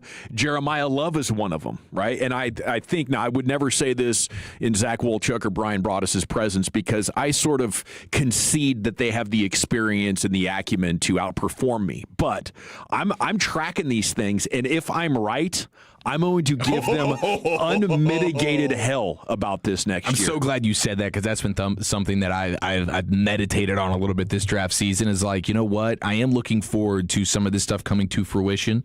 Yeah. And they're going to have their right. I mean, Broada's been there, done that. There's no question he's going to be right on a lot of the things he says. Wolchuk, same thing. Year 4, year 5, doing the getting into the weeds on the draft coverage. Crushing it. Yeah. But there's going to be a player or two that old Dawson was saying, this guy ain't it, or this guy's that dude, in disagreement with these two. And that's going to be a special day on a football Monday, when the guy that you said was going to be a dog comes in here off a fantastic football Sunday, or vice versa. Caleb Downs, not really that guy. We see him missing tackles, dropping picks, getting toasted.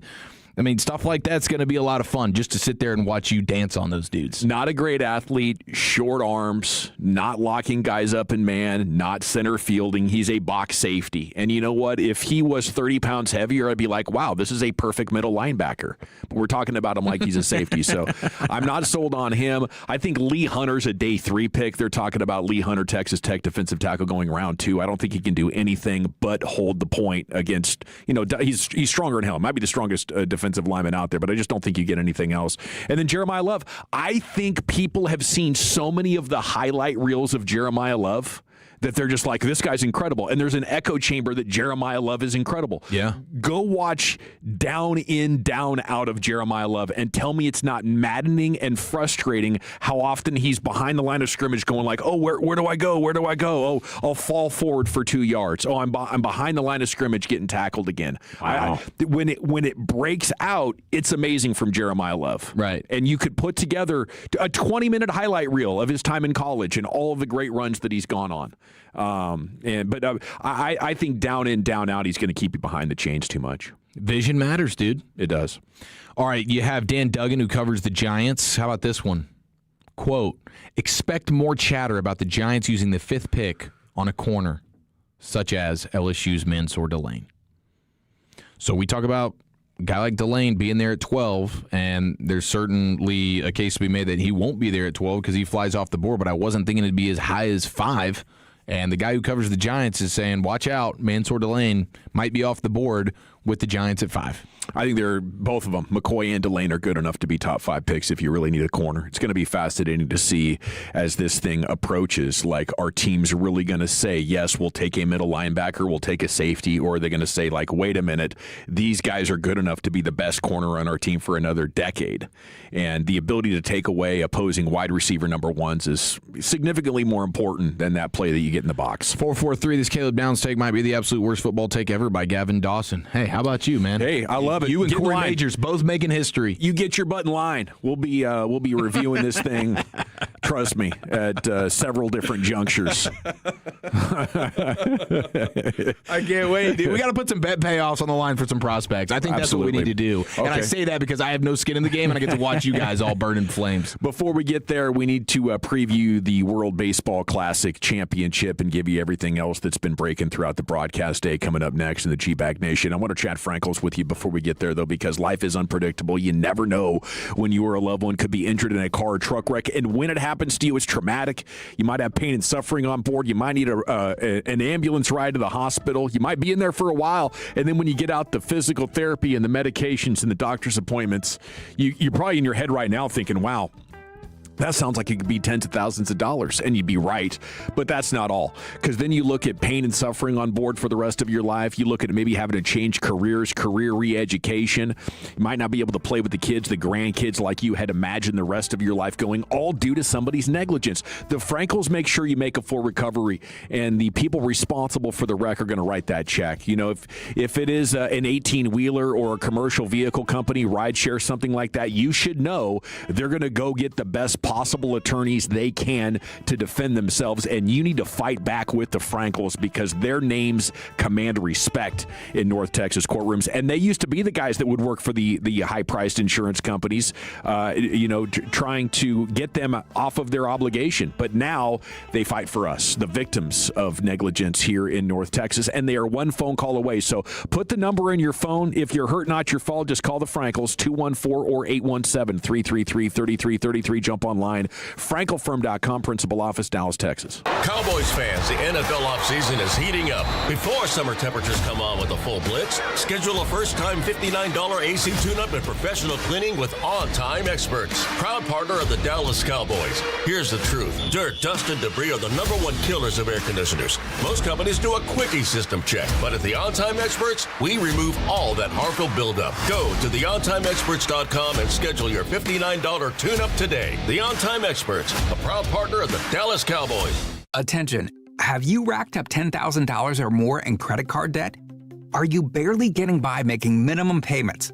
With credit card debt reaching all-time highs, National Debt Relief is notifying consumers about significant debt relief options currently being made available to help those with overwhelming credit card debt. These options may reduce a large portion of credit card debt for those who qualify. You don't need to declare bankruptcy or take out a consolidation loan, and you may only have to pay back a fraction of what you owe, even if you have bad credit. National Debt Relief has already reduced the credit card debt for more than 550,000 consumers, so don't wait. If you owe $10,000, $20,000, or even $100,000 in credit card debt, you can now take advantage of this financial debt relief as the cost of living continues to skyrocket. To check what debt reduction you may qualify for, call 800-358-6868. That's 800-358-6868. Again, 800-358-6868. All right, Dawson back here with you. Let's make leasing easy with D&M. D&M Leasing and the Easy Lease available for you right now. Any local area code 35 lease, tell them what you want. It can be any make, any model. Foreign, domestic, car, truck, SUV. D&M Leasing has access to anything and everything. And one phone call away. Seriously, call D&M here on your ride home. Maybe you're on your way to work. Maybe it's your day off and you're just out there and enjoying the day. And now's a good time. Anytime's a good time because it only takes 10, 12 minutes. Quick phone call conversation with a friendly agent from D&M. They're going to get you fixed up with the vehicle of your dreams that'll make you happy. Get the new truck, the new SUV for the family, new sports car, sedan, station wagon. They'll find anything that you could possibly want out there and fix you up with this easy lease where there's nothing down, nothing due for 60 days, payments up to 50% less compared to buying. Once you do a single easy lease, you're going to agree with me, and you'll see why I've been saying for all these years the easy lease from D&M is the best way, the only way to acquire new vehicles here in DFW. We're blessed to have them in our backyard. D&M and the easy lease. Give them a call, tell them what you want, they'll deliver it. You sign the documents in an app, and just like that, brand new vehicle acquired. Any local area code 35 lease, go to dmautaleasing.com. Sean and RJ here with the greatness of base power. Peak storm season is right around the corner, and for the first time in over a year, base power can install in weeks, not months. Thousands of Texans are switching to base power to get a whole home backup battery that automatically keeps your home running. For a limited time, get $100 off with the fan while install slots are open at basepowercompany.com/thefan. That's basepowercompany.com/thefan. Take advantage of being a Tolo at Base Power. Jake from State Farm. I just beat my running PR, so I'm celebrating with the Banana Bonanza smoothie. Hey, and you can keep celebrating when you create an affordable price just for you by bundling your home and auto with the State Farm Personal Price Plan. Go bananas. I will. Hey, make it a large. Bundling, just another way to save with the Personal Price Plan. Like a good neighbor, State Farm is there. Prices are based on rating plans that vary by state. Coverage options are selected by the customer. Availability, amount of discounts and savings, and eligibility vary by state. I need a little ranch. Step to the ranch. Come on, meet me at the Introducing the new Chick-fil-A Jalapeno Ranch Club Sandwich. With that juicy Chick-fil-A chicken on a buttermilk ranch bun, jalapeno ranch sauce, and pickled jalapenos, it's a little ranch with a lot of kick.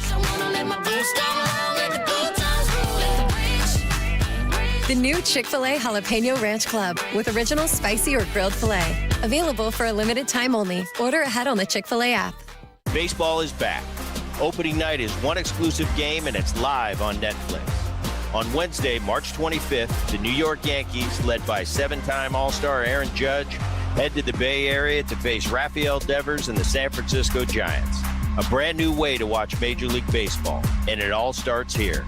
MLB opening night, Yankees vs. Giants, live on Netflix, Wednesday, March 25th at 8 p.m. Eastern, 5 p.m. Pacific. This segment of The Fan is brought to you by Gravely. Your reputation matters. That's why so many landscape professionals choose Gravely. You can save up to 20% on Gravely commercial mowers during the Gravely Mow the Distance sales event starting March 19th. Visit your local Gravely dealer today.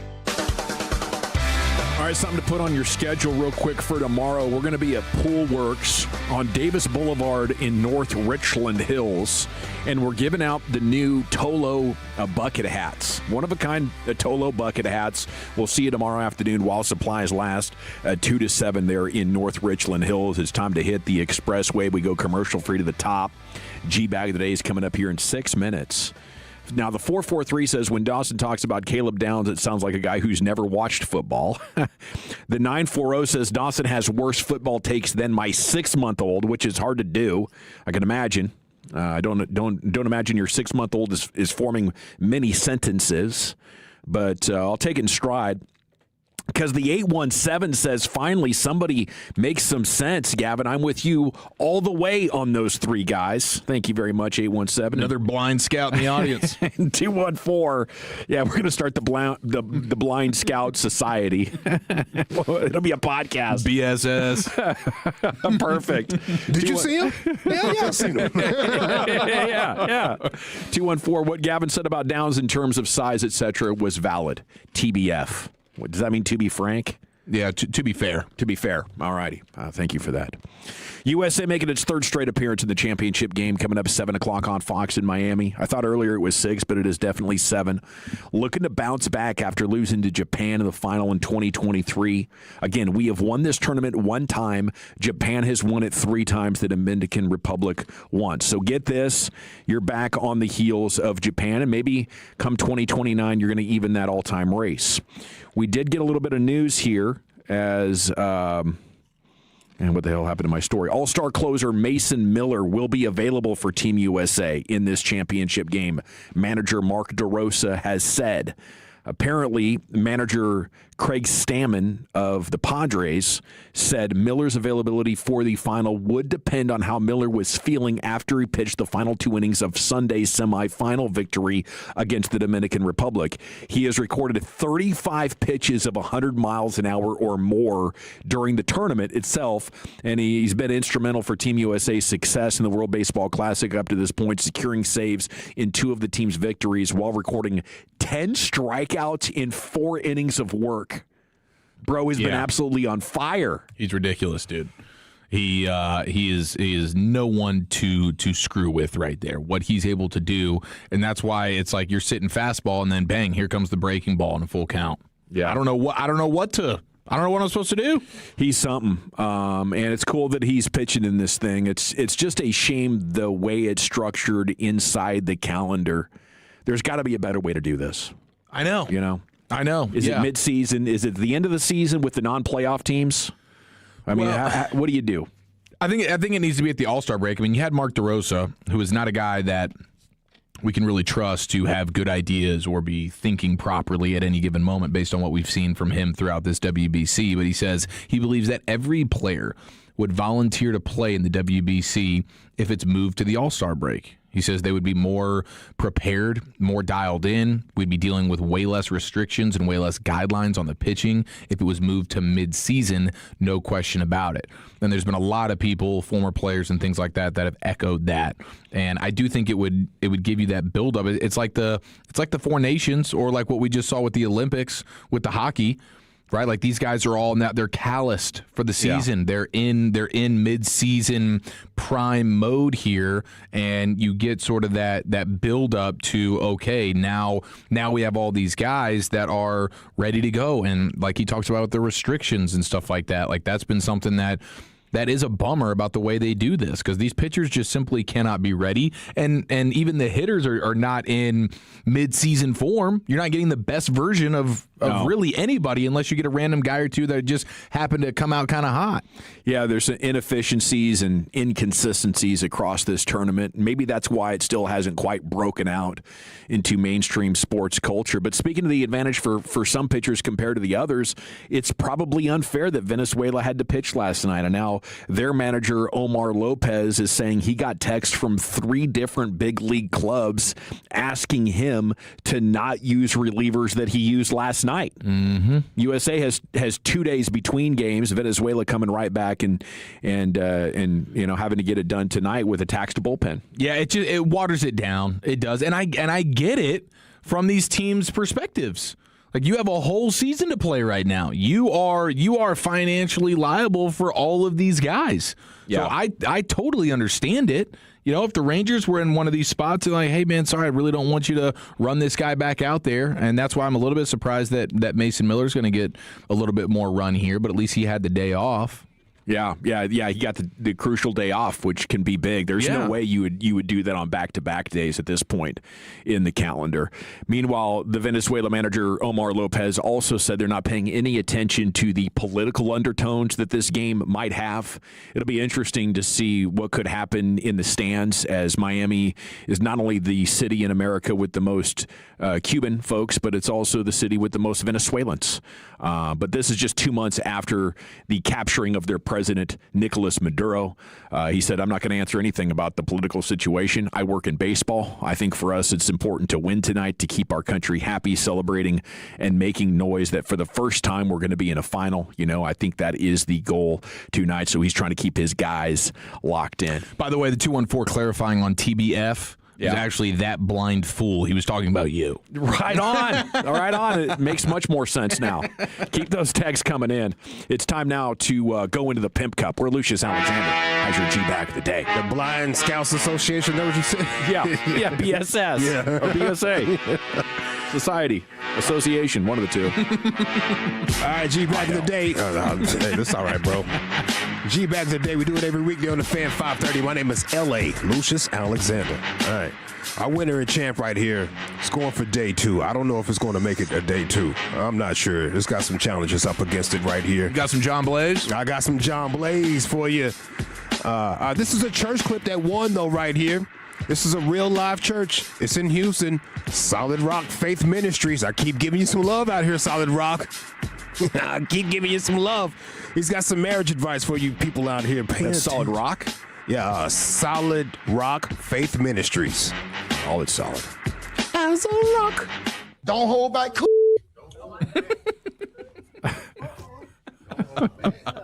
My church mother said, when you get married, let that man shoot all his bullets. Let that joker don't have a nail round in him. Now. Don't never send your man out the house hungry and horny. I'm trying to help you, Miracle, so when you get one. Oh, I'm trying to help you. Don't never send your man out the house horny or hungry. Say it like that. Or somebody else will feed him, and somebody else will give him some. All right. Unbelievable. Okay. He had the huge pregnant pause after he dropped the bleeped C word in the beginning. And then... Don't hold back. She said, I don't. She did say that. Yeah, she did. Yeah. I don't, preacher. I'm not married or whatever, but I don't. That's why I sit on the front row right here. Preach with these skirts on. And just for clarity, that bleep C word was like the choo-choo? Okay. Yeah, the Uchi. Gotcha. Yeah. But still, to drop that pause right after that. Yeah. You know, like that's a real attention getter when you're building out a speech or whatever. Absolutely. You got all Pausing ears for effect on that. All ears, bro. Don't hold back. Don't hold it back now. Yes, sir. Yes, sir. Don't hold back. Dude.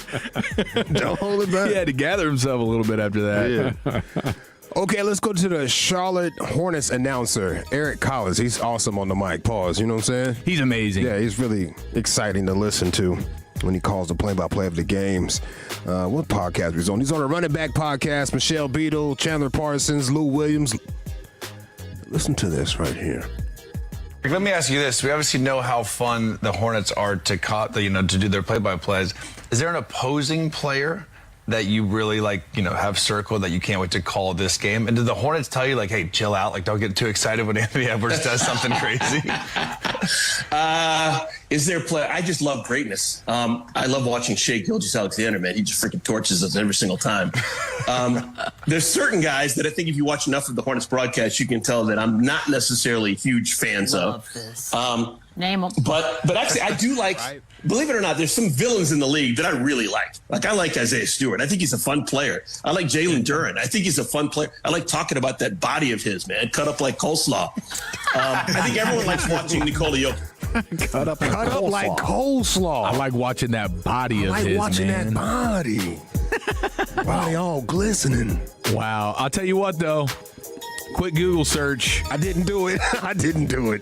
I was like, you're not going to get me, Eric Collins. He's got the gun show for sure. You're not going to get me, Eric Collins. I would have gone ripped up like Rambo. I've never heard the ripped up like coleslaw. Yeah, I like that. Or cut up like coleslaw. Yeah. That's pretty fire. It's fun alliteration. I just don't know if I'd want to be described as coleslaw, you know? That's what I'm saying. You got to throw in a bowl to contain it. My man said he likes talking to his body, you know? Yeah. Like cut up like a statue. You ain't going to get me, bro. That's how women try to get you. You know, she'll have you looking at a dude's butt in the mall. You don't even realize it. Oh, my gosh. Yep. Those jeans would look so good on you, honey. Like, which jeans? Those jeans right there. Now you both staring at a butt. They think they good, huh? Wow. I done caught on the game, bro. I done caught on the game. Just happens to randomly be on this dude that's 6'3", about 240 over here, honey. Yeah. Those are the jeans we're talking about? It was just had leg day. Yeah. You like that guy's hat? Which guy? That guy. Now we both looking at him. Oh, you got it. Yeah. So they catch us looking. They make us look. See, smart. All right, this little dude right here got in trouble for fighting in school. Fighting in school. Listen how his dad talks to him about the situation here. I don't like him just like being mean to me. I'm not like putting up with that, you know? And then he socked me, and then Then what you do? Then I socked him back because I'm allowed to touch him since he just touched me. And then what? And then the principal came. How many times you hit him? Once. One time? Yes, sir. You lying, William? No, sir. You only hit him once? Yes. Twice. I punched him, and then I slammed him to the ground. Then what? And then he punched me, and then multiple times, and then I just So you ain't punch him. So how many times you punch him? Don't lie. 5. 5 times, William? What happened to 1? Did you win? Yes, sir. You up there fighting in a turtleneck. You know you got a turtleneck on. Yeah. And you up there fighting in a turtleneck. Yeah, you got to see the video. Oh, that is great. I had a turtleneck on for real, squabbing at school that day. Once, twice, 5 times. Yeah. I didn't know turtlenecks were still a thing. Kept adding on to it. And it had its day in 88. Oh, it had a Turtleneck run. was big. It had a run. I had a few. Mine was like a cream colored turtleneck. Boy, I used to kill him with that joint. At least I think I was. Yeah. At least I think I was. I'm running really for sure. You probably had some ladies telling her, man, hey, look at that turtleneck over there. Dude with the turtleneck right there with the crusty nose. You can't, kids. You can't be fighting in a turtleneck. Nah, you can't be fighting in a turtleneck. Can't be fighting in a turtleneck. Nah, that's for posing, bro. Yeah. Let's see what else we got right here. This isn't one, but it's toxic. There was a bus crash. Okay, people got hurt. The bus got turned over. People are hurt. Yeah, it's looking sad. But listen to these people driving by, look a hood and everything, and record, and listen to what one girl in the back says. That's a fucking bully. Oh my! Oh, they finna get paid. Damn, they finna get paid. Oh, I should have been on it. I would have had a broken some. Yeah, let me out. I'm going to jump in real quick. Ooh, they slide this back window. People real hurt. Ooh, they finna get paid. All right, last one. I heard this on the KNC Masterpiece. Let's go to this Argentinian soccer announcer right here. Done changed the game, bro. Done changed the game. They done put the auto-tone onto the broadcast. Listen to this goal call, Dawson. Aguanta Scaramucci, ¿cómo puede? Scaramucci abrió la cancha otra vez con Cabrejas, el centro al área. Le queda Scaramucci, la volea. ¡Gol! Start the instrumental now. Yeah. Golazo del número 11 de Scaramucci para abrir el marcador con una tijera bárbara. Golazo del verde que pone el partido 1-0. Yeah. That is crazy. They always.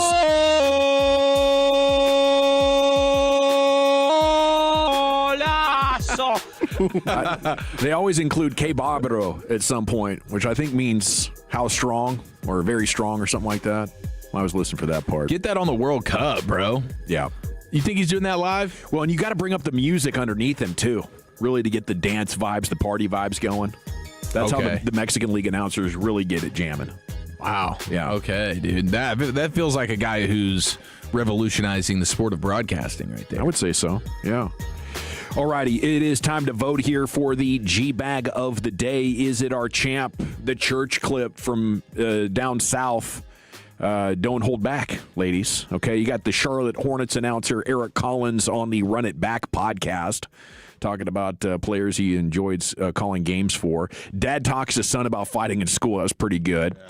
You got the ladies driving by the crashed bus, or the Argentinian soccer announcer putting an auto-tune on his goal call.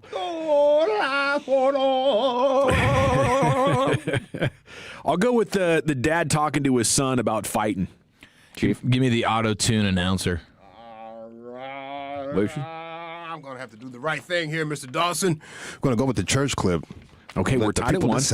We are tied at 1. In the event of a tie, you jump onto @GBagNation's Twitter account. Follow us all when you get there. All of our handles are in the bio @GBagNation. We're going to create a little poll, and you can vote this thing up. We'll announce it here in about 10, 15 minutes or so, probably.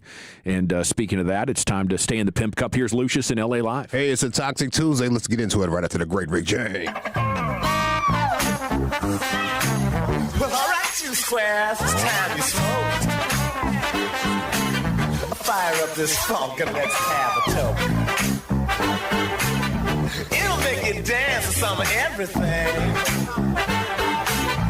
Everybody get high. A new word, gunkles, gay uncles. For Atlanta down there. The new word, gunkles. gay uncles. You gotta learn to get along with them. They fun, they say.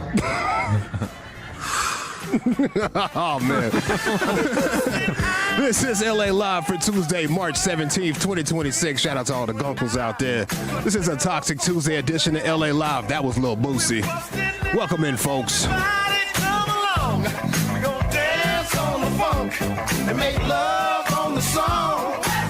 Shout out to the first time, last time, and long time listeners of this here station. I've been listening since Love Lines at night, bro. I've been listening for a long time, dog. Wow. Long 20 time. years or so. Yeah, I've been listening for a long time. LA Live is brought to you by Greystone Roofing and Construction. That is greystone-roofing.com. Hey, Magic City was packed last night. Magic City in Atlanta was packed last night because, it was Magic City Mondays or whatever. Was that supposed to be the game night? That was supposed to be it. Okay. It was packed out, though. They made their money, but not the money they could have. Right. Even though I did see the wings. There was the wings there at the game. And I seen the hoodies. People had their hoodies. Because if you pre-ordered them, you still got them. And they brought their own merch, too. They did. They made it a Magic City night. Crazy with their own merch. Matter of fact, I saved the link because somebody was like, I'm selling merch. I hate this damn thing. I'm sorry. My microphone's going everywhere, y'all. For people that didn't see that. But people are making their own merch. I saved the link because I'm about to get that hoodie. Now, we're about to be out of hoodie season, but I'm going to have it just to have it at some point. Get the lightweight hoodie. Like Brian made those Crown Global T-shirt hoodies. Yeah. They had it out there, man. Magic City was packed. T.I. still performed and everything. I just want to let you know that Atlanta did support Magic City that night. And it might have ended up being a bigger event because it was canceled. Yes. Like, if this was planned, it was genius execution. It was packed out, bro. I was watching it all night. I wonder how that turned out. Packed out. Will they live stream up in there or something?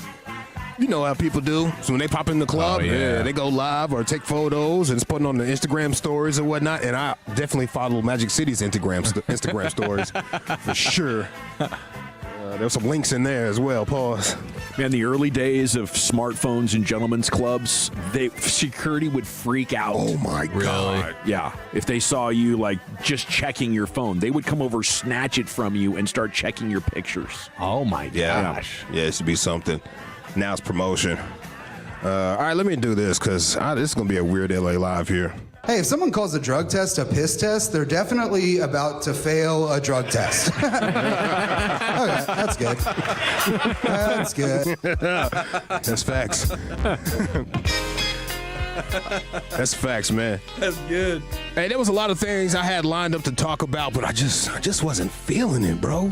Just wasn't feeling it. You know, sometimes you got to feel it. You can't force it. I know the feeling. I had Houston trying to become a spring break location. You seen that? No, but I have seen some memes that are unbelievably funny. Very ambitious. Right? Houston, of all places. Spring break destination. 2 weeks in a row, I've seen it down my timeline. I've seen a bunch of kids in the clubs. I'm talking about packed out clubs. Nobody's dancing. Everybody's on their phone. Oh. They're sitting down. It looks crazy. Oh. I'm seeing kids packing out the gas stations and the whole street, just standing around. Where's the beach? Where's the beach? What are we doing? They all got ball sacked. Yeah, what are we doing, man? I seen it, and that explains. Remember, the guy said the Daisy Dukes are going kind of crazy at the Houston Rodeo. Oh yeah. Spring break. There's spring break bodies out there. That's what that probably was out there. I'm assuming. It adds up. Yeah, that's what I'm saying. They were fighting out there at the Houston Rodeo. The kids, you seen that? Mm-hmm. One of the girls was using somebody else's wig as a weapon. Did you see that? What? Yeah. It's a new superhero out there using wigs as a weapon, bro. What are we doing? Wonder Woman's got a lasso. This chick's got a wig. Hit you in the face like a horsetail. The identity of street artist Banksy has been revealed. His name is Robin Gunningham. Killer name. Gunningham. Robin Gunningham, dude. That sounds like a bank robber. Yeah. So now we know who Banksy is. Now this did come out like a long time ago, I remember, because he changed his name to David Jones to try to hide. But somebody done dug it up. Now we know who Banksy is. Man, can't even hide out here. Just saw the wig video. It's pretty impressive. Oh, my gosh, bro. And there's nobody in the comments really talking about the wig, fam. I wanted wig jokes, bro. Everybody just, oh, shame. I'm like, yeah, what about that wig? Yeah, that is crazy. Now, what's your strategy with this wig? Is it like a whip? That's what she was using. That just whoosh. Yeah. Strong enough strands to do a little damage? Yes, man. Must be that fake hair, not that real authentic. It's kind of plastic. I don't know, bro. I don't know. Cuba had a total collapse of its electrical grid last night. You seen that? No. Yeah, bro. Total collapse. Left half the island with more than half the island with no electricity. And the stuff Eric Nadel was telling us a couple of weeks ago when we were watching Cuba play about how things have deteriorated there. Yeah. You know?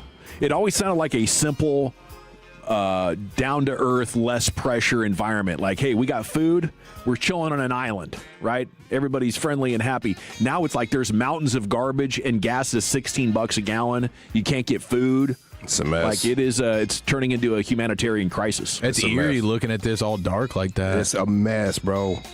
Like that's Lord of the Flies type vibes. If the lights go off that long, we'll lose it here in DFW if the lights go off that long.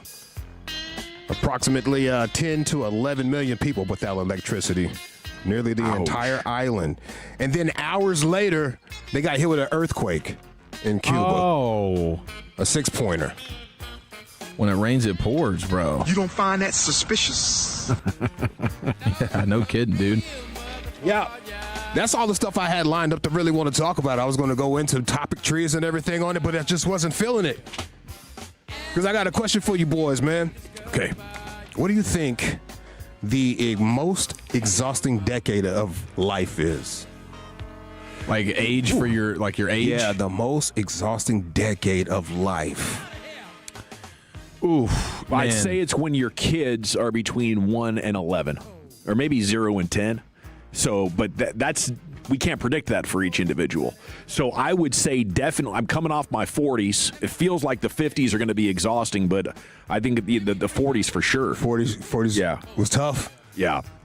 Because it's like, up till your 40s, you can do stuff and not even realize that it could be making you tired, right? Like you're doing yard work, you're shoveling stuff, you got the wheelbarrow, you're pulling weeds. Like you get into your 40s, particularly mid 40s, it's like, crap, I need to take a break from pulling these weeds. Yeah. I legit, like, I have cardio stuff like I've been running a half mile over here. You can feel just from the pulling energy weeds. getting sucked out of you. So that's like physical fatigue. Yeah. I can tell you. That's what you guys have to look forward to. You're right. I got injured taking a nap. See? I woke up and my back was hurting. I was like, what the hell's going on? It's been hurting for days. Oh, no, dude. That's like Harrison Barnes taking a nap and busted up his ankle doing that. From a nap. That's right. What you think, E? Man. Maybe you're not there yet. Yeah, I mean, I would imagine once you're, 40s, 50s, because you're still really working, you're not at that point where you're kind of cruising retirement style. So I would guess 40s or 50s because you're still in that parenting, and you got your own grind. You've got your own grind, and then you got to take care of the kids. Oh, my God. Thank you. Man, I told you I had to pay for like $400-something on a tow bill, right? Yes. That's my son. Oh, okay. Bro, got it towed again 2 days later. No! Come on, fam, I ain't got it, bro. Yeah. What are we doing? Taxing me like that. Let's go to the Today Show. They had a report right here. I think you fellas might be right. Scientists say they've pinpointed the most exhausting decade of your life. Guess which decade? Probably the one I'm in. 40s. I knew it. The 40s. Good. That explains a lot. Thanks for welcoming me to the party, guys. Right. New explainer published in The Conversation says the decade, it's this perfect storm of career pressure, life's demands, biological changes, your children, friends, family. All of that. The good news, they say energy can rebound, although you have to wait till your 60s. Oh. Look, they laughed. That's not even funny, bro. I'm getting my behind kicked right now. You talking about it won't get good till the 60s? You got 20 years of exhaustion. Good luck. Suckers! That's why you have so much energy. Oh, kids are out of the house. You know, it is funny, though, because I think back sometimes to the glory days of my 20s, 30s, and you could, like, get up, you could go out. Oh, my gosh, and it was get up, too go to easy. work. Yes. Then, like, 30s hit, and you're like, oh, it's a little bit harder to recover. That's right. Then And those guess what? kids Even in hit. your 40s, if you don't have kids, it's still exhausting. Yeah, it's even more exhausting, honey. That's how age works. I don't know why. I don't know how the 60s are going to feel like rejuvenation. You know, maybe it's that you've accepted that you're old and you're getting proper health and nutrition, right? Okay, yeah. Maybe in your You're 40s, being proactive you're about in it. denial. You haven't built up the right kind of habits yet. You know? Yeah, I could see that. Because, I mean, I don't look at the super old, you know, the close to 70s, and, like, I don't look at that like, oh, wow, they're living incredible right now. You know, it's like because your own physical health. You can't hoop. Yeah. Like you don't have all the kid stuff, and maybe work is a little bit slower for you. But now you got your own physical body just deteriorating on itself. Yeah, man. I think it's all once you get into the 30s and you got kids. I don't know where the upside comes. It started getting tough at 38 for your boy. That's when you felt it? That's when I was like, what's going on here? Yeah. It's not a party anymore. My life is starting to feel like Stone Cold Steve Austin when he tried to take that what was it, the tub dip, the cold tub? Oh, yeah. He did the cold tub for the